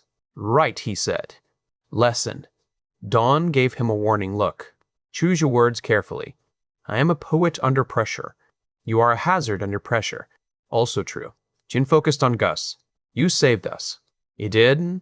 I am not taking that from you. Without the keys, we either abandon half the supplies and try to outrun a city, or we die beside that vehicle while arguing about it. You saw the problem and acted. That was brave. Gus looked up slowly. Jim held up one finger. It was also stupid. The boy's face fell. No, listen. Brave and stupid are cousins. They show up together to ruin dinner. The trick is knowing which one you are feeding. You ran without a plan for what was on the ground, what was behind the cars, what would happen if you dropped the keys, what Dawn would have to do if you got pinned, or what I would become if I saw you go down. You saw the mission. You forgot the whole battlefield. Gus swallowed. I thought I checked. You checked what was standing. You did not check what was lying down. Dead does not always mean done. We have gone over that. I know. You do now. That is why I am not treating you like a baby. Babies get comfort and lies. Students get the truth. Jim tapped the boy's knee with 2 fingers. You killed that thing because you trained. You survived because you did not panic all the way. You nearly died because you let the job get bigger than your eyes. All of that matters. Gus stared at him for a long moment. Are you mad? Jim looked toward Omaha. Smoke blurred the horizon. I am terrified. That sometimes wears mad clothes. Dawn softened at that. Gus lowered his gaze. I am sorry. Good. Stay sorry for a little while. It keeps the lesson sticky. Then let it go before it turns into poison. Harry finally spoke, so quietly Jim could almost pretend it was only thought. He is not me. Jim closed his eyes for a second. No, he answered silently. He is not. Dawn packed the bandage kit. We still need fuel. I saw cars near the truck bays, Gus said. Dawn stared at him. He raised both hands. Not running? Just saying. Better, she said. They worked in a tight triangle. Dawn kept watch with a hatchet and a pistol taken from one of the pharmacy men months ago, though she hated using anything that loud. Gus held the siphon hose and plastic fuel can, his bandaged arm moving stiffly. Jim cleared each vehicle before they opened a fuel cap. Most tanks were dry. One sedan yielded a mouthful and a curse. A pickup behind the delivery truck gave them almost 2 gallons. A minivan with a dead family inside gave them more. Gus went quiet at the minivan. There were 2 child seats in the back. Jim saw his face and placed himself between the boy and the worst of it. Eyes on the hose. I saw. I know. Eyes on the hose anyway. The fuel smelled sharp and chemical in the cold air. Dawn marked the amount in her notebook, because even after the end of the world she trusted numbers more than hope. They added what they could to the expedition and loaded the empty cans. Before they left, Jim walked to the edge of the rest area and looked back again. The highway behind them was not empty. Far west, tiny shapes moved where the road dipped toward Omaha. Not the full horde yet, only stragglers, scouts without knowing they were scouts. The dead followed sound, movement, scent, weather each other. Once a mass started in a direction, pieces broke off and kept going. The city had spat them out, but not cleanly. Dawn came beside him. We cannot stay on the main highway forever. No. The second bunker is east, but the most direct route will have every desperate person with a map on it. We need side roads, small towns, places with wells or older houses, and fewer charming citizens who want to tax us. That too. Gus joined them, moving a little stiff but standing straight. Do you think the bunker is real? Jim touched the journal under his coat. Uncle Ron was many things. Wasteful was not one of them. If he wrote it, he believed it. That is not the same as real. No, Dawn said. But it is the best lead we have. The boy nodded. The wind crossed the rest area and tugged at their coats. Winter had teeth now. It bit through seams, through gloves, through the hope that a running engine could solve everything. Jim looked at his family, Dawn with her notebook and tired eyes, Gus with his fresh bandage and new silence, both of them standing in the open while the world hunted for warm bodies. In the vehicle, he said. The road is not going to admire us for being dramatic. Gus managed a small smile. You are the dramatic one. Yes, and I am excellent at it. Move. They climbed in. Dawn took the wheel again, but before starting the engine, she reached across and gripped Jim's hand. It was quick, hidden low between the seats where Gus might not see. Jim felt the shake in her fingers. "Later," she said again. This time it sounded less like a promise postponed and more like a prayer. Jim squeezed back. "Later." The expedition started. They pulled out of the rest area and turned east, leaving Omaha, the bunker, and the last version of themselves behind. The open road was not open. That was the first lesson Omaha taught them after they escaped it. Highways had looked simple on Dawn's maps, clean lines drawn in red and blue and black. Out in the world, those lines were clogged with abandoned cars, toppled trucks, wind-blown trash, and the frozen remains of people who had believed distance alone could save them. Every mile demanded a choice. Stay on the road and risk getting trapped, or cut through fields and risk burying the tires in mud. Follow the map and meet the same blockages everyone else had met, or trust a side route that might dead-end at a washed-out bridge. Dawn made the choices, because Dawn had made herself into the person who could. Jim watched her drive and decided there were different kinds of courage. His kind was loud, stupid, and usually involved hitting something until it stopped moving. Dawn's kind was quieter. She looked at a map with her whole heart beating like a fist in her throat and still picked a direction. She drove past cars with hands pressed against their windows. She drove past signs asking for help in faded marker. She drove past a farmhouse burning in the distance because there were too many infected in the yard and not enough bullets in the world to make every tragedy their responsibility. Gus sat in the back with his birthday weapon across his knees, the bandage bright against his sleeve. He had spoken little since the rest area. Every so often, Jim caught his reflection in the side mirror, eyes scanning the ditches the way he had been taught. Harry's voice stayed quiet too. That worried Jim. Harry had always filled silence. He mocked, urged, laughed, dared, and sometimes whispered a truth Jim did not want. Now he seemed to sit in the back of Jim's mind, watching the road with him. The sky lowered through the afternoon. Clouds stacked thick and dirty over the fields. A few flakes of snow drifted across the windshield, melted, then came again. Dawn clicked the wipers once to clear grit and slush. "We need shelter before dark," she said. "We have the vehicle," Jim replied. "The vehicle has windows. Windows break. The engine burns fuel. Fuel is life. We sleep indoors when we can." "Yes, Captain." "Do not yes, Captain me while I am keeping you alive. Would never dream of yes, captaining you in a disrespectful tone." Gus's quiet laugh arose from the back. Dawn glanced at the mirror. "It is only funny because you were concussed from being tackled." "I'm not concussed," Gus said. "Name 3 vegetables in the greenhouse." "Tomatoes, peppers, and those little carrots Jim kept pulling too early." "Good. Name 3 things Jim is not allowed to do while I am driving. Touch the wheel, give directions, or sing." Jim turned around. Betrayal sits in that back seat wearing a blue coat. Gus smiled for real this time, and it did something good to the air inside the vehicle. They drove until the main highway became impossible. A fuel tanker lay across both lanes with its cab burned down to a black skeleton. Cars had piled behind it, some neatly abandoned, others smashed against one another in panic. Infected moved among them, dozens at least, maybe more hidden behind the wrecks. Dawn stopped far enough back that the engine noise would not carry too sharply. "We go around," she said. Jim studied the field to the south. The ground was pale with frost but broken by dark, wet patches. A narrow service road ran along a line of utility poles beyond the ditch. "Can the expedition make that?" he asked. "If I take it slow, and you 2 get out to guide me through the bad spots. I do love standing outside as bait. You are naturally suited for it." They worked around the blockage in a cold, careful dance. Jim walked ahead with one rod, testing the ground before Dawn brought the vehicle over the ditch. Gus stayed near the passenger side, launcher ready, calling out when the tires came too close to deep ruts. Twice, infected from the highway noticed them and stumbled down the embankment. Jim killed one. Gus put a bolt through another's skull with clean focus. "Good shot," Jim said. "High unless it is close enough to kiss me," Gus answered. "See, that is poetry." By the time they reached the service road, the light was failing. The tanker and the dead around it sat behind them like a warning. Dawn stopped only long enough for Jim and Gus to climb back in. They found shelter near dusk in a small road maintenance building set behind a county garage. It had cinder block walls, a metal roof, and a chain-link fence that had collapsed on one side. The main garage had been looted, but the office door still locked from inside. Jim forced it with the crowbar while Dawn covered the yard. The building smelled of dust, old coffee, and mouse droppings.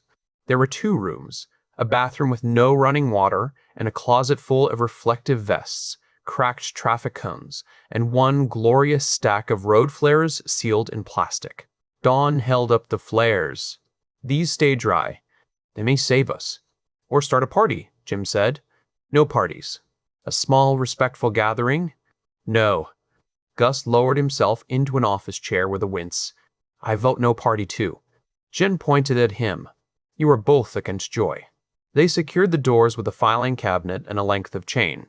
Dawn taped cardboard over the narrow windows to block light.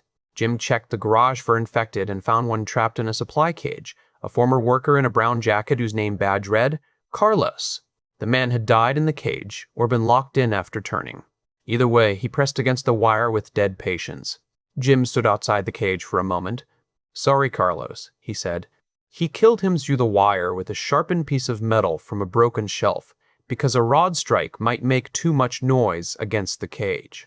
When he returned to the office, Dawn had a small meal laid out on the desk, canned beans, crackers, dried fruit, and 3 careful portions of water.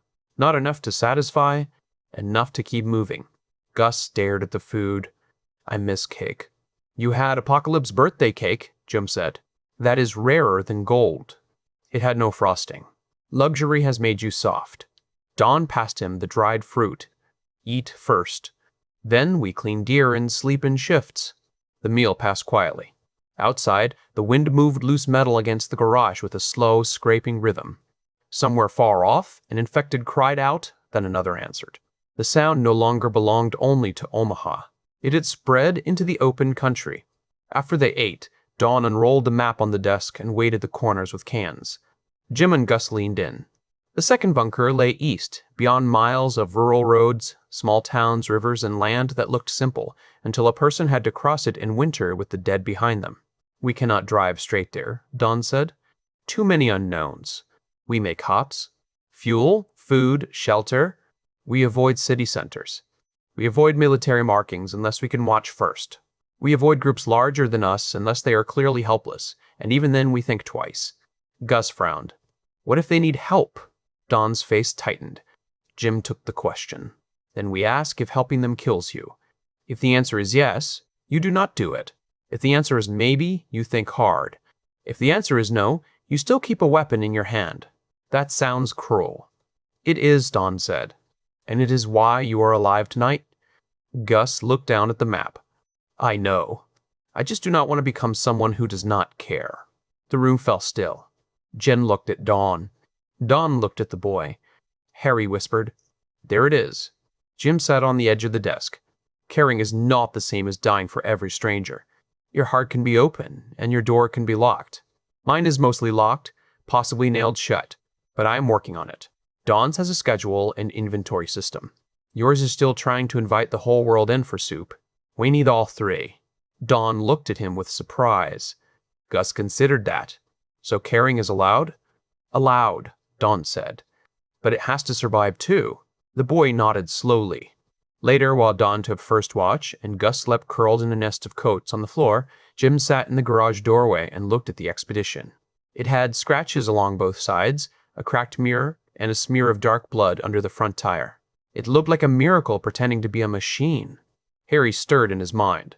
"You did not freeze." Jim closed his eyes. "Nearly dead? But you did not." "Gus nearly died because I missed one on the ground." "Gus lived because you taught him to fight." Jim breathed through the ache in his chest. "Harry!" "Yes. Were you proud of me when I ran?" The answer did not come as a laugh. It came gentle, and that made it hurt more. "I was proud when you came back." Jim opened his eyes. Dawn stood in the office doorway, watching him. She had the blanket around her shoulders and the pistol in one hand. "You were talking to him," she said. "Yeah. Good talk or bad talk?" Jim thought about it. "New talk." She came to sit beside him on an overturned bucket. For a while they listened to the wind. "I thought I lost Gus," she said. "Me too. I thought I lost you in the same second." Your face changed. Jim looked at his hands. They'd been scrubbed, but old blood still lived in the lines around his knuckles. "I know. I am glad you came back from it." He nodded. Dawn leaned her shoulder against his. It was not a kiss. It was not a declaration. It was warmer than both. "Get some sleep, Jimmy," she said. He did not correct the name. Gus's first proper driving lesson began on a frozen county road with 2 dead tractors in a field to the left and an infected cow standing in the ditch to the right. The cow was not truly infected. At least Jim did not think animals turned the same way people did. It had likely been mauled, starved, and left half mad by cold and pain. Still, it stood with its head low and its ribs showing under a hide patched with ice, watching the expedition as if considering whether to charge. "Maybe we should not do the lesson here," Gus said from the driver's seat. Dawn sat beside him, calm in the passenger seat, one hand resting near the gear selector. Jim had been banished to the back because Dawn said he created emotional turbulence. He had objected until she threatened to let him teach parallel parking to a horde. "The cow is not part of the lesson," Dawn said. "It feels like part of the lesson. Life adds distractions. Keep your foot on the brake. Start the engine." Gus pressed the button. The expedition started with a rumble. The cow flinched but did not move away. "Check mirrors," Dawn said. Gus looked at the rearview mirror, then the side mirrors. It is clear except for Jim making faces. He does that when he feels useless. Ignore him. Jim leaned forward between the seats. "I am a motivational presence." "Back seat," Dawn said. "I am in the back seat. Spiritually, farther back." Gus laughed, and some of the tension left his shoulders. The lesson mattered because Dawn could not be the only driver. She had pushed herself hard since Omaha, taking every difficult stretch and every fast escape. Her eyes had bruised shadows under them now. Jim saw the way she rolled her wrists when she thought no one watched. The road demanded more than one person at the wheel, and Jim, despite his many talents and obvious charm, had proven that his instincts with a car were better suited to demolition than travel. Gus learned quickly. That had always been his gift. Fear made some people smaller. It made Gus sharper once he got past the first sting. Dawn taught with steady patience, explaining pressure on the pedals, how to feel the vehicle's weight before turning, how to brake before a curve instead of during it, how to keep both hands ready without strangling the wheel. "You are guiding a heavy thing," she told him, "not wrestling it. The more you panic, the more it argues." "That applies to Jim too," Gus said. "I am a delight," Jim said. A cow finally wandered into the field unimpressed by all of them. They practiced for 3 miles, slow and careful, until Gus could hold the lane without drifting toward the ditch. Then Dawn had him pull behind a line of abandoned cars near a crossroads. The cars sat nose to tail as if waiting for a light that would never change. Most had open doors. One had a suitcase spilled across the road, clothes frozen into stiff shapes. "Fuel lesson," Dawn said. Gus turned off the engine. "Siphon from the ones with fuel caps not broken. Check inside first. Tap the windows before opening. Watch the floorboards and back seats. Do not assume a body is finished." Jim grinned. "Listen to him. Makes me proud and mildly nervous." They worked through the line. Dawn kept Gus doing the steps, not just reciting them. Jim cleared each vehicle. One infected was trapped by its seatbelt in a compact car, snapping dry teeth at the air. Jim ended it with a tire iron through the open window, quiet and clean. Another car held no dead, but the trunk contained 2 blankets, a small toolbox, and a box of oatmeal packets that made Dawn close her eyes in gratitude. "Breakfast treasure," Jim said. "Do not joke about oatmeal," Dawn said. "Oatmeal is serious." Gus held up a packet. "Maple flavor." "Sacred oatmeal," Jim corrected. They siphoned nearly 5 gallons from a pickup, enough to stretch the day. Dawn wrote it down. Gus watched her notebook. "Why write everything when it changes so fast?" he asked. "Because panic lies," Dawn said. Numbers argue back. If I feel like we have no fuel, I look and see we have this much. If I feel like we have plenty, I look and see we do not. A notebook keeps me from making decisions based only on fear. Gus nodded. "Can I make one?" Dawn looked at him with quiet approval.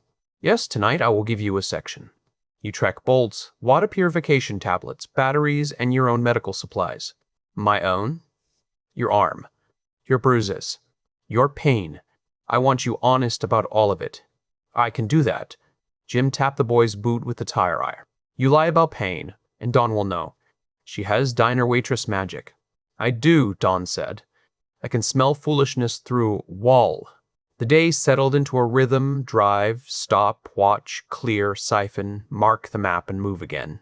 Burrow, Nebraska stretched around them in winter colors: gray fields, brown grass, black trees, white frost in the shadowed ditches. Houses sat far apart, some burned, some locked, some with doors hanging open and curtains moving in broken windows. Mailboxes leaned like tired men. They avoided the first small town because smoke still rose from 3 separate places, and dawn spotted movement on rooftops that did not look dead. Living people could be worse than infected because they planned, lied, and used doors. They took a farm road instead and drove behind grain silos until the town disappeared. Near noon, they found a church with a hand-painted sign out front that read shelter and food in faded blue letters. Someone had added keep out below it in red. Dawn stopped at the end of a lane and studied the building through binoculars. Jim watched her face. Bad? He asked. Too quiet, she said. Also 3 vehicles hidden behind the fellowship hall. Not abandoned. Hidden. Gus leaned forward. Could be good people hiding from bad people. Could be, Dawn said. Could also be bad people hiding from hungry people. Jim looked at the sign. The word shelter bothered him. In the old world, it had meant kindness. Now it might mean bait. We go around, he said. Dawn nodded and backed away without turning around in the lane. Gus watched the church until trees swallowed it. Does it get easier? He asked. Driving? Dawn said. Leaving places alone. No one answered at once. Jim spoke finally. It gets quicker. I do not know about easier. The boy accepted that with a silence that felt older than him. In the afternoon, Dawn let Gus drive a longer stretch. Jim sat behind him and gave no advice, which was perhaps the hardest battle he fought all day. Gus kept the expedition slow, steady, and mostly in the lane. His shoulders loosened. His face changed from fear to concentration, then from concentration to a shy kind of pride. You are doing well, Dawn said. Really? Really. Do not look at me when you answer. Eyes on the road. His eyes snapped forward. Sorry. Jim smiled out the window. Harry stirred.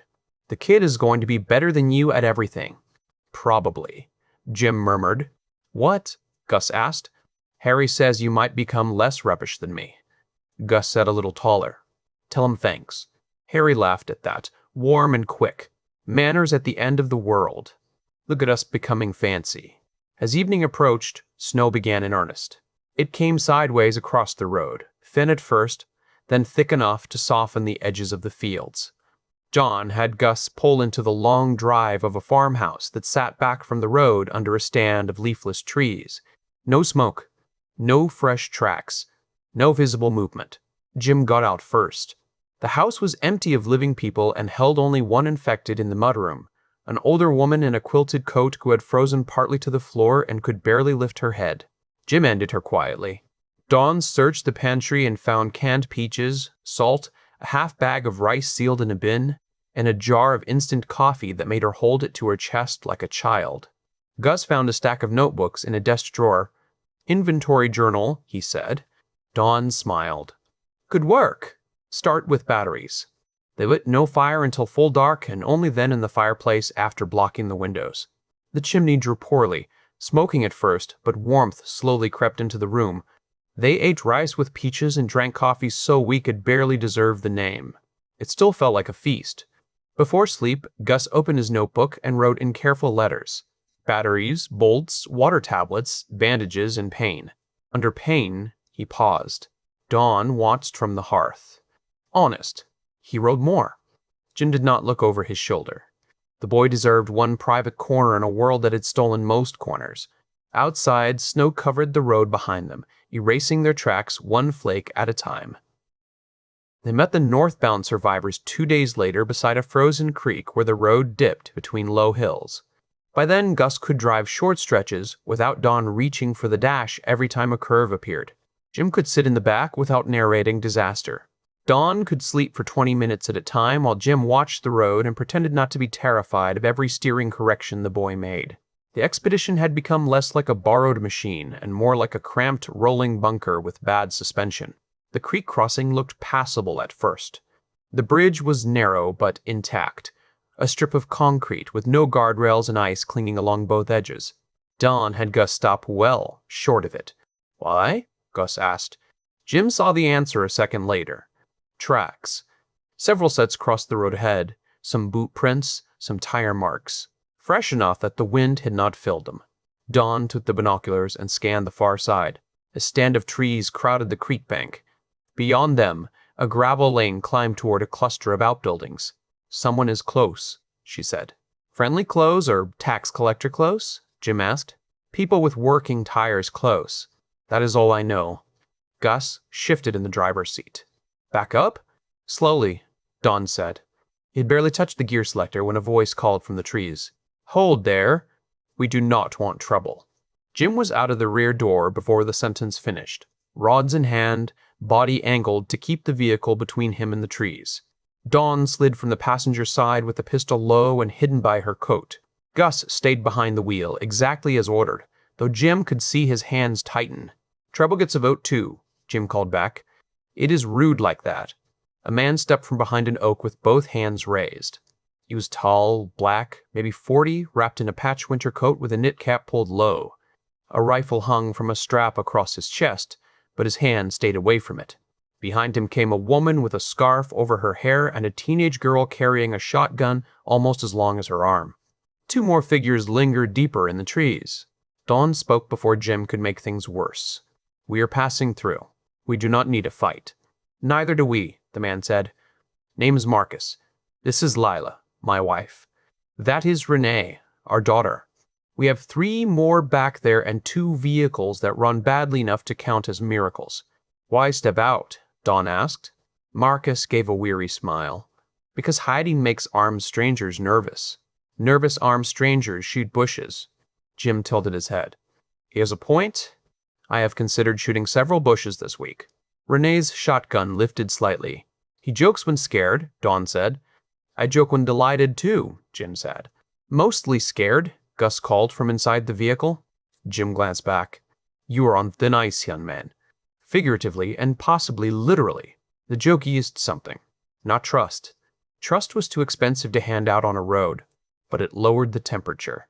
Dawn and Marcus negotiated the way survivors did now, with distance, visible hands, and no sudden movements.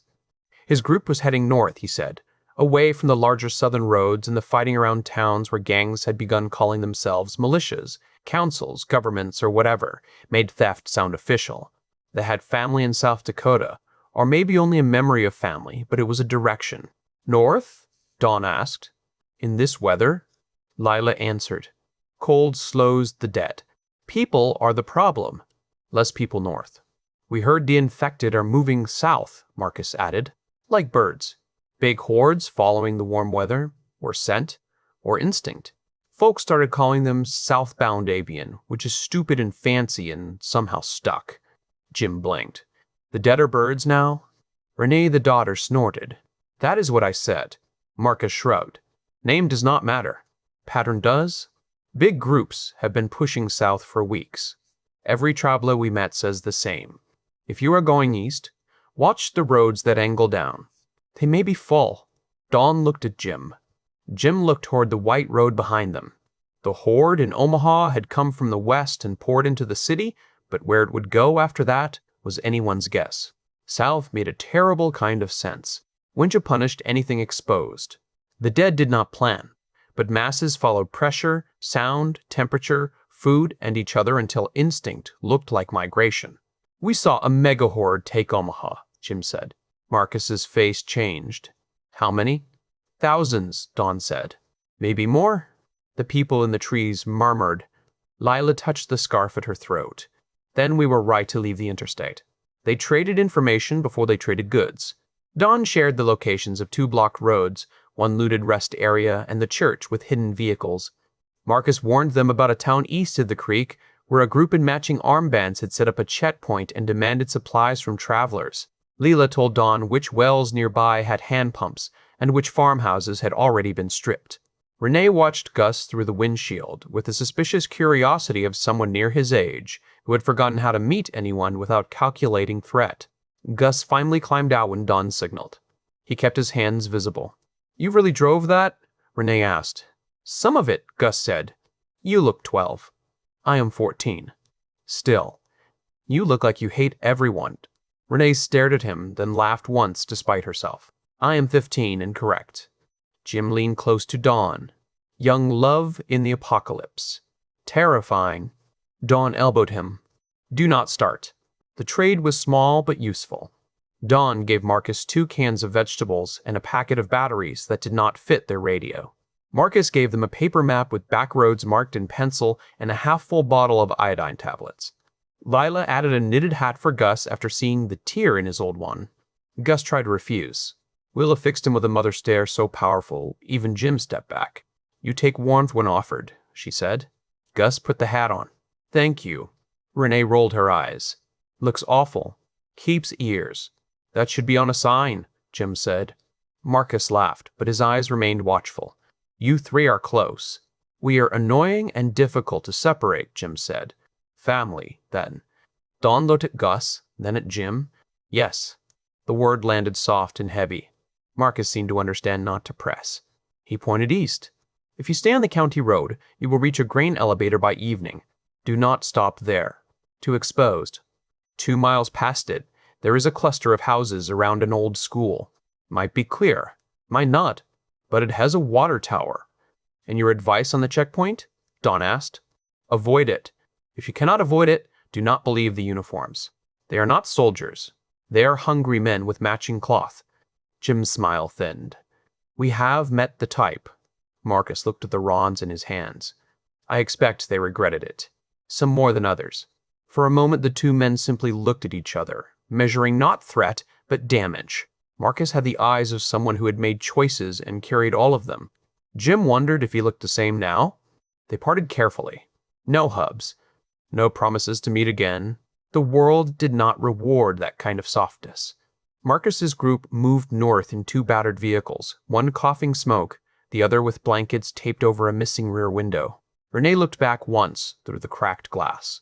Gus lifted a hand. She lifted 2 fingers and then disappeared around the bend. Dawn waited until they were gone before crossing the bridge. Do you believe them? Gus asked. I believe they believe it, Dawn said. That is different but useful. Jim unfolded the marked map on his lap as the expedition rolled east. Marcus's pencil marks added new dangers to Dawn's careful route. Checkpoint, bad well, burned farm, dodge loose, bodies on road, and good pump behind red barn. The notes made the land feel inhabited by ghosts who had left warnings on the walls. Southbound avian, Jim muttered. That is the stupidest smart phrase I have ever heard. Harry finally laughed. Zombie birds, Jimmy. Imagine the wings. No, thank you, Jim said aloud. Dawn glanced at him. Harry? Making the world worse. Then tell him to stop. Historically difficult. Gus adjusted his new ugly hat. If the infected are moving south, does that mean we should go north too? Dawn shook her head. The bunker is east. Winter is everywhere. North only helps if you have fuel, shelter, and somewhere to go. We have a code and a promise. And oatmeal, Jim said. And oatmeal, Dawn agreed. They drove past the grain elevator near dusk and did not stop. Hundreds of blackbirds circled above it, living birds this time, cutting shapes against the gray sky. Beneath them, infected wandered through spilled corn and frozen mud. Some looked up as the expedition passed, but Dawn kept the engine low and the road clear. 2 miles later, the old school came into view, crouched at the center of a handful of houses. The water tower stood behind it with peeling paint and a faded town name they could not read from the road. No smoke. No lights. No visible living people. Jim did not find that comforting. Dawn slowed. We scout before committing. Gus reached for the launcher. I am ready. Jim looked back at him, at the ugly hat, the bandaged arm, the steady eyes. Good, he said. Ready means careful. The boy nodded. They parked behind a row of dead hedges and prepared to enter another place that might save them, kill them, or do both in that order. The old school gave them water, shelter, and one night without anyone trying to kill them. That was enough to make Jim suspicious. They cleared the building room by room while sunset faded behind the water tower. The school was small, more brick box than campus, with 4 classrooms, an office, a cafeteria, and a gym that smelled like dust, old rubber, and spoiled milk from a refrigerator that had died months earlier. Children's drawings still hung on one hallway wall, showing snowmen, houses, and families with stick arms. A bright yellow sun over a playground that now held 3 infected, tangled in swings.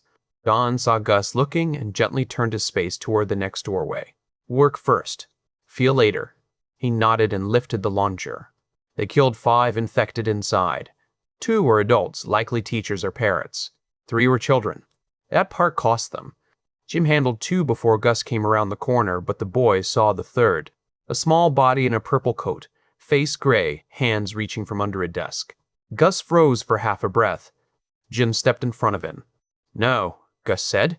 Jim stopped. The boy's jaw trembled, but he raised the launcher. Don stood behind him, close enough to catch him if he broke and far enough not to take the choice away. Gus fired. The bolt struck clean. The small infected went still. No one spoke for a while.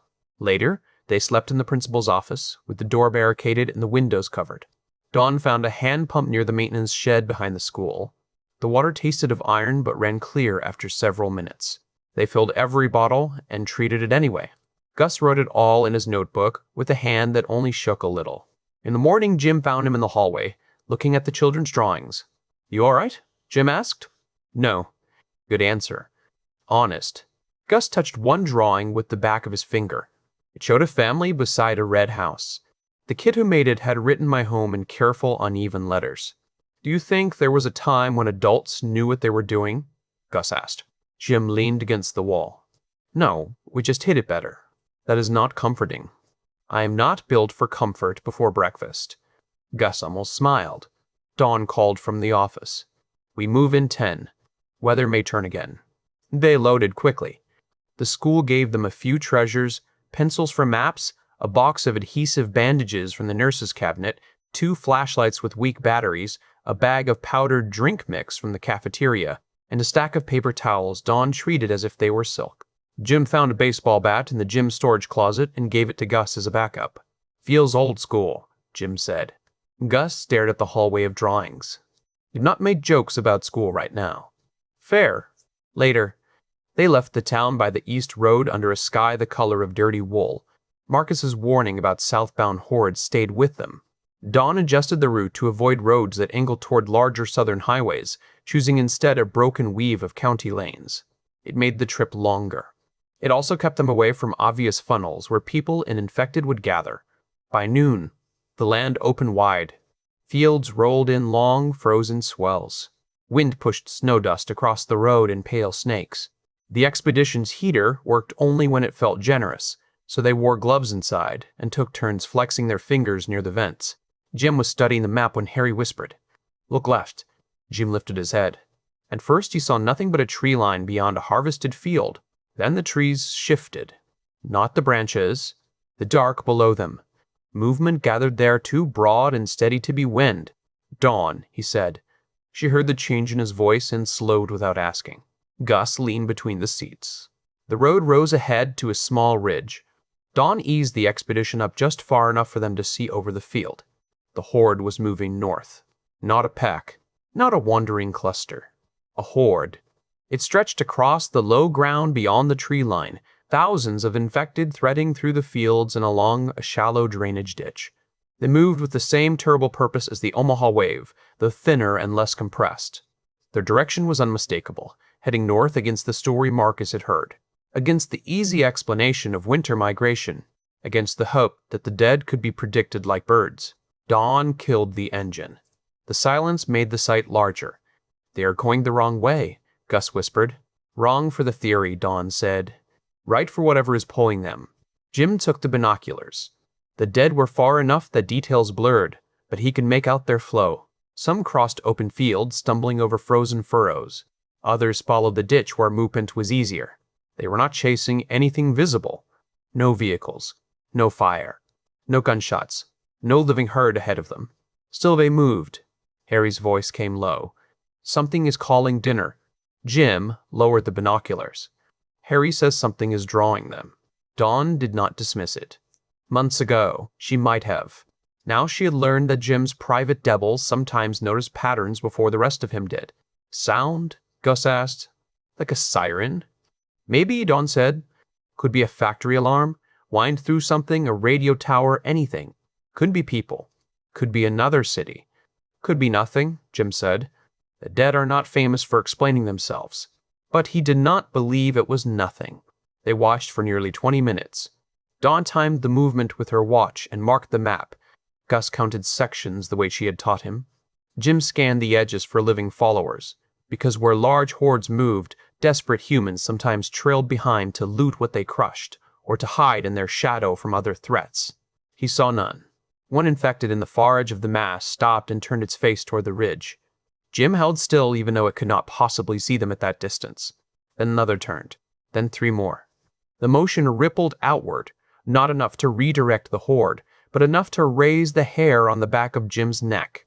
Engine off was good, he murmured. Dawn's hand hovered near the keys. We need to back down the ridge without starting until we are out of sight. Gravity driving, Jim said. Lovely. Gus moved to the rear window. Clear behind. Dawn released the brake. The expedition rolled backward down the ridge, slow and silent except for the crunch of tires on grit. Jim watched the horde through the windshield until the field disappeared below their eyes. Only then did Dawn turn the key. The engine sounded criminally loud. They drove south for 1 mile to create distance, then east along a narrow road lined with frozen brush. No one spoke until the ridge was long behind them. Gus spoke first. If they do not all go south, how do we know where safe is? Dawn's answer came tired. We do not. Then what is the point of maps? Maps tell us where roads and rivers were, not where monsters decide to walk. They are tools, not promises. Jim folded Marcus's marked map and tucked it beside Dawn's. We collect patterns until one gets us killed, then we collect better ones. Gus frowned. That is bleak, but accurate. Dawn looked at Jim. The second bunker is near cliffs, right? That is what Ron wrote. Hidden door, high ground, hard approach. Good. High ground matters more if hordes are moving unpredictably, assuming the bunker exists. It exists, Gus said from the back. Both adults turned slightly. The boy's face was set with stubborn faith. It has to. Jim wanted to make a joke. He did not. There were moments when hope was too thin to tease. Then we keep moving, Dawn said. The northern horde changed the road after that. It made every empty field feel watched. Every distant line of trees might hide a moving mass. Every sound carried a question. Dawn adjusted their route again, avoiding low corridors and roads that paralleled ditches for too long. It cost fuel. It cost daylight. It may have saved them. No one argued. Near evening, they came across a farmhouse with smoke rising from the chimney. Dawn stopped far back behind a stand of cottonwoods. Smoke meant people. People meant danger. It also meant heat, knowledge, maybe trade, maybe a family trying to survive with no interest in hurting anyone. The house sat alone on a rise, white paint peeling, barn sagging beside it. A hand pump stood in the yard. Curtains covered the windows. No bodies in sight. No vehicles visible except an old tractor half buried in snow. We go around, Jim said. Dawn did not answer immediately. She scanned with the binoculars. There are footprints, she said. Recent ones, small ones and large ones. More than one person. Gus leaned forward. Kids? Maybe. That word carried weight. Jim rubbed his face. Dawn. I know. We cannot adopt the entire apocalypse. I know. She kept looking. The smoke rose steady. No one appeared at the windows. No cries. No chasing. No obvious distress. Dawn lowered the binoculars. We leave it. Gus looked pained but said nothing. They drove around by a field road, giving the farmhouse a wide berth. As they passed at a distance, the front curtain moved. A small face appeared for half a second, pale behind glass. Then it vanished. Gus turned in his seat until the house disappeared. Jim hated the feeling in his gut. He hated that Dawn had been right. He hated that being right felt so close to being cruel. That night, they slept in the expedition hidden behind an abandoned grain shed because no building nearby felt safe enough to enter. The cold pressed against the glass. Dawn and Gus slept in short shifts, under blankets, while Jim watched through a slit in the frost on the windshield. Harry sat with him in the silence. You wanted all the ways to kill zombies, Harry said. Jim looked at the dark fields. Yeah? Turns out surviving people is trickier. Always was. In the distance, somewhere beyond the black rows of winter trees, a sound rose and fell. It might have been wind. It might have been the northern horde. It might have been the world turning in its sleep and grinding bones between its teeth. Jim kept watch until dawn. By the end of the second week on the road, they no longer moved like three people fleeing a city. They moved like a unit. Dawn chose the route and read the land. Jim cleared the first danger and drew the loudest attention when quiet failed. Gus watched the blind spots, counted supplies, and took shots when distance mattered. They did not need long talks for every stop now. Dawn would slow near a house, and Jim would read the angle of the doors. Gus would check windows for movement. If Dawn tapped the steering wheel twice, they passed. If she lifted one finger, they circled. If she said, maybe, Jim hated it, because maybe meant they needed what might be inside. Hunger made maybe more common. The cold burned calories like a second fire inside them. Even sitting in the expedition left them tired. Walking a property, clearing rooms, hauling cans, siphoning fuel, melting snow, and staying alert turned every day into labor. Their faces sharpened. Their clothes hung looser. Dawn cut extra holes in Gus's belt with Jim's knife. Jim joked that the boy was growing taller out of spite, but the truth was plainer. They were burning themselves to keep moving. They learned to love ugly food. Canned beets. Dry cereal gone stale but not moldy. A jar of peanut butter with the oil separated.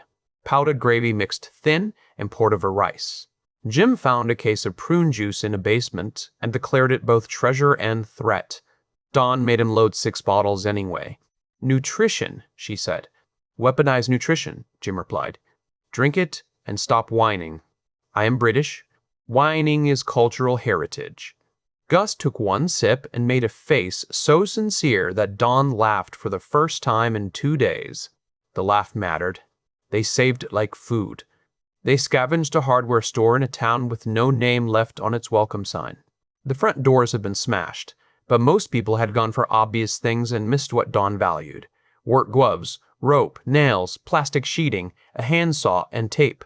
Jim found 2 sturdy hammers and a rack of heavy winter socks. Gus found a box of water filters under a collapsed shelf and looked so proud Dawn hugged him before remembering to check the aisle behind him. An infected clerk stumbled from the employee restroom with a mop handle tangled in his apron. Gus saw it first. Left, he said. Jim stepped aside instead of charging. Gus raised the launcher and fired. Queen hit. The clerk dropped backward into a rack of paint trays. Nice, Jim said. Gus lowered the weapon, checked what was standing and what was lying down first. Show off. Student, Dawn corrected. They found a working bicycle pump in the back and used it to improve the expedition's soft rear tire. Jim, former cargo bike courier and self-appointed expert on all things involving wheels that were not attached to cars, became unbearably pleased. Finally, he said, kneeling by the tire. A civilized machine. Dawn stood over him with her arms folded. It is a pump. It understands me. That makes one of us. Gus grinned. The pump is his new best friend. Harry sniffed in Jim's head and called that rude because he was there first. Harry is jealous of the pump, Jim announced. Tell Harry the pump is useful and quiet, Dawn said. Harry gasped. She cuts deep, Jimmy. The rhythm held for days, but it never became safe. Safe was a word from before. The best they managed was prepared. At a farmhouse east of a dry creek, prepared saved Gus. He stepped onto a porch that looked clear, then stopped because Dawn had drilled them to pause before thresholds. Something scratched under the loose boards. Jim used the crowbar to pry one up. A raccoon shot out, half-starved and furious, and vanished into the yard. Gus jumped back, cursing. Jim laughed so hard he had to sit on the steps. It was an ambush, Gus said. Elite woodland assassin, Jim whizzed. Dawn tried not to smile and failed. Check for more assassins. Inside, the farmhouse gave them blankets, canned soup, and a family photo album Dawn quietly placed back on a shelf after Jim picked it up. He understood. Some things did not belong in their bags, no matter how empty the world became. Other houses gave only warnings.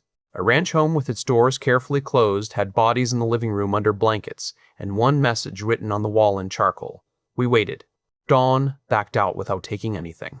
A 2-story house near a pond, had been turned into a trap, with fishing lines strung at ankle height and cans hung where movement would send sound across the rooms.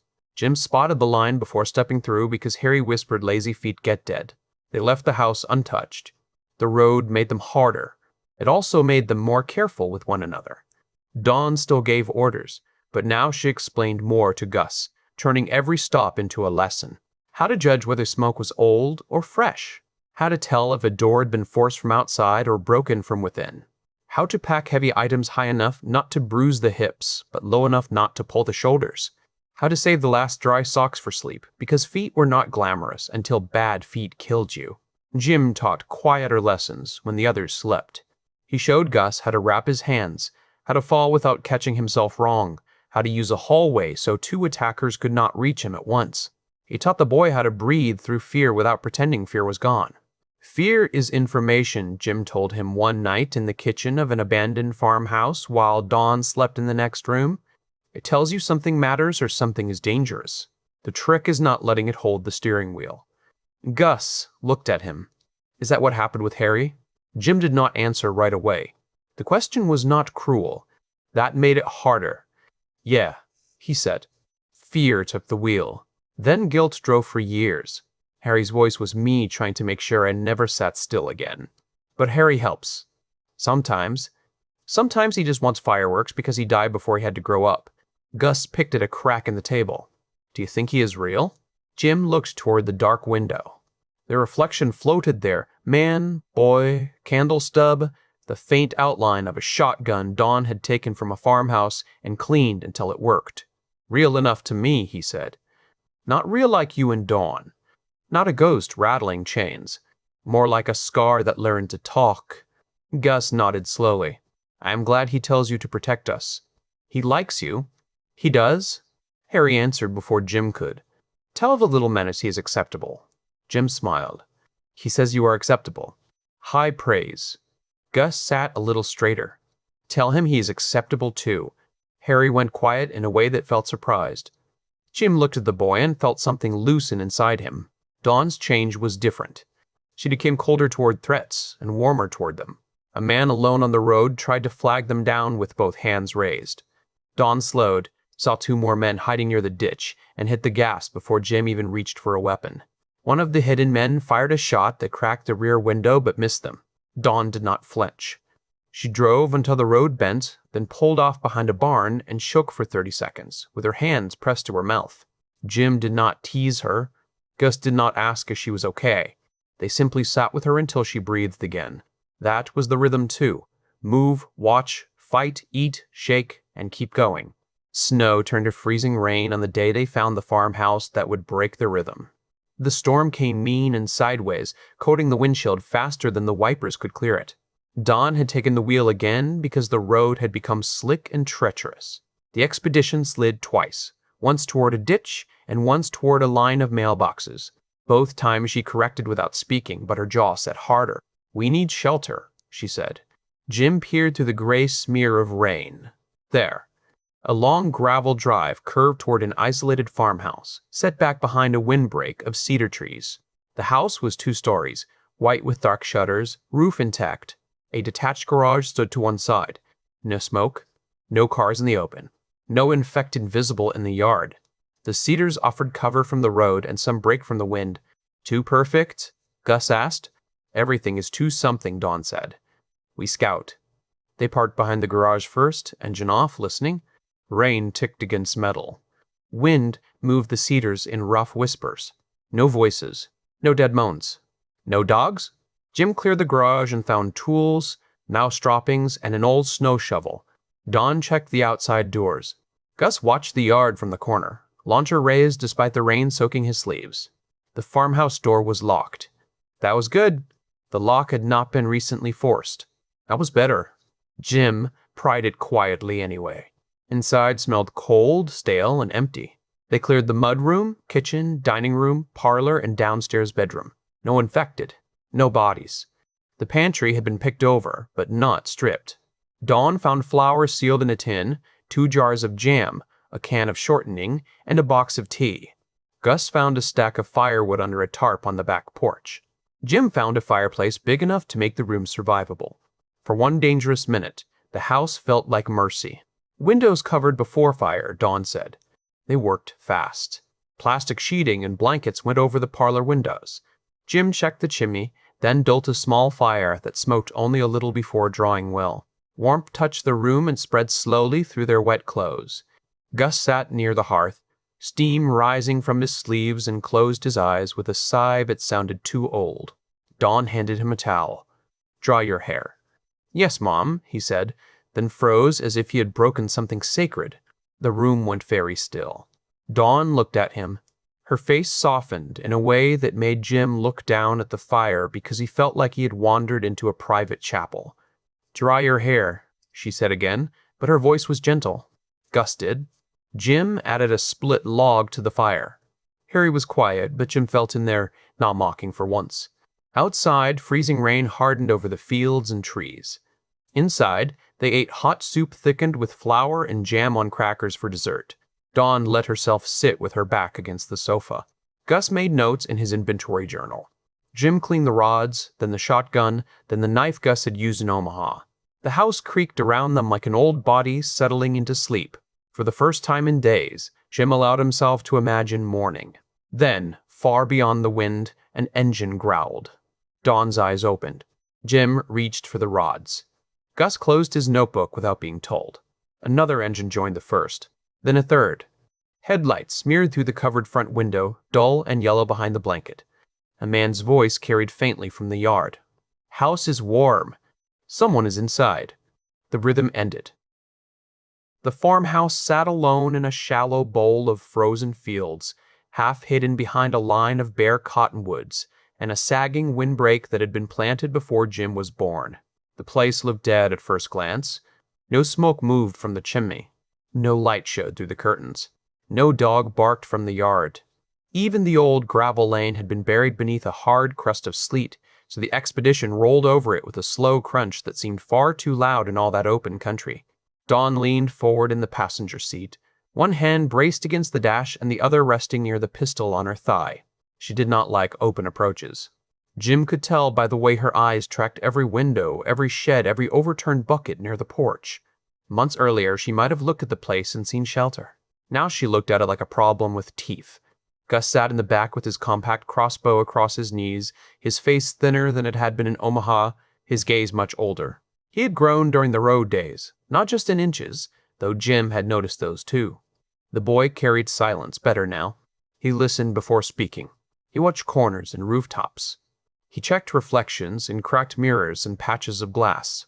Jim was proud of him in a way that made something ache behind his ribs. Harry was quiet. That was worse than Harry shouting. Jim eased the expedition to a stop behind a rusted grain trailer where the vehicle could not be seen from the road. The engine ticked in the cold after he turned it off. For a few seconds, none of them moved. Dawn looked at him. We clear it slow. No hero routine. No dancing around with metal sticks just because your dead brother thinks it is funny. He has been very mature today, Jim said. That makes me nervous. Me too, love. Gus leaned forward between the seats. Are we sleeping here? If it is empty, Dawn said. If it has a fireplace. If it has blankets. If the roof does not leak. If the basement does not have anything scratching around in it. Jim glanced at her. And that is a proper cheery list. I am an optimistic woman. I just hide it under good planning. They got out into air that cut at their cheeks. The cold had become sharper the farther east they drove. It was not only temperature. It was the silence the cold created. It pressed down on fields and farm roads, turning the world into something brittle. Jim missed Omaha in flashes he did not expect. The solid bunker door, the rooftop greenhouse, the ridiculous comfort of knowing where every stairwell led. On the road, every building was a question. Every shadow had to be answered. He took the lead, with one of the rebar rods in his right hand and a hatchet tucked into his belt. Dawn followed 3 steps behind, and to his left. Gus held the rear, crossbow ready, mouth set in a line of concentration. The porch boards groaned under Jim's boots. He paused at the front door and listened. No moaning, no dragging step, no wet scrape of fingers against wood. Just the wind pushing through gaps in the siding. Dawn touched his shoulder and pointed to the lower corner of the door. A boot print had broken the thin crust of ice there. Not old. Not fresh enough to shine, but not buried either. Jim raised his brows. Don mouthed, slow. He grinned without showing teeth. Then he tested the knob and found it locked. Gus whispered, "Back door?" "Window," Don whispered back. Less obvious. They moved around the side of the house, stepping over a cracked bird bath and a pile of dead vines. The kitchen window had already been forced once, judging by the splintered frame. Don slipped a knife under the sash and lifted it with a gentle grunt. Jim boosted himself through first, landing on a counter dusted with mouse droppings and old flour. He froze, listening. The kitchen smelled of stale grease, cold ash, and something sour that had died in a cabinet. A calendar still hung beside the fridge, its page stuck on November. A child's drawing was taped below it. A house, a sun, 3 stick figures, and a dog with a blue tail. Jim stepped down from the counter and checked the corners. No infected. No living men. No immediate horror beyond the normal horror of the new world. He helped Don through, then Gus. They cleared the kitchen, pantry, mudroom, and front hall in silence. Don used hand signals now without thinking. Jim had taught Gus how to move. Don had taught both of them how to think. Between the 3 of them, they had become something efficient and grim. In the living room, they found the fireplace. It was wide and old, built of river stone with a stack of split wood still set beside the hearth. Gus let out a breath that almost sounded like a laugh. "Do not get cozy yet," Don said. Jim pointed his rebar rod toward the stairs. Up first, then down. The second floor held 3 bedrooms, a sewing room, and 1 infected woman shut inside a bathroom. They heard her before they opened the door. A soft bump. A pause. Another bump. Jim imagined her trapped there for months, walking from tub to wall, from wall to tub, her mind gone, her body slowly rotting down to its last ugly purpose. Gus lifted the crossbow. Jim shook his head. Save the bolt. The bathroom door stuck against something inside. Jim shoved hard. The infected woman fell backward, jaw-snapping, gray hands clawing at the air. She wore a nightgown that had once been pink. Her hair hung in black strings around a face that had folded inward with decay. Jim stepped in and brought the rebar down. The skull gave with a dull, soft crack that made Gus flinch, even though he had seen worse. "They are getting mushy," Jim said, mostly because silence felt wrong. "That is disgusting," Gus muttered. Harry stirred at last, his voice sliding through Jim's head like a grin in the dark. "Getting easier, Jimmy boy. World is turning into a fruit stand." Jim almost laughed and hated himself for wanting to. They carried the body downstairs and out the back door, leaving it near a collapsed chicken coop where the frost would stiffen it. Don made them wash with water from a jug before touching anything else. The basement was worse. Not because of infected, but because of what it held. Shelves had been stripped bare. Canning jars smashed. A freezer full of spoiled meat had been abandoned when the power died, and the smell had settled into the concrete like a curse. There were 3 sleeping bags in one corner, a few empty cans, and a blackened patch where someone had burned furniture in a metal tub. Gus crouched and touched a cold ash pile. Someone stayed here after it started. "More than one," Dawn said. She examined the sleeping bags without touching them. They left in a hurry. "Or got dragged out," Jim said. "That is not helpful." It was honest. Dawn gave him a look that said honesty could sleep outside if it did not behave. They secured the house as well as they could. Jim blocked the front door with an overturned cabinet. Dawn set tin cans with pebbles along the back entry as a crude alarm.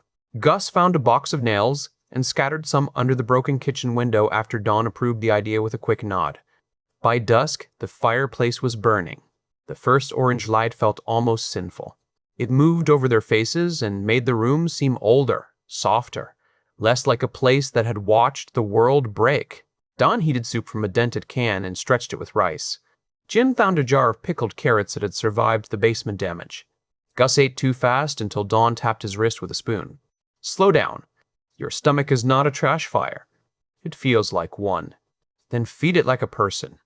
Jim leaned back against the sofa, boots near the hearth. "Listen to your mum." Dawn did not correct him. Gus looked at the fire instead of either of them, but Jim saw the small smile anyway. Outside, the wind pushed against the windows. Far off, something metal banged again and again. Maybe a loose gate, maybe a sign, maybe nothing they needed to know about. For 1 hour, they let themselves feel warm. They let the house hold them. They let the storm gather without giving it a name. Then headlights swept across the curtains. Dawn had the pistol in her hand before Jim stood. Gus grabbed his crossbow. Jim moved to the front window and peeled back a sliver of fabric. 3 trucks rolled into the yard. Big, ugly pickups with brush guards, patched doors, and men standing in the beds with rifles. Their beams crossed the farmhouse, the barn, the trees, and finally the expedition hidden behind the grain trailer. One of the men outside gave a long whistle. Harry whispered in Jim's head, "There it is." Jim tightened his grip on the rebar. Don's face went hard. "How many?"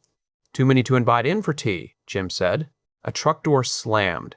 A man's voice carried through the cold. "People in the house, we know you are in there. Do not make this stupid. We are the regional authority and you are on taxed land." Gus looked at Jim. "Taxed land?" Jim smiled, but it had no humor in it. "Welcome back to civilization, mate." The man outside had a voice built for ordering people who had once been too tired to argue. It rolled across the yard with a preacher's confidence and a prison guard's patience. "You have 10 seconds to show yourselves." Hands empty. Door opened. Nobody gets hurt unless somebody makes a bad choice. Dawn crouched by the window on the other side of the room, looking through a crack in the curtain. The fire behind her painted a warm edge along her cheek, but her eyes were winter. 8 men that I can see. Maybe more in the trucks. 2 by the barn. 1 behind the red pickup. 3 in the beds. Beat her by the middle truck. Gus moved away from the fireplace and lowered himself behind the sofa. He was breathing through his nose the way Jim had taught him. Slow in. Slow out. Do not feed panic. Do not let it eat your hands. Jim pointed toward the stairs. Gus, 2nd floor. East bedroom. Window gives you the yard. Do not shoot unless we are shooting. Gus nodded and started moving. Dawn caught his sleeve. If the window sticks, do not fight it. Break a corner, stay low, and use the dresser for cover. "Yes, ma'am," Gus said. Jim watched him go and felt that old fear try to climb his spine. It had a child's face now. It had Gus's narrow shoulders and quick hands. Harry felt it too because the voice in Jim's head stopped laughing. Dawn looked at Jim. "We talk first." "We what?" "We talk. We need to know what they want and where everyone is. They said they want taxes. They want our vehicle, our food, and anything else they can carry. They might leave if it costs too much." Jim glanced toward the front door. "You reckon we can make being polite cost too much? I reckon you can stand where they can hear you and not act insane for 90 seconds. That is a brutal ask. Try." He moved into the front hall but did not touch the barricade. The overturned cabinet pressed against the door, and its cracked backing smelled of dust and old varnish. He raised his voice. "Evening, gentlemen. Lovely weather for robbery." A few men outside laughed. The leader did not. "Name is Ward," the voice said. "Captain Ward, Regional Recovery Authority. You are occupying a residence under our protection. That means you owe supply tax. Food, ammunition, medicine, and transportation get registered for community defense. You cooperate, we leave you breathing." Jim looked back at Dawn. She mouthed, "Keep him talking." Jim turned toward the door again. "Captain, is it? Who appointed you?" "People who survived because I kept order." "That sounds like you appointed you." A pause followed, and Jim could almost see the man's smile flattening. "You foreign?" "Depends who is asking." "I'm asking." "Then yes, I am tragically foreign." Dawn closed her eyes for half a second, as if praying for patience. Ward said, "You got a woman and a boy in there. I saw tracks. I'm offering them a way to live. Do not turn this into a lesson." That changed the temperature in the house. Jim felt Harry rise inside him like a match thrown into petrol. "Woman and boy," Harry whispered. "He thinks he sees prizes." Jim pressed his palm flat against the door until his knuckles stopped wanting to move. "You should choose your next words like they matter." "They do matter," Ward said. "Open the door. Put your weapons on the porch. The woman can come speak to me. We can work something out." Dawn stepped into the hall. She did not look frightened. She looked offended, like a waitress who had decided a customer was never getting coffee again. "Tell him," she said softly, "that if he says that again, I will remove his tongue from a distance." Jim smiled. "The lady says your conversational skills need improvement." Ward chuckled. "You people always think you are the first hard cases we have met. You are not. Everyone breaks when they are hungry enough.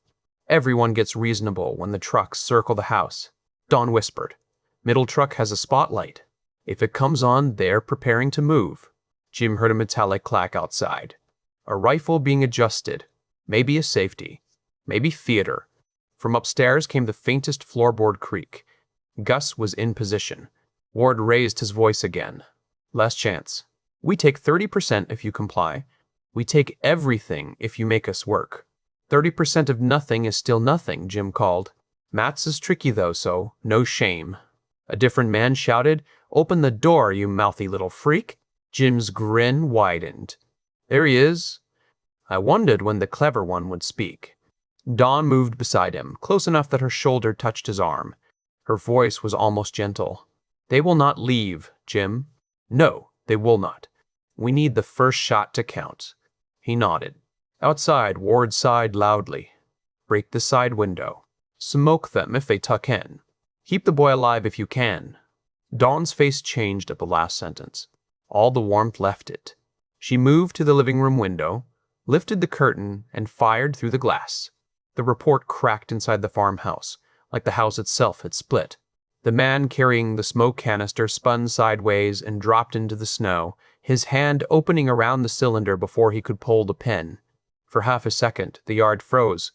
Then the world exploded. Gunfire hammered the farmhouse.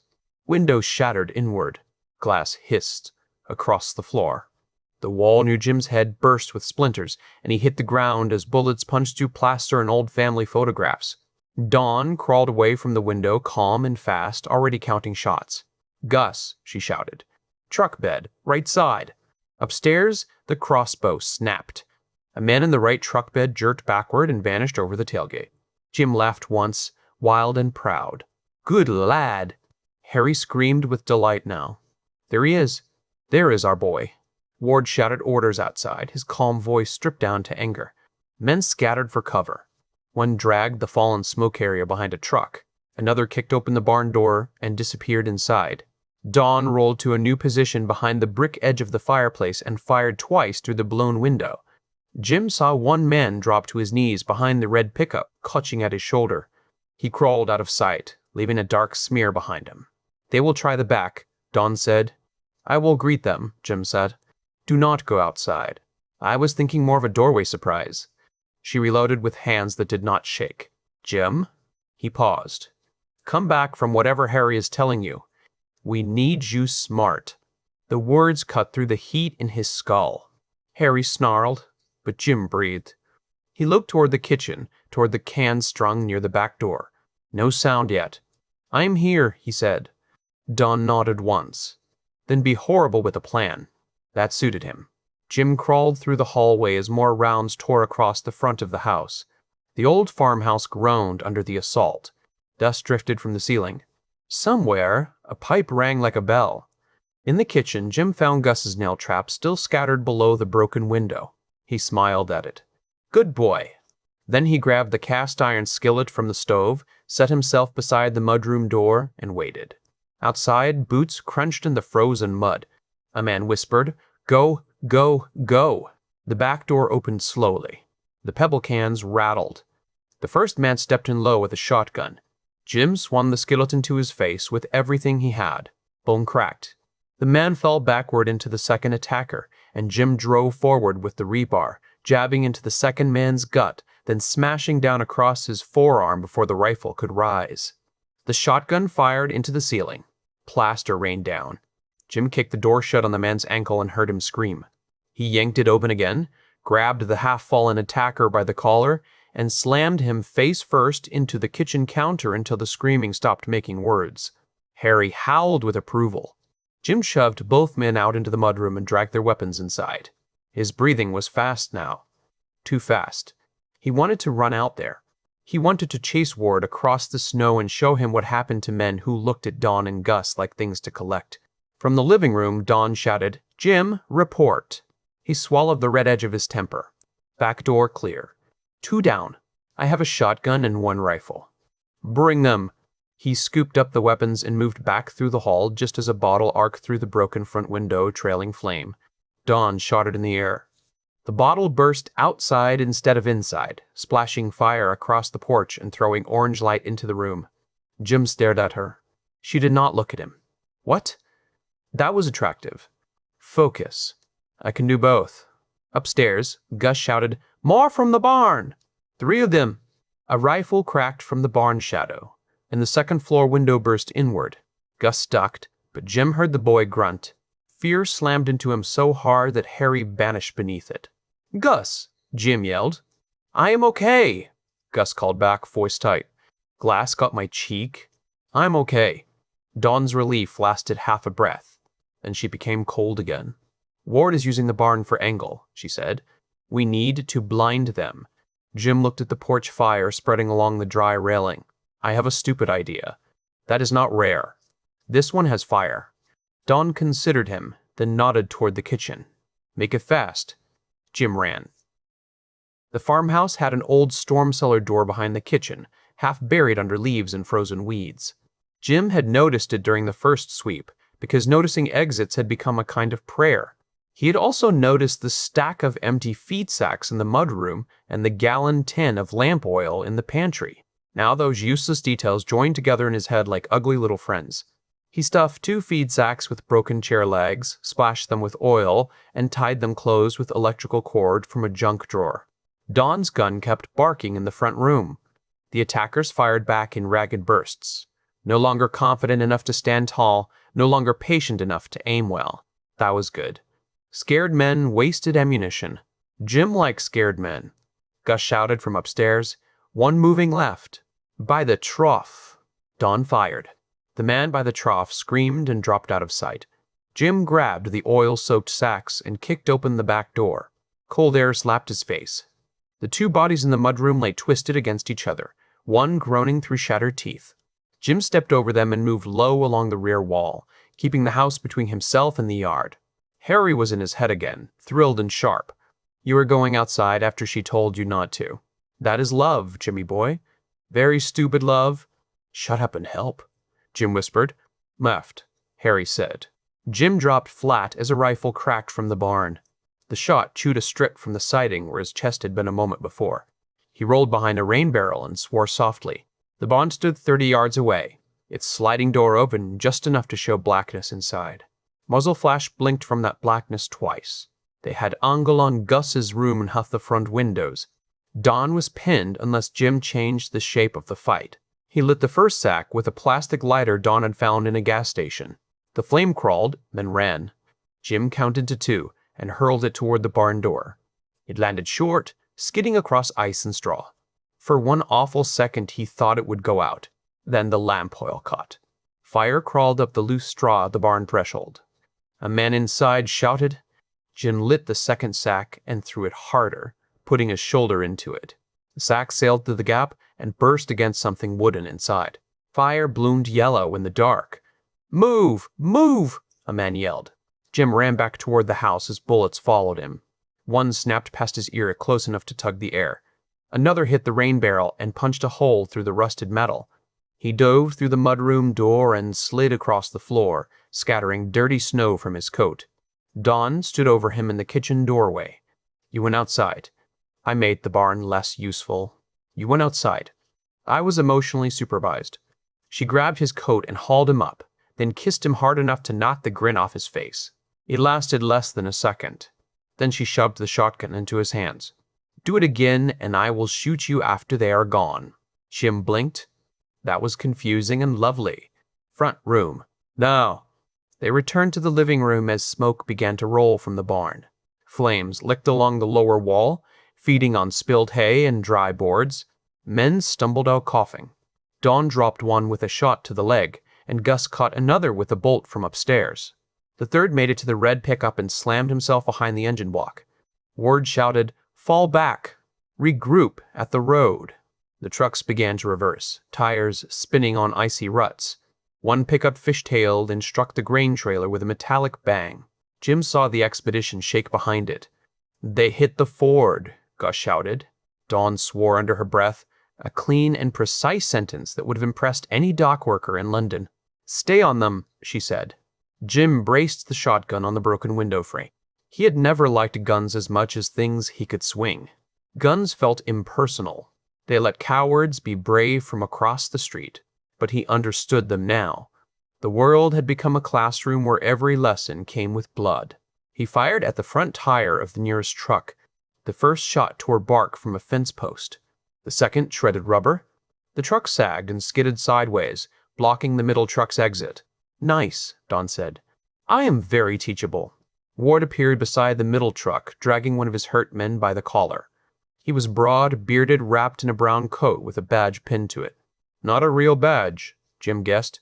Something taken from a dead sheriff or a costume shop.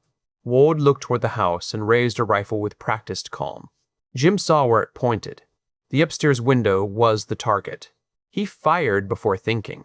The shotgun bucked. Pellets struck the truck door and sparked off metal. Ward ducked away. Don fired twice, forcing him behind cover. "Gus, change rooms," Don shouted. "Already moving," Gus called, and Jim could hear his feet pounding above them. The attackers were retreating now, but not broken.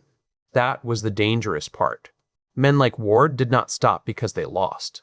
They stopped because they were planning a cleaner way to win. The burning barn lit the yard in ragged gold. Smoke rolled across the farmhouse and carried the stink of old hay, fuel, and scorched paint. Down men crawled, limped, or lay still. The trucks tangled and lurched, trying to leave without turning their backs fully to the house. Don leaned against the wall and changed magazines. They will shoot the vehicle before they go.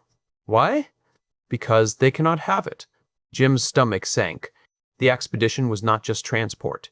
It was warmth, shelter, and distance. It was the difference between arriving at Bob's bunker with feet under them and crawling across winter like dying animals. Ward knew it too. He shouted from behind the truck, "You should have paid the tax!" Then he and two others opened fire on the hidden expedition. The first rounds punched into doors and glass.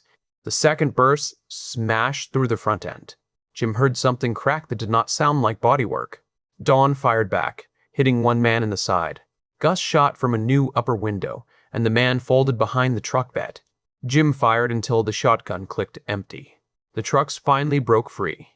The pickup with the ruined tire dragged itself in a crooked scrape toward the road, rim throwing sparks. The middle truck followed, Ward hanging from the passenger side, still firing one-handed toward the house. The last truck reversed too fast, clipped the ditch, recovered, and disappeared after the others. Silence arrived in pieces. First the gunfire stopped. Then the engines faded. Then the barn kept burning, loud and hungry. Jim stood in the living room with smoke in his throat and glass under his boots. Dawn lowered her pistol slowly. Her face was streaked with soot, her hair half loose from its tie, her eyes alive with fury and calculation. Upstairs, Gus called down. "Are they gone?" "For now," Dawn said. Jim moved before she finished. He ran up the stairs two at a time and found Gus crouched in the east bedroom, pressing a towel to his cheek. Blood had run along his jaw and onto his collar. Not deep, thank God. Just a slice from glass. Jim dropped beside him and took the towel carefully. "Let me see." "It is not bad," Gus said. "I decide what is bad. Dawn decides what is bad." "Fair point." Dawn came in with the medical kit. She examined the cut and cleaned it while Gus hissed through his teeth. "You did good," she said. Gus stared at the floor. "I missed one." "You also hit 3, Jim said. "I let him get a shot at me." Dawn paused, then leaned closer so he had to look at her. "You survived a fight against armed men who wanted to take everything from us. You followed orders, changed position, and kept shooting after glass hit your face. That is not failure. That is field experience." Gus swallowed. "Okay." Jim ruffled his hair. Gus pulled away. "Do not make it weird." "Too late. You are adorable after battle. I am not adorable. You have a towel on your cheek and murder in your heart. Very precious." Dawn taped gauze over the cut and gave Jim a warning look, but her mouth softened. The warmth did not last. They went outside once the barn fire died down enough to approach the vehicle. The yard was a wreck of tracks, blood, broken glass, and burning debris. The men who had fallen near the house were dead or gone. One had crawled halfway to the road and stopped. Jim checked him with the rebar while Dawn covered the field. The expedition looked savaged. Windows broken. Body panels punched full of holes. one front tire flat, the grill torn where the truck had slammed it against the trailer. Dawn opened the hood. Steam whispered up. She stared down into the engine bay for a long time. Jim knew before she spoke. "Tell me it is not dead," he said. Dawn wiped soot from her forehead with the back of her wrist. "It is dead." The engine block took rounds. "Radiator is gone. Belts shredded. I could patch a hose. I cannot resurrect this." Gus stood beside them silent. The road east waited beyond the fields, invisible in the dark. Jim looked at the map Dawn had folded in her coat pocket. He did not need to see it. He knew the number because she had said it after the last town. 200 miles. Harry's voice came softly, almost reverent. "Long walk, Jimmy boy." Jim shut the hood with care. "Then we walk." Dawn looked at him. For once she did not argue. At first light. "We take what we can carry. We leave what slows us down." Gus touched the damaged door of the expedition as if saying goodbye to a friend. Jim put a hand on his shoulder. "Could have been worse." Dawn gave him a flat look. "Do not invite worse." He looked out toward the road where Ward had fled. "Too late, love. Worse knows where we are." They did not sleep much after the siege. The farmhouse still had walls, but it no longer felt like shelter. It felt marked. Every board seemed to remember the gunfire. Every broken window seemed to invite the night inside. Dawn made them move before dawn. Not far. Not yet.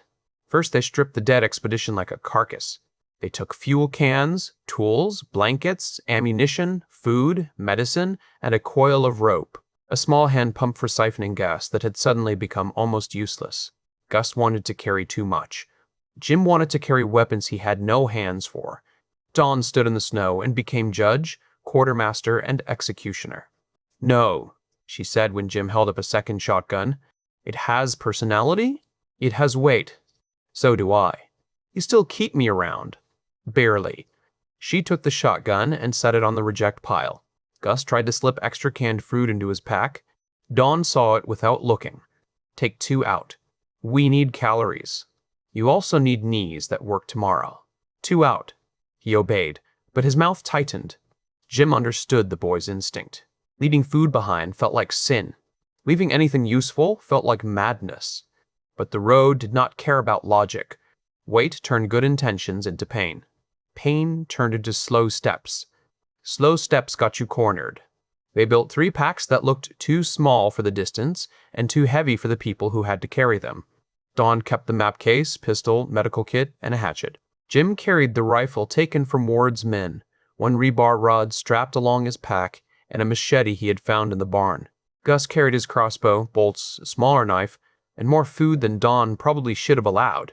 Before leaving, Jim stood in the farmhouse living room one last time. The fire had burned low.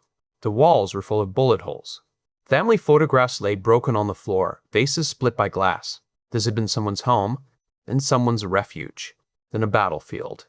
Now it was a place behind them. Dawn came to the doorway. "You ready?"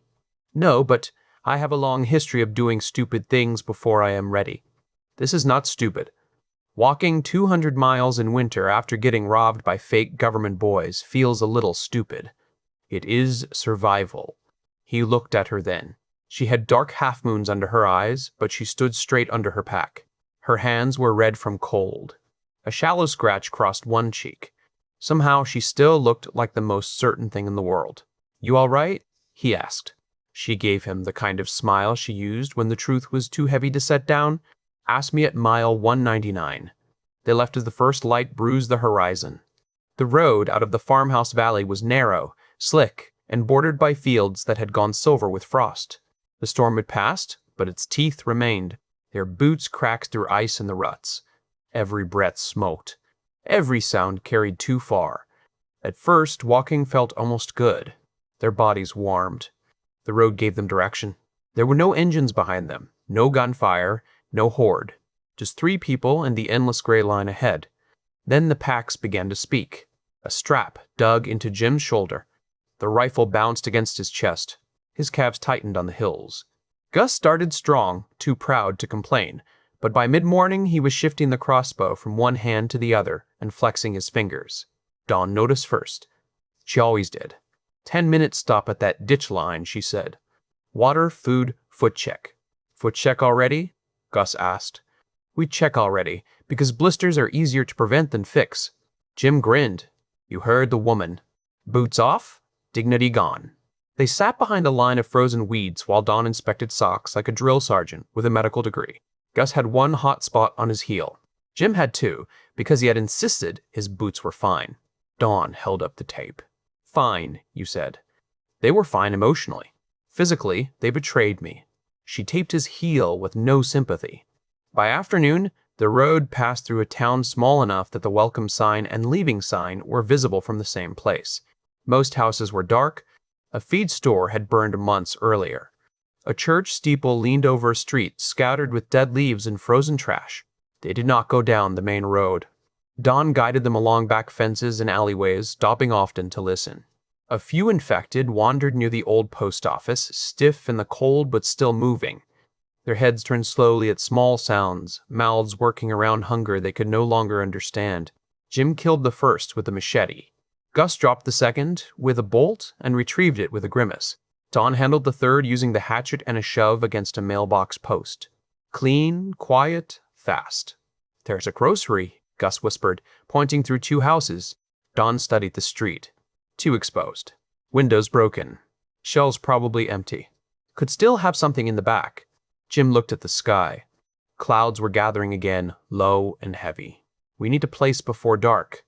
We need food before we run out, Gus said. There was no whine in his voice, and that made it harder to dismiss. He was thinking like someone responsible for the group. Jim admired it and hated the reason for it. Don checked the map. We take 12 minutes. In and out. Back room only. If it is stripped, we leave. The grocery smelled of mildew and old produce. The front shelves were nearly bare, except for ripped packaging and a few cans of food nobody had wanted before the world ended, because they looked miserable even with labels. Don took them anyway. Jim found powdered drink mix in the office and a box of saltines under a collapsed display. Gus discovered a locked manager's cabinet and opened it with a crowbar after 3 careful tries.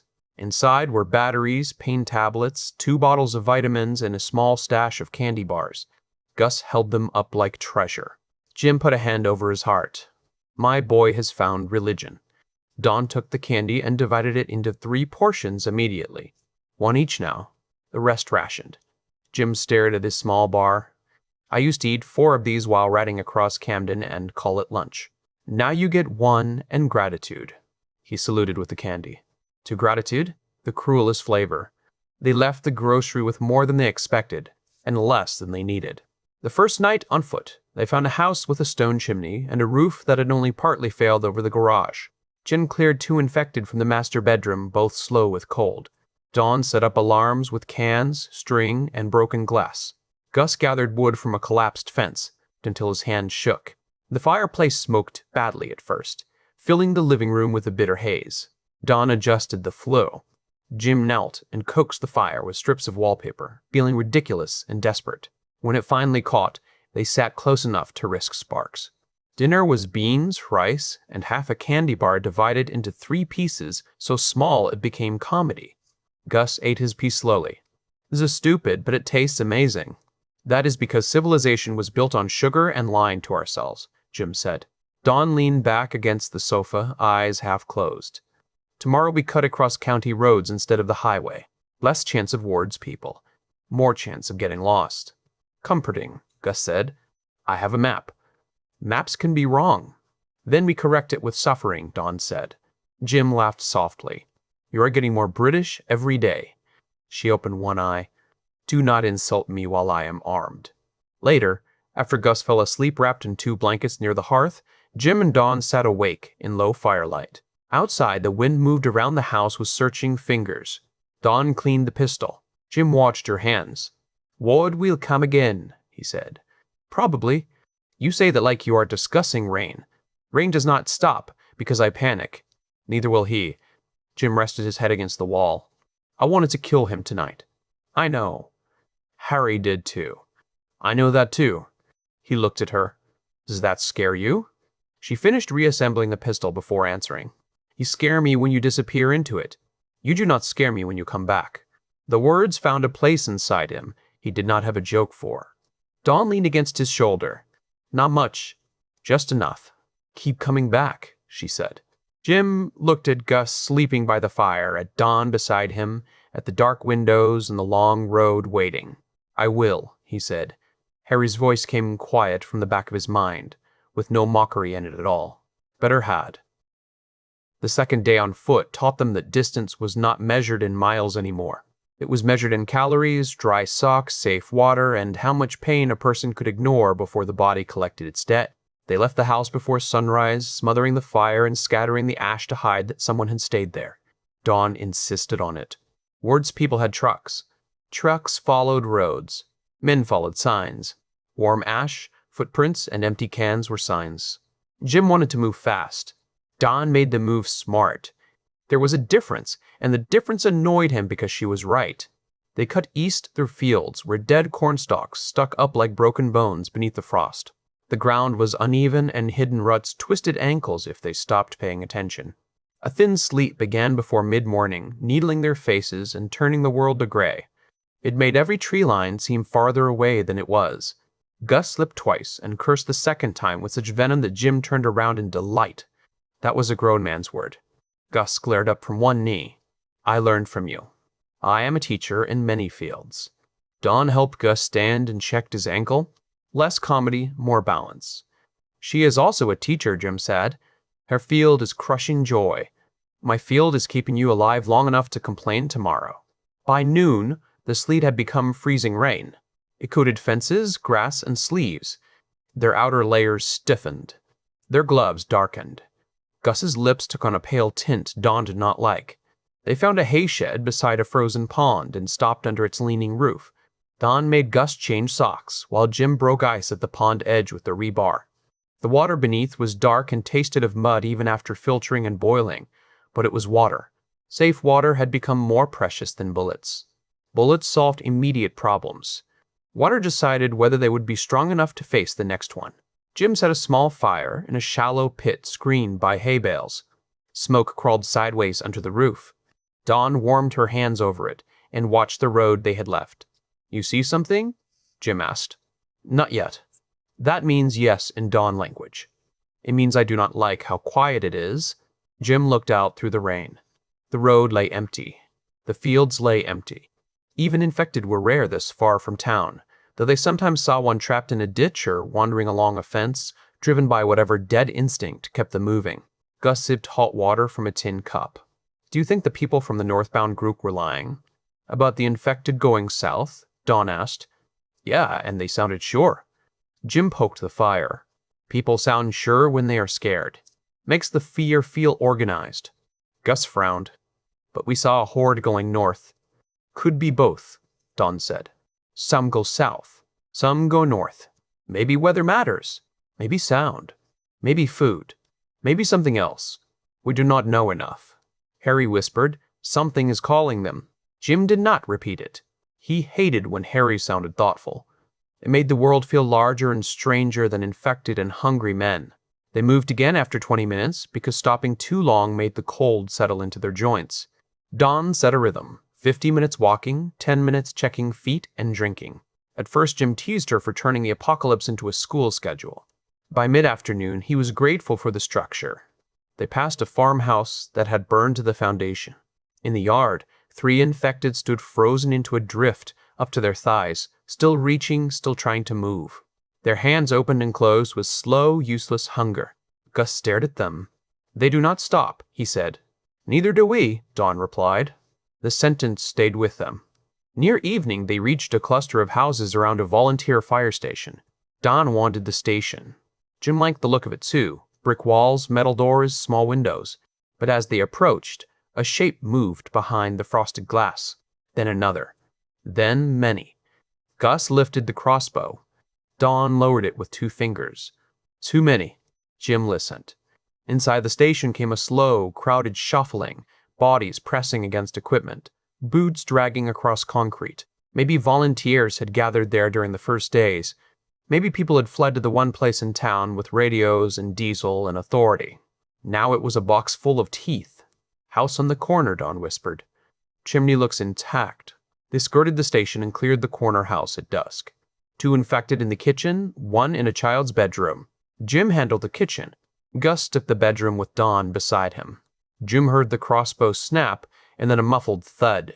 When Gus came downstairs, his face was tight but steady. "Kid room?" Jim asked quietly. Gus nodded. Jim wanted to say something useful. Nothing arrived. Don touched Gus's shoulder. "You did what had to be done." "I know," Gus said. Knowing did not make it lighter.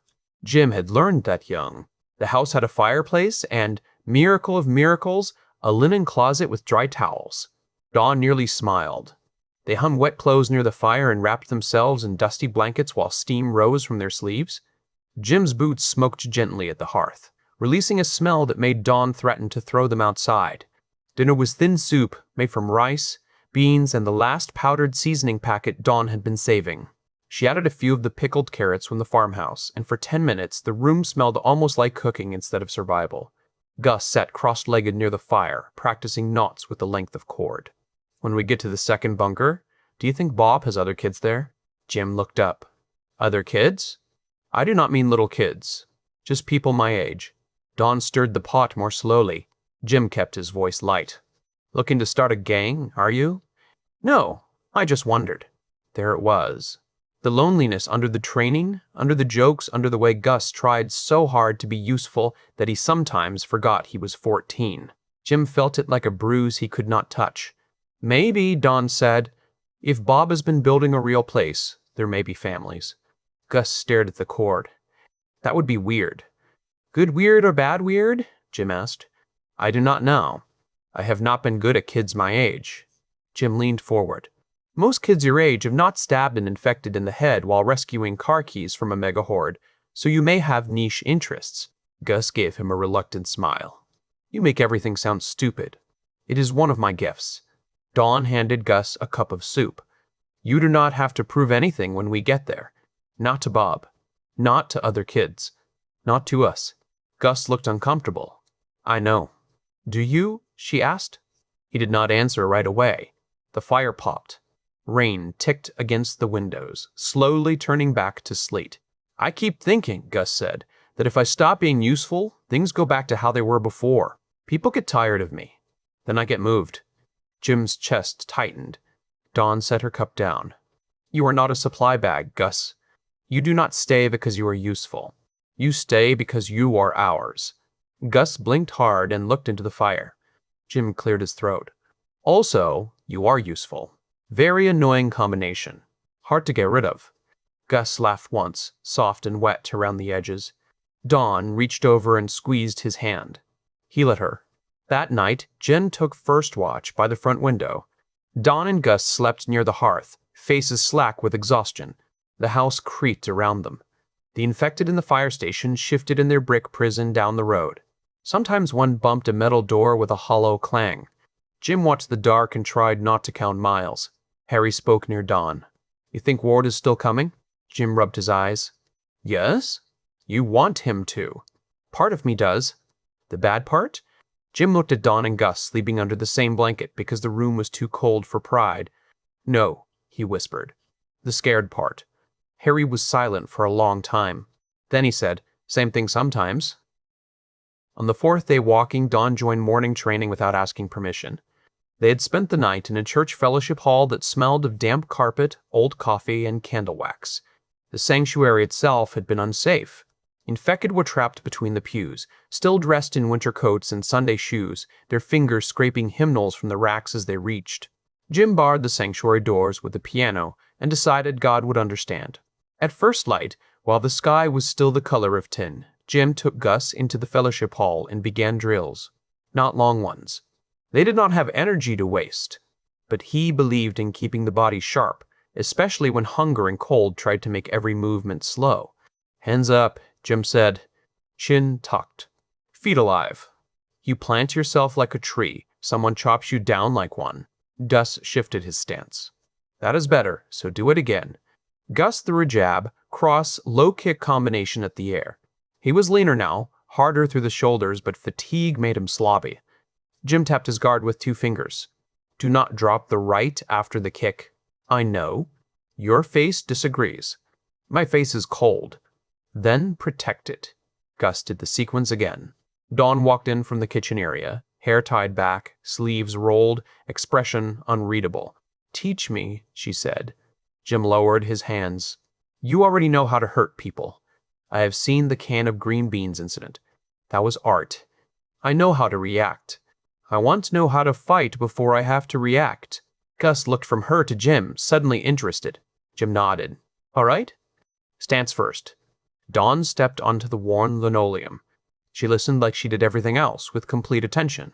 No ego. No embarrassment. Jim adjusted her shoulders, her feet, the angle of her hands. She absorbed every correction, repeated every movement until it belonged to her. "You are too tense," Jim said. "I'm imagining your face as the target. That is healthy motivation. Loosen your arms. Power comes from the floor, not from angry elbows." Dawn threw a jab. It was stiff. "Do it again." She did it again, and the movement was better. Gus grinned. "She's going to be better than you." "Everyone dreams of impossible things at your age," Jim said. Dawn threw the jab again, then the cross, and this time her hip turned properly. Jim caught the strike on his palm and felt the difference. "There it is," he said. Something in her face flickered. Not pride exactly, but satisfaction sharpened by need. Dawn had carried herself as the planner, the organizer, the one who saw what was missing and made it matter. Now she was building a new part of herself in the gray light of a ruined church, and Jim felt a strange tenderness watching it happen. They trained for 20 minutes, then stopped before sweat could chill them. Dawn's knuckles were red. Gus was breathing hard. Jim's stomach growled loudly enough to end the lesson. "Even your guts are dramatic," Dawn said. "They are British." That explains the complaints. Food had become the center of every decision. They counted cans each morning. They weighed whether a detour might cost more calories than it found. They learned which houses were worth the risk. Older homes with pantries, farmhouses with cellars, places where people might have stored more than they ate. Modern houses were usually disappointing. Big televisions, empty fridges, decorative bowls, no food that lasted. Water was worse. The cold preserved some things and stole others. Streams froze shallow. Pumps did not work without power. Toilets held water sometimes, but Dawn only allowed it after filtering, boiling, and treating. Snow could be melted, but it took fuel and produced less than hope promised. By midday, the church was behind them, and the road curved through low hills. The sky cleared, giving them sunlight without warmth. Their shadows walked beside them like 3 more travelers. They found an orchard where shriveled apples still clung to some branches, frozen solid and wrinkled. Gus climbed the lowest tree and shook limbs while Jim caught what fell in a tarp. Most were too far gone, but Dawn cut around the worst parts and saved what she could. "We are eating zombie apples," Gus said. Jim bit one and winced at the sour cold. "This apple had dreams once. It tastes like regret." "Still food," Dawn said. They ate regret and kept moving. In the afternoon, they reached a bridge over a narrow river. 2 cars blocked the near side, both long abandoned. Beyond them, 3 infected stood around a deer carcass on the bridge deck, tearing at frozen meat with blackened hands. The sight made Gus swallow hard. Dawn lifted the binoculars. "Bridge rail is damaged on the left. Ice on the road. We cannot rush." Jim flexed his hands. "We lure them off one at a time. Noise will carry. Everything carries. Then make it quiet noise." Jim looked at her. "Quiet noise? You know what I mean." "Do I?" She picked up a small stone and threw it underhand toward the nearest car. It clicked against the bumper, soft but distinct. One infected raised its head. Dawn threw another stone farther left. The infected turned and shambled toward the sound. Jim glanced at Gus. "Your mum is terrifying." "She is not my mum," Gus said automatically, then glanced at Dawn and looked embarrassed. Dawn pretended not to hear, but Jim saw the tiny paws in her hand. They handled the infected one by one. Dawn drew them with stones. Gus took the first with a bolt. Jim killed the second near the car, using the machete and a shove into the hood. Dawn took the third herself. Her movement was not polished yet, but it was decisive. She used the hatchet the way she gave orders, clean and direct. After the bridge, they cut meat from the deer where the infected had not touched it, and cooked it that evening. In a mechanic's garage they cleared just before dark. The garage had a wood stove, a cracked couch, and shelves of useless automotive supplies that made Jim miss the expedition with surprising force. Gus fell asleep early, exhausted from the day's miles. Dawn stayed awake, practicing the jab-cross motion in the dim firelight. Jim watched her from the couch. "Careful," he said. "Keep doing that, and you will start enjoying yourself." She lowered her hands. "I enjoy being harder to kill." "That is a very Dawn hobby." She sat beside him, leaving a few inches between them that became less meaningful every day. "When those men came to the farmhouse, I realized something. That I should be listened to more? The opposite. Cruel. Cruel." She looked toward Gus, making sure he slept. "I realized the bunker made me feel safe, but it also made me afraid to lose safety.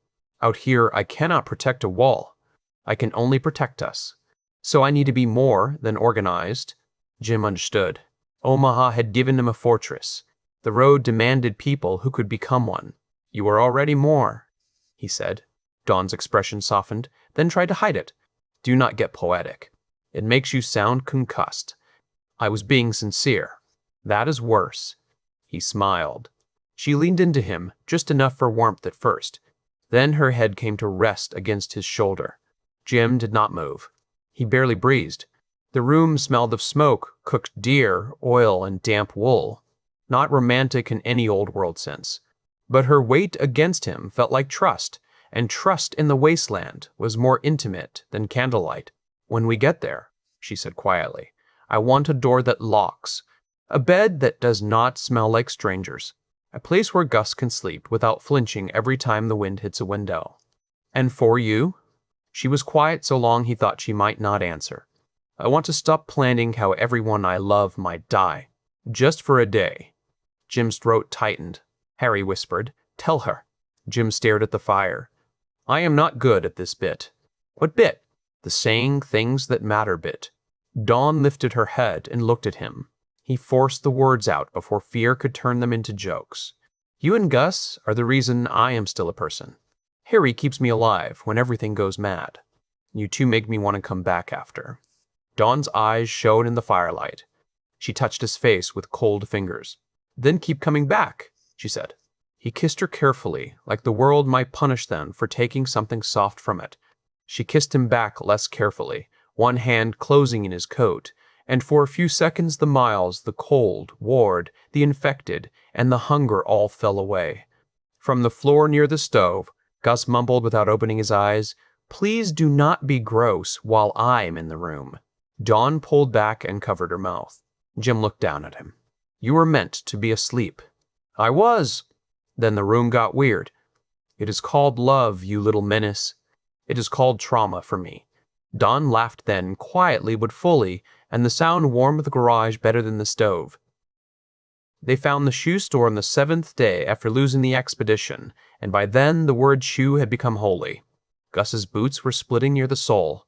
Jim's left heel was a blistered disaster he refused to discuss, because Dawn had already given him the look that said she would discuss it with a needle if he kept lying. Dawn's own boots looked fine from the outside, which meant she had been quietly suffering for at least 2 days. The store sat at the edge of a small shopping strip beside a nail salon, a tax office, and a pizza place with a faded sign promising family specials from a dead economy. Snow had drifted against the glass doors. One window was cracked, but not fully broken. Inside, rows of shoes waited beneath a layer of dust, absurdly normal. Jim stared through the glass. "I may weep." "Save fluids," Dawn said. "Romance has changed you. Survival has clarified my priorities." Gus pressed his face near the window. "Do you think they have my size?" "If not, we cut off your toes and make it work," Jim said. Dawn elbowed him. They cleared the strip first. The nail salon held nothing but frozen polish bottles, and one infected woman trapped behind the counter, her fingers clicking against the glass display until Jim ended it. The tax office had been looted, though Jim found a packet of instant coffee in a desk and held it up with trembling reverence. The pizza place smelled awful but had a back room with canned tomatoes and a sack of flour gone hard at the edges. Dawn took both. The shoe store felt like luxury. They entered slowly because luxury could still kill you. Jim checked the aisles. Dawn checked the counter and storeroom. Gus watched the front. No infected. No bodies. No signs of recent fire. Just boxes, benches, mirrors, and posters of smiling runners who had no idea how stupid their clean socks looked now. Dawn locked the front door behind them and wedged a display rack against it. 30 minutes. Shoes, socks, laces, anything useful. Then we eat in the back and move before dark. Jim had already found a pair of heavy boots close to his size. I love this shop. You love any place with less walking pain. That is what love is. Reduce pain with better laces. Gus laughed while digging through boxes. He found boots that fit after only 5 tries and sat on the floor to change, making a sound of pure relief when his feet slid into dry padding. These feel amazing, he said. Dawn tossed him 2 packs of thermal socks. Take those. Put another pair in your pack. Jim looked over a shelf. Bossy even in paradise. Especially in paradise. That is where people get careless. She was right, of course. That was why the ambush worked. It started with a soft tap from the storeroom. Jim turned. Dawn? Not me, she said from the counter. Gus froze with one boot half-tied. The storeroom door at the back moved inward an inch. Jim lifted the rifle. Dawn lowered herself behind the counter. Gus rolled behind a bench, crossbow in hand. For 1 second, nobody breathed. Then the front glass shattered. A brick wrapped in cloth burst through the cracked window, and a smoking canister bounced across the showroom floor. Dawn moved first. She grabbed it with a shoebox lid and flung it back through the broken window before smoke could fill the room. Gunfire followed from outside. Jim fired to the shattered glass at a shape near the tax office sign. The man ducked away. Another shot came from the storeroom, blasting a row of shoeboxes into cardboard confetti. Gus fired toward the back and swore when his bolt struck the doorframe. 3 at least, Dawn shouted. The storeroom door crashed open. A man charged through with a pistol in one hand and a crowbar in the other. His beard was iced white at the edges. His eyes were bloodshot and furious. Jim recognized him from the farmhouse yard, one of Ward's survivors. You should have died there, the man shouted. I get that a lot, Jim said, and shot him in the chest. The man slammed backward into a stack of boxes and went down hard. Another attacker came through the broken front window, cutting himself on glass but pushing forward anyway. Dawn fired from behind the counter, missing as he dropped low. He lunged toward her, not with the focused attack of a fighter, but with the desperate greed of a man who had spent days imagining revenge. Gus moved before Jim could. He kicked the bench into the attacker's knees. The man stumbled. Dawn rose with a display hook in her hand and drove it into his shoulder, using his momentum to turn him sideways. Gus hit him from the other side with a boot jack, hard enough to make his jaw snap shut. Dawn finished it with the hatchet. Jim had no time to praise them. Ward stepped through the storeroom door. Captain Ward looked worse than he had at the farmhouse. His brown coat was torn. One side of his face was bruised purple. The fake badge was gone. In its place, a strip of dirty cloth held his coat shut. He carried a revolver and moved with a limp that had not softened his confidence. Behind Jim, the man outside fired again, keeping him pinned behind a pillar of stacked shoeboxes. Ward smiled at Dawn. You've been in a lot of trouble.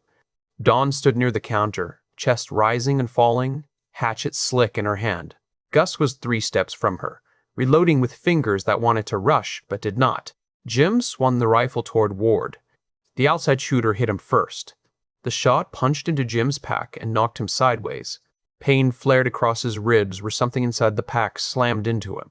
He fell behind the shoe display, half tangled in laces and cardboard. Harry screamed, "Get up!" Ward aimed at Dawn. Gus fired. The bolt hit Ward in the upper arm. His shot went wide, blowing apart the mirror behind Dawn. Ward roared and dropped the revolver. Dawn rushed him with the hatchet, but the outside shooter came through the front then, a lean man with a shaved head and a knife in each hand. Jim forced air into his lungs and rolled. His ribs burned. Not pierced, he thought. The pack had caught the round or slowed it. Maybe the metal cup. Maybe a miracle. He did not care. He got one knee under him. The shaved-headed man grabbed Dawn from behind before she reached Ward. Gus slammed into him from the side. The knife cut across Gus's sleeve but missed skin. Dawn drove her heel into the man's foot, then threw her head backward into his nose. Gus stabbed low with his smaller knife. Not graceful, not hesitant. The man screamed and loosened his grip. Don turned and hit him with the hatchet handle across the throat. Jim reached Ward as the captain yanked the bolt from his arm and staggered toward the revolver. Jim grabbed him by the coat and drove him into the wall of shoeboxes. Boxes rained down around them. Ward swung with his good hand, catching Jim in the mouth. Jim tasted blood and laughed. "There he is," Ward spat. "Crazy little animal." "Captain?" Jim said. "You have no idea." Ward pulled a knife from his belt. Jim trapped his wrist, headbutted him, and felt Ward's nose break. Ward kneed him in the ribs, striking the sore place from the shot. Jim's vision flashed white. Harry filled it with noise. "Break him. Break all of him." Jim bit down on the pain and twisted Ward's arm until the knife fell. Ward slammed him into a shelf. Jim grabbed the shelf and pulled, bringing the whole rack down across both of them.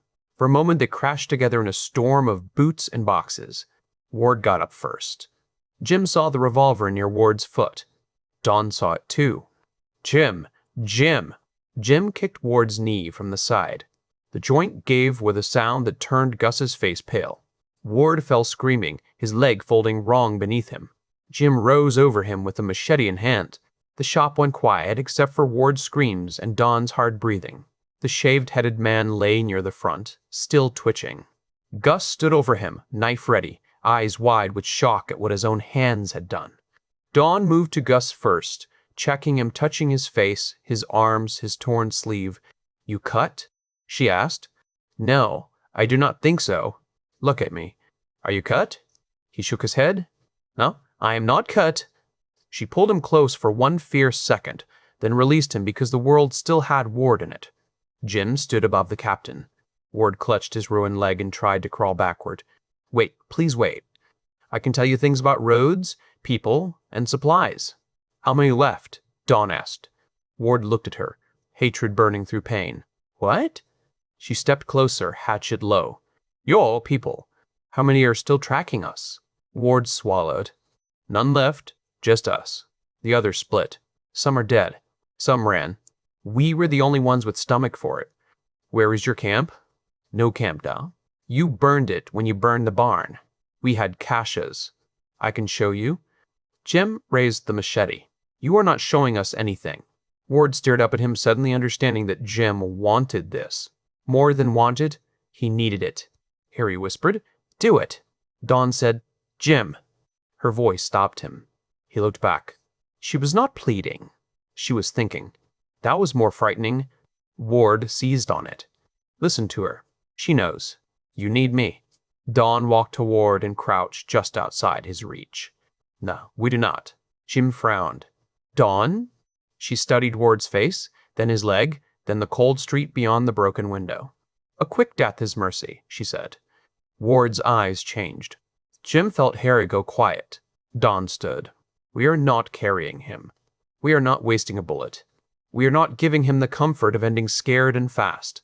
Gus stared at her. Jim did too. Dawn's voice stayed level. "He followed us for days. He tried to take me. He tried to kill Gus. He destroyed our vehicle because he could not own it. Now he can learn what the road feels like without people to threaten." Ward began to shake his head. "You cannot leave me here." "I can," Dawn said. Jim looked down at the machete in his hand. Part of him still wanted to swing. It would be simple. Clean in the only way violence could be clean. Ward would be gone, and the hot pressure in Jim's skull would ease. But Dawn was right in a colder way. That scared him and impressed him and broke his heart a little. He lowered the machete. Ward's breathing turned ragged. "Listen, boy. You do not want this on you. Tell them." Gus looked at him for a long moment. The kid who once asked if he could come with them in a diner booth was still in there.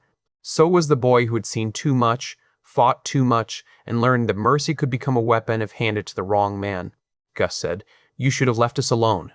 They took what they needed from the shoe store, boots, socks, a small backpack, 2 knives, and ammunition from Ward's coat, a map with marked roads and 3 supply notes that might or might not be traps. Dawn taped Jim's ribs and checked the pack. A metal cup had flattened around the bullet, and a slug had lodged in a folded tool. Jim kissed the ruined cup until Dawn told him to stop being weird. Ward kept begging. Then he cursed. Then he begged again. They stepped through the back door into the alley because Dawn did not want to climb through broken glass. Snow had begun to fall, soft and indifferent. Jim paused and looked at Dawn. "You all right?" She adjusted her pack. "No, but I am correct. That was the most terrible thing about the new world." Sometimes those were the same answer. They walked east until the shoe store disappeared behind snow and distance, and Ward's voice faded into the wind. No one talked for the first hour after the shoe store. The new boots helped, but they did not make the road kind. They only made suffering more evenly distributed. Snow fell in a steady veil, softening the fields and hiding the worst of the old tire tracks. It collected on Jim's shoulders and Dawn's hair. It dotted Gus's eyelashes until he wiped it away with an irritated sleeve. Jen kept hearing Ward. Not the begging itself, though that had been bad enough. He heard the shift from command to pleading. The sound of a man realizing the world he had used against others had turned around and found him alone. It should have satisfied Jim. Part of it did. That part wore Harry's grin. Another part of him kept glancing at Dawn. She walked at the front, map tucked beneath her coat to keep it dry, hatchet at her belt, shoulders squared under the pack. She had not hesitated after making the choice. That did not mean she felt nothing. She knew people misunderstood Dawn when they thought her calm was absence. Dawn felt everything. She simply refused to let feeling drive when survival needed the wheel. Gus walked between them, quiet in a way that worried Jim more than questions would have. Finally, near a frozen culvert where the road dipped between two fields, Gus stopped. "Are we bad people now?" Dawn halted. Jim closed his eyes for a second. There were questions a man could dodge with jokes. This was not one. Dawn turned. "Why are you asking?" Gus looked back the way they had come. Snow had already blurred their footprints. "Because we left him." "He would have killed us," Jim said. "I know." "He would have taken you or used you if he thought it gave him power." "I know that too." Dawn stepped closer. "Then what are you really asking?" Gus swallowed. "I'm asking how much we can do before we are like them." The wind moved between them. Jem felt the question sink into the road, into the snow, into all the miles behind them. It was a fair question. That made it cruel. Dawn took off one glove and rubbed her forehead, buying time but not hiding from him. "I do not have a clean answer." Gus waited. People like Ward hurt others because it made them feel powerful. Because they wanted what was not theirs. Because they could. We did what we did because he would not stop coming. That difference matters. It does not make it pretty. It does not make it easy. But it matters. Gus looked at Jim. "Do you think it matters?" Jim crouched so he was closer to eye level even though his knees complained. "Yeah, I do. But I also think we have to keep asking the question. Bad people do not worry about being bad people, Gus. They explain it away. They make speeches. They call robbery taxes and call fear order." Gus's face tightened at the word taxes. Jim continued. "You asking means you are still in there. So keep asking, even when the answer hurts. Especially then." Dawn looked at Jim with something unreadable in her eyes. Gus nodded slowly. "Okay. And for what it is worth," Jim added, "I wanted to kill him fast. Dawn stopped me because she thought leaving him kept us safer. She was probably right." "Probably?" Dawn said. "Definitely. And I was being independent. Try being accurate." "Definitely right, terrifying woman." Gus almost smiled. It was enough to get them moving again. They did not know if Ward died that day. The road did not tell them. The snow kept its secrets. By afternoon, the storm had thickened until landmarks disappeared unless they were nearly on top of them. Dawn's map became less useful when the world turned white. They followed fence lines and the faint rise of a county road, counting driveways and hoping the numbers matched reality. Hunger gnawed hard. They ate while walking. Strips of cooked deer, broken crackers, frozen apple slices that stuck to their teeth. Water was low, but snow was everywhere, which was both blessing and insult. It had to be melted. Melting took fire. Fire took time and fuel. Time and fuel drew risks. Near dusk, they found a farmhouse foundation with a storm shelter built into a slope behind it. The house itself had collapsed after a fire. The shelter door was half frozen shut, but Jim and Gus cleared it with the rebar while Dawn stood watch. Inside, it smelled of earth and rust. Shelves lined the walls. Most were empty. Some held old jars whose seals had failed, but in the back, behind a sheet of plastic, Dawn found 6 sealed jars of peaches, 2 jars of green beans, and a tin of matches wrapped in wax paper. Gus stared as if she had found gold. Peaches, he said. Jim put both hands on his head. Do not toy with me. Don smiled for the first time all day. Real peaches. They made camp in the shelter. It was too risky to light a large fire, but Jim built a small one in a metal bucket near the vent after Don checked the draft. The heat was minimal. The peaches were not. They ate one jar between them with reverence. The fruit was soft, syrupy, and almost painfully sweet. Jim had to stop himself from drinking the juice too fast. Gus closed his eyes. I forgot food could taste like this. Remember it? Don said. That is part of surviving too. Jim looked at her. She shrugged. What? Nothing. That was just dangerously hopeful. Do not spread rumors. The storm sealed them in with a low hiss against the shelter door. For once, the enclosed space felt hidden, buried, and safe enough to let exhaustion take them in turns. Don slept first. Gus second. Jim took the long middle watch, sitting near the bucket fire with Ward's map on his knees. The map showed 3 marked locations, each circled in pencil. Cache, one said. Fuel, said another. The third had only a question mark and a crude drawing of a tower. Could be supplies. Could be traps. Could be old notes from men who would never return. Harry spoke from the dark. She scared you today.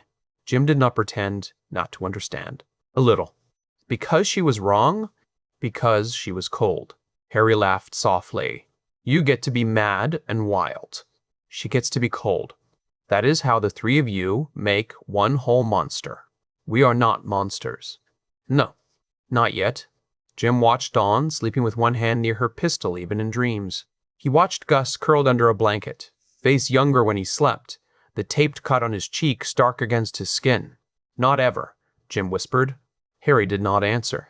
The next morning the storm had passed, leaving the world white and bright.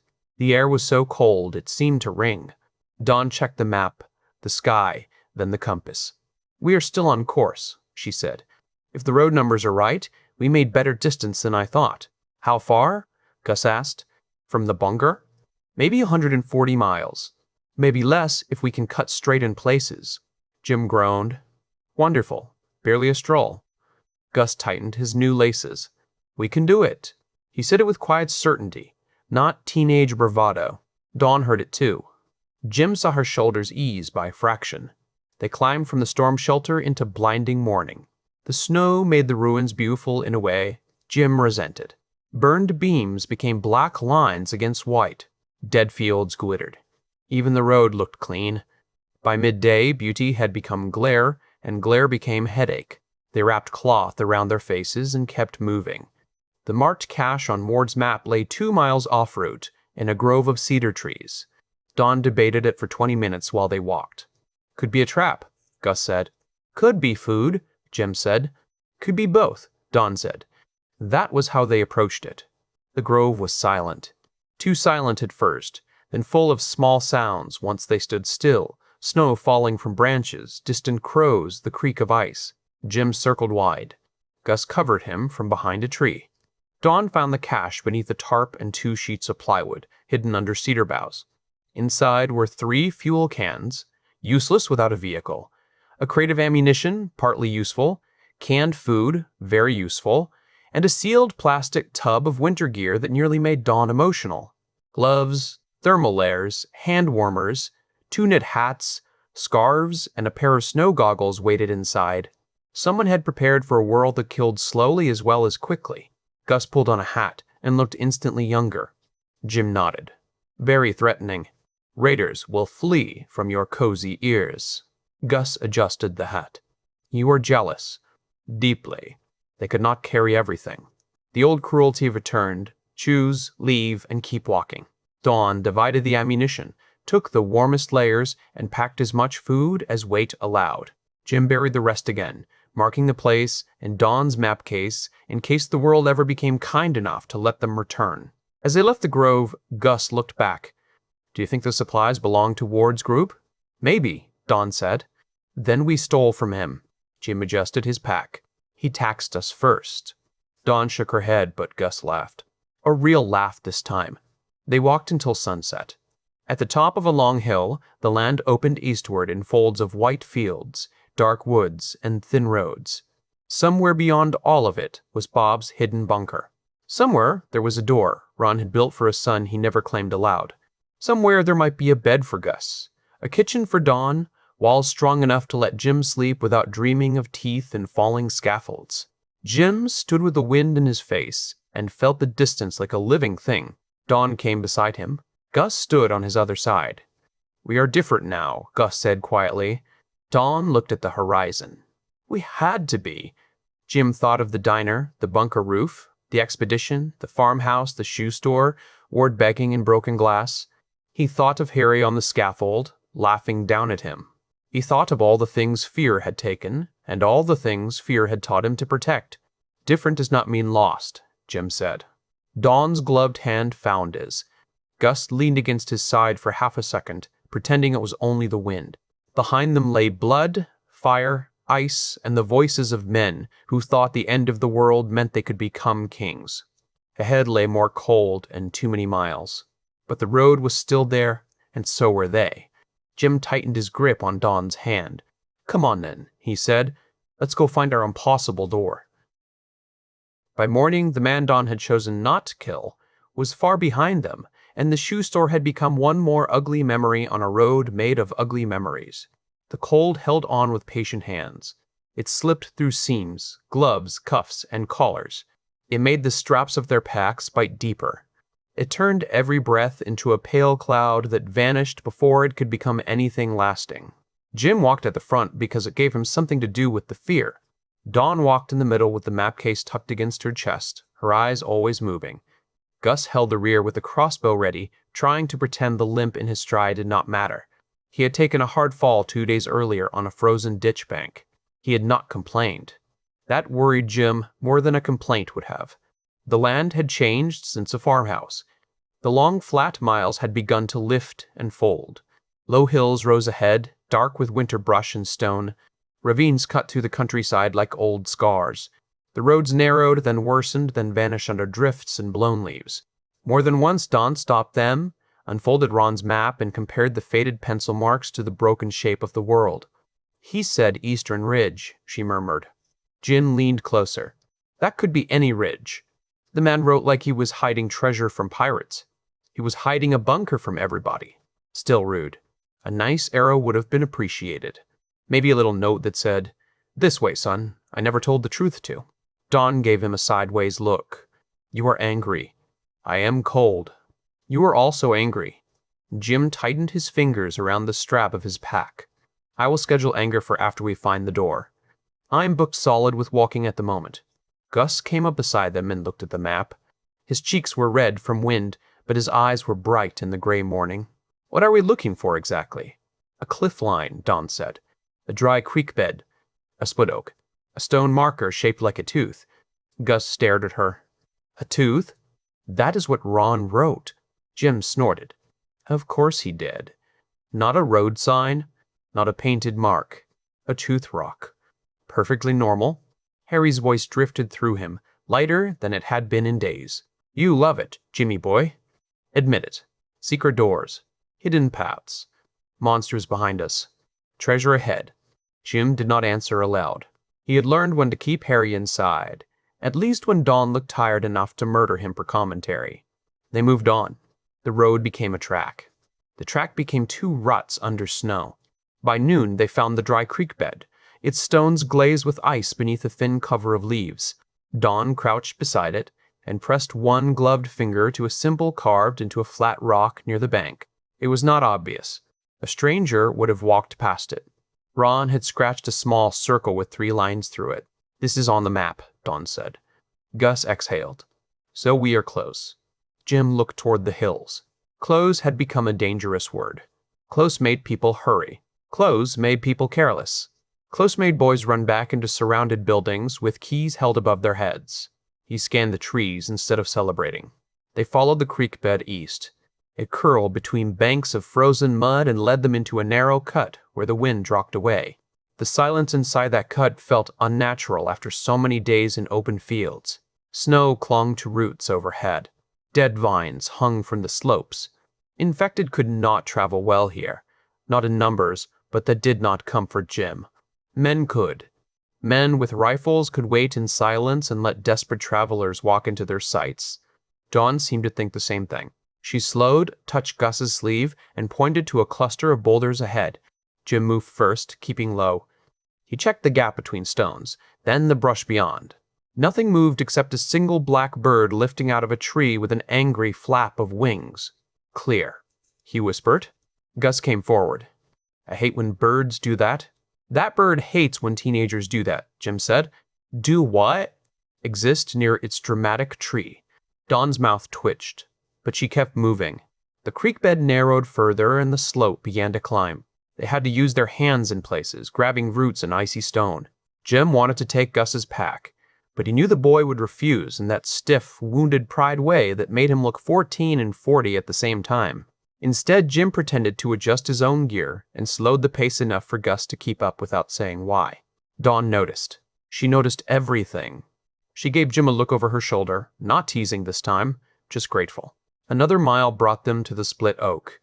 It stood at the edge of a ravine, huge and dead, its trunk divided by lightning long before the outbreak. One half leaned toward the creek, the other clawed at the sky. Beneath it lay a scatter of stones. One rose from the ground in a sharp white point, almost too clean to be natural. Gus stepped closer. The tooth. Jim stared at it. I hate that he was right. Dawn pulled the map out again. Her hands trembled from cold and exhaustion, but her voice stayed steady. From here, he wrote north by northeast until the cliff face. Hidden ascent behind fallen cedar. Steel door behind boulder. Code same as first safe house, unless emergency lockout engaged. Emergency lockout sounds cheerful, Jim said.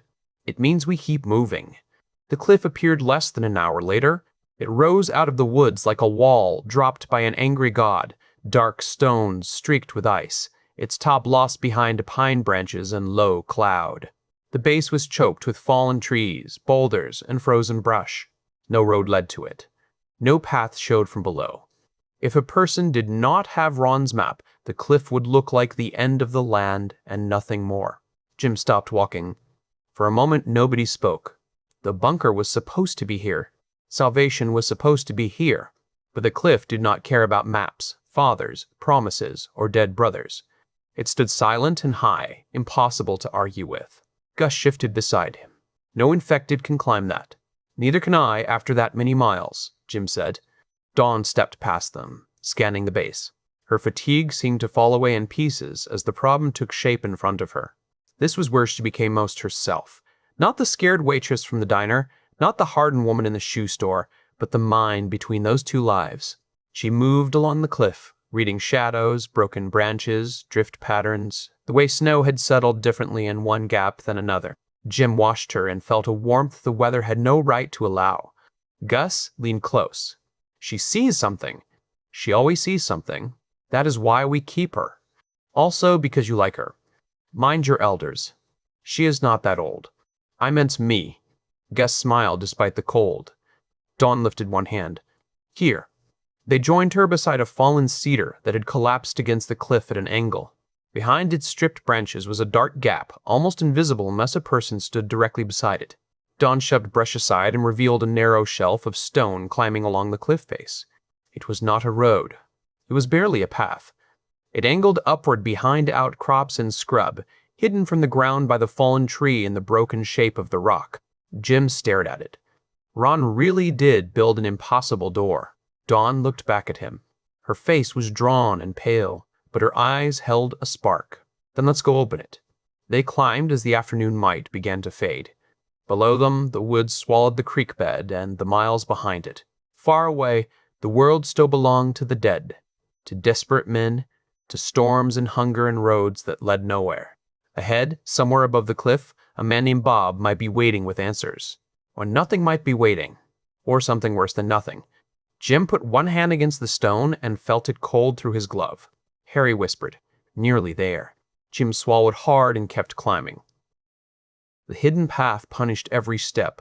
It was narrow enough that Jim had to turn sideways in places, scraping his pack against stone while the drop pulled at the corner of his eye. Ice hid under powdery snow. Roots crossed the shelf like traps. The cliff leaned over them in jagged sections, blocking what little light the winter afternoon had left. Dawn went first now because she could read the path better than either of them. She tested each stretch with the point of her knife, tapped suspicious ice, and marked slick spots with scratches in the snow. Jim hated letting her lead where the fall was worst.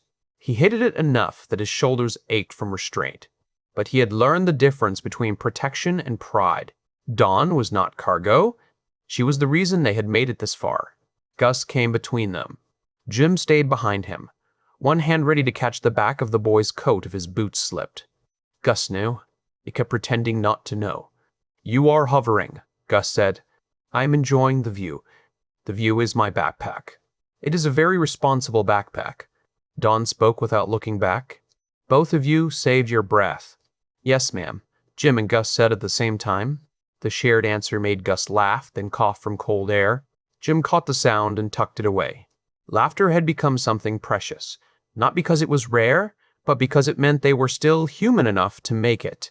Halfway up, the path vanished under a spill of loose stone. A section of the shelf had cracked away, leaving a gap 3 feet across with a hard slope below it. 3 feet would have meant nothing on a street. On the cliff, with packs and exhaustion and numb legs, it looked wide enough to swallow a life. Dawn stopped at the edge. "We can cross it." Jim peered over her shoulder. "That is less a path and more an accusation. I can go first, then brace Gus. Or I can go first." She turned her head, and the look she gave him ended the argument before it grew legs. "You are heavier. If the far side gives, I would rather learn that before you land on it with your dramatic British bones. My bones are tasteful. Your bones are loud." Gus looked from one to the other. "Can we not flirt beside the death gap?" Dawn's eyes narrowed, but there was color in her cheeks that had nothing to do with the cold. Jim decided not to smile. He failed. Dawn crossed with careful, efficient movement. She planted her left foot on the far side, shifted weight, and pulled herself forward with a root that looked too thin to trust but held. Then she turned and crouched, bracing one hand against a stone. "Gus," she said. The boy swallowed. For a second, the age came back into his face. Not the road age. Not the crossbow age. The real one. 14 years old. Foster homes. Bad luck. New people leaving when they got tired. Jim saw his fear and wanted to erase it with a joke, but jokes were sometimes selfish. They could make the joker feel better while the scared person stayed scared. Jim put a hand on Gus's shoulder. "Look at Dawn. Not down. She has you. I have you. Harry says if you fall, he is going to mock your form, so do not give him the pleasure." Gus breathed out a shaky laugh. "Tell him he is a jerk. He knows." Gus stepped across. His boot slipped at the edge, scraping loose pebbles into the drop. Dawn caught his wrist. Jim caught his pack. For one awful heartbeat, Gus hung between them, eyes wide, boots fighting for purchase. Then Dawn pulled. Jim shoved, and the boy landed against the far wall with a gasp. Nobody spoke for a second. Then Gus whispered, "I hated that." "Good," Dawn said. "Hating it means your brain is working." Jim crossed last. The far edge shifted under him, but held long enough for him to lunge. His shoulder slammed the rock wall. Pain flared through the old bruises along his ribs, and Harry laughed in his head with bright relief. "Graceful as a brick, Jimmy boy." Jim muttered, still crossed it. Dawn touched his sleeve. "You all right?" "I am a masterpiece of balance." "That means bruised." "A bruised masterpiece." They continued upward. The air changed near the top. It carried a mineral smell from the cliff and a faint hint of smoke so thin Jim doubted it at first. He stopped, lifted one hand, and sniffed again. Dawn noticed. "Smoke?" "Maybe." Gus's eyes widened. "People?" "Or an old vent," Dawn said. Ron would have hidden exhaust somewhere. The possibility pulled them forward and made each step harder. Hope had weight. It made Jim's chest tight.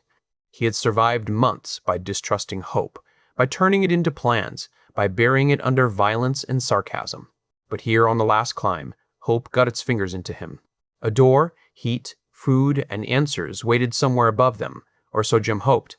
A place where Gus could sleep without a weapon under his hand. A place where Dawn could set down the map and maybe let her face soften for longer than a second. The shelf ended at a shallow ledge screened by pines. Wind moved through the needles with a dry whisper.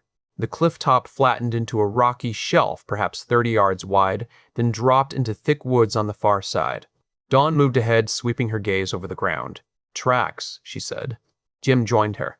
The snow showed faint marks near the tree line, not infected drags, boot prints. Some old, some newer, lightly dusted over. Gus lifted the crossbow. "Someone is here." Jim's tired body sharpened at once. He forgot the ache in his knees, the burn in his shoulders, the cold at his fingers. The world narrowed to tracks, trees, possible angles, and Dawn's position. If this was another trap, if the cliff had become another farmhouse, he would not give anyone time to make speeches about taxes. Dawn pointed to a massive boulder set against the cliff wall. Snow had drifted around its base, but not evenly. One side had been disturbed. "There," she whispered.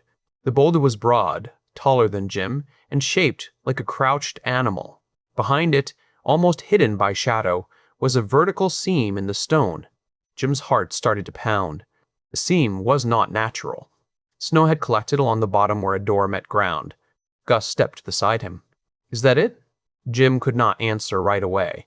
It looked like the Omaha door, but older, better hidden, and more severe. Steel painted the color of rock. Hinges buried deep. A keypad set into a recessed panel at chest height. A small camera lens stared from above the frame like a black insect eye. Dawn exhaled slowly. Ron was not playing around. Ron never played around, Jim said. He prepared for the end of the world and forgot to leave snacks on the path. The joke came out then. Jim approached the keypad. His gloves made his fingers clumsy, so he pulled one off with his teeth. Cold bit his skin at once. The numbers were metal, worn slightly at the center. Someone had used them. Recently or often, he could not tell. Harry's voice went quiet and close. "Same code, Jimmy." Jim remembered the first bunker. The lawyer outside. The steel door ceiling shut. The wild comfort of thick walls when Omaha began to eat itself. He remembered thinking the code belonged to an uncle's madness. Now it felt like a hand reaching across years. He entered the numbers. Nothing happened. Gus's breath caught. Dawn looked at the panel. "Try again slowly." Jim did. Each button gave a faint click. The final number went in. For one long second, the cliff held its silence. Then something deep inside the door answered with a heavy mechanical thud. Gus whispered, "It worked." A second lock released. Then a third. The sound traveled through the stone under their feet. Jim stepped back, rebar raised despite himself. Dawn aimed her pistol at the seam. Gus held the crossbow tight against his shoulder. The door opened inward a few inches. Warm air breathed out, carrying the smell of metal, soap, old paper, and wood smoke. A man's voice came from inside, calm but cautious. "If you are Jim Murphy, speak your father's first name." Jim froze. Dawn's eyes flicked toward him. His father's first name? The man who raised him was Patrick. Uncle Ron was Ron. The question hit wrong, like a step where there should not be one. Harry whispered, "Careful." Jim swallowed. "Ron." The pause inside the bunker lasted just long enough to hurt. Then the door opened wider, and warm light spilled onto the snow. The man in the doorway was tall despite his age, with silver hair combed back from a lined face and a rifle held low but ready. He wore a thick cardigan under a canvas vest, as if he had been pulled from a library and dropped into the apocalypse with excellent trigger discipline. Behind him stood a woman with dark gray hair braided over one shoulder, a shotgun in her hands, and a gaze sharp enough to pin Jim to the cliff. The man looked at Jim first, not at the rebar, not at the blood dried along his cuffs, not at the wild hair or the cracked lips or the stubble that had grown uneven on his jaw. He looked at Jim's face the way someone looks at a photograph come alive. "You must be Jimmy," the man said.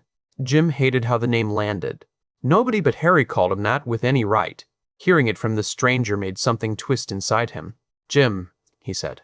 The man's expression softened with instant regret. "Jim, then. I am Bob Harlan. This is my wife, Beth. Ron told me about you for years. Please come inside. The cold is trying to take pieces off all three of you." Beth lowered the shotgun a fraction, though not enough to be foolish. "Weapons down once the door is closed. Not before. I do not know you yet." John nodded. "Fair." Jim liked Beth immediately. They entered through a short steel passage lit by protected wall lamps. The door closed behind them with a deep sound that seemed to cut the entire world away. Gus flinched at it, then relaxed as the locks engaged. Jim understood. That sound had once meant safety. Then it had meant captivity. Now he did not know what it meant. The passage opened into a wide receiving room with concrete walls softened by rugs, shelves, and framed maps. A wood stove glowed in one corner, fed by a pipe that disappeared into a hidden vent system. There were benches, hooks for coats, storage lockers, a wash station, and a heavy inner door. Everything was clean, not rich and not fancy, but clean and ordered. It had been built by people who had expected disaster, but refused to live like animals while waiting for it. Gus stared at the stove as if it were a miracle. Beth saw the look. Coats off. Boots there. Hands washed first. Then soup. Gus looked at Dawn for permission. Dawn's face changed when she noticed. The hard road mask cracked just a little. Do what she says? Jim unstrapped his pack, but he did not let go of the rebar. Bob noticed and did not push. You have had trouble. That is a polite word for it, Jim said. Ron said you were direct. Ron said a lot of things, apparently. Something moved across Bob's face, too quick to read. It might have been guilt, grief, or the weight of someone else's secrets. Beth stepped between them before the air could sour. The argument can wait until after warm food. Nobody tells the truth well while starving. Dawn gave a tired little laugh. I've been saying different versions of that for weeks. Then you are sensible, Beth said. That helps. They washed at the station with hot water from a metal tap. Hot water.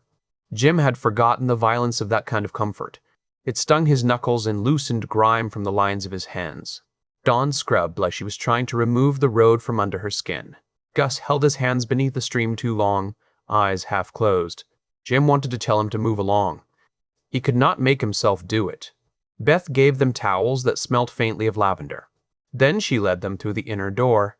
The bunker beyond was larger than Jim expected. The Omaha safe house had been a warehouse turned fortress, vertical and strange, its survival systems stacked above shelves and sealed rooms. This place had been born underground. It spread outward in strong, deliberate sections, a common room with books and mismatched chairs, a kitchen with stainless counters, a pantry corridor, a medical alcove, sleeping rooms, a workshop visible through glass, and another passage leading deeper into the rock. Voices drifted from somewhere below. Jim stopped. Bob followed his gaze. There are 12 of us here, counting Beth and me. 4 families, 2 single men, 1 retired nurse, and an old teacher who insists he is not retired because children still need grammar even when society has lost its manners. Other people, Gus said softly. Beth smiled at him. Good ones, mostly. Grumpy ones, definitely. Dangerous ones, only when needed. Dawn looked at Jim, and he knew what she was asking without words. Could they trust this? Could they trust warmth, people, shelves of food, and a door strong enough to stop a horde? Could they step into a community after months of surviving by refusing anyone outside their 3-person circle? Jim did not have an answer. He only knew he was too tired to stand forever in a hallway with a rod in his hand. Harry whispered, "Smells like soup." Jim almost smiled. The kitchen held a long table. Beth put bowls down with practical speed. Potato soup. Actual potato soup, thickened with powdered milk and flecked with dried herbs. There was bread too, dense and dark, sliced thin but real. Gus sat as if afraid the chair might vanish. Dawn sat beside him. Jim remained standing until Beth pointed a spoon at him. Sit, Jim. If I wanted you dead, I would not waste soup first. That is oddly comforting. It was meant to be. He sat. For several minutes nobody spoke. Eating took all the room language normally occupied. Gus tried to slow himself, remembering Dawn's rules, but his hand shook. Beth noticed and placed a second slice of bread near his bowl without comment. Jim saw it. Dawn saw it too. Her eyes shone for a second before she looked down. Bob waited until the first hunger passed. Then he folded his hands on the table. Ron hoped he would never need this place. He built the Omaha safe house as a first shield. This was meant to be the second if the city failed, or if people became more dangerous than the infected. They did, Dawn said. Bob nodded as though that confirmed something he had dreaded. Tell me later. For now, you should know the essentials. This bunker has water from a deep well, filtered and tested. Solar, wind, and backup generators. Greenhouse chambers below. Stores enough for more than a year at current numbers if rationed properly. The cliff approach keeps infected away. The door you came through is not the only entrance, but it is the safest. Gus looked up from his bowl. You have a greenhouse underground? Beth's smile became proud. 2 chambers. Greens, beans, tomatoes, when the lights behave, herbs, mushrooms, and a few stubborn strawberry plants that think they are royalty. Dawn grew things on the roof, Gus said. She kept us alive. Dawn opened her mouth as if to deflect it, then closed it again. Beth looked at her with new respect. Then I will show you the system after you sleep. Jim leaned back. Sleep sounds suspicious. Bob's gaze settled on him. You will have a room. All 3 of you can share tonight if you prefer. Most new arrivals do. Locks work from the inside. Nobody will take your gear. Nobody will touch your weapons. Beth will insist on checking you for bites and injuries, and you will allow it because I enjoy being married and would rather not argue with her. Beth nodded once. Correct. Gus looked at Jim. Dawn looked at Jim too. Leadership was a cruel thing sometimes. It meant being the one to decide whether a door was safe after the last door had nearly become a tomb. Jim listened for Harry, expecting a dare, a joke, a demand to test the walls. Harry said, "Let the kids sleep." Jim set the rebar on the floor beside his chair. "All right," he said. "We stay." Bob's shoulders eased, as if he had been holding up the ceiling by will alone. "Welcome home," Bob said. The word home moved through the room and touched everyone differently. Gus stared into his soup. Dawn pressed her lips together. Jim looked away because the word was too large to face directly. Then he saw the hallway beyond Bob's shoulder. On the wall, half hidden by the angle of the kitchen doorway, on the framed photograph, 2 boys grinned from it. One was Jim. The other was Harry? Jim stood so suddenly that his chair scraped hard against the floor. Every conversation in the kitchen died. Gus reached for his crossbow by instinct. Dawn's hand moved toward the pistols she had set beside her bowl. Beth's eyes sharpened, but Bob only closed his eyes for a brief second, as if he had known this moment was coming and hated himself for not finding a gentler way to meet it. Jim walked toward the photograph. The frame was plain dark wood. The glass had been polished clean. Behind it, trapped in a summer that no longer existed, Jim and Harry stood in a back garden in London with their arms thrown around each other's shoulders. Jim was maybe 16. Harry was younger, all elbows and grin, his hair sticking up as if wind followed him even on calm days. They wore football shirts and muddy trainers. Jim remembered the day after a few seconds, and memory struck harder than recognition. His mum had taken the picture. Not his aunt. His mum. He still called her that inside himself, even after years of pulling away from her. She had shouted at them to stand still, and Harry had whispered something filthy that made Jim laugh right as the camera flashed. The photo had been one of many in a shoebox under the stairs. After Harry died, Jim thought most of them disappeared into grief, packed away or destroyed because no one in the house could bear looking at the boy who was gone. Yet here it was, in a bunker hidden in American stone. Jim touched the frame with 2 fingers. "Where did you get this?" Bob did not answer quickly enough. Jim turned. His voice changed. Everyone heard it. "Where did you get this?" Dawn stood, slow and careful. "Jim, no love. I want to hear this." Bob rose from the table. He looked older now. Not weaker, just burdened. "Ron had it." "Ron had a picture from my house?" "Yes." "How?" Beth placed a hand on Bob's arm, but he did not look away from Jim. "Your mother sent it to him. She sent many photographs over the years. Birthdays, school events, holidays, medical records when you were little, notes about how you were growing. Ron kept everyone." Jim stared at him. The words did not arrange themselves into sense. "Why would she send my uncle medical records?" Bob's face tightened. Harry went silent inside Jim's head. Dawn stepped closer, but she did not touch him yet. She knew better. Touch could help or trap depending on the second. Bob said, "Because Ron was not your uncle. Not by blood." The bunker seemed to tilt. Jim felt the floor under his boots and did not trust it. Gus stood near the table, eyes wide. Beth looked down, grief pulling at her mouth. Jim laughed once. "It came out wrong." "That is a stupid thing to say." "I know." "Then do not say it. Ron was your father, Jim." The words did not hit like a punch. A punch Jim understood. A punch came from somewhere, landed somewhere, and left a place to hurt. This was different. This opened under him. It took the map of his life and shook it until every road pointed somewhere else. He looked at the photograph again and saw Harry's grin beside his own younger face. They were brothers, always brothers, and he grabbed at that first because it was the only stable thing. "No," Jim said. "My dad was Patrick Murphy.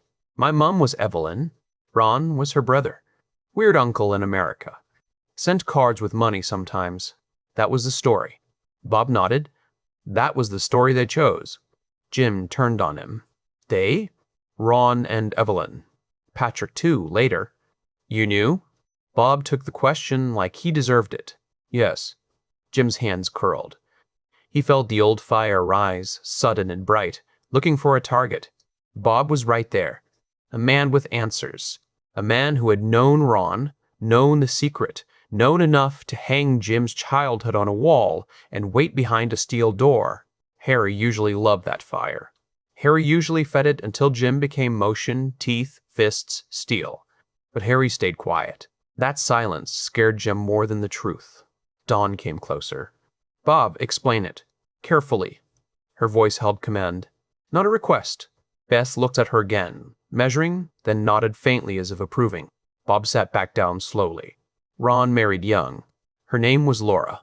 They were barely more than children by my standards now. She died in a car crash when you were 3 months old. Ron survived. You survived. He was not the same after. He was brilliant, stubborn, and completely broken. He had money from early investments and contracts, but he did not have family nearby except Evelyn. She came to help." Jim shook his head. "Stop saying her name like she was not my mom." "She was your mother in every way that mattered," Bob said. "I am not trying to take that from you." Ron never wanted to take that from her either. Evelyn had been told she likely could not have children. She loved you from the moment she held you. Ron believed he was poison to anything he touched. He thought you would be safer with her, with Patrick, with a normal home in London instead of a grieving young father who spent nights drawing bunkers and disaster plans on napkins. Jim's jaw worked, but no words came. Bob continued, and each sentence landed like another stone in Jim's pack. "Evelyn asked to adopt you. At first it was supposed to be temporary. Then months became years. Ron visited twice when you were very small, but he said seeing you made him want to take you back and run. He thought that would be selfish, so he signed the papers. He became Uncle Ron. He sent money.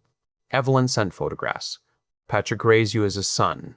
Then Harry was born, and Evelyn called Ron crying because she thought you finally had the brother you deserved." Gus looked at the floor. Dawn had one hand pressed to her mouth now, not to hide fear but to hold back feeling. Jim heard himself ask, "Did Harry know?" "No," Bob said. "Not unless Evelyn told him, and Ron believed she never did." Harry's voice came at last, small and stunned. "I didn't know?" Jim shut his eyes. Bob's voice softened. "After Harry died, Evelyn wrote that you blamed yourself. She said you stopped laughing in the house. She said you looked at her like you had to leave before grief swallowed you too. Ron wanted to go to England then. He bought a ticket twice. He never boarded. Cowardice, maybe? Shame, certainly. He told himself you hated family and that appearing with another truth would only hurt you more." Jim opened his eyes. "So he waited until the world ended? He planned to tell you when you came to settle the estate. He wrote letters, burned them, wrote more. He died before finding courage." Jim looked around the bunker, the maps, the lights, the clean table, the hidden door, the photograph of boys. Ron had built walls strong enough to resist monsters and men, but not strong enough to hold the truth in forever. "He left me a building," Jim said. "He left me codes, journals, instructions on killing infected. He left me a second bunker in the middle of nowhere. But he could not leave one clean sentence saying, 'By the way, I am your father.'" Bob lowered his gaze. "No, he could not." The honesty took some of the fight out of Jim. Not because it healed anything, but because there was nothing to punch in it. A lie could be attacked. A clean truth just sat there and made a person live with it. Gus stepped forward, awkward and brave. "Jim." Jim looked at him. The boy's face was tight with worry, as if this revelation might break the only family he had managed to find. That fear reached Jim when nothing else could. It cut through Ron, Bob, Evelyn, Patrick, papers, photographs, and old grief. Gus was here. Dawn was here. Harry was somewhere in the dark of Jim's own mind, quiet and frightened in a way the real Harry would never have admitted. Jim forced his hands to open. "I need air," he said. Beth moved toward a side passage. "Observation room. No outside exposure. It overlooks the valley." Jim nodded once and followed where she pointed. Dawn started after him, then stopped when he lifted a hand. "Give me a minute, love." Her face showed how much she hated doing it. Then she nodded. Jim walked down the passage alone.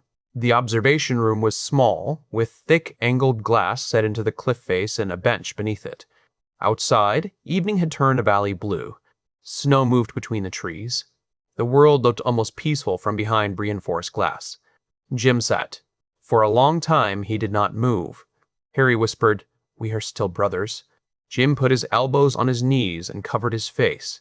"I know," he said, voice breaking around the words. "I know that, you little idiot." The valley blurred. Jim held himself still until the first wave passed, then the next.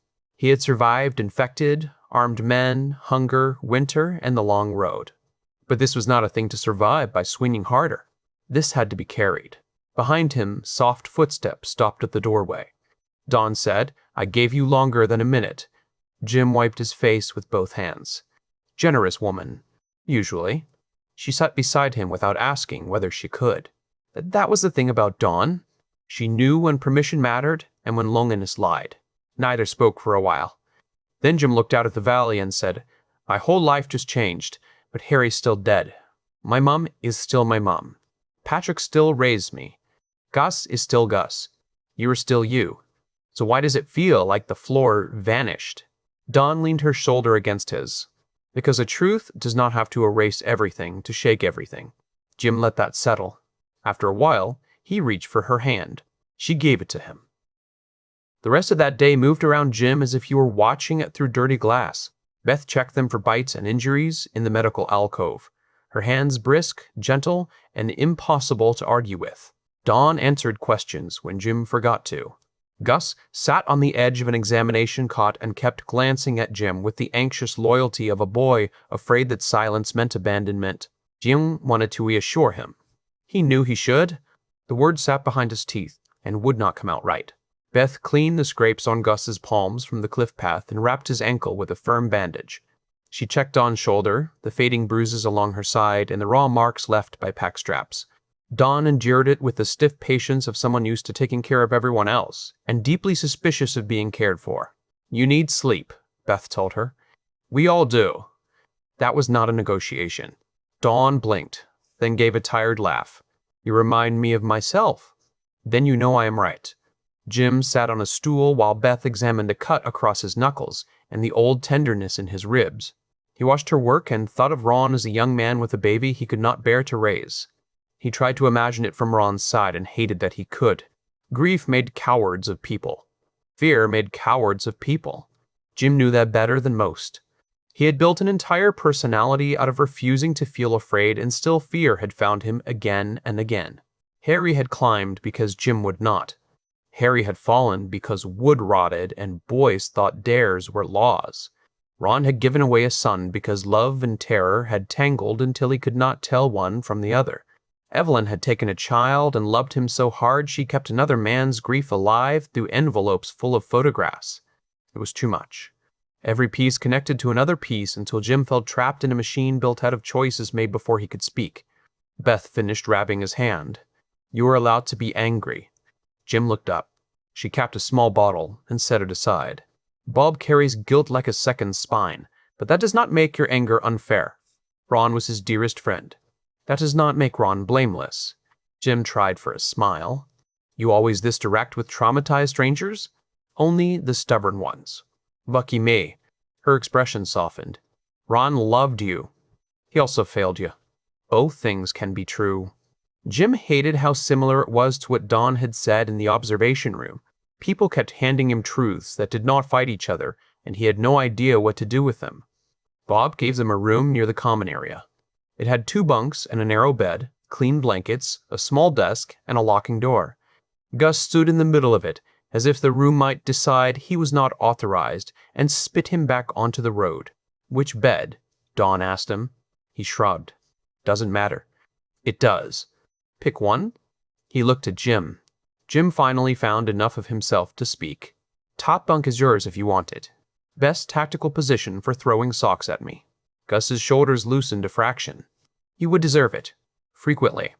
Gus climbed to the top bunk and sat there with his pack in his lap. Don chose the lower bunk. Jim took the narrow bed nearest the door because nobody argued with that arrangement. Some habits would take time to die, if they died at all. For a while, they unpacked in silence. Not fully. None of them were ready for that. They took out only what they needed. Clean socks from Beth, spare shirts, the last personal items that had survived the road. Gus placed the deflated birthday balloon from Omaha on the desk. It had become a wrinkled scrap of color, ridiculous and sacred. Don set the map case beside it. Jim took out Ron's hidden journal. The cover was creased from travel. Snowmelt had stained one corner. He opened it to the last pages, the ones that had sent them east, and saw the handwriting differently now. The careful instructions. The warnings. The clipped style of a man who trusted logistics more than confession. There was another envelope tucked into the back flap. Jim had not noticed it before, or maybe he had refused to see it. His name was written on it. Not Jim, but Jimmy. His hands went cold, despite the room's warmth. Don saw the envelope and sat up. Gus climbed down from the bunk without a word. Open it? Don asked. Jim swallowed. Not yet. Gus nodded too quickly. That is okay. You do not have to. The boy's relief at having a rule to respect nearly broke Jim again. Jim set the envelope on the desk beside the dead balloon. Tomorrow, maybe. Dawn did not push. She stood and crossed the small room, then pulled him into a hug. He resisted for less than a second before his arms went around her. Gus hovered awkwardly, too old to join without invitation and too young not to want to. Jim reached one arm out and hooked him by the shoulder. Get in here, apprentice. Gus collided with them, all bones and desperate loyalty. The three of them stood together in the little room while the bunker hummed around them. Pipes ticked. A distant door closed. Someone laughed somewhere down the corridor, a normal human sound in an abnormal world. Jim rested his chin against the top of Gus's head. I am not going anywhere. Gus went still. Neither are you, Jim added. Neither is Dawn. We clear? The boy nodded against him. Dawn's voice was rough. We are clear. They slept like survivors, which meant badly at first. Jim woke twice, reaching for rebar. Dawn woke once from a dream and had her knife in hand before she knew where she was. Gus muttered in his sleep and curled toward the wall, but the door stayed locked. The bunker stayed warm. No infected scraped at the steel. No men shouted about taxes. No alarm dragged them into another run. Near dawn, Jim woke and found Harry waiting in the quiet. You mad at him? Harry asked. Jim stared at the ceiling. Ron? Who else, genius? Yes. Good. Jim turned his head slightly. Dawn slept on the lower bunk, one hand tucked under her cheek. Gus was a dark shape above her, breathing deep. I'm also sorry for him, Jim whispered. That is annoying. Harry snorted inside his mind. You've always been soft under the stupid. Tell anyone and I will deny it. Who would I tell? The question hurt because it was not a joke. Not really. Harry had no one but him. Or maybe Jim had no Harry but himself. The line between grief and voice had blurred years ago, and Jim had stopped trying to draw it clean. Did it change anything? Jim asked. Harry did not answer right away. When he did, his voice was quieter. About us? Not about us. Mom was Mom. Dad was Dad. Ron was scared. You were still my brother, and I am still the better-looking one. Jim closed his eyes. A laugh escaped him, small and cracked. Dawn stirred. You all right? Harry is being an idiot. So normal, then. Very normal. She opened one eye. Good, then try sleeping again. Jim looked at the desk where the envelope waited beside Gus's balloon and Dawn's map. In a bit, he said. But he did sleep again, because for the first time in longer than he could measure, the world outside the door did not require him to stand guard every second. When morning came, there was coffee made from something bitter and almost convincing. There was bread. There were people in the common room arguing about seed rotation, antenna repairs, and whether children should be allowed to paint one corridor wall. Bob approached Jim after breakfast, cautious but not cowardly. May I show you something? Jim looked at Dawn. She gave a small nod, leaving the choice to him. All right, Jim said. Bob led him to a locked archive room. Inside were shelves of binders, weatherproof boxes, hard drives sealed in cases, printed manuals, family albums, town records, medical texts, maps, and stacks of notebooks. A civilization compressed into paper and plastic. Ron believed history would matter after panic passed, Bob said. He collected too much, as usual. Jim ran a hand along a box labeled Murphy. Bob opened it. Inside were photographs, letters, school reports, birthday cards, copies of documents, and small things Evelyn had mailed across the ocean. A hospital bracelet from infancy. A drawing Jim had made when he was 6. A photograph of him holding newborn Harry with terrified pride. Jim picked that one up. Bob stood beside him in silence. This time Jim did not run from the room. In the next box, Jim found a small packet of letters tied with blue thread. They were from Evelyn to Ron. He did not read them all. Something still felt like rooms he had not earned the right to enter. But he read the first line of one, written in the careful hand he remembered from school forms and birthday cards. Ron, he asked about you today. That was enough to make Jim sit down on a low storage crate. Bob waited near the door, hands folded, saying nothing. The old man seemed to understand that silence could be an apology if it did not ask to be praised for it. Jim turned the photograph of himself holding newborn Harry toward the light. In the picture, he looked terrified, arms stiff around the baby as if Harry were a bomb that might explode if he breathed wrong. Harry's face was red and furious, mouth wide, fists clenched. Jim remembered the noise of him. He remembered asking if babies were always that angry. Evelyn had laughed until she cried. She told Ron everything, Jim said. As much as she could, Bob answered. Not because she wanted to keep him close to you against your will, because she thought he deserved to know you were safe. Later, after Harry, I think she wrote because grief needed somewhere to go. Jim slid the letters back under the thread. I was awful to her after he died. You are a grieving boy. I was old enough to be cruel. Bob did not argue. Jim appreciated that too. Easy forgiveness from strangers was just another kind of theft. On a lower shelf, a metal case held Ron's practical records, bunker schematics, water tests, seed inventories, ammunition logs, lists of people he hoped might be saved if there was time. Jim opened one binder and found his own name on a page titled Possible Arrivals. Beneath it were notes in Ron's clipped hand. Martial arts training and courier endurance. Impulsive, resistant to authority, likely to protect younger dependents if bonded, and may refuse help if framed as charity. Jim stared at the page, then barked a laugh despite himself. The cheeky old sod profiled me. Bob leaned over and winced. He profiled everyone. He profiled Beth for 32 pages before asking her opinion, which is why she still brings it up when she wants to win arguments. Did he get her right? Enough to be annoying and wrong enough to be married. Jim laughed again, softer this time. The sound felt strange in the archive, surrounded by the proof of a life that had loved him badly but persistently. It did not excuse Ron. It complicated him, which was somehow worse and better at the same time. He turned another page. Ron had written about Harry, too.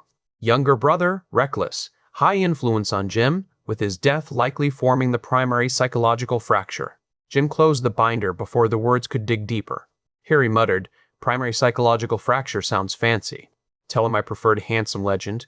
Jim rubbed at his eyes and whispered, you would. Bob pretended not to hear, but his mouth tightened in sympathy. Before they left the archive, Jim chose 3 photographs from the box. One of Evelyn laughing in the garden. One of Patrick teaching him to hold a cricket bat with more patience than Jim deserved. One of Harry grinning beside him in the summer sun. He did not take the whole box. Not yet. He only took enough to prove to himself that memory could move rooms and still remain memory. When he returned to their quarters, Gus was sitting at the desk repairing the fletching on a crossbow bolt. Dawn was asleep on the lower bunk with one arm over her eyes, finally defeated by warmth. Gus looked at the photographs, then at Jim. Are those yours? Yeah. Can I see? Jim handed them over. Gus studied each one with serious care, the way he studied maps and weapon parts and Dawn's instructions. He stopped at Harry's picture. He looks like trouble. He was trouble wearing shoes. You miss him a lot. Jim sat on the bed near the door. Every day. Some days I miss who I was before I lost him. Some days I am glad I am not that useless anymore. Then I hate myself for thinking that. It is a lovely little circle. Gus lowered the photo. I think you would like who you are now. Harry went very quiet. Jim looked at the boy, who had once asked to come with them from a diner booth because he had nowhere else to go. You think so? You are still crazy, Gus said. But you came for me when I had the keys. You came every time. Jim could not speak for a second. When he finally did, his voice was rough. Always will. Gus nodded as if filing that away in the safest place he had. Dawn shifted on the bunk without opening her eyes. Both of you stop making me emotional while I'm trying to sleep. Jim and Gus looked at each other. She is awake, Gus whispered. She is always awake, Jim whispered back. Dawn threw a rolled sock that hit Jim in the chest. Her eyes stayed closed. For the first time since opening the cliff door, the room felt less like shelter and more like theirs. Jim read Ron's letter that afternoon. He did it in the observation room because the valley beyond the glass gave him somewhere to put his eyes when the words became too much. Dawn sat on one side of him. Gus sat on the other with his knees drawn up and his shoulder pressed against Jim's arm. Bob offered to leave. Jim told him to stay by the door, not close enough to crowd him, not far enough to escape hearing what Ron had left behind. The letter was 4 pages long. Ron's handwriting began neat, then worsened as if his hand had lost confidence along the way. He did not make excuses first. That mattered. He wrote that he was Jim's father. He wrote that he had loved Laura, had loved their baby, and had been so destroyed by the crash that every cry Jim made sounded to him like an accusation from the dead. He wrote that Evelyn saved both of them, though not in the same way. She gave Jim a home. She gave Ron the knowledge that his son was held, fed, sung to, and loved by people strong enough to do what he could not. Jim had to stop there. Dawn took the letter when his hands shook too badly, and read the next section aloud, her voice steady but gentle. Ron wrote about birthday photographs, about sending money without signing cards, about watching from far away while Jim learned to ride a bicycle, lost teeth, broken arm, got into fights, protected Harry from older boys, and became too restless for any normal room. He wrote that he should have come after Harry died. He wrote that failing to do so was the shame of his life. He wrote that the bunker was not forgiveness, not payment, not fatherhood earned after the fact. It was only the last useful thing a coward could give. Gus wiped his face with his sleeve and pretended he was scratching his nose. Jim let him pretend. The final paragraph was the simplest. Dawn read it softly. If the world becomes what I fear, trust Bob, if he still lives. Trust Beth if she lets you pass the door, because she is smarter than both of us. Trust your own heart last, because anger speaks faster than love. But do not ignore love when it finally catches up. I loved you, Jimmy. I did it badly. I did it from too far away. I did it with money, walls, maps, and silence, when I should have done it with presents. I am sorry. Dawn stopped reading. Nobody moved. The valley below the glass lay white and still. Somewhere out there, infected, wandered without memory. Men fought over canned food and fuel. Communities lit cautious fires. Children learned new rules. The old world was gone, but not everything had died with it. Jim took the letter back and folded it along the old creases. He was a mess, he said. Bob's voice came from the doorway. Yes. He was scared. Yes. He should have told me. Yes. Jim looked back at him. Bob did not defend Ron. That helped more than any defense could have.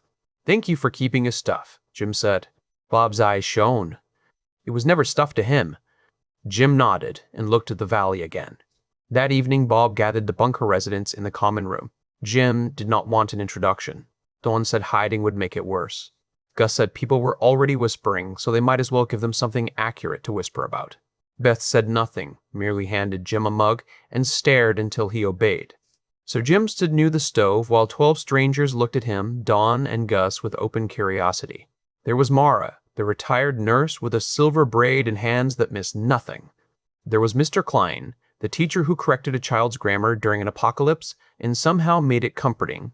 There were the Alvarez family, a couple with 2 small girls who watched Gus as if he were a visiting knight from a dangerous story.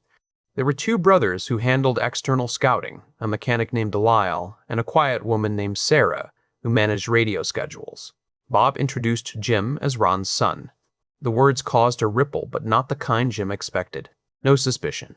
No claim that he had arrived to take something. Mostly sadness, recognition, and a few looks toward the photograph wall where Ron's life had already been telling the truth to anyone who knew how to read it. Jim cleared his throat. I am not much for speeches unless someone gives me a weapon and a terrible idea. Don is the planner. Gus is a smart one. I mostly hit things and make questionable comments. We came from Omaha. The city fell hard. The infected gather in bigger numbers than you want to imagine. Some hordes move like weather, not like random crowds. We met people on the road who thought the dead were heading south for winter. Then we saw a massive group heading north. Something may be drawing them. We also ran into men calling themselves the new government. They taxed people at gunpoint, took supplies, and tried to take worse.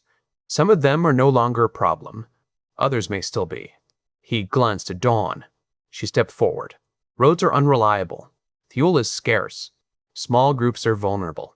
The infected are softer with decay, but numbers matter more than skull strength. Cold slows them until it does not. Sound still draws them. Gunfire is useful only when you are ready to move immediately afterward. Human threats are organized enough to be dangerous and desperate enough to be stupid. Beth murmured, That sounds familiar. Dawn looked at the residents. You have something rare here. Walls, water, food, and people who can work together. That will attract anyone who hears about it. You need layered watches. Better fallback points inside. No single-person routines outside the main door. And children trained for alarms without scaring them so badly they freeze. The room went quiet. Bob looked at Jim with faint amusement. You said she was the planner? I also said she was smart, Jim replied. Gus raised a hand halfway, then looked embarrassed. Mr. Klein smiled. Young man raising one's hand remains civilized. Speak. Gus lowered it quickly. The cliff path has a broken section.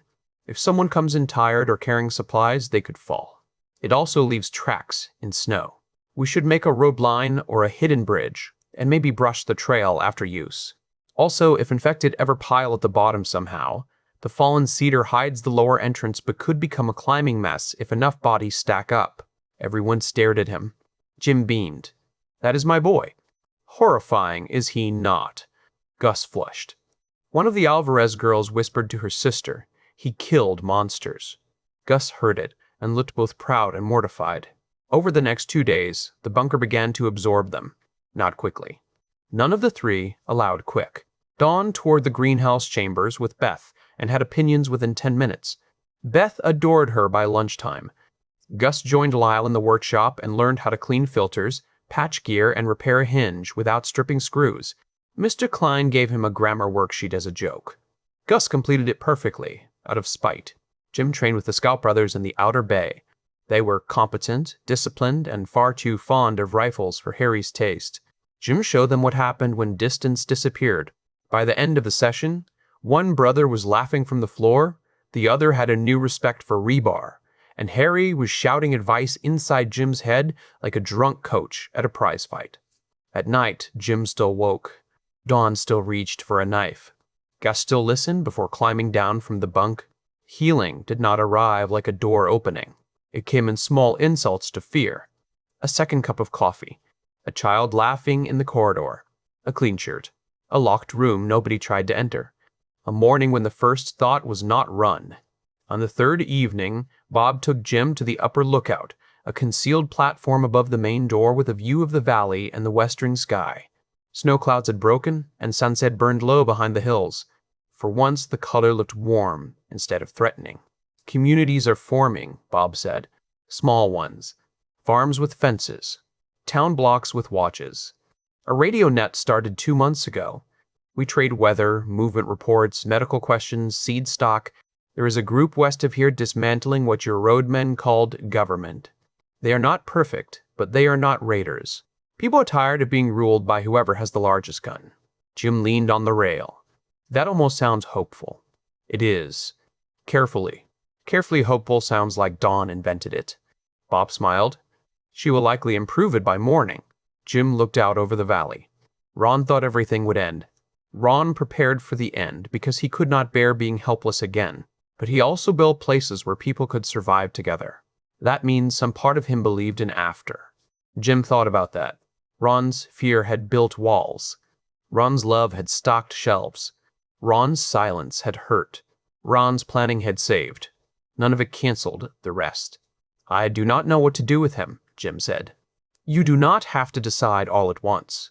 That sounded like something Beth had forced Bob to learn. Below them, Dawn emerged from the inner door with Gus. She had a notebook in one hand and was clearly explaining something.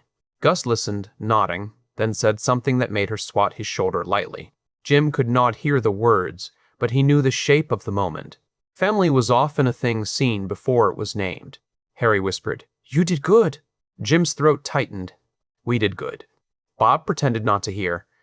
Later, in the common room, someone brought out a battered guitar. Someone else found a deck of cards. Beth produced a small jar of strawberry preserves from the greenhouse stores and spread it thinly on bread as if conducting a ceremony. Gus ate his piece with reverence. Dawn got preserves at the corner of her mouth, and Jim wiped it away with his thumb before thinking. She looked at him, surprised, then smiled in a way that made the room and the apocalypse briefly irrelevant. "Careful," she said. "People will talk. Let them. I am very charming under supervision." "You require a lot of supervision. Good thing you are highly organized." Gus made a gagging sound from across the table. Jim pointed at him.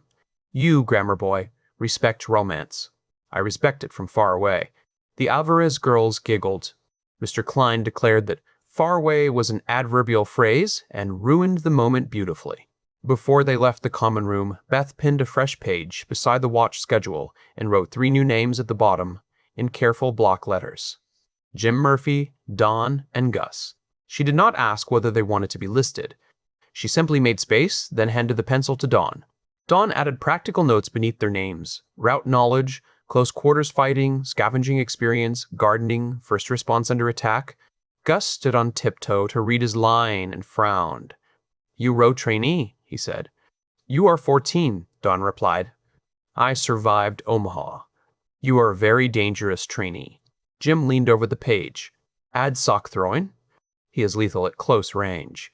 Gus tried not to smile and failed. Beth watched the exchange with quiet approval. A place becomes real when it knows what people can do.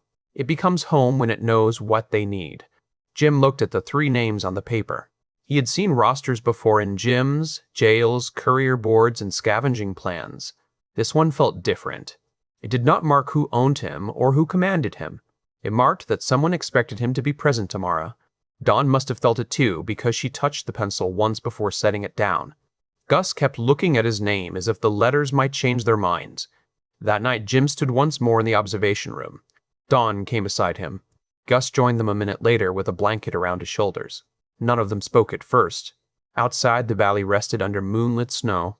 Somewhere beyond it were the ruins of Omaha, the diner, the first bunker roof, the road, the farmhouse, the shoe store, the long miles of ice. Somewhere behind all of that was a London train yard and a boy on scaffolding, laughing, because fear had not found him yet. Jim felt Harry near him, not screaming for violence, not daring him to leap, just present. "I used to think not being scared meant nothing could touch me," Jim said. Dawn slipped her arm through his. "How did that work out?" "Poorly, according to several reliable witnesses." Gus leaned against his other side. "Being scared kept us alive sometimes." Jim looked down at him. "Look at you, making sense." "Very rude." "You trained me." "Then I blame Dawn." Dawn smiled. "Usually fair?" Jim looked at their reflections in the glass. Himself leaner and older than he had been when he landed in Omaha. Dawn steady and tired and beautiful in the warm light. Gus wrapped in a blanket like a small king of the end times. Behind the reflections lay the valley. Behind the valley lay the broken world. In front of them, faint but real, was a future. Ron had hidden him. Evelyn had held him. Patrick had raised him. Harry had haunted him. Dawn had steadied him. Gus had needed him. Every piece had brought him here, not cleanly, not kindly, but here. Jim took a breath and let it out. "We make the best of it," he said. Dawn rested her head against his shoulder. Gus did not move away. Harry whispered, "About time, Jimmy boy." Jim smiled at the glass. For once, he did not answer the voice with a joke. He stood with his family in the hidden bunker above the frozen valley and let silence be enough. Behind thick steel and stone, with warmth at his back, and the people he loved beside him, Jim finally understood that survival was not the same as living. Living was this. It was grief carried without letting it steer every step. It was a boy sleeping without fear of being left behind. It was a woman planting gardens under the earth. It was strangers becoming neighbors. It was a dead brother's voice growing softer because the living had finally become loud enough. Outside, the world remained dangerous. The infected still wandered. Men still made themselves kings over scraps. Winter still waited at every door. But inside, a new watch schedule hung beside the kitchen. Seeds waited under light. Children argued over paint colors. Dawn had already reorganized an entire pantry shelf and offended no one because she was right. Gus had a bunk, a job, and people who expected him at breakfast. Jim had Ron's letter folded in his pocket, Harry in his head, and a family no disaster had managed to take from him. It was not the old world. It was not peace. It was enough to begin.